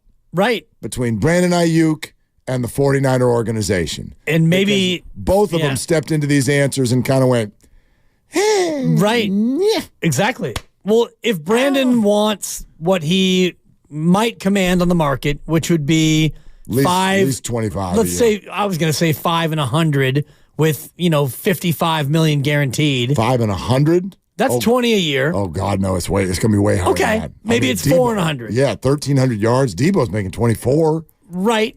You can get more than that. Okay. Don't you think? Probably or possibly, but let's just say he gets 4 and 100 as the mark that he might command, and 55 million's guaranteed. If you're the Niners, do you really want to pay another receiver that much? And you look at what he did in the postseason. He had 3 catches against Green Bay, 3 against Detroit, and 3 against Kansas City. 1 touchdown. Now, is that because he's not very good? Of course not. It's because the Niner offense is not predicated on using a lot of wide receivers to catch balls. You've got Debo, you've got Kittle, you've got McCaffrey, and you're going to have to pay Purdy at some point. So maybe it's just as simple as Aiyuk is going to be a victim of the salary cap. I'm looking at some of the other top receivers in the game, and there is something that stands out, okay? Listen to this. This is a cool exercise. Okay. Brandon Aiyuk is 1,342 yards this year. That was 7th in the league. Yeah. Okay? Listen to the targets, okay, for 1 through 6. Okay. And then listen for when we get to Brandon. Targets. This is just attempts at the receiver, not catches. Tyreek Hill, 171. Woo. CeeDee Lamb, 181. Jeez. Amon-Ra St. Brown, 164. Puka Nacua, 192. 160. A.J. Brown, 158. DJ Moore, 136. Brandon Aiyuk, 105. 105. It's just over 6 a game. Right. He did miss one game. Yeah. So. No, I already did with the 16 Okay, instead good. of the 17. Yeah. It's Thank six. you. It's 6.5 a game. Yeah, okay. Yeah. And he thinks it's not enough. Right. He might have a point. Well. But. You were a Super Bowl team. Yep. You were in overtime in the Super Bowl, and you had a chance to win the game. Apparently he wants to be a Chief. I bet they'd love a wide receiver. Maybe he wants to be a Panthers. Or maybe he wants to be a Texans. Good luck, dude. Well, maybe he wants to go somewhere where he can get 170 targets and get... He wants to get paid. He Right. wants to get paid. But he also wants the ball. Yeah. Because the one thing about wide receivers, they want the ball. They all want the ball. I've never met or heard of a wide receiver who's like, you know what? 6 targets a game? I'm good with that. But he said he wants to be a champion. Right. But he wants to get the money. Okay. He wants the ball. Is the sound quality good enough? Yeah, you can understand it. Okay. Here's Aiyuk asked if he wants to be a 49er moving forward, and this is from CBS Bay Area with Matt Lively. Is your hope to remain with the 49ers moving forward? If that's the right move, yeah. What would that right move look like for you? Being a champion? If that's the right move. Being a champion? What would the right move look like? Being a champion.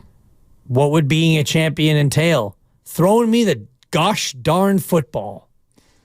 More than 3 times. It's not even now. This is why I love playing stuff like this. And Grandy, good stuff. Thanks for getting Great this job, for us. Grandy. Good hustle. I want to know. I don't love Mark Grandy, but I respect him. Yeah, I do too. Shrug. I want to not only know what they said, I want to know how they said it.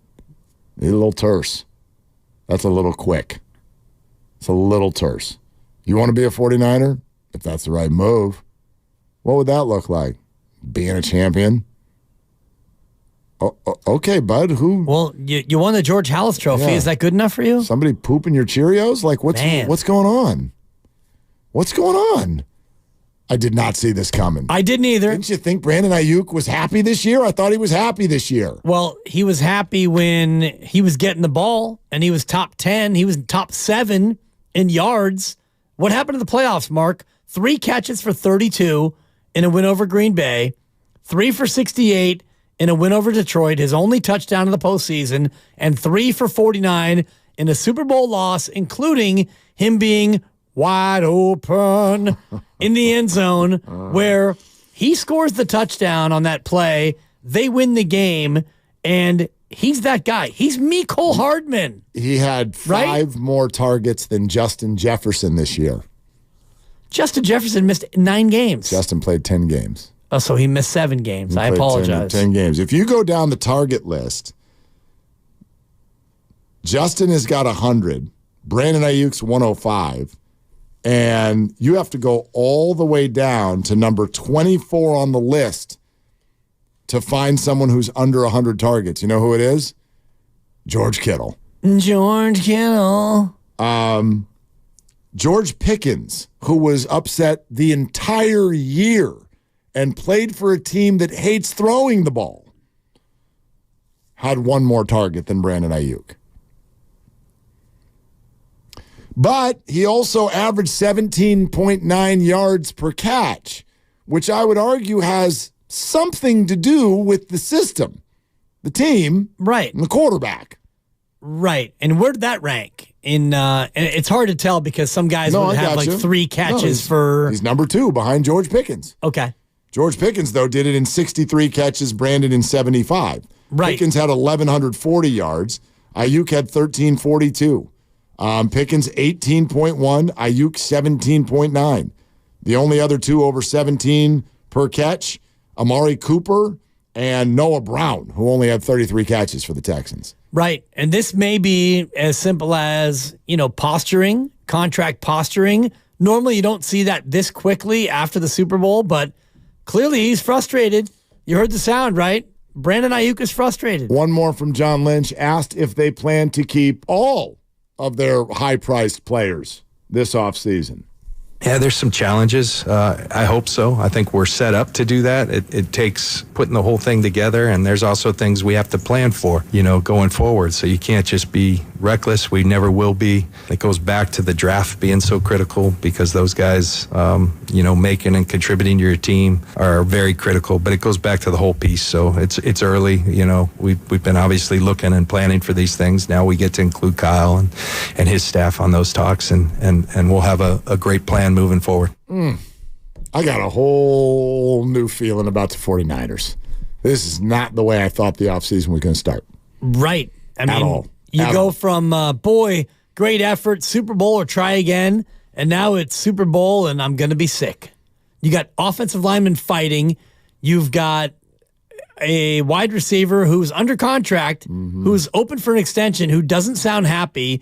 You've got a Harvard-educated fullback who doesn't know the OT rules, and you've got your pass rusher who is basically saying we weren't prepared for the fourth down run from Patrick Mahomes. Well, and you get a mixed bag at the wide receiver position in terms of when you're in this situation, what's the right thing to do? The Chiefs traded Tyreek Hill. They were right. Yeah. They have gone 7-0 in the playoffs since then. They have won 2 Super Bowls. And they have a truckload of picks still making them from that deal, and one of them was Rashee Rice. Okay? A.J. Brown left. I'd argue that the Eagles were fantastic in large part because of him when they were good. DK Metcalf stayed. Deebo Samuel stayed. Niners went to the Super Bowl. Mixed bag. All right. Butch, Omar, Montoya, Robert, Trey, you're all online and we're coming to you. Here we go. 888-957-9570. We're presented by Fremont Bank, full service banking, no compromises, Willard and Dibbs. Hi, I'm Rachel.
Now, back to Willard and Dibbs on 95.7 The Game. Okay, here's what we're doing. We're going to take your calls right now.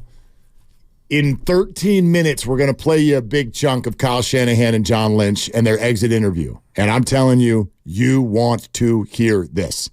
You want to hear this. It's all of the key questions and answers. Little preview. Hey, Kyle, do you care about the perception that you can't win the big one? I mean, you'd love to fix perception because I would love to win one for what I know about football and stuff. And I know if I fix perception, that means I did everything I wanted to do, which isn't fix perception. It's win a damn Super Bowl. But I also know, like, when you say big games, like, we've got to win a bunch of big games to get to Super Bowls. We've won a lot of big games here. We've won a lot of big games to get into playoffs. The fact that we keep getting there shows you guys how much we've been win games or big games, and I think you guys are aware of that. But it's, these two Super Bowls have been tough, losing to Kansas City. But to think that if we win that means I can win a big game. No, that means our team won the Super Bowl. And that's what I understand. You guys can have any narrative you want, but like the success or the failure, it comes down to one game. And I hope that I can be a part of a team that wins a game at the end of the year. But to say that the Niners can't win a big game would be an extremely inaccurate statement. I agree with all that. I understand how he's looking at it. I understand how other people look at it. And he gets it. I think everybody, if you really logically were like, does that actually make sense that it all comes down to Kyle Shanahan, right? Andy Reid versus Kyle Shanahan. Andy can, Kyle can't. But Andy couldn't for his 40s and 50s either. Right. Now he can. He's got Patrick. Spencer Burford went the wrong way. Kyle can't. That's not rational. That doesn't make sense, but that's how it works. Exactly. You're the And he head knows coach. it. Yeah, and he would love to be a guy to dismiss the narrative, and that would mean that his team won the Super Bowl. And yes, he's right. They've won a lot of big games. And you look at his playoff record as a head coach, it's really, really good. Yeah. Unfortunately, in the Super Bowl, he hasn't done it. And right now he sits with Bud Grant, Marv Levy, Dan Reeves, and John Fox as those who have been to multiple and have not won one. So there's 5 of them. Yeah. He's in the club he doesn't want to be in. Correct. And Andy was in that club. Yes, he was. For a while. For a long time. Yeah. Yeah. So we'll let you hear a bunch of that here in 11 minutes. 4 o'clock, Doc Pandia. Eric Armstead had a torn meniscus, apparently. Dre Greenlaw in his future, and more. So we'll get to all that with Doc at 4. Larry Krueger was on the scene for exit interviews. He joins us at 4:15. And Steve Kerr, who is 1 win away from his 500th regular season victory. Hopefully he gets that against the Clippers tomorrow night at Chase Center. And he'll join us at 5. And outside of that, we're just talking to you. We're talking to you the whole afternoon right here on Willard and Dibs. Let's go to Butch in Danville. Hey, Butch, what you doing? Afternoon, gentlemen. Good afternoon. All the strange responses that you hear from the players, Aiyuk, Burford, even what you just heard from Kyle, including all of the fans that are saying that Kyle or the defensive coordinator should be fired. It all can be related to simple grief. You know, this has got to be the single most painful loss in the franchise history. You know, it's what we're seeing here isn't denial or anger, some of the first stages that you see in grief. So what you're getting is unfiltered responses and unfiltered radio. It's great radio right now. You're seeing honest responses from everyone. All of this is pretty normal.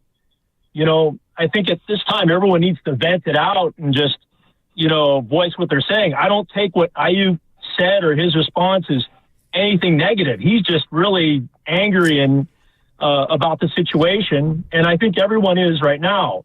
When you get through this, normal stages of grief, you're going to get to acceptance at one point. You know, I'm not a fan of the 49ers or the Chiefs, so it allowed me to see the game from an unbiased perspective. That game was a well-played game. It was a great Super Bowl to watch. Both coaches did their job.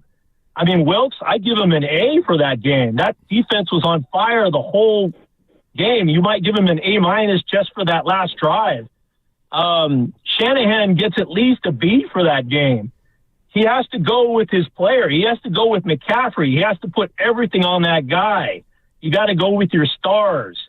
McCaffrey's fumble was a big deal in that game. You know, you can't have these other guys that are complaining that they didn't get the ball. You have to put everything on your stars. That's why you ran into the greatest player of our generation, or two of the greatest players in Mahomes and Kelsey. They're legends now because they performed in the clutch. That's why the 49ers lost, just because those guys came up.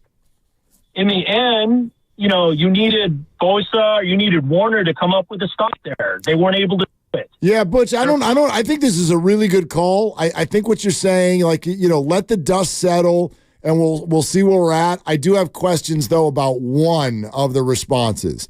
Shanahan, yes, that's the pain of the whole thing. Nick Bosa, sure, he looked despondent. That's the pain of the whole thing.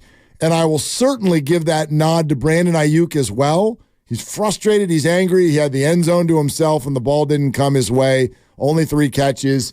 But this is also, for him, negotiating and looking at his future.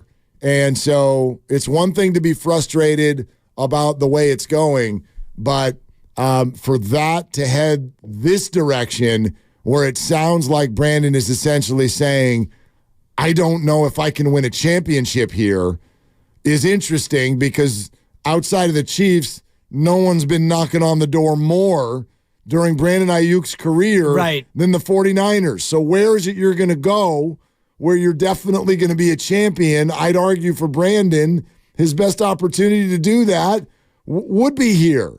So that one's odd. That one's odd. It's not odd. The timing, I think, is odd because I think that what he said and what he's done is all natural for further down the road because you want that contract and you want to go ahead and, put that pressure on like Debo did, like Bosa did, and you want to do what everybody does in this business. But if you're Brandon Aiyuk and you've gone to the playoffs in 3 or 4 years, you're right, Mark. There's only one other team really that gives you a better chance to be a champion, and they just beat you, and they've beaten you twice. And I know Aiyuk wasn't on the team the first time, but it's basically the team that you just played is the team that has the best chance to be a champion, if that's really what you want. Yeah. And I think that he's just mad, and he's bitter that he only got 3 catches in all of the 3 playoff games, and it's frustrating. And, you speak from a place of frustration, and then you have your brother and your girlfriend. They say what they said. It doesn't help your case, and it just makes fans want to turn against you a little bit. Plus, I learned in the Kevin Durant saga, you're not allowed to go switch to the other team if they actually won the championship. They have to lose in the championship, and then you can join them. Good point. Yeah, so Brandon's not allowed to go to the Chiefs. All right, let's go to Robert in Concord. Hi, Robert. What are you doing? Good. Thanks for taking the call. Yeah, man. It brought back a nice memory I have. I go back with the Niners. The importance of being prepared, especially in a game like this. Back in the famous catch, that was an actual play that Bill Walsh made the team practice. And he told them, we might need this one day. And the players probably thought, what's the chance in that ever happening? Well, that play turned their whole thing around. They beat the Cowboys. They went on to win a Super Bowl.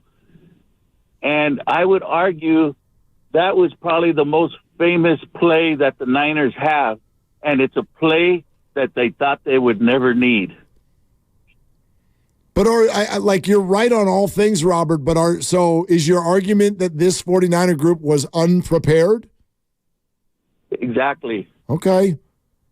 Thanks, Robert. I don't know if we're overwhelmed with evidence of that.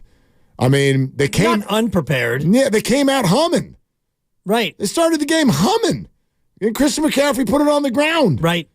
That's not a lack of preparation. No, but subsequent to that, offensively, you had a lot of self-inflicted wounds.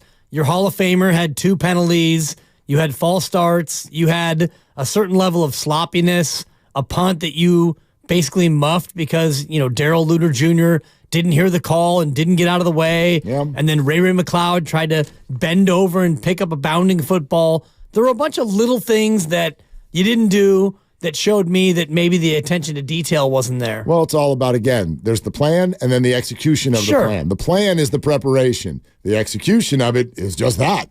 And I thought that's where the 49ers lost the football game. 888-957-9570. Your phone calls continue to be welcome, but coming up next, we're going to give you a good chunk of exactly what Kyle Shanahan and John Lynch said, uninterrupted, the exit interviews, all of the important questions, including the futures of Brandon Aiyuk and Steve Wilks. That's coming up next on Willard and Dibs. For all contest rules, go to 957thegame.com.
Ibs on 95.7 The Game. Okay, streaming live on Twitch and YouTube, and we invite you to get there now. Twitch.tv/957 The Game, YouTube.com/957 The Game. Watch it all live. Subscribe to the channel. All the 95.7 The Game content is there all day. Hit the thumbs up button. It's all powered by First NorCal Credit Union. We'll get back to your calls right after this, but this is all really, really important stuff. From Kyle Shanahan and John Lynch, their exit interview in Santa Clara today. We pick up the press conference when Kyle Shanahan was asked if he looks back and second guesses himself on any decisions he made in the Super Bowl loss. Like I've told you guys before, anytime you lose, every decision you made, I mean, you make a decision every play throughout that game. So when you lose, you'll go over that stuff. Always throughout the entire offseason, through cut-ups, through everything. But, there was nothing that I thought in the moment that I did wrong. It was everything. I was proud of that and like the thought process behind everything. What are your thoughts on the defense this season and how Steve Wilks did as coordinator? I thought they're one of the reasons that we got this far. I thought they did a number of good things. They did a lot of good things in that game, too, just like our whole team. Our team did a bunch of good things this year, but came up short in the last game. How about of Drake Greenlaw getting hurt, how that played into the defense later in the game?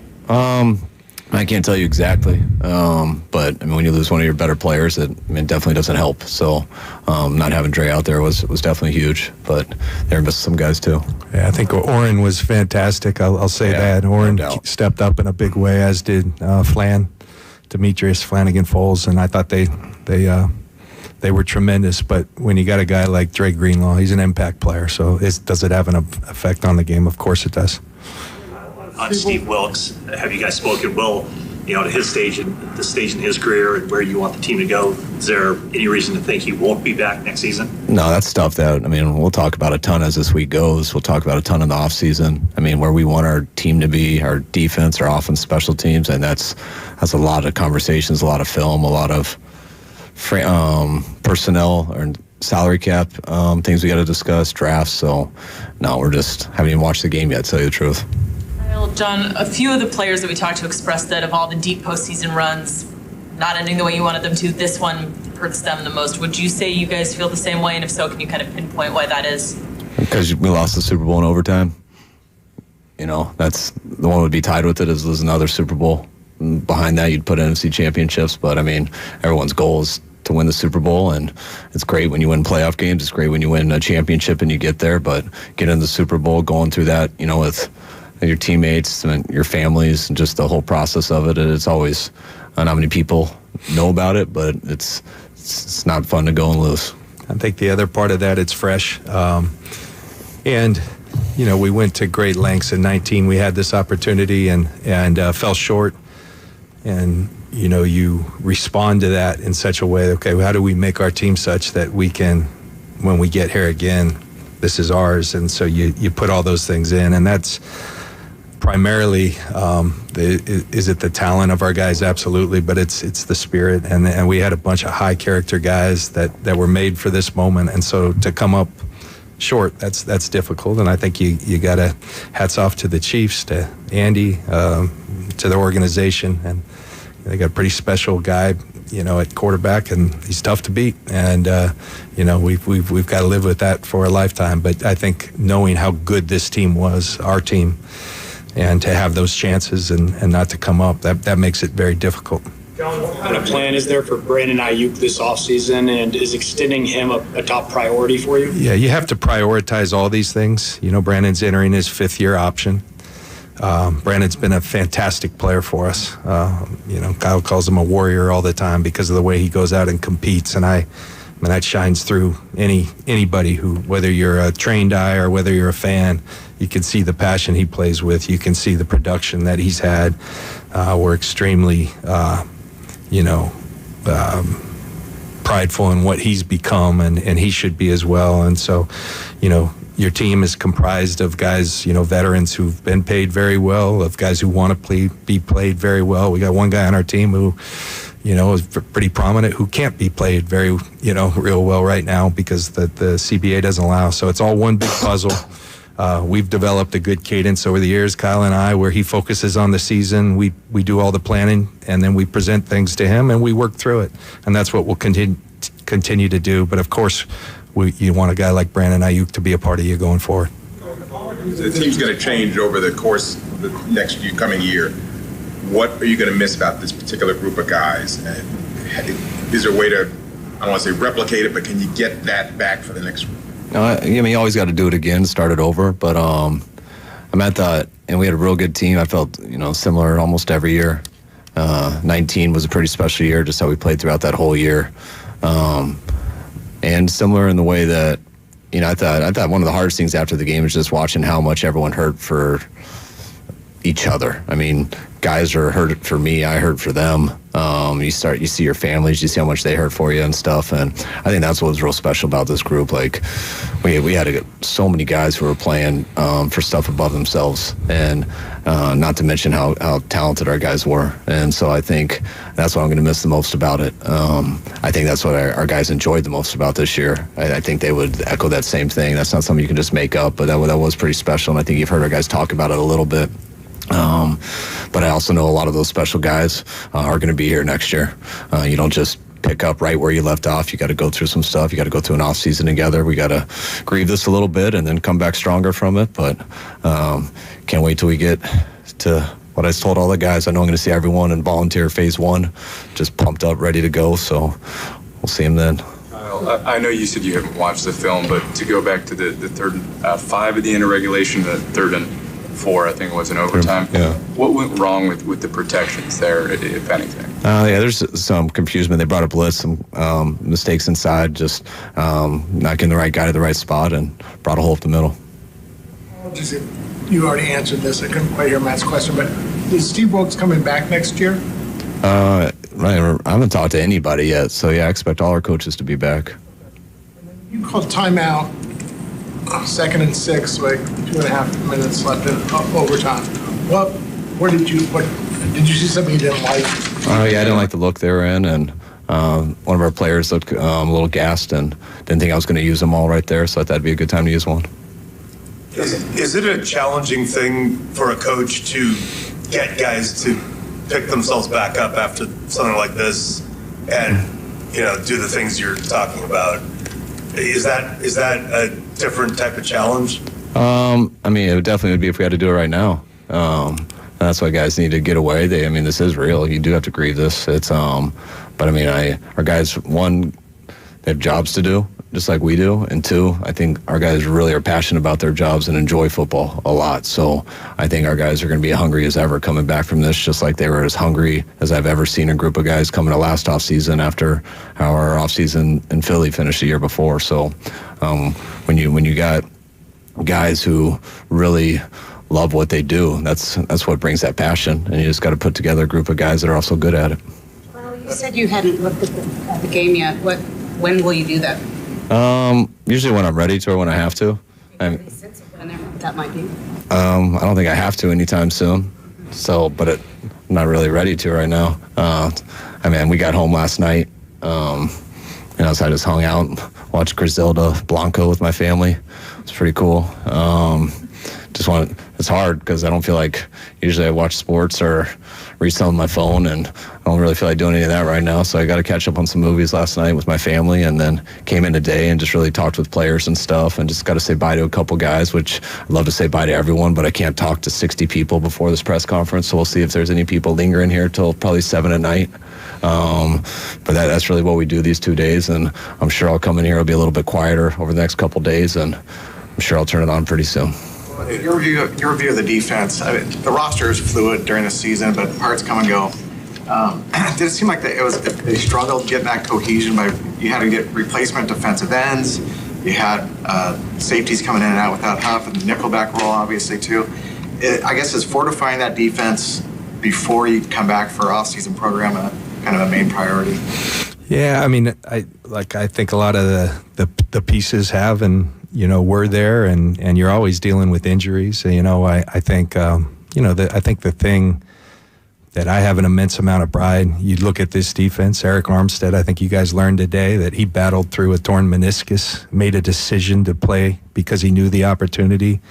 Javon Hargrave had a similar decision with a torn thumb ligament and decided we had too rare of an opportunity. And once our guys would allow him, and our medical experts and oftentimes second opinions would allow these guys to play, I mean, those things happen. And that's the thing that people don't see at home, the sacrifice people are making. I was really proud of our defense, the way they competed in this last game. I think that looked like I envisioned it looking. We were getting after them. And our guys, Logan Ryan, Kyle jokes, but it's true. We started talking to him. He was on a Disney cruise with his family. He said, give me 10 days. And he played an integral part in us getting to that final game. And so there's so many of those guys. I think we have a really good nucleus that we can and will keep together. And of course, we're always, I had old coach that Kyle worked for, that I played for, John Gruden, used to say all the time, you never stay the same. You either get better or you get worse. And so we're into getting better, and we'll make every effort to do that. And that will, we got a lot of really good players that we've acquired in a variety of ways. And the more good players you get, the tougher decisions you have. It's tough to take care of everyone, but I know a lot of players want to be here. I've already had those conversations with people, and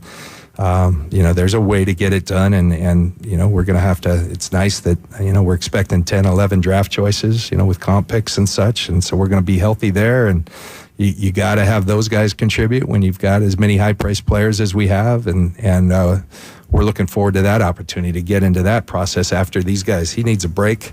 My job's just getting going, and I'm already just talking about it, getting excited. But it's this is devastating. There's no way around that, but you move forward. Following up on that, John, you mentioned how hard it is to beat Patrick Mahomes. And I know you don't think a lot about AFC opponents and things like that, but just knowing that the success they have and they could always loom as kind of that, final boss at the end of this thing, how much do you have to think about what we need to do to get past that team in particular? Yeah, I mean, we're constantly evolving in our vision, what we call it wit, what it takes. And, they're not just words, they're what we believe in. One of the things we added after 19 was finishers. We need finishers at every area of our team. We've got a lot of those, and it still wasn't quite good enough. And so you go back, we'll continue to improve this team. We got, in my mind, I know it, I couldn't be prouder of Kyle, his leadership with this team. He gives us an advantage every time we take the field, the way he leads his staff, the team. Nobody else I'd rather work with, and I'm right here for him and with him. And we came in here talking about wanting to compete and win championships. That hasn't changed. It's only gotten stronger, and I believe we've got the core and nucleus and people to get that done. It's a kick in the gut to get this close and not get there. So I hurt for everybody here, but the only thing I know how to do is pick yourself up, let it hurt for a while, use that as fuel, and move forward. Last Super Bowl, you had to trade DeForest, which you didn't want to do, but financially it had to be done. Do you envision being able to keep all the major high-priced players this time around? Yeah, there's some challenges, Eric. I hope so. I think we're set up to do that. It takes putting the whole thing together, and there's also things we have to plan for, going forward. So you can't just be reckless. We never will be. It goes back to the draft being so critical, because those guys, making and contributing to your team are very critical. But it goes back to the whole piece. So it's early.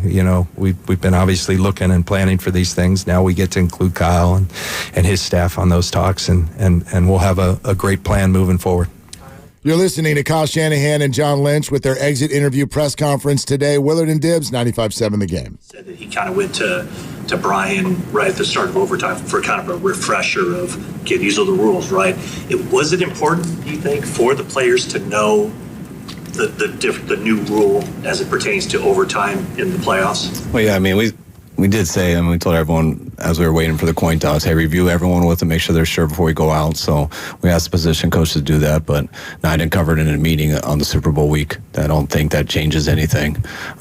We did it with our analytics department. We decided that going into the playoffs, what I think you guys know how I've explained how I make decisions with that stuff in the past. I take all the information I can get, especially ones I haven't been in, and our analytics felt that was the best way to go. But as you guys know, I don't always just go with that.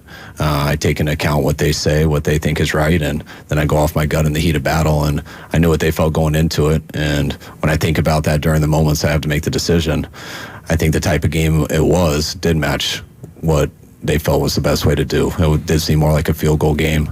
And our defense had been out there for a real long time right before that. So I didn't feel at all to override that at the time.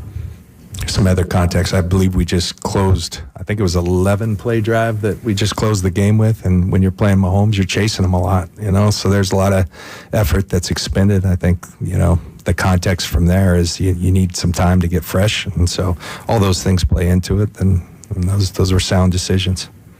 Decision that was made during the week, basically. Yeah, analytic decisions are made on a piece of paper, so you can read that and understand math and what they think about going off that. But that's why. But I always make it in a heat of battle with that information. And if it was like the Super Bowl the year before, the one that seemed more like a shootout, I think I might have felt a little bit differently.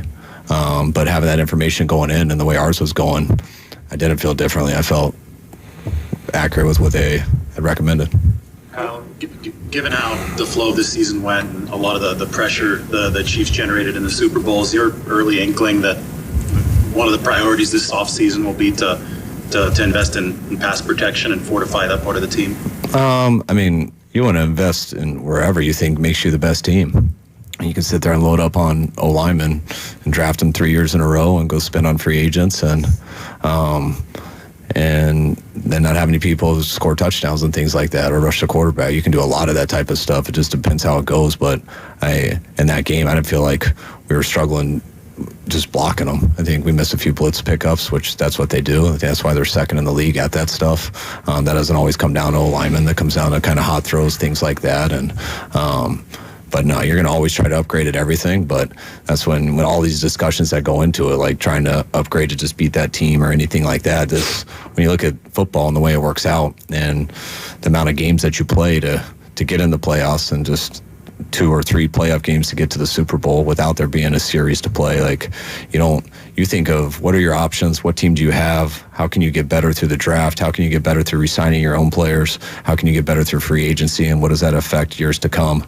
And you look at that every single year and you try to become the best team possible with the situation that you're in. You don't just say, hey, we're upgrading here this year. You got to make sure that's available. And if it's not, then you get stronger in a different area. There's lots of ways you can win. You just got to keep trying to find that way. Much of this falls on a quarterback to deliver a Super Bowl. So what did you take away from how Brock handled the Super Bowl and how he handled the aftermath of it? I thought Brock was unbelievable. Everyone has plays in a game, every single person that you want to take back. But Brock not turning the ball over in that game, making a number of plays, taking us down there to take the lead earlier on. At the very end of the game to take us down to take the lead. I thought, we didn't get it done, so all of us obviously could have done another thing. But I was real happy with Brock played and real happy with how he played this year. And I thought Brock was unbelievable. One of the most impressive seasons I've been around for a football player and a quarterback. And he was just a stud through it all. How much can team today and the meetings? No one addressed the team today. He might have talked to guys after, and I know he spent a lot of time with guys after the game. But players voted him as our Eshmon Award. So, that says what those guys thought about him, and real excited about Brock.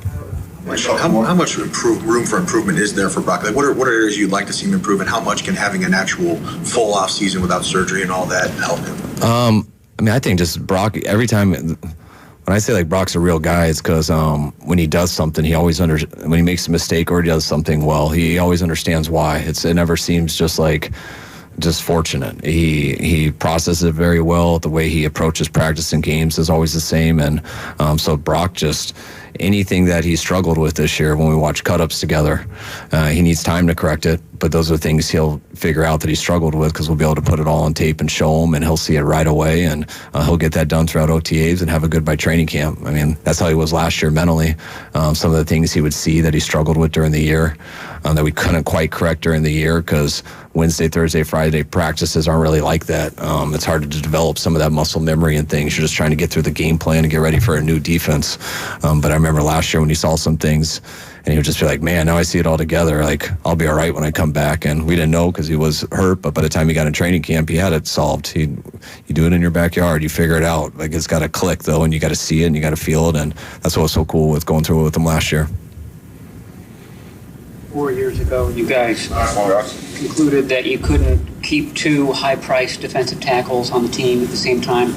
You could have a scenario where you've got two high-priced wide receivers. Have you thought about the kind of long-term having two guys, making top dollar? I think that was hard. We could have had two. There's always give and take, and we were trying to have two. But then when we realized when we have two high-priced D tackles, we're going to have to lose two other players and a draft pick. And so it's balancing and all that out. I mean, you can figure stuff out, but then what's the risk of that? What do you lose? And that's why everything ties together. That's why they've gone through 1,000 different scenarios over the last 6 months, over the last 2 years, what's 2 years ahead.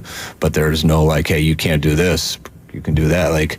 It's which way do you want to go? And whatever way you want to go, that'll be a huge advantage, but also you got to take away from it another spot. And that's how you balance that out. And you don't balance that out till you know all your choices. Well, if we do this, what can you go a different way? Is there a player available in free agency that would allow us to do something different? Is there a guy in the draft? Are there a few choices? So if there's one guy there you can't do, it's all that plays into it. And that's why those are discussions that don't stop until you really got to make those decisions.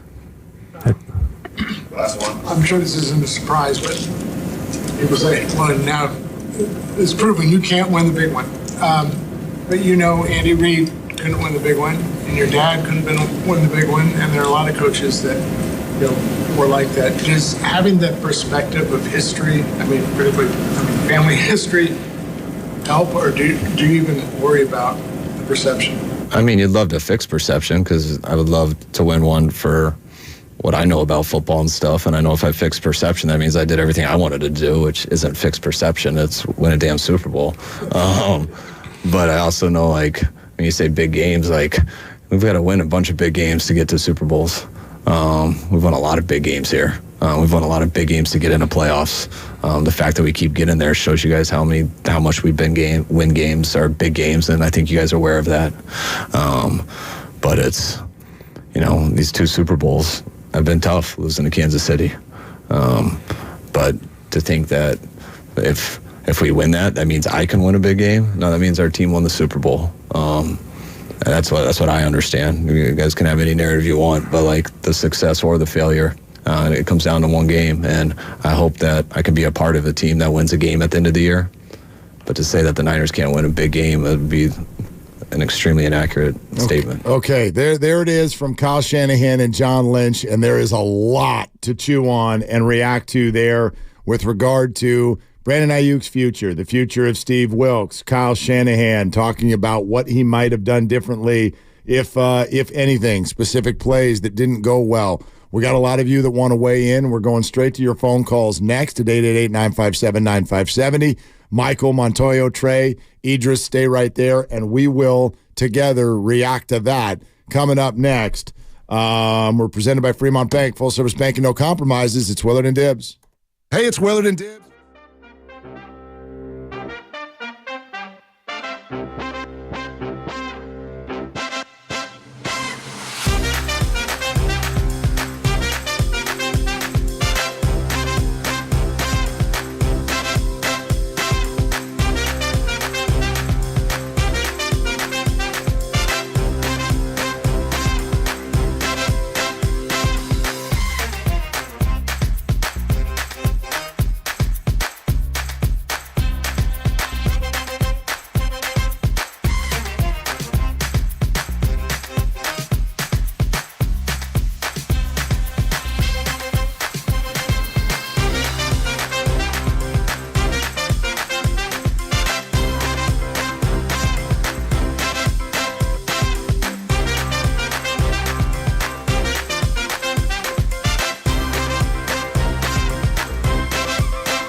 Now, back to Willard and Dibbs on 95.7 The Game.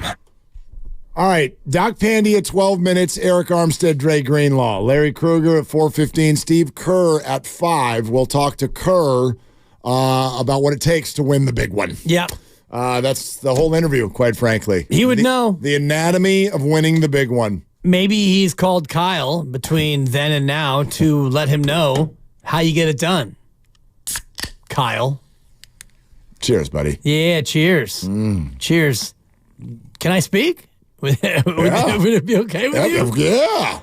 Lot from the Shanahan and Lynch. Far away. The Brandon Aiyuk stuff, I think, is top of mind based on, what Kyle said about, and he was asked, well, you could have had 2 defensive tackles who were high priced, and I guess you couldn't afford it. And Kyle interrupted and said, well, we could have, but then you got to sacrifice another player or 2 players and a draft pick and all the rest of it. And it had me thinking about what you mentioned last hour about the Tyreek Hill trade and how Kansas City, they traded one of the best receivers, if not the best in football, and they got 5 draft picks, 4 they've made, and of those players, they all were key pieces, and they have 1 more pick to go in that trade. So it had me thinking about a possible Brandon Aiyuk trade. Did they only get I feel like they got more than that. I thought they got 5. Well, initially it was 5 picks, and then they've turned some of those picks into other additional picks. Okay, yeah. I mean, McDuffie and Rashee Rice are the headliners of Sky Moore, right? Darian Kennard. Yeah. And they have defensive tackle Keandre Coburn. Okay. And they have a 5th round pick this year. And they have 2 Super Bowl rings. Correct. Yeah. So it just the way he answered that was, well, we could have kept 2 high-priced D tackles, but we chose not to. Yeah. And, if you do that, then you got to give up a player or 2 players and a pick. And it just had me thinking about what this might mean for Brandon Aiyuk. If other teams want him, you might be able to get multiple picks and be able to, restart this thing. And you're in a spot salary cap wise where you're going to be not up against it, but there's going to be some hard choices that have to be made pretty soon. Lynch admits there are some challenges with regard to keeping all the high-priced players. We'll give you a 1-2 punch here and then get to your calls with regard to what Kyle and John had to say about the future. 2 key people. One is Brandon Aiyuk. Here's what John Lynch said about that. Yeah, you have to prioritize all these things. Brandon's entering his 5th-year option. Brandon's been a fantastic player for us. Kyle calls him a warrior all the time because of the way he goes out and competes, and that shines through anybody who, whether you're a trained eye or whether you're a fan, you can see the passion he plays with. You can see the production that he's had. We're extremely prideful in what he's become, and he should be as well. And so your team is comprised of guys, veterans who've been paid very well, of guys who want to be played very well. We got one guy on our team who pretty prominent who can't be played very, real well right now because the CBA doesn't allow. So it's all one big puzzle. We've developed a good cadence over the years, Kyle and I, where he focuses on the season. We do all the planning, and then we present things to him, and we work through it. And that's what we'll continue to do. But of course, you want a guy like Brandon Aiyuk to be a part of you going forward. Yeah, so that not as not as glowing and as firm as a Brandon Aiyuk fan would have hoped. I'll say that. And then I don't know if you have you bet on the statement you made that Steve Wilks will not be the defensive coordinator next year? I didn't know you could bet on it. I don't think you can, but I didn't know if you wanted to. You should have done it before this press conference. Odds dropping. Well, the odds are falling. Listen to, again, the tone and the way. Kyle Shanahan asked if they've thought about Steve Wilks' future. No, that's stuff that, we'll talk about a ton as this week goes. We'll talk about a ton in the offseason. Where we want our team to be, our defense, our offense, special teams, and that's a lot of conversations, a lot of film, a lot of personnel or salary cap, things we got to discuss, drafts. So, no, we're just haven't even watched the game yet, to tell you the truth. Okay, so he brings up the game. He does not talk about Wilks directly at all. He sort of makes him sound like just any other assistant. And then there was a follow-up. So, Kyle, I missed it. Did you say that Steve Wilks would be back or not? Is Steve Wilks coming back next year?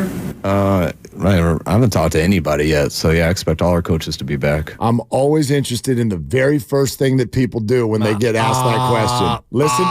Listen again. He just starts making noises. Is Steve Wilks coming back next year? Right. I haven't talked to anybody yet. So, yeah, I expect all our coaches to be back. Right. That's 2 times they were given an opportunity to say Steve Wilks is coming back, and they wouldn't even use his name. Right. And if you look at Steve Wilks' career, his recent resume, 2017, Carolina, 2018, Arizona, 2019, Cleveland, 2020, no job, 2021, Missouri, 2022, Carolina, 2023, the Niners. Yeah. Steve Wilks is a bouncing around, one and done kind of guy. He's a wanderer. Yeah. Shout out Dion. But I'd also say this, Steve bounces around and whatnot, but that sort of makes it sound like it's up to Steve, and that's not how these answers felt. That's not how these answers felt at all. I've used the word discord without knowing it. Right. It feels like there's discord. And now it really feels like there's discord. Before we go to the phones, let me also add one other thing that we just watched together in here from a few hours ago, courtesy of David Lombardi's Twitter. But Brandon Aiyuk was asked simply, what will you remember most about this group? That was the question. What will you remember about this group?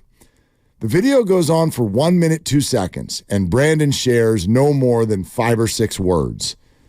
He spends 30 seconds simply trying to speak. Then he does, voice quivering hard, He's got sunglasses on, so you can't see any tears, but it's clear that he's welling up. And all he can really muster is group of guys trying to be champions. Then he loses his voice again. Someone tries to step in and save him with a follow-up question. He sits for another 20 count and looks at everyone and says, "That's all I got." Completely overcome with emotion. And is that someone who is, again, just feeling the anger of what's just taken place, or is that someone who's feeling like he's no longer going to be in this locker room? Could be both. And just, knowing what we've known about how he's comported himself and those closest to him following the game and seeing that felt like a guy who didn't feel like he'd be in that locker room again. It felt like he had already made up in his mind that he's done here and he's going to go somewhere else, which is curious because he's under contract and his salary is about to triple, if not quadruple, in his fifth-year option. I think he goes up to $14 million in year 5. So the option is nothing to sneeze at compared to what he's made already in his career. Let's see. Where are we at here? Unrestricted free agent in 2025. Yeah, the base salary does. It goes from 3 and change. 2.3 million. Oh, wow. Just the base, but there's also the signing bonus. So you're right. 3.9 is the cap hit. But next year it goes to 14.1. Right. So that's a big jump. But it's also extension time, and Brandon on the open market, that's 25. That's 25. Yeah, it's 25. That's a $100+ million deal. That's on the open market. Yeah. Unfortunately, he's not on the open market. He's on the closed market. That's correct. However, he's on the no market if they don't do it. Correct. He doesn't show up. But also, and I don't want to get into this now in February because we can kick this thing around in March, April, May, and June, and hopefully it's resolved before that. But he doesn't have the same leverage as an unrestricted free agent does. Correct. He's got almost no leverage. His only leverage point is that I'm not going to play. And, that's leverage. Right, but that's definitely leverage. But you're right that means that a person who has essentially only made, and I say only, but has made about $12 million in a 4-year career, is staring at 120, and next year staring at 14, and he's going to be like, nah, I'm good. Right. Unlikely. Over a lack of targets and hard feelings over a championship that you didn't win. And lack of targets, if you look at the playoff games, 3 catches, 3 catches, 3 catches. So I do think that it's more than just the Super Bowl. He had 9 catches in January, 1 touchdown, and 1 route that I'm sure he's watched back about 97 times. I've already watched it too many times. Me too. And if Spencer Burford slides to the right, slide to the right, then maybe Aiyuk gets that ball, maybe not, but they win the game. Montoyo in the city. Doc Pandy is in a couple minutes. Hey, Montoyo, what are you doing? Hey, I'm just outside enjoying this Bay Area weather. Good for you, man. You love fresh air. Yeah, I need it. I was just thinking about Aiyuk, and receivers are always tricky, especially when it comes to contract time.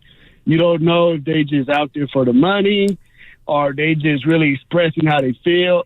I think about Aiyuk, you think about it, it was, his rookie year, then the next year it's the conference loss. The next year it's the conference loss. It's the Super Bowl loss. I know that has to be chewing him up inside, always getting close and never getting it. And now he's probably at the point where he may be just doing this just for the money, or he may just be doing this because he really is trying to win and he feels that he plays a key part in winning. Well, here's sort of what maybe pulls all of your comments together, Montoyo. Thanks for the call. I think you have a point. Receivers by nature are upset, especially after losses. But think about it, and I don't mean that to say that they're all divas, because they're not all, but they're flashy. But here's what really I think matters: the position they play calls for someone else to set them up, so they can't do it. You can't just run. You don't get paid for that. Right. You've got to be on the other end, and therefore, who's your quarterback? Who's your play caller? Right. All of this stuff affects your money, but you are just running. You're just out there. Like, it doesn't matter if they don't call your number, and that affects your stats and your money. So I think that's why they tend to be loud, boisterous, really firm with the contract holdouts, because it's like this feels like it's out of their control completely. But you can also see talent when it's there, and Brandon has it. Right. So that I just think by nature they're upset because they can't put the ball in their hands. Someone's got to do it for them, and everything that goes with their career is based on that. And you've got a coach who threw the ball the fewest number of times in the regular season this year. You don't throw the ball like other teams throw the ball. So you're a first-round talent, and you are number 7 in the league in yards. You had a great year, and you get to the playoffs, and you don't get the ball much because Kyle Shanahan, 21 personnel, and you don't throw the ball. And if you look at pass attempts in the NFL, they were 32nd in the NFL in terms of the amount of times they actually threw the ball, let alone threw it to him. And you ran down the targets earlier, which is great. And I think you had him at 26th or 27th in targets and 7th in yardage. So when he gets it, he's making plays. And I'm sure if you're Brandon Aiyuk, you're thinking, what if I was in Miami? Jalen Waddle and Tyreek. Or what if I was in Dallas playing opposite of CD Lamb? What if I was in Detroit, a team that throws it a bunch with Amon-Ra? What if I was in Chicago? Even if I was their number 1, I'd be getting a lot more action in those places. 36th in targets. 36th. 36th in targets. Man. 7th in yards. Right. Second in yards per catch. Think about YPC. that. Yeah. He had fewer targets than Trey McBride, the tight end of the Cardinals. Woo! Yeah. You're listening to 95.7 The Game. KGMZ, FM and HD1 San Francisco, always live on the free Odyssey app, Twitch, and YouTube, powered by First NorCal Credit Union, the smart choice for low auto loan rates and super simple online application process. Let's go. Cleared to play. We're going to take you inside the tent, get you updated on the latest injuries in the Bay. Proud to partner with UCSF Health on this segment and bring in Associate Professor of Orthopedic Surgery, Dr. Nirav Pandya. Doc, the 49ers don't play tonight. I just thought I'd let you know. Man, yeah. No, it's a tough one for the Bay Area. Yeah. Let's get into some of these injuries. And I actually want to start with Dre Greenlaw. What are we looking at? What's a realistic thought on when Dre Greenlaw is playing good football again? Yeah, I think putting aside the Aaron Rodgers kind of, data and Cam Akers, you're typically looking at 9 to 12 months in terms of when someone can be effective. Now, could he potentially be back for the first half of the season, that 7-8 month mark and be on the field? Totally a possibility.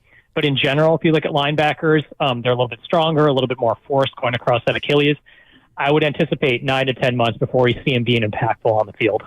Man, so that means that he's basically out for the year next year, wouldn't you say, Doc? 9 months would be November, 10 months would be December. Is it even sensible at that point to try to make a go and come back at all next year? Yeah, I think that's a difficult decision. Do you come back and do you risk, potentially another injury by coming back later half of the year? Or even if he is on one of these accelerated protocols where players come back earlier, is it worth to come back at 6 to 7 months and then have an injury somewhere else? So absolutely, I think the next season for him is definitely a question mark. Would I be surprised if he comes back early? With all the techniques and rehab, it's possible, but we just don't have a good track record on players coming back early, particularly at that position. Aaron Rodgers' doctor thinks he'll be ready for training camp, but we'll see. So what about Eric Armstead to find out that he was playing through a torn meniscus, everything that we've known about his foot? How does that adjust the way you sort of assess his play? Yeah, it does, make a little bit more sense now. When he was on the injury report, they said he had, quote unquote, a knee injury and was dealing with this foot injury. It does make sense. They probably were giving him some more time for that knee inflammation to go down, because when you have a meniscus tear, it's going to cause irritation and pain. And part of this is just getting the knee a little bit more calmed down so they can deal with inflammation that builds up over several games. So the fact that he was looking actually pretty good in those playoff games is pretty remarkable for someone dealing with a meniscus tear at that position. I think the key thing is going to be, when is he going to return? If he gets this shaved out, it could be a 4 to 6 week recovery, and he's got a full off season to recover. If you're looking at more of the repair, it could be 4 to 6 months, and then you're talking about, is he going into training camp not being able to do a lot of impactful work before the season starts? Does the sport you play determine a large part about what repair you're going to do? Because I'm looking at Joel Embiid, who had I think he had just the removal, even as a basketball player. That seems surprising to me. Are there new techniques now that Armstead could go about as a football player that might help his return to play be faster? Yeah, absolutely. I think there are a couple things. Number one is that we've learned that you can really push the rehab after a repair. A lot of those 6 to 9 month timelines came from the fact that we just weren't pushing people early on because we were afraid that we would kind of stress the repair. So I think the rehab will allow him to potentially, if he gets the repair, come back potentially a little bit sooner. And then number two, there's a lot of additional things we do at the time of repair, increasing blood flow to the area, kind of more minimally invasive techniques that allow him to heal more quickly and then train a little bit better. But the one thing we can change is the size. For someone like at his position who's very big, there's a lot of force going across that meniscus, but hopefully these little things at the margins can help him recover a little bit quicker and potentially get back from a repair. Doc Pandia with us on Willard and Dibs, as he is every week. Doc, what'd you make of the George Kittle injury? What'd you see there when he left the field? Yeah, it's definitely a little bit bizarre. I mean, very rarely do you see a player kind of run to the locker room at a critical part of the game and then come back with look like a kind of a bandage under his shoulder. The one thing you worry about, was this some sort of shoulder separation or some sort of AC issue where he needed a little bit more support just to help with the pain to be impactful. And he went back out there, but he definitely looked throughout the game. He looked like he was in pain. He didn't seem like his normal self. So I do wonder, was there something else in his upper body that was bothering him in addition to his toe that was impacting his play? Deebo Samuel goes down in what seemed to be a really scary situation, turned out to be a bit of a hamstring. Is this something to keep an eye on in the future with Deebo seeming to have these soft tissue injuries pretty often? Yeah, absolutely. I think he had a relatively good soft tissue season this year. Obviously, he was dealing with a shoulder fracture, but I think that's the nature of Deebo. What makes him so beneficial as a player is that he can play the running back position. He plays a wide receiver position, but that's a lot of stress. And he's a large individual who's playing a lot of at the explosive manner. So absolutely, I think that's something you always have to worry about with him. But he did have a pretty good season from this standpoint. It looked like it was just more of a cramp than a true strain with his hamstring. So hopefully he gets a good off season and he's back for next year, nice and healthy. Doc, we're going to kick it to next week to get into some of the Warrior stuff with GP2 and CP3 and all of that, but a really good Super Bowl breakdown. Thank you so much for everything throughout the football season, and we look forward to continuing. Absolutely. Anytime, guys. Thanks a lot. All right, there it is. Doc Pandia, the proceeding was sponsored by UCSF Health. Fun game we can play. ¿Quién es más macho? Who had more targets this year? Brandon Aiyuk or Jacoby Myers? Jacoby Myers. Man. Who had more targets? Feels like a setup to me that Jacoby Myers had more than Brandon Aiyuk. I'll say Myers. Jacoby Myers, 106. Brandon Aiyuk, 105. Jeez. Who had more targets, Brandon Aiyuk or Elijah Moore? I think I'd say Elijah Mitchell. Cleveland Browns. Oh, yeah. Brandon Aiyuk or Elijah Moore? More.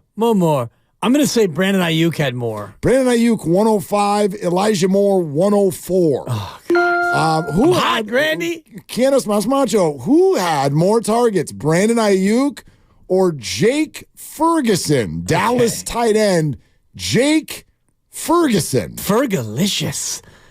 Brandon Aiyuk had more than Fergalicious. Brandon Aiyuk, 105. Come Jake on. Ferguson, 102. Stay hot, Dibber. Who had more targets? Come on. Brandon Aiyuk or Jordan Addison? Vikings receiver Jordan Addison. Man, that Addison.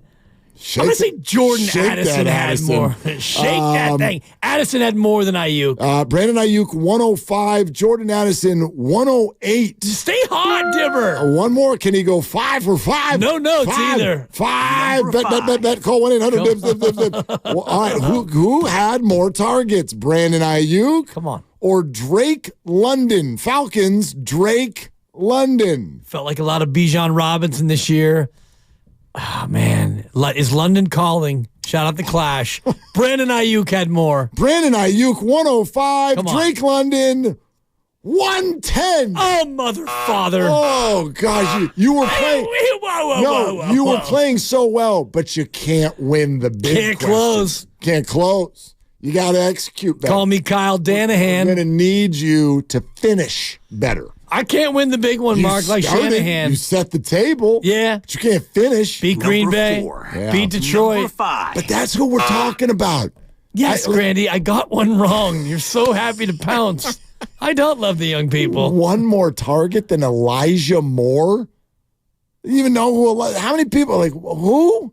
Who's Elijah Moore? Every time you threw out a name, I was like, who the hell is that?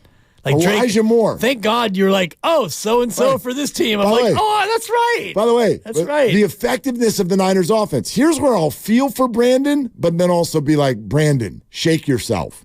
Listen to this. Shake it fast. This is crazy. Because Brandon, do you deserve more targets? I'll go with it. Yes. But Brandon, are you going to produce in different systems? In 105 targets, Brandon Aiyuk had 1,342 yards. With one less target, Elijah Moore had 640 yards. Right. Not half of what Brandon did. 105 targets, right, for Brandon Aiyuk. 105 targets. The team threw a total of 491 passes. So that is basically, that is 1/5. That's 20%. So Brandon Aiyuk got 20% of the targets on a team that threw the ball fewer times than any team in the National Football League. So if I'm Brandon Aiyuk and I'm in a contract year, kind of, I'm looking at it saying, I had my best year, but I play for a guy who doesn't throw the ball. We were a winning team. We were a very good offense, and we threw it fewer times than any team in football. I want out. I want to go somewhere where I can get 165 targets and 110 catches. Be careful, man. No, I'm just saying, Mark, and that's where the individual, and maybe he needs to take a few days and, check himself a little bit and realize what it is that's your priority. That's what I mean. I mean, if you're an offensive player, you beg out a Kyle Shanahan system, I would bet that 95% of the time your numbers are going down. Well, unless you're like Terry McLaurin, and I'm looking at the teams that throw it the most. Yeah. The Commanders threw it more than any other team in football. Right. And I'm sure Terry McLaurin had 168 targets. 132. So 27 more targets than Brandon, over 300 fewer yards. So, yep. All right. Phone calls, Larry Krueger. We keep going. Super Bowl postmortem. It's Willard and Dibbs. UCSF Sports Medicine Center is dedicated to treating every type of athlete, from kids to adults.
throughout that game. So when you lose, she'll go over that stuff. Always throughout the entire offseason, through cut-ups, through everything. But, there was nothing that I thought in the moment that I did wrong. It was everything. I was proud of that and like the thought process behind everything.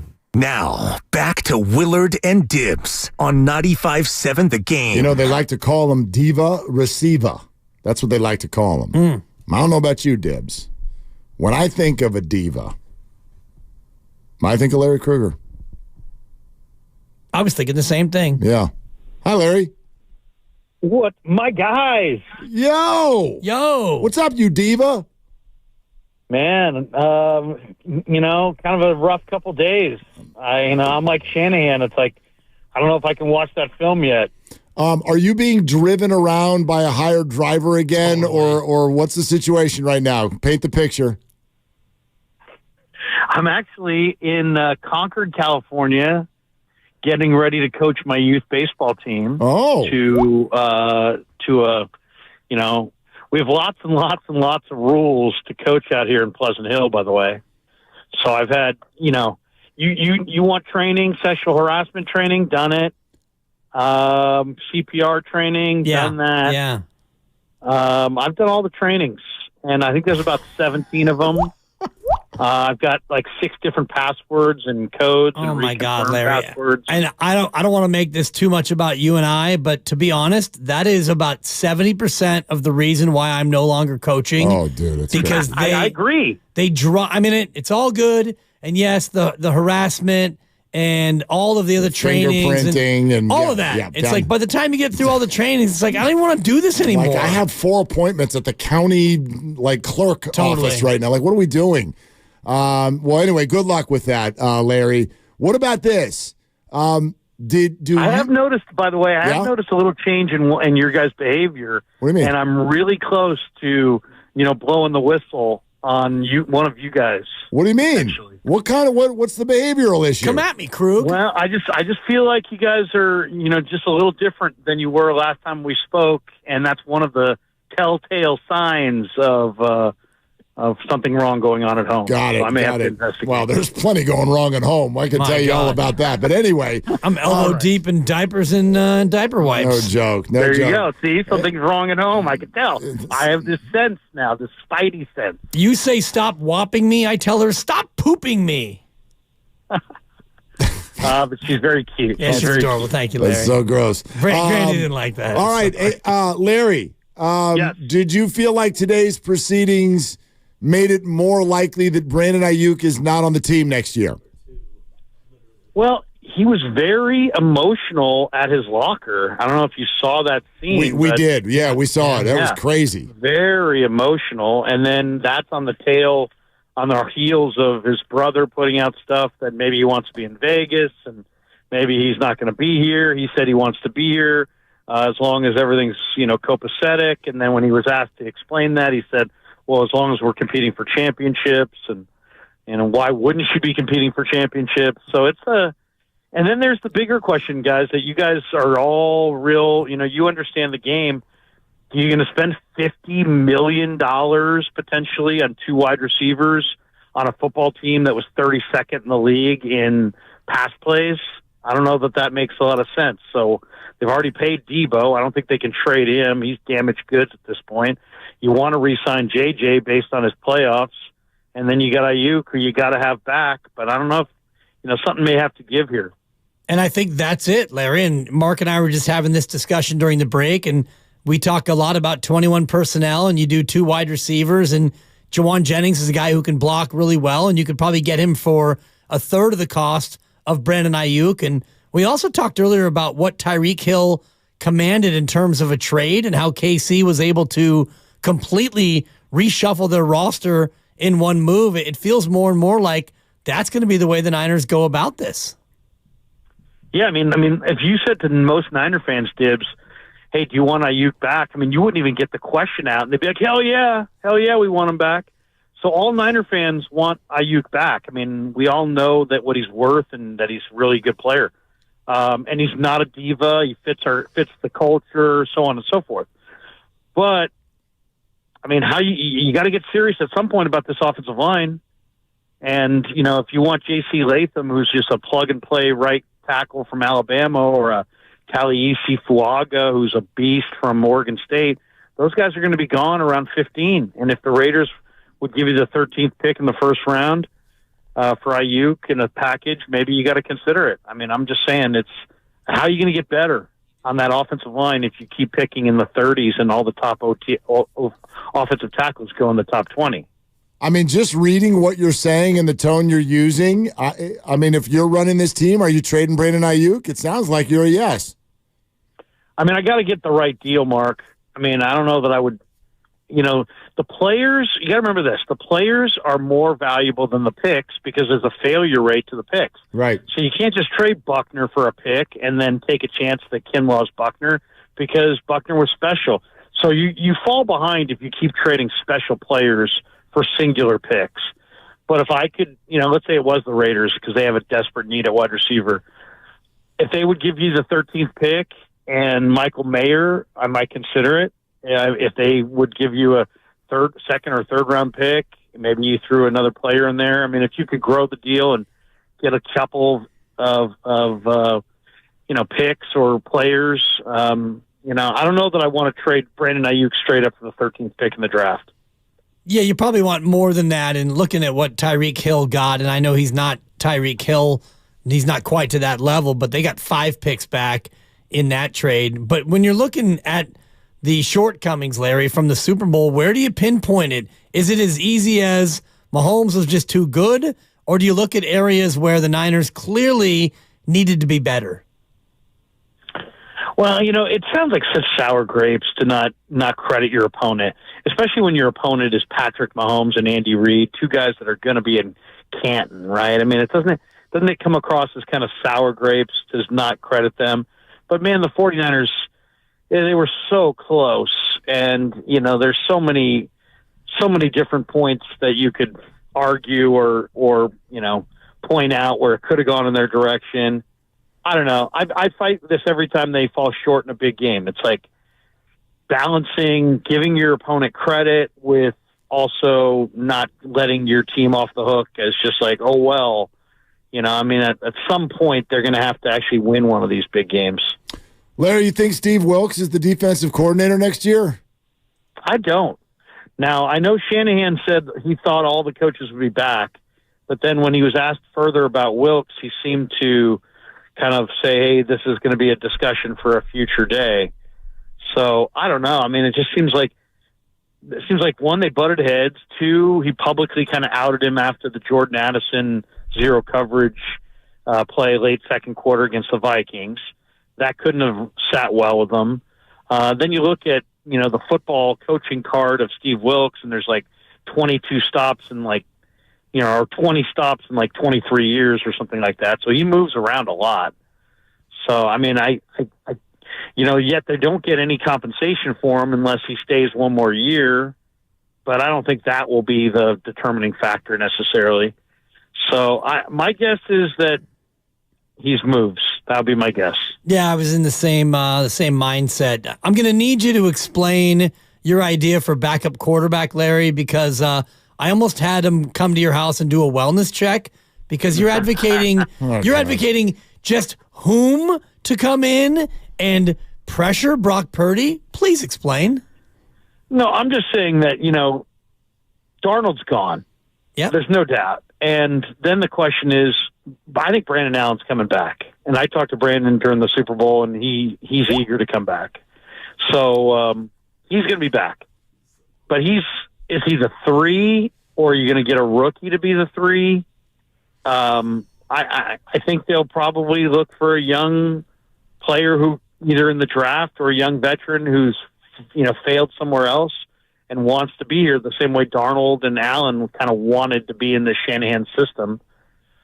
And I suggested Zach Wilson, but I know there's a lot of people that are anti-Zach Wilson.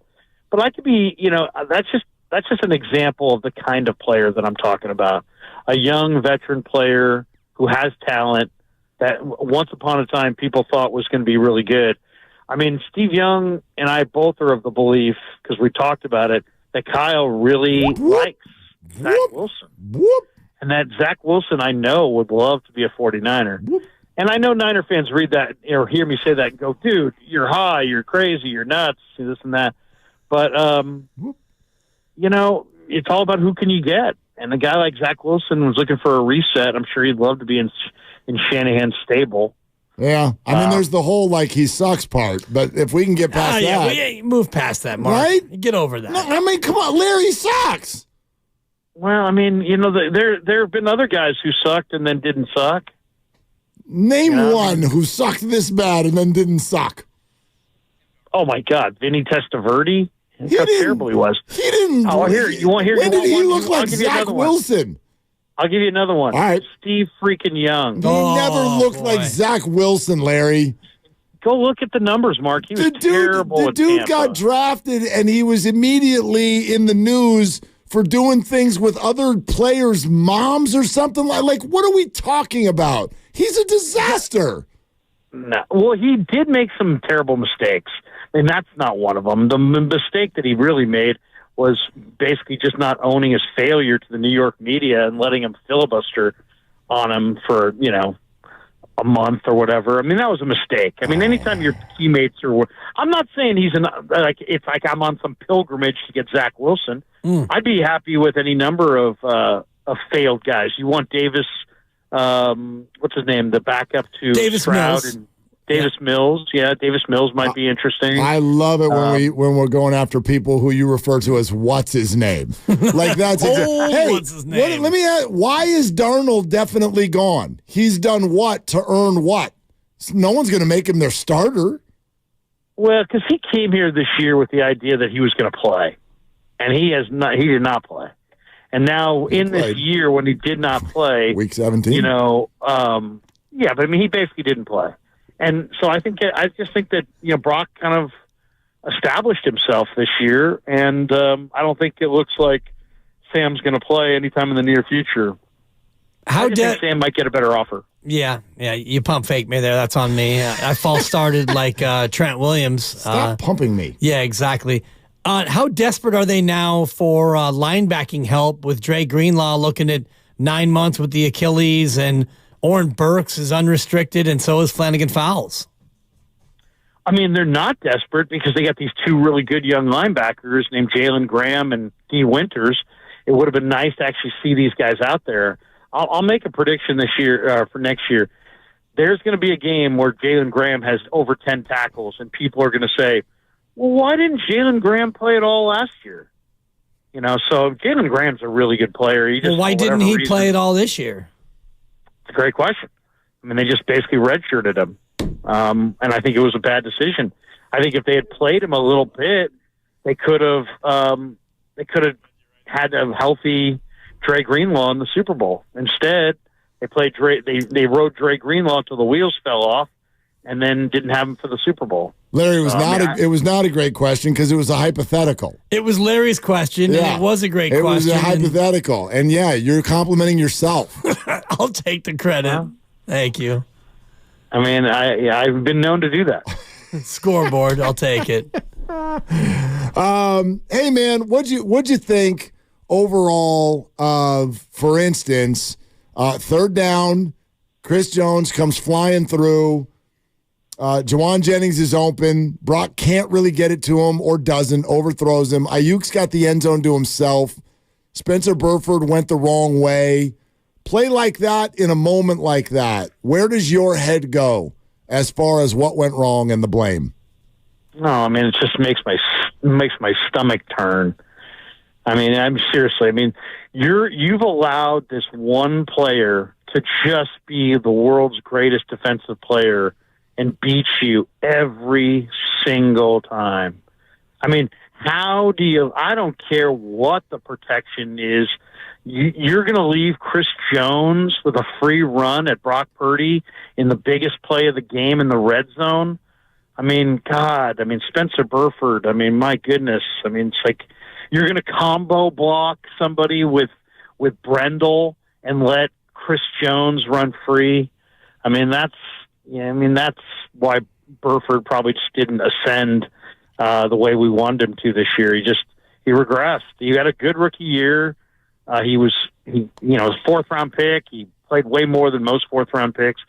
But that was just inexcusable. And then Feliciano, sadly, went to the aid of McKivitz and kind of covered him. And then Burford jumps in on Twitter, really, and is like, bro, I mean, now he's got he looks like an idiot. The Feliciano looks like a bad teammate, and he's now apologizing. What a mess.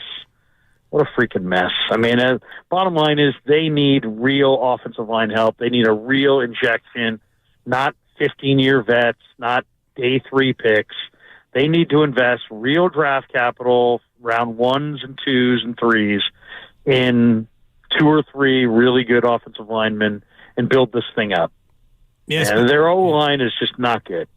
Especially with Trent Williams now down to the last couple of years in his career, you need to find the successor in that left tackle spot.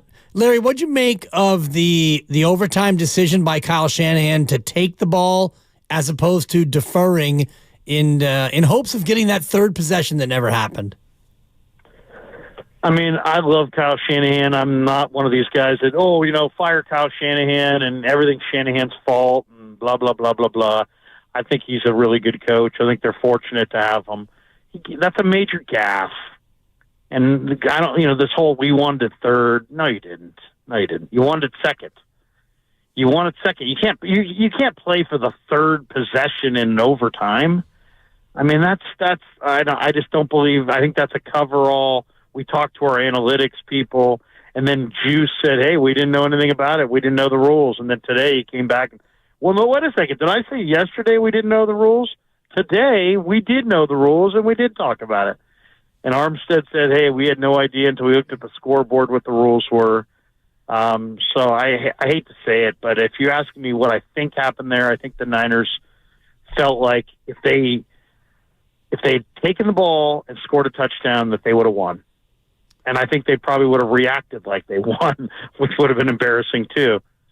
So I don't think, I'm sure Schneider, the special teams coach, knew the rule. Purdy was very convincing in the locker room when he said that Brian Griese went over the overtime rules in the playoffs and how it's different than the regular season.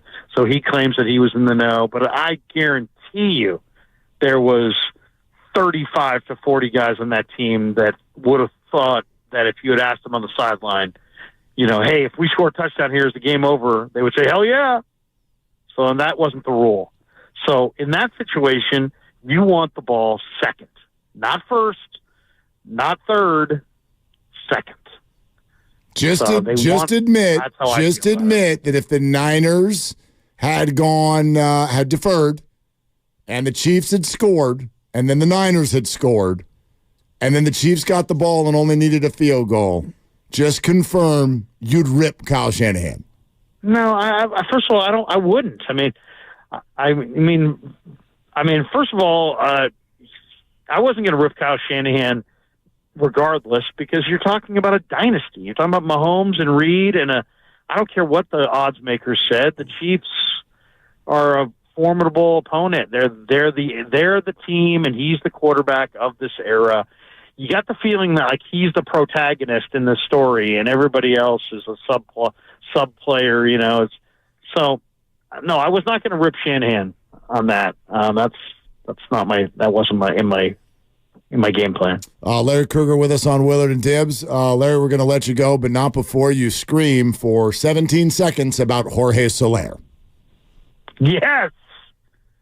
I am so finally excited that Farhan has decided to get off the ground and actually add a player that somebody has heard of. And I love it. I think Soler is going to hit 30 bombs. I think he can play a little right. He can DH. He makes them watchable in a lot of ways. I love that move. I love the Amir Garrett move. It's so funny because Franny ripped me last year when I suggested, hey, Amir Garrett, the Giants like Amir Garrett, and they should go get him. And he's like, oh, that's ridiculous. Oh, the worst move of all time, one of these Twitter battles.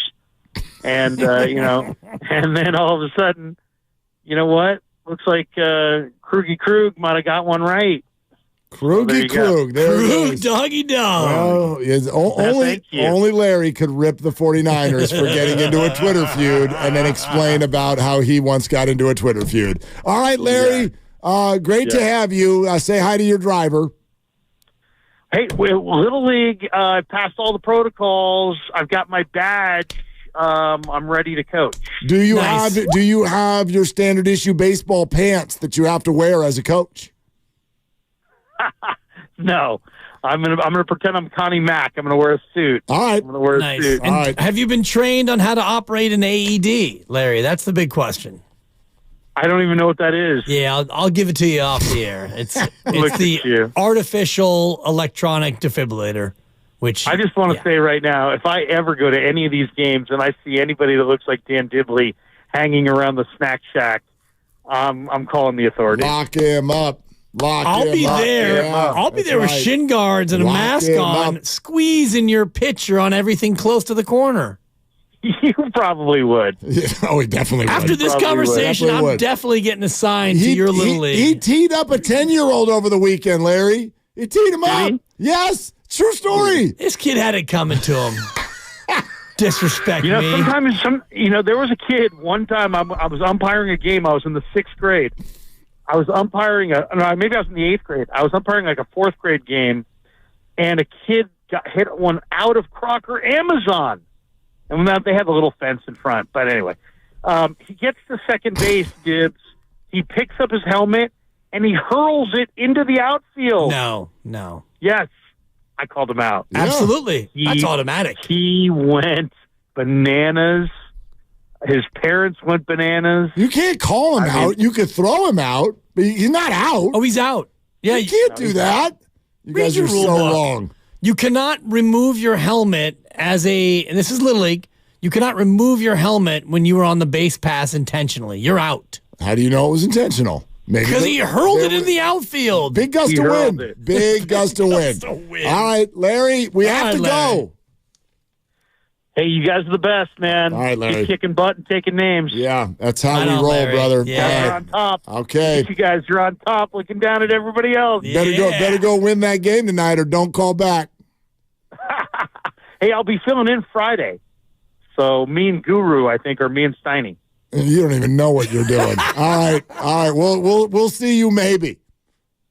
Maybe. Is there a song? Is there a song without See You Maybe? No, that's Call Me Maybe. Larry, time to go. Also, while we're talking schedule stuff, next Monday, while you two jabronis are off, it'll be Mark Grandy and Larry filling in. Whoa! You're welcome. The Grandy man can. You tried to make me feel bad about that, but boy, I don't. I don't at all. So Grandy may be wearing a Lou Gehrig jersey. So just nope. He already said he's wearing a Jorge Soler jersey. Oh, there you go. Or an Amir Garrett jersey, whoever the hell that is. All right, thanks, Larry. Later. All right, bye. There he goes. There goes Larry Kruger, who got his Giants. He got his Giants mojo back. Yeah. And you got your mojo back, too. I'm happy. Come on. You texted the group thread about, Grandy at 10:30. Yeah, Sluss broke it. What was she doing? Did you see Bags came in and he's like, I'd love to try to confirm this, but it's too late. Yeah. It's too late at night. He's like, but Slusser's very trustable, so leave it. So under the cover of darkness, Farhan, act like you care about PR a little bit. Jeff Passan comes in the next day. Farhan. Yeah. 3 years, $42 million. Susan Slusser first. Good. Nice job, Sluss. Yeah. Get him. A little 10:30 Sluss. Get him.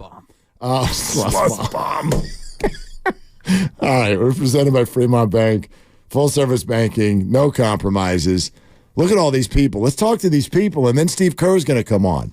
Michael, Tom, Dustin, Trey, OG, Idris. We're coming. Willard and Dibs. Trade him! I'm what you might call very good at hide and seek.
Dub Nation, it's Draymond Green. My head coach Steve Kerr joins Willard and Dibbs today, right here on 95.7 The Game. Yeah, he does, in 11 minutes. And maybe we'll ask him about the comments that just came out on Draymond's recent podcast where he says that Yusuf Nurkic and Kevin Durant, both of them, are whack for questioning another man's character.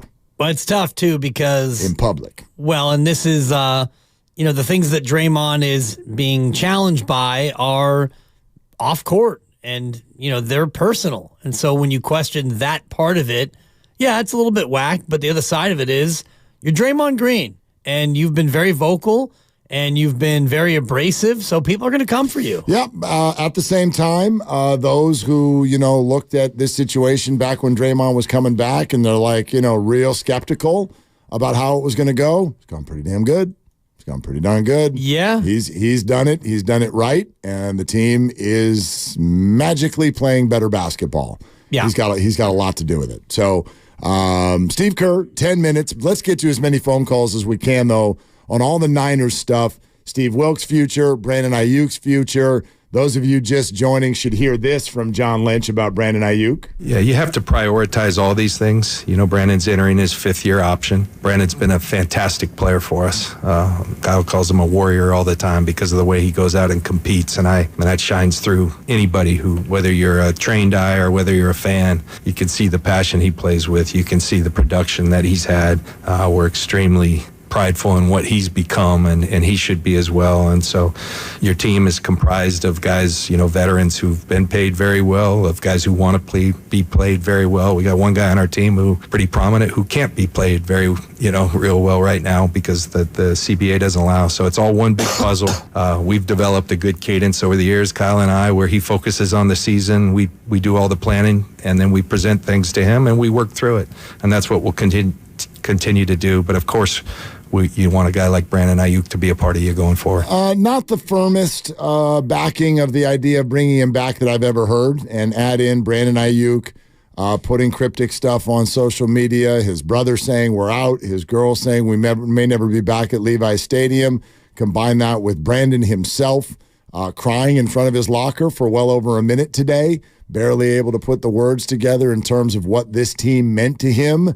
I don't think any of us are crazy for reading tea leaves and feeling like there's a decent chance of a divorce here. Yeah, it makes you wonder what the future will hold for a player who is going to be paid a lot of money, and you already have a wide receiver who's making a lot of money, and if you look at how much room they have under the cap, it's not much. So if you do sign Brandon Aiyuk, it's going to come at the expense of other players and perhaps restructuring and all the rest of it, and all this with an eye toward the future when your quarterback, Brock Purdy, assuming that you want him to still be your quarterback after the next 2 seasons, and I think that they will, well, he's going to command a large portion of that same salary cap. So the decision today is not only about today, it's about the future. This year, 2 years, 3 years from now, can you bring back Juwan Jennings and have him do a lot of the things that Aiyuk did at a third of the price? That's the question you have to ask. Steve Kerr in 8 minutes. Idris in Hayward. Hi, Idris. What's up? You're on Willard and Dibbs. Hey, what's going on, fellas? So you know what? I finally watched the game. To be honest, I'm complete 180. This wasn't really on Kyle Shanahan. You know, I mean, it was, but not the way we're making it seem. This game came down to taking advantage of mistakes and playing disciplined ball. You can't, like, those false starts that we had, like, I was criticizing the second half running the ball, but I went back and watched it. We were getting penalties. Yep. So when you're second and long and third and long, you can't really run the ball against that style defense. So, I mean, you look at the Patriots team, one thing other than Tom Brady, you always notice they don't really make mistakes. They wait for you to make mistakes. We made them up spot. Guess what? They got the only touchdown in the regular game. That made the difference. We missed that extra point. We gave them a chance. So I feel bright about our future because I know Brock is going to be fine. And you learn from, okay, you really got to bring your A game to have a chance of even winning. And as far as Steve Wilkes, I just don't think it's a good fit. I think we can get way more out of our defense, but I like that our defense played suspect because it let us see other weaknesses on the team and other greatness like Brock Purdy. And as far as Aiyuk, I love him, but the truth is, we can move forward without him doing what he did. But Deebo gets hurt, so that's the tricky thing. God bless you guys, man. Take care. Okay, Idris, thanks. Idris. Yeah, I mean, he makes a lot of sense. Look, Patrick Mahomes lost his receivers. They keep winning Super Bowls. Tom Brady for years never even had receivers you'd heard of. They win all the Super Bowls. There's been an uptick in recent years in the feeling about importance of wide receivers, and I get it. Part of it is because the game keeps slanting more and more toward the passing game. Fantasy world loves it, all of that good stuff. I'm not anti-receiver, but $50 million, and I've said all year I thought there's room for Debo and Brandon. And I'm not going to change my opinion. I hope he stays, but I'll acknowledge that $50 million for 2 receivers, that's a lot. That's a lot. That's going to be tough. That's going to be tough, especially if there is behind-the-scenes ball squawking going on, which I don't know, but it certainly feels like it today. Even if there's not ball squawking, you were 32nd in pass attempts this year, and I just looked last year, you were tied for 26th in football in pass attempts. So, like it or hate it, Kyle Shanahan does not throw the ball a lot. And we can say it's because of Jimmy Garoppolo, and now you have a quarterback. Well, you got a quarterback this year, and you threw it less than you did last year. I believe, and I've said this for years, ever since Kyle Shanahan got the job, I believe that Kyle Shanahan prefers to run it more than he prefers to throw it, which is why you use a fullback. You have the highest paid fullback in football. You have maybe the best blocking and receiving tight end hybrid in football. You want your wide receivers to be blockers. You like to run the football. So if you're a wide receiver in this system, it's going to be tough for you to get those really big monster numbers. And if you're Kyle Shanahan, do you really want to value 2 wide receivers who are making top of the market money? I personally don't think so. Brock Purdy threw 444 pass attempts this year. The year that Matt Ryan was the MVP, Kyle Shanahan offensive coordinator, 534, almost 100 more pass attempts. In one fewer game, I believe. Unless Matt Ryan, he might have only played 15 games. No, he year. played 16, and Brock this year only played 16. Okay. So, yeah, 16. So, anyway, different offenses. Yes, but the point is can Kyle Shanahan be someone who's not so focused on the run? I do think he can be that. I don't think he wanted to be that with Jimmy, and I don't think he was focused on being that again this year, partially because Christian McCaffrey, but partially because he didn't know until seemingly July or August. They weren't even 100% sure Brock was going to be their starting QB to start the year. So, and I would also argue that Atlanta situation, he was not making the final call. He was the coordinator. So also true. I'm not sure if he was the one, with the overarching philosophy. I see what his father did and how much he loved to run it. And I look at this year, they were one of only 3 teams to run it more than they threw it. And they made it to the Super Bowl. Yeah. So you can't look at it and say, this is a failed philosophy. Definitely. It works. Thank you. And I know that's so hard for people to hear. That was the whole comment that made me duck yesterday. I'm like, throw the ball. Throw the ball at me. I need to get it in I'll here, duck. Lucas. But for me, this is the way I'd phrase it. And you can all answer this. Do you think if we all agree that the 49ers weren't good enough Sunday, does that mean they aren't good enough? And I would say no, it does not mean that they're not good enough.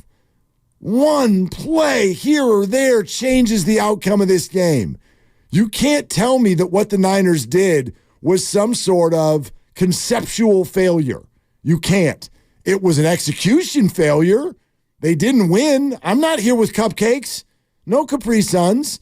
But you can't tell me that the concept is a failure when you're in overtime of the Super Bowl. 2 of the 3 teams that ran it more than they threw it were among the last 4 teams playing football. There you go. The other team is the Chicago Bears, and they run it more than they pass it because their passer, they would rather not have passed the ball. Well, and he missed a healthy portion of the year, too. Right. By the end of the year, I think they did like him throwing the ball. It was Baltimore, the Niners, and the Bears. The 2 1 seeds. Correct. Yeah. So if you don't like the philosophy, then you're going to have to wait until Kyle Shanahan's no longer the coach because he loves the fullback, he loves the 2 wide receivers. And so I get it if Brandon Aiyuk is frustrated because you're not ever going to be Tyreek Hill in this offense. Well, everybody's frustrated right now. The fans are still frustrated. I'm still I mean, my sister texted me last night with a wellness check, and I think she just wanted to text because she wanted to get it off of her chest. Right. What she was still feeling. She's like, today's shocked. Because she couldn't focus. But I mean, this is really hard for people. I get it. Trey and Vallejo. Hey, Trey, what you doing? Oh, man. I'm just working out right now. I just want to touch on a few things. The last call before we touched on one of the things I wanted to hit on. But I'm going to make it brief as I can. I know Brandon Aiyuk wants his money, and you should. When you're in the NFL, you should get your money. Because I think as fans, some of us get to realize these guys is always one play away from being hurt, and we witnessed that on Super Bowl Sunday with Greenwell. The second thing is, too, I don't think Kyle Shanahan is a good coach under pressure. And I'm going to say this as best I possibly can. It seems like when the game gets like under 5 minutes and it's a close game, he's playing checkers while the other coach is playing chess. I felt like this when the game was 16-16, right before it went into overtime. I felt like when they ran the clock down to under 2 minutes and got the 2-minute warnings, I said to myself, do not pass the ball. Don't pass the ball. Do not pass the ball. If you think you want to keep that clock rolling. All right. Appreciate it, Trey. We got to move on because our guy is here. You're listening to 95.7 The Game, KGMZ FM and HD1 San Francisco, always live on the free Odyssey app, Twitch and YouTube, powered by First NorCal Credit Union. It's time for Steve Kerr, sponsored by Xfinity. The Xfinity 10G network is made for streaming live sports, which means it's the network you can rely on in the biggest moments. The Xfinity 10G network, the best way to stream live sports, and presented by Great Clips. In sports, success is about team effort, and the same is true for your hair. Great Clips, it's going to be great. Steve Kerr, head coach of the Warriors, with us. Good afternoon, sir. Glad you're here. And we got all kinds of stuff we want to ask you about, but the first thing we want to do is check in on you and the rest of the staff and all of those in your travels over the last 48 hours. How did everything go? Yeah, thanks, guys. It was wonderful to be in Belgrade with the family and friends of Decky, and to be there for the service. It was just everything was beautiful. Obviously, very, very sad as well. But we just felt it was so important for us to be there with them. Decky meant so much to us and did so much for us that we needed to represent our franchise and be there for them during the service. So flew back today, and it's good to be back home. But very emotional, but well worth the trip. We needed to be there. Can you share some additional details about the Serbian people and what it was like to see not only the tributes that they paid, but the reception you guys received just by making the effort to go halfway around the world? Yeah, I mean, it's such a huge basketball country. I think everybody pretty much plays basketball growing up there, and that's what my friends who were there. There were so many former NBA players, from the region who were at the service, and I talked to a lot of them, and they all kind of said the same thing, that basketball is such a big part of the culture, and so there's a huge respect for the NBA, and people stay up and watch games over there, and so they all shared with me how much it meant to them to see, the tribute that we gave to Decky a couple of weeks ago before the Atlanta game, and then also that it meant a lot for us to be there, for them. So it was nice to hear that, nice to know that we could make an impact, and help people at least feel loved and really respected on a very difficult day. Coach, I can only imagine what you guys have gone through simultaneously since this event.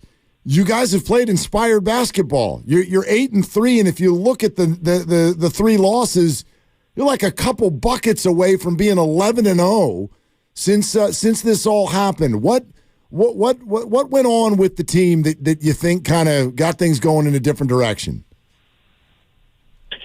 Well, I think number one, we've had a really good connection all season long. So this is it's obviously been a tumultuous season in a lot of ways, but in no way is that connected to the emotional well-being of the group. The group is great. They love each other. They really pull for each other, and they've been that way all year. But I think it's just kind of the fact that Draymond got healthy.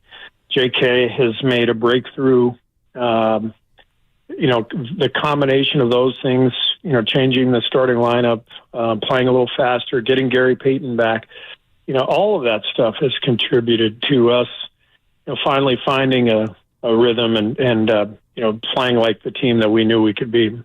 And having number 30 probably doesn't hurt, Coach. Another spectacular game-winning moment. Did that game against Phoenix, did that feel kind of like a playoff game, like a Game 7, a game that should be maybe held in May?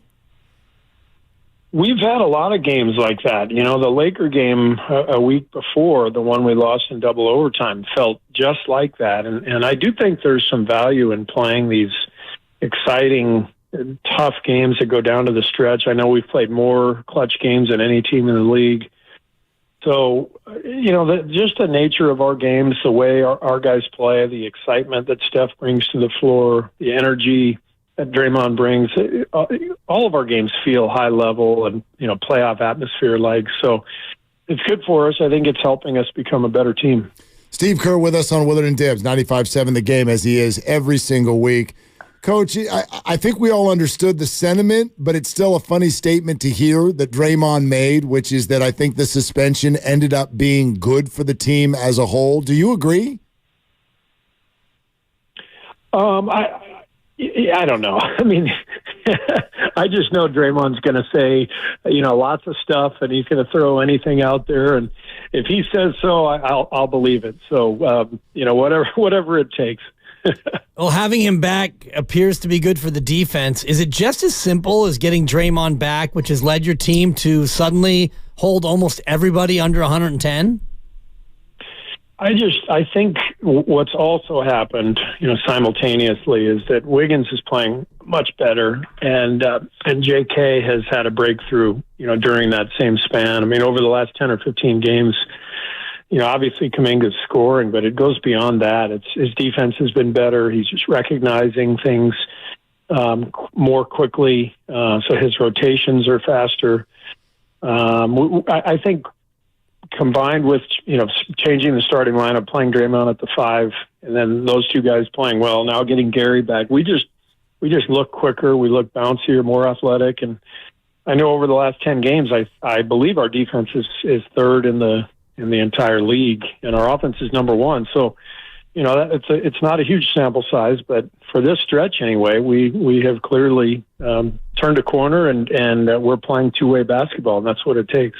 Coach, we've talked so much about Klay Thompson's demeanor, his thoughts on dealing with getting older and the injuries that he's dealt with and whatnot. So I really thought it resonated wonderfully with fans when he recently he talked to Logan Murdoch with The Ringer, and he sort of indicated that he would be very open to his role being diminished a little bit if that meant that he could stay with the Warriors going forward. What does that mean to you? It means that I think Klay is starting to reconcile everything that's happened, between the injuries, the way the last couple of years have gone. I think, really he's had a hard time these last couple of years trying to do that, and I think it's starting to happen.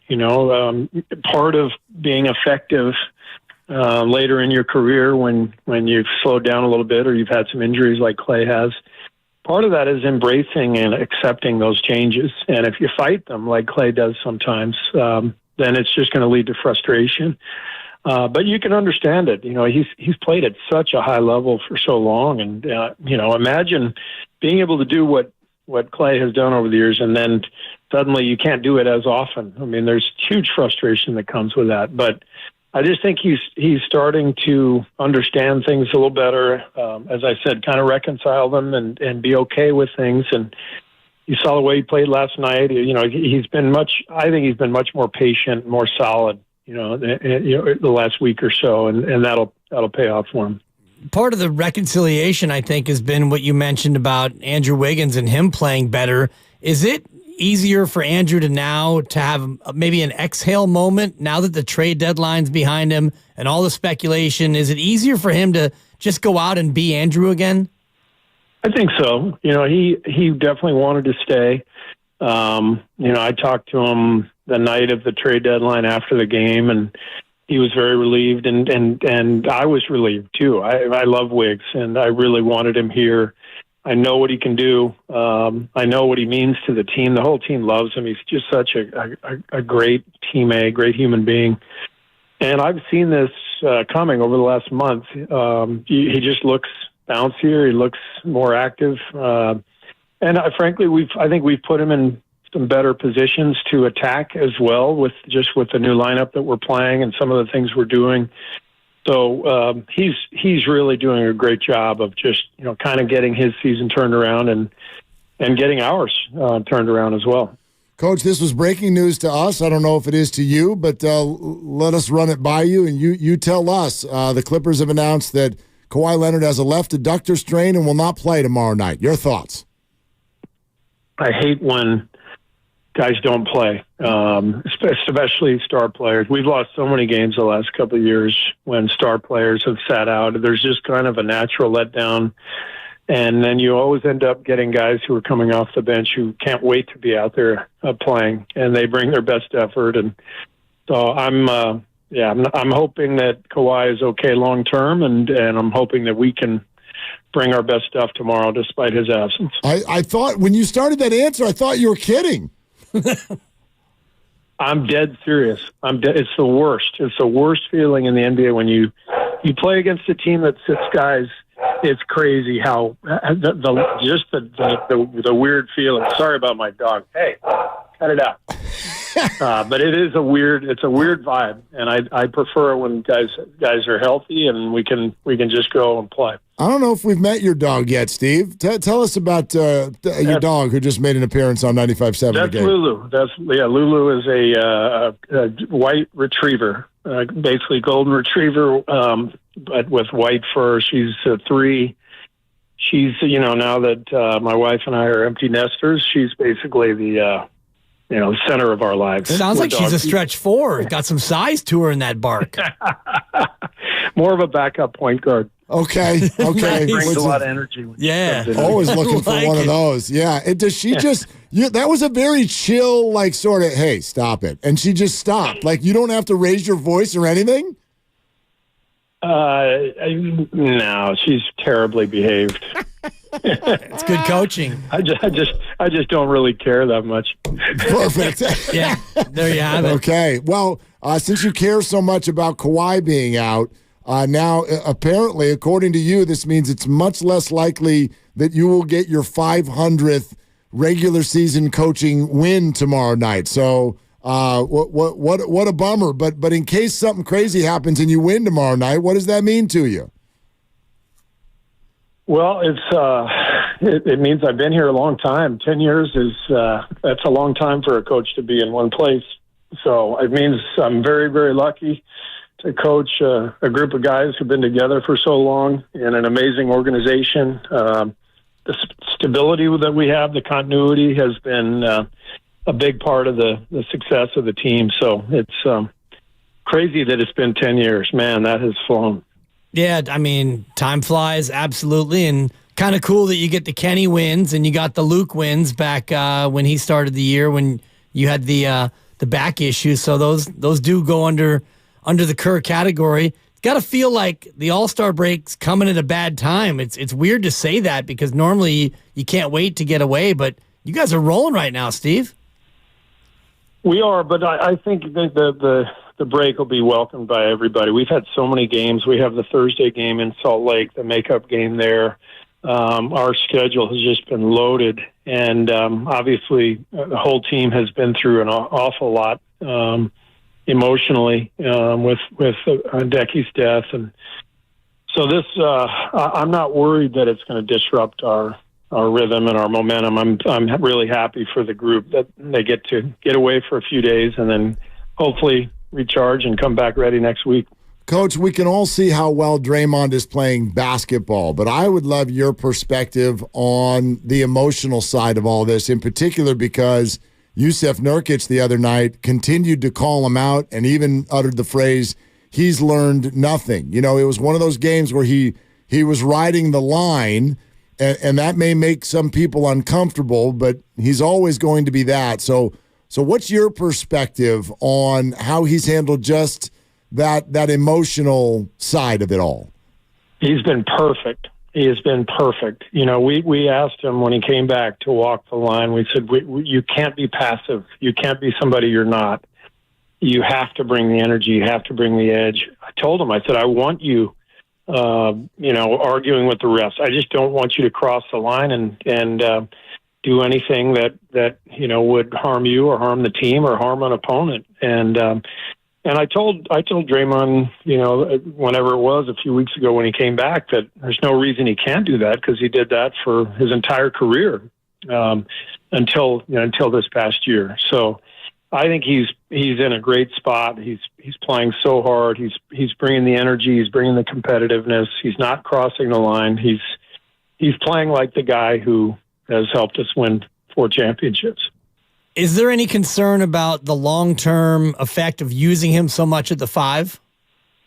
Not really. I think the way the league is now, there's only a couple of guys who you worry about. I mean, if Draymond had to guard Joel Embiid every night, if this were the 90s and he was guarding Ewing and Olajuwon and David Robinson, yes, that would be a problem. But it's a small ball league now, and even the big guys are out shooting threes, and Draymond fits beautifully into this era, this NBA era. So I'm not worried about that at all. Coach, you had been the head coach of the Warriors for like 4 minutes, and you're already winning titles. So this never happened to you, but it's happening to one of your counterparts right now with the 49ers. What's your reaction when you hear people say a coach, quote, can't win the big one? Well, I think they said that about Andy Reid, for up until he got Patrick Mahomes. Coaching is, to me, it's all about doing the best you can to put your team in a position to succeed. Kyle has done that and more his entire run here. This team has been so good. I feel so bad for them because they're so close. But this is the gig, and I've felt it. Even though we've won some championships, when things go wrong, as the coach, you're going to take a lot of heat, and it's part of it. But Kyle's a brilliant coach. The whole organization, so amazing. But right now they got a Patrick Mahomes problem. That seems like the. What the whole league has right now is they're running into one of the great quarterbacks of all time. So I feel for the Niners, but man, they're crushing it year after year. They're putting together such great teams. They're so well coached, and I feel for those guys. I want them to get over the hump. Yeah, I mean, knocking on the door. We're all heartbroken over here, having suffered through that a couple days ago. So you got the All-Star break coming up, and Steph versus Sabrina. Break it down for us, Steve. How much pressure is on Steph Curry in this one-on-one three-point shootout?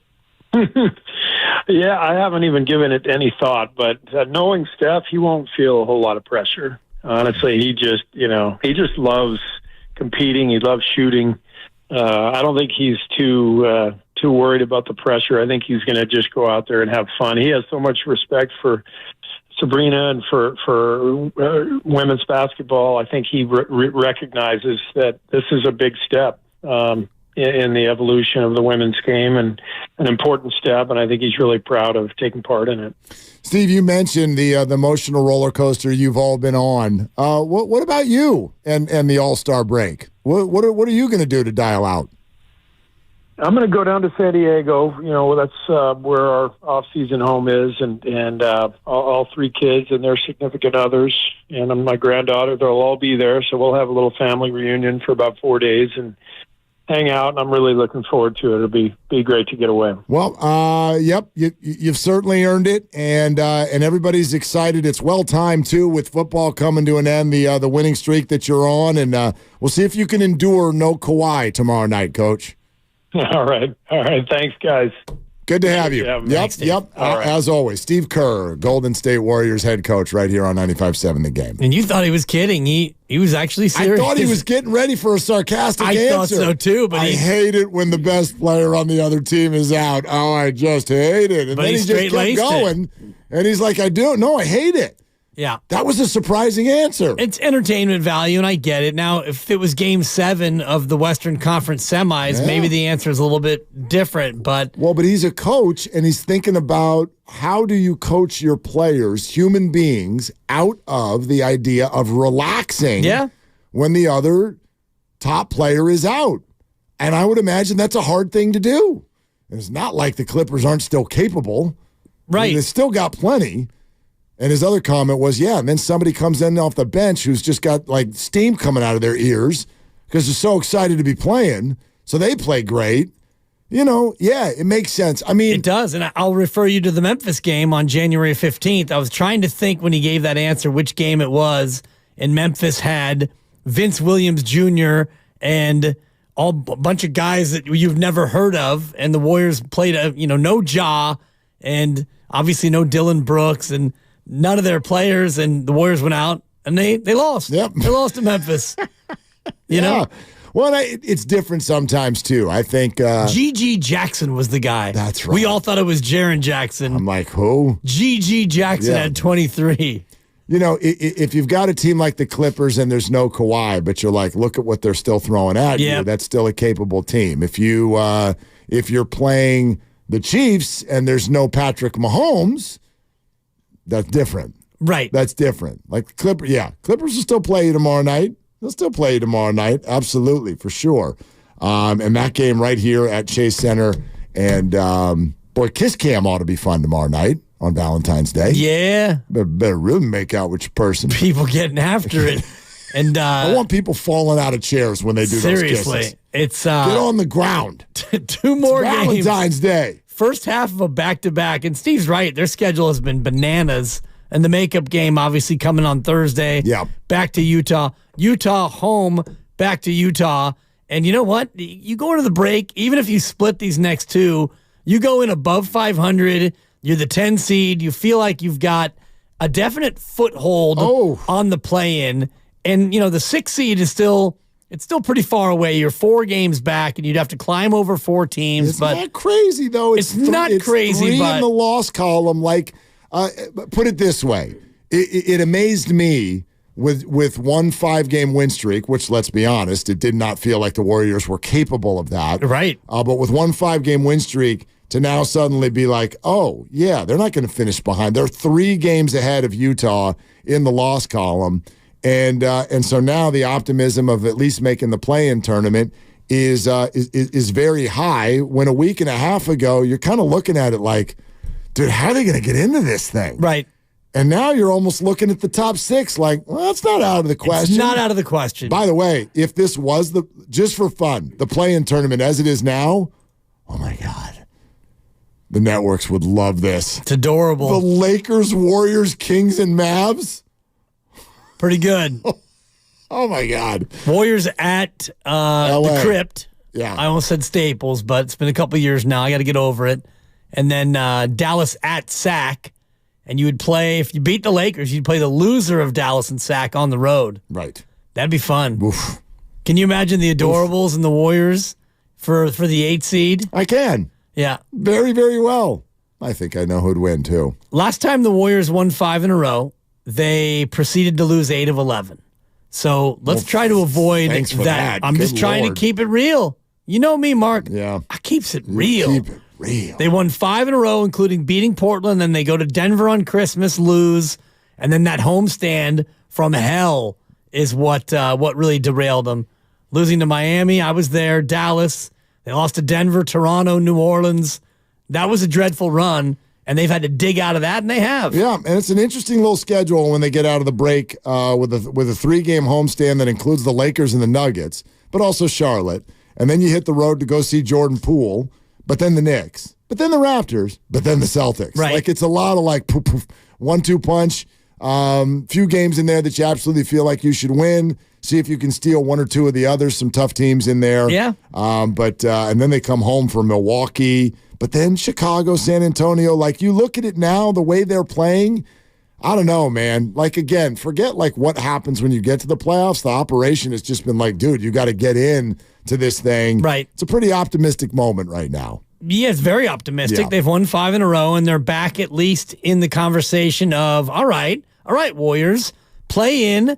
You feel like you're going to be a play-in team if you continue on this trajectory, and maybe, just maybe, as you said, you might be able to climb up to the 6. Possible. Well, you look at it now, and Phoenix is at a 585 clip, so that is that's just under a 50 win. It's about a 50 win season. I think 50 out of 82 is about 585. So can the Warriors get to 50 wins? They've got 31 left. That would mean you go 24-7.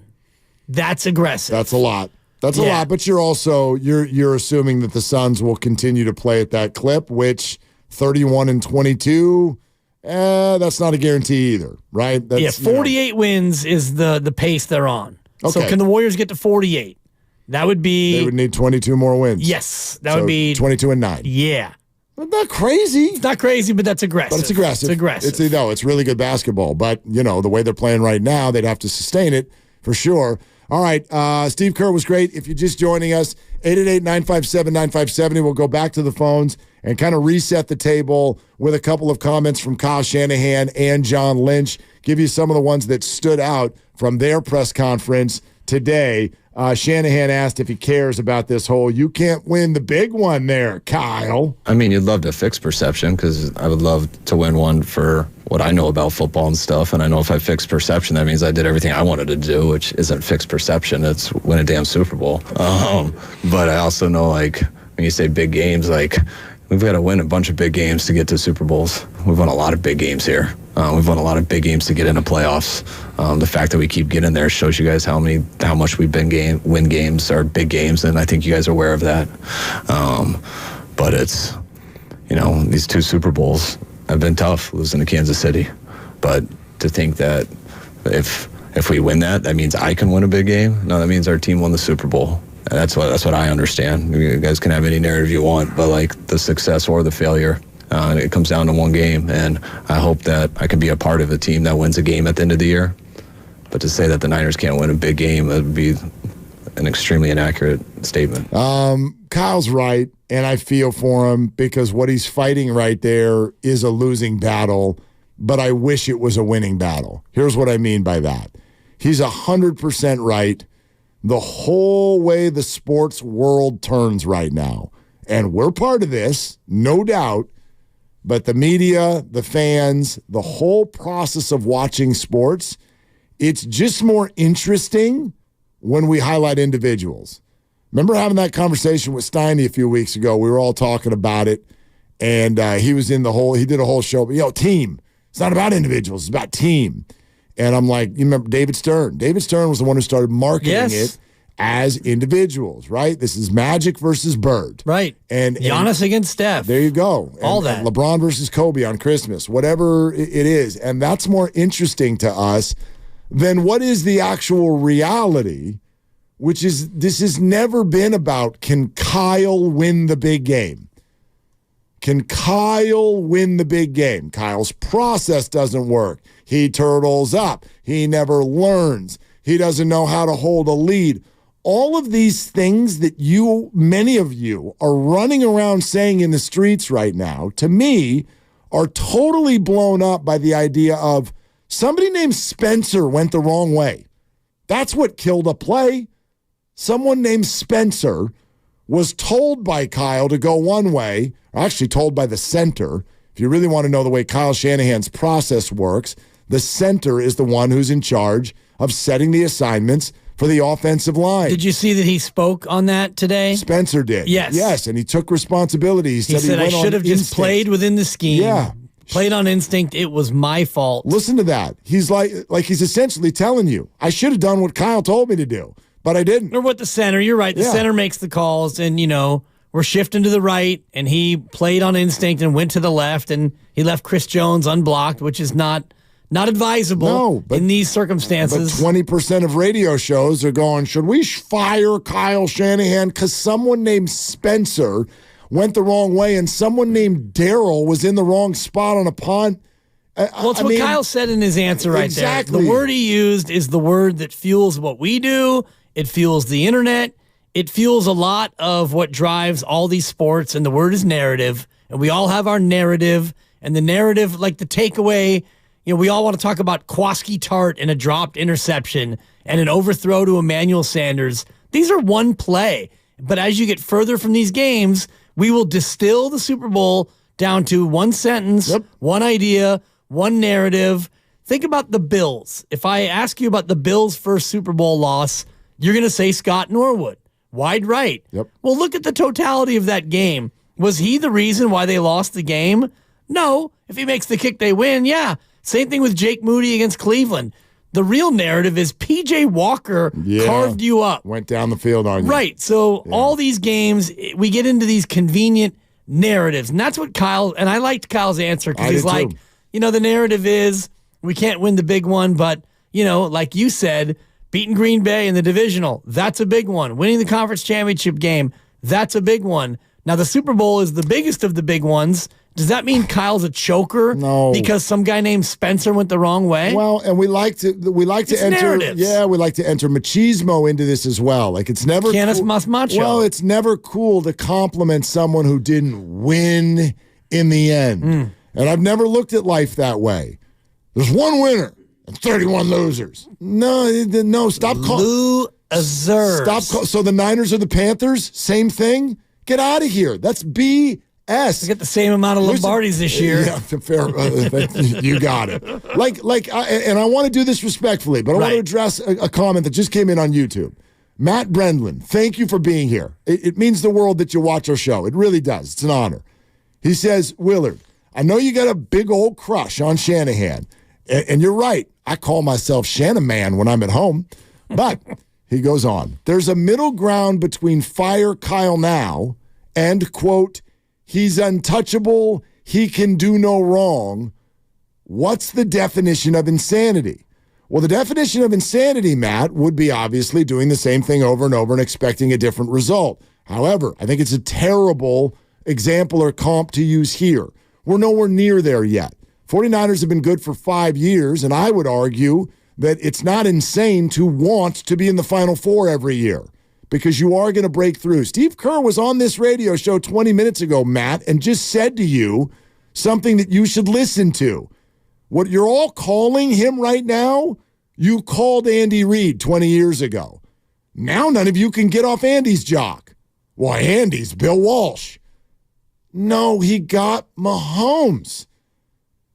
He got Mahomes. Why did Steve Kerr win a title the second he arrived? You think it was Steve? Did he come in and tweak a thing or two? Sure. Is he winning it without Steph? Like, this whole idea, and I'm not trying to call him he's untouchable, he can do no wrong. My point today is those of you who are putting this all on Kyle, you're just failing to take the time to look deep into what actually happened here. And there is also success in getting there every year. That's not easy. And if you want to ignore that and think, oh, that's loser talk, then do it. You can do that. I don't do that. I don't think winning games and divisions and playoff games and moving through the playoffs and coming just short sometimes, coming a little bit less short other times, I don't think that's loser stuff. It's a 44-year-old guy who hasn't broken through yet. If you want to move on from that, knock yourself out. I'm going to call you insane, not me. Well, they're not moving off him. So that's, and there is a middle ground between fire Kyle right now and he can do no wrong. And I don't think that you're saying that he can do no wrong. No. But to me, you look at the reality of the situation, which is you've gotten your team to the final 4 teams remaining for the last 5 years. You went to overtime in the Super Bowl. Your team didn't win it. He's got a long-term deal. You have a quarterback on a rookie deal, and you have a lot of your core players coming back. So you look at all those things together, and you realize you're still in pretty good shape. This is not a flash in the pan situation. This is not you getting lucky and getting to one Super Bowl. This is not Cam Newton and the Carolina Panthers going 15-1 against the last place schedule and getting lightning in a bottle and never being heard from again. This has been built. This is sustainable. And here you are again at the end of it. And if you keep on knocking on the door, you're more likely to be Andy Reid than you are Marv Levy. Yeah, of course. And I am of the opinion, and you can hate me for it, but if the ball doesn't bounce off of a special teamer's foot, the 49ers probably win the game. And many of you have decided that means Kyle's game plan doesn't work. I think that's ridiculous. But there were many, many more mistakes than just that one. Of course, but I'm giving you an example of something that's got nothing to do with Kyle Shanahan. Literally, I think it's got it's attention to detail. Nothing to do with his game plan. Nothing to do with his approach. Nothing it has to do with his coaching, though. But his play calling. I mean, and by the way, it's an interesting comment. Yeah, coach a guy to fall on a football that's loose on the ground. Or coach a guy when he's yelled at to clear, which he didn't do. Right. I mean, they were coached to do that. He didn't do it. I mean, it's just right. And your example. Return man, should be coached to not try to bend over and pick up a football. You should dive on it. And your superstar linebacker should know that when he intercepts a game-ending pass, he should probably fall down, but he didn't. Got away with it. And we all laughed at it. Yeah. So, there's a lot of the things that you can look at. And ultimately, it all comes back to the head coach. But you can't control all these crazy people. They're football players. Of course. It's just like the parenting analogy we made earlier. Like, I love it. Tell your kids what to do, then they'll do it, right? Good luck. Every time. I mean, what on earth? My kids never cross me. The little one's she learned how to say no a month ago. I got such an argument waiting for me when I get home today. Can we just do the show till 9? Seriously. Oh. No. Miley, you want milk? No. I want milk. Whoa. Hold on a minute, my. I just asked you if you wanted milk, and you said no. Yeah, it's like raising Grandy at home. No is fun to say. Really fun. It is. She hits me with the no all the time. No. Like literally, no. If you are a yes man, that's like that's a bad connotation. What if you're a no man? She's a no lady. Yeah. She's a no girl. No. She hits me with so many no's. Yaz in San Jose. Hey, Yaz, what's up? Hey, what's going on, guys? Love the show. Thanks, man. Thanks, I just want to bring up one thing, man. People are talking about going second in overtime is a better decision. I don't know if I agree. I mean, in this case, maybe you don't want to give him a home. You don't want to. He knows what he has to do. He's going to go for on 4th down. To me, let's play through some scenarios, right? You kick the field goal, which they did. Mahomes needs to score a touchdown anyway. You score the touchdown, right, in the second scenario. He still needs a touchdown and probably goes for 2. The third scenario, which people aren't about, is what if both teams went 3 and out, right? And then you get the ball back. You just need a field goal to win. Yeah. I know that's not the way the game was going, but I don't know. I'm not convinced that going second is the better position. And then the second thing I want to say is I called about a year ago after the Eagles lost, and I defended Shanahan, and I said sports is 60% luck when it comes to 2 evenly matched teams, and I stand by that. And you just said it, Mark. When the ball hits a special teamer's foot, he's not even looking like how. I don't know. It's unlucky, and until Shanahan gets that monkey off his back, he'll always be criticized for these losses that I don't believe are his fault. Thanks, guys. Yeah, yes, thanks, man. You're absolutely right. Yes. And that's the way it works, and Kyle gets paid for that, and so he'll survive. It's all fine and good. The overtime thing's interesting. You know where I've arrived? I think both teams can be right based on their personnel and their plan. It's a little bit of a poker match. If you had known that the Chiefs, let's say Niners get ball, touchdown, Chiefs go down, get touchdown, Chiefs are going to go for 2. Patrick Mahomes has now said that publicly. If you knew that, then you'd be like, well, now the third possession doesn't matter. It's irrelevant. Right. So maybe we would go second. However, I agree with what Ross Tucker said earlier on Steiny and Goo, and you and I talked about it yesterday, which is that I'm not taking the ball second unless I am going for 2. So the Chiefs have said we would go second because we would go for 2. Well, I don't know if the Niners would do that. And with their personnel, I don't know that I don't agree with that.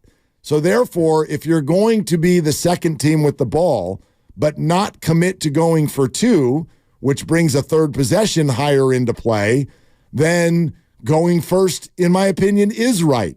So in this case, maybe both Kyle and Andy were both right. Well, it depends also on the circumstances. And this is where, and John Lynch spoke to this earlier today when he talked about the fact that their defense is coming off an 11-play drive, and you didn't want to throw them immediately right back out there and have them play defense again. So I do think that there are some circumstantial elements to this in terms of not just looking at the analytics. That being said, in my mind, playing for a third possession is a loser mentality. You're just basically, you're expecting something to happen that may or may not happen. You're waiting for a third possession. But that's everything. But that's a loser mentality, in my opinion. To me, the winning mentality is get the ball second, control your own destiny, and no matter what they do, Kansas City, no matter what you do, Mahomes, we're going to have a chance to match or beat you, and we're going to know what we need to do. I agree with you. There's power in that. I'm with you if you're going for 2. But if you're not, I just don't see how it helps you. Right. Well, if you get it second, then you're definitely going for 2. But I don't know that that's how every team feels. The Chiefs have said that. I don't know that every team would do that. Right. And I would imagine. Like I would do it too if I had Mahomes. That's why it's funny to me. I would do it if I had Kyle Shanahan's laminated play sheet. Maybe. You pick your best 2.5-yard play that you've ever dreamt of, and you win the damn Super Bowl. What could go wrong? Monkey off back. Narrative ended. Or the ball bounces off of someone's shoulder pad and you're the worst coach ever. He already is the worst ever. If you haven't already, make sure Fire Kyle right now. Subscribe to Willard and fresh, Dibs. Kyle. I like that. That was like if Peter King and Dibs had a baby. Like it was like Dibs, but like with a frog in his throat. Free Odyssey app for Willard and Dibs podcast, wherever you find your favorite podcast. While you're there, you can check out Baldy was great with the morning roast earlier today, and much, much more. Speaking of much, much more of your calls next on Willard and Dibs. You're funny. You use your cell phone for a lot of things.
Sorry about my dog. Hey, cut it out. Hey, Dub Nation, it's Steve Kerr, and you're listening to Willard and Dibbs on 95.7 The Game. That's Lulu. That was Lulu. Not the lemon. No. The dog. Not the lemon. It's a little good. Sorry about my dog. Hey, cut it out. And that's Honestly, it. And she stopped. She cut it out. Right. And then he went on to say, he's like, I don't care. So I don't know if she's actually well behaved. He said that she is, but maybe he also just locked her out. You know what I mean? It was the calmest dog command I've ever heard in my life. Sorry about my dog. Hey, cut it out. Hey, cut it out. That's not how you talk. Like, you got to be like, hey, sit. Wait. Totally. Hey. But he's just like, hey, cut it out. Totally. The dog's like, yeah, coach. Sorry about my dog. Hey, cut it out. Coming up on career win number 500. That's what you do when you're one of the all-time great coaches. What happens when you've coached Draymond before. Totally. You're like, if I can handle Draymond, I can handle you, dog. He's a player's coach and a dog's parent. There it is. Yep. There it is. There you have it. Hey, cut it out. Okay. Boom. Silence. Like, I'm done. Not messing with you, coach. You've almost got 500 wins, so I hear. Empty nester, so now he goes the dog route. And that's always interesting. And I'm not going to judge a guy because I was on the verge of being an empty nester and had another baby. So, you know. Went out and built a new nest. Exactly. Second nest. We're going to go re-nest it. But I wonder what the empty nester, what you do. You know, you have a couple of choices. You can either go empty nest or you get a dog. And if you get a dog, like he's going to San Diego for 4 days, are you going to bring the dog or are you going to go to the kennel? You going to board it? We're trending toward like I try to time it so that we got the dog for the kids. Gotcha. And when the kids are done, oh boy, the dog's going to be old. Yeah. And then that's it. I'm just going to be like sitting there like Bochy. You want beer? Like, that's it. So Penny's now 2, 3. right? She just turned 3 last month. And Jude is 10. Right. Jude's got another. So he's got another 8. Yeah. And then Penny will be 11. Getting there. Man, Penny, close the door. I don't know how to break this to you, Penny, but Penny's doing good though. She lost some weight. I took her in. She got a little vaccine. You know what it was? It was a vaccination sensation. went in yesterday. And, they put her on the scale, and they had asked me last time I were in there. She's not fat, but her way, like they're just like she's fat. She's not fat at all, but they're like just a tiny drop. Just like there's a little extra padding there under her belly, so just feed her less. And she lost 5 pounds. Okay, I'm gonna eat it. Yeah. I felt good about myself. Good. Yeah, we were because she gets a lot of dog park. I know she's getting a lot of exercise. Yeah, she gets a lot of exercise. Yeah. She's also thrown up on my carpet twice in the last week. That'll help the weight loss. It's the way I did it. Am I right? It's not funny. Eating disorders are real. Wow. Whatever. Wow. I could lose 5 pounds. Bulimia jokes, man. Petty's over here is like, I heard the doctor say I need to lose weight. Dude. Penny's going to come in one day and you're going to be showing Old Yeller on TV. She'd be like, Don't be disrespectful. I'll be a mess. I'll be I can't imagine. God. I've never owned a dog for that very reason. Any of all you who've lost a dog, dude, brutal. I know people whose whole family just goes dark for like 5 days. They're like, we're not even getting out of bed.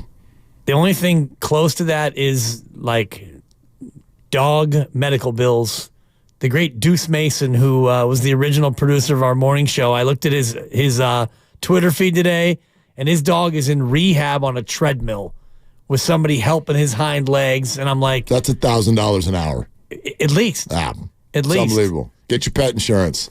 That's my only PSA. Get your pet insurance. My last cat, the vet, he was sick, and shout out Furby, rest in peace. And the vet goes, it's going to be $4,500. Furby needs a blood transfusion.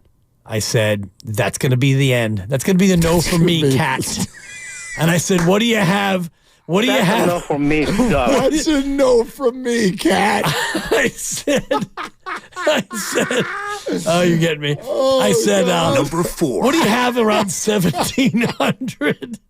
What else you got? Seriously. Oh, God. Yeah. Dude, Penny's surgery was twice that. Dude. It was twice that.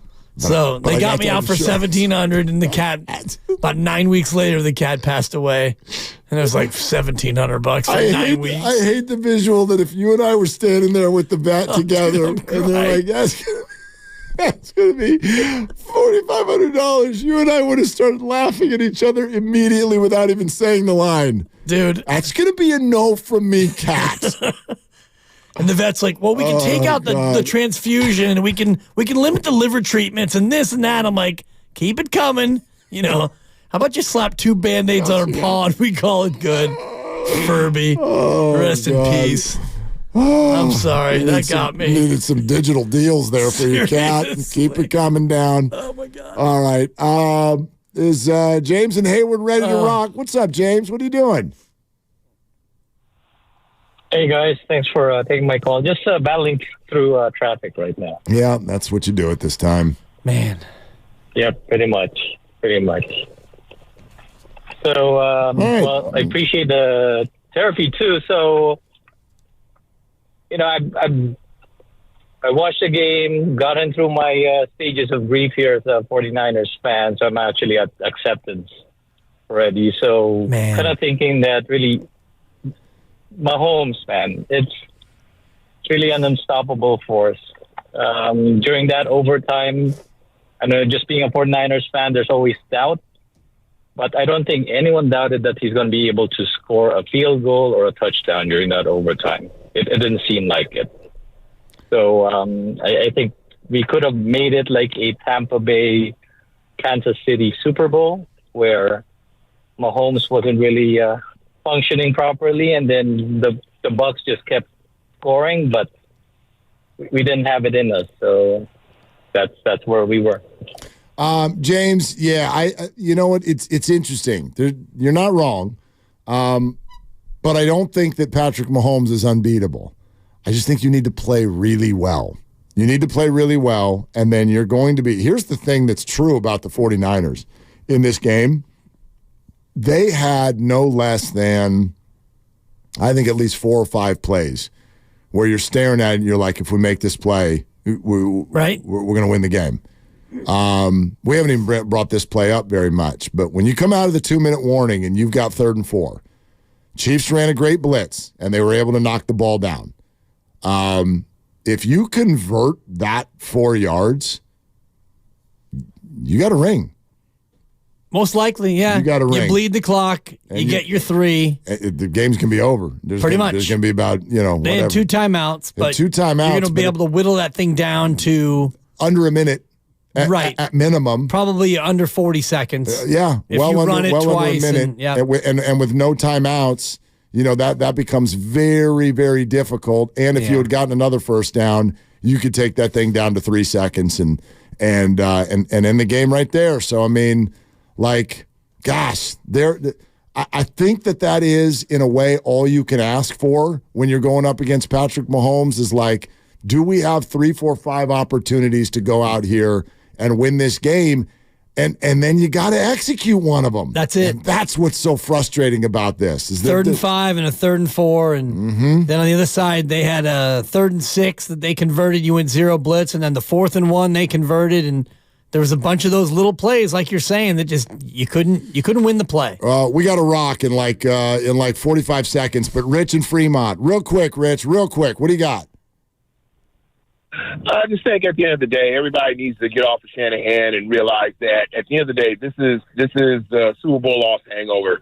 On that third and 4, I don't know why did he just run a jet sweep to McCaffrey. That would have been the simplest play to run. They know it well, and it probably would have got him 5 yards and then more because we know that McCaffrey can bring some yak when he runs. So that would have been a smarter play for me. Thanks, guys. Yeah, Rich, it's not that I disagree, but the play that was run. If Burford just doesn't leave, they score a touchdown. Spencer! 2 wide open receivers in the end zone. 2 of them. Yeah. Take your pick. So they win. I don't know if they win, but I mean, they're up by 7 in overtime. Right. If that block. Well, then it comes down to the 2-point conversion. If Mahomes goes for a touchdown, but yeah. All right. You want to do it again tomorrow? I do. Yeah. All right. All Jorge Soler tomorrow. No. But the Clippers will be in town. No Kawhi. What's coming up in the game is brought to you by Fremont Bank, full-service banking, no compromises, and it's none other than the great Warriors Roundtable. Warriors talk for an hour. Kevin Danas. Rain dance. Gary St. Jean. Hello, fellas. Are coming up next. For Dibs, for Grandy, for Lucas, I'm Mark. Shoot your shots. All you got. Look around. You can find cars like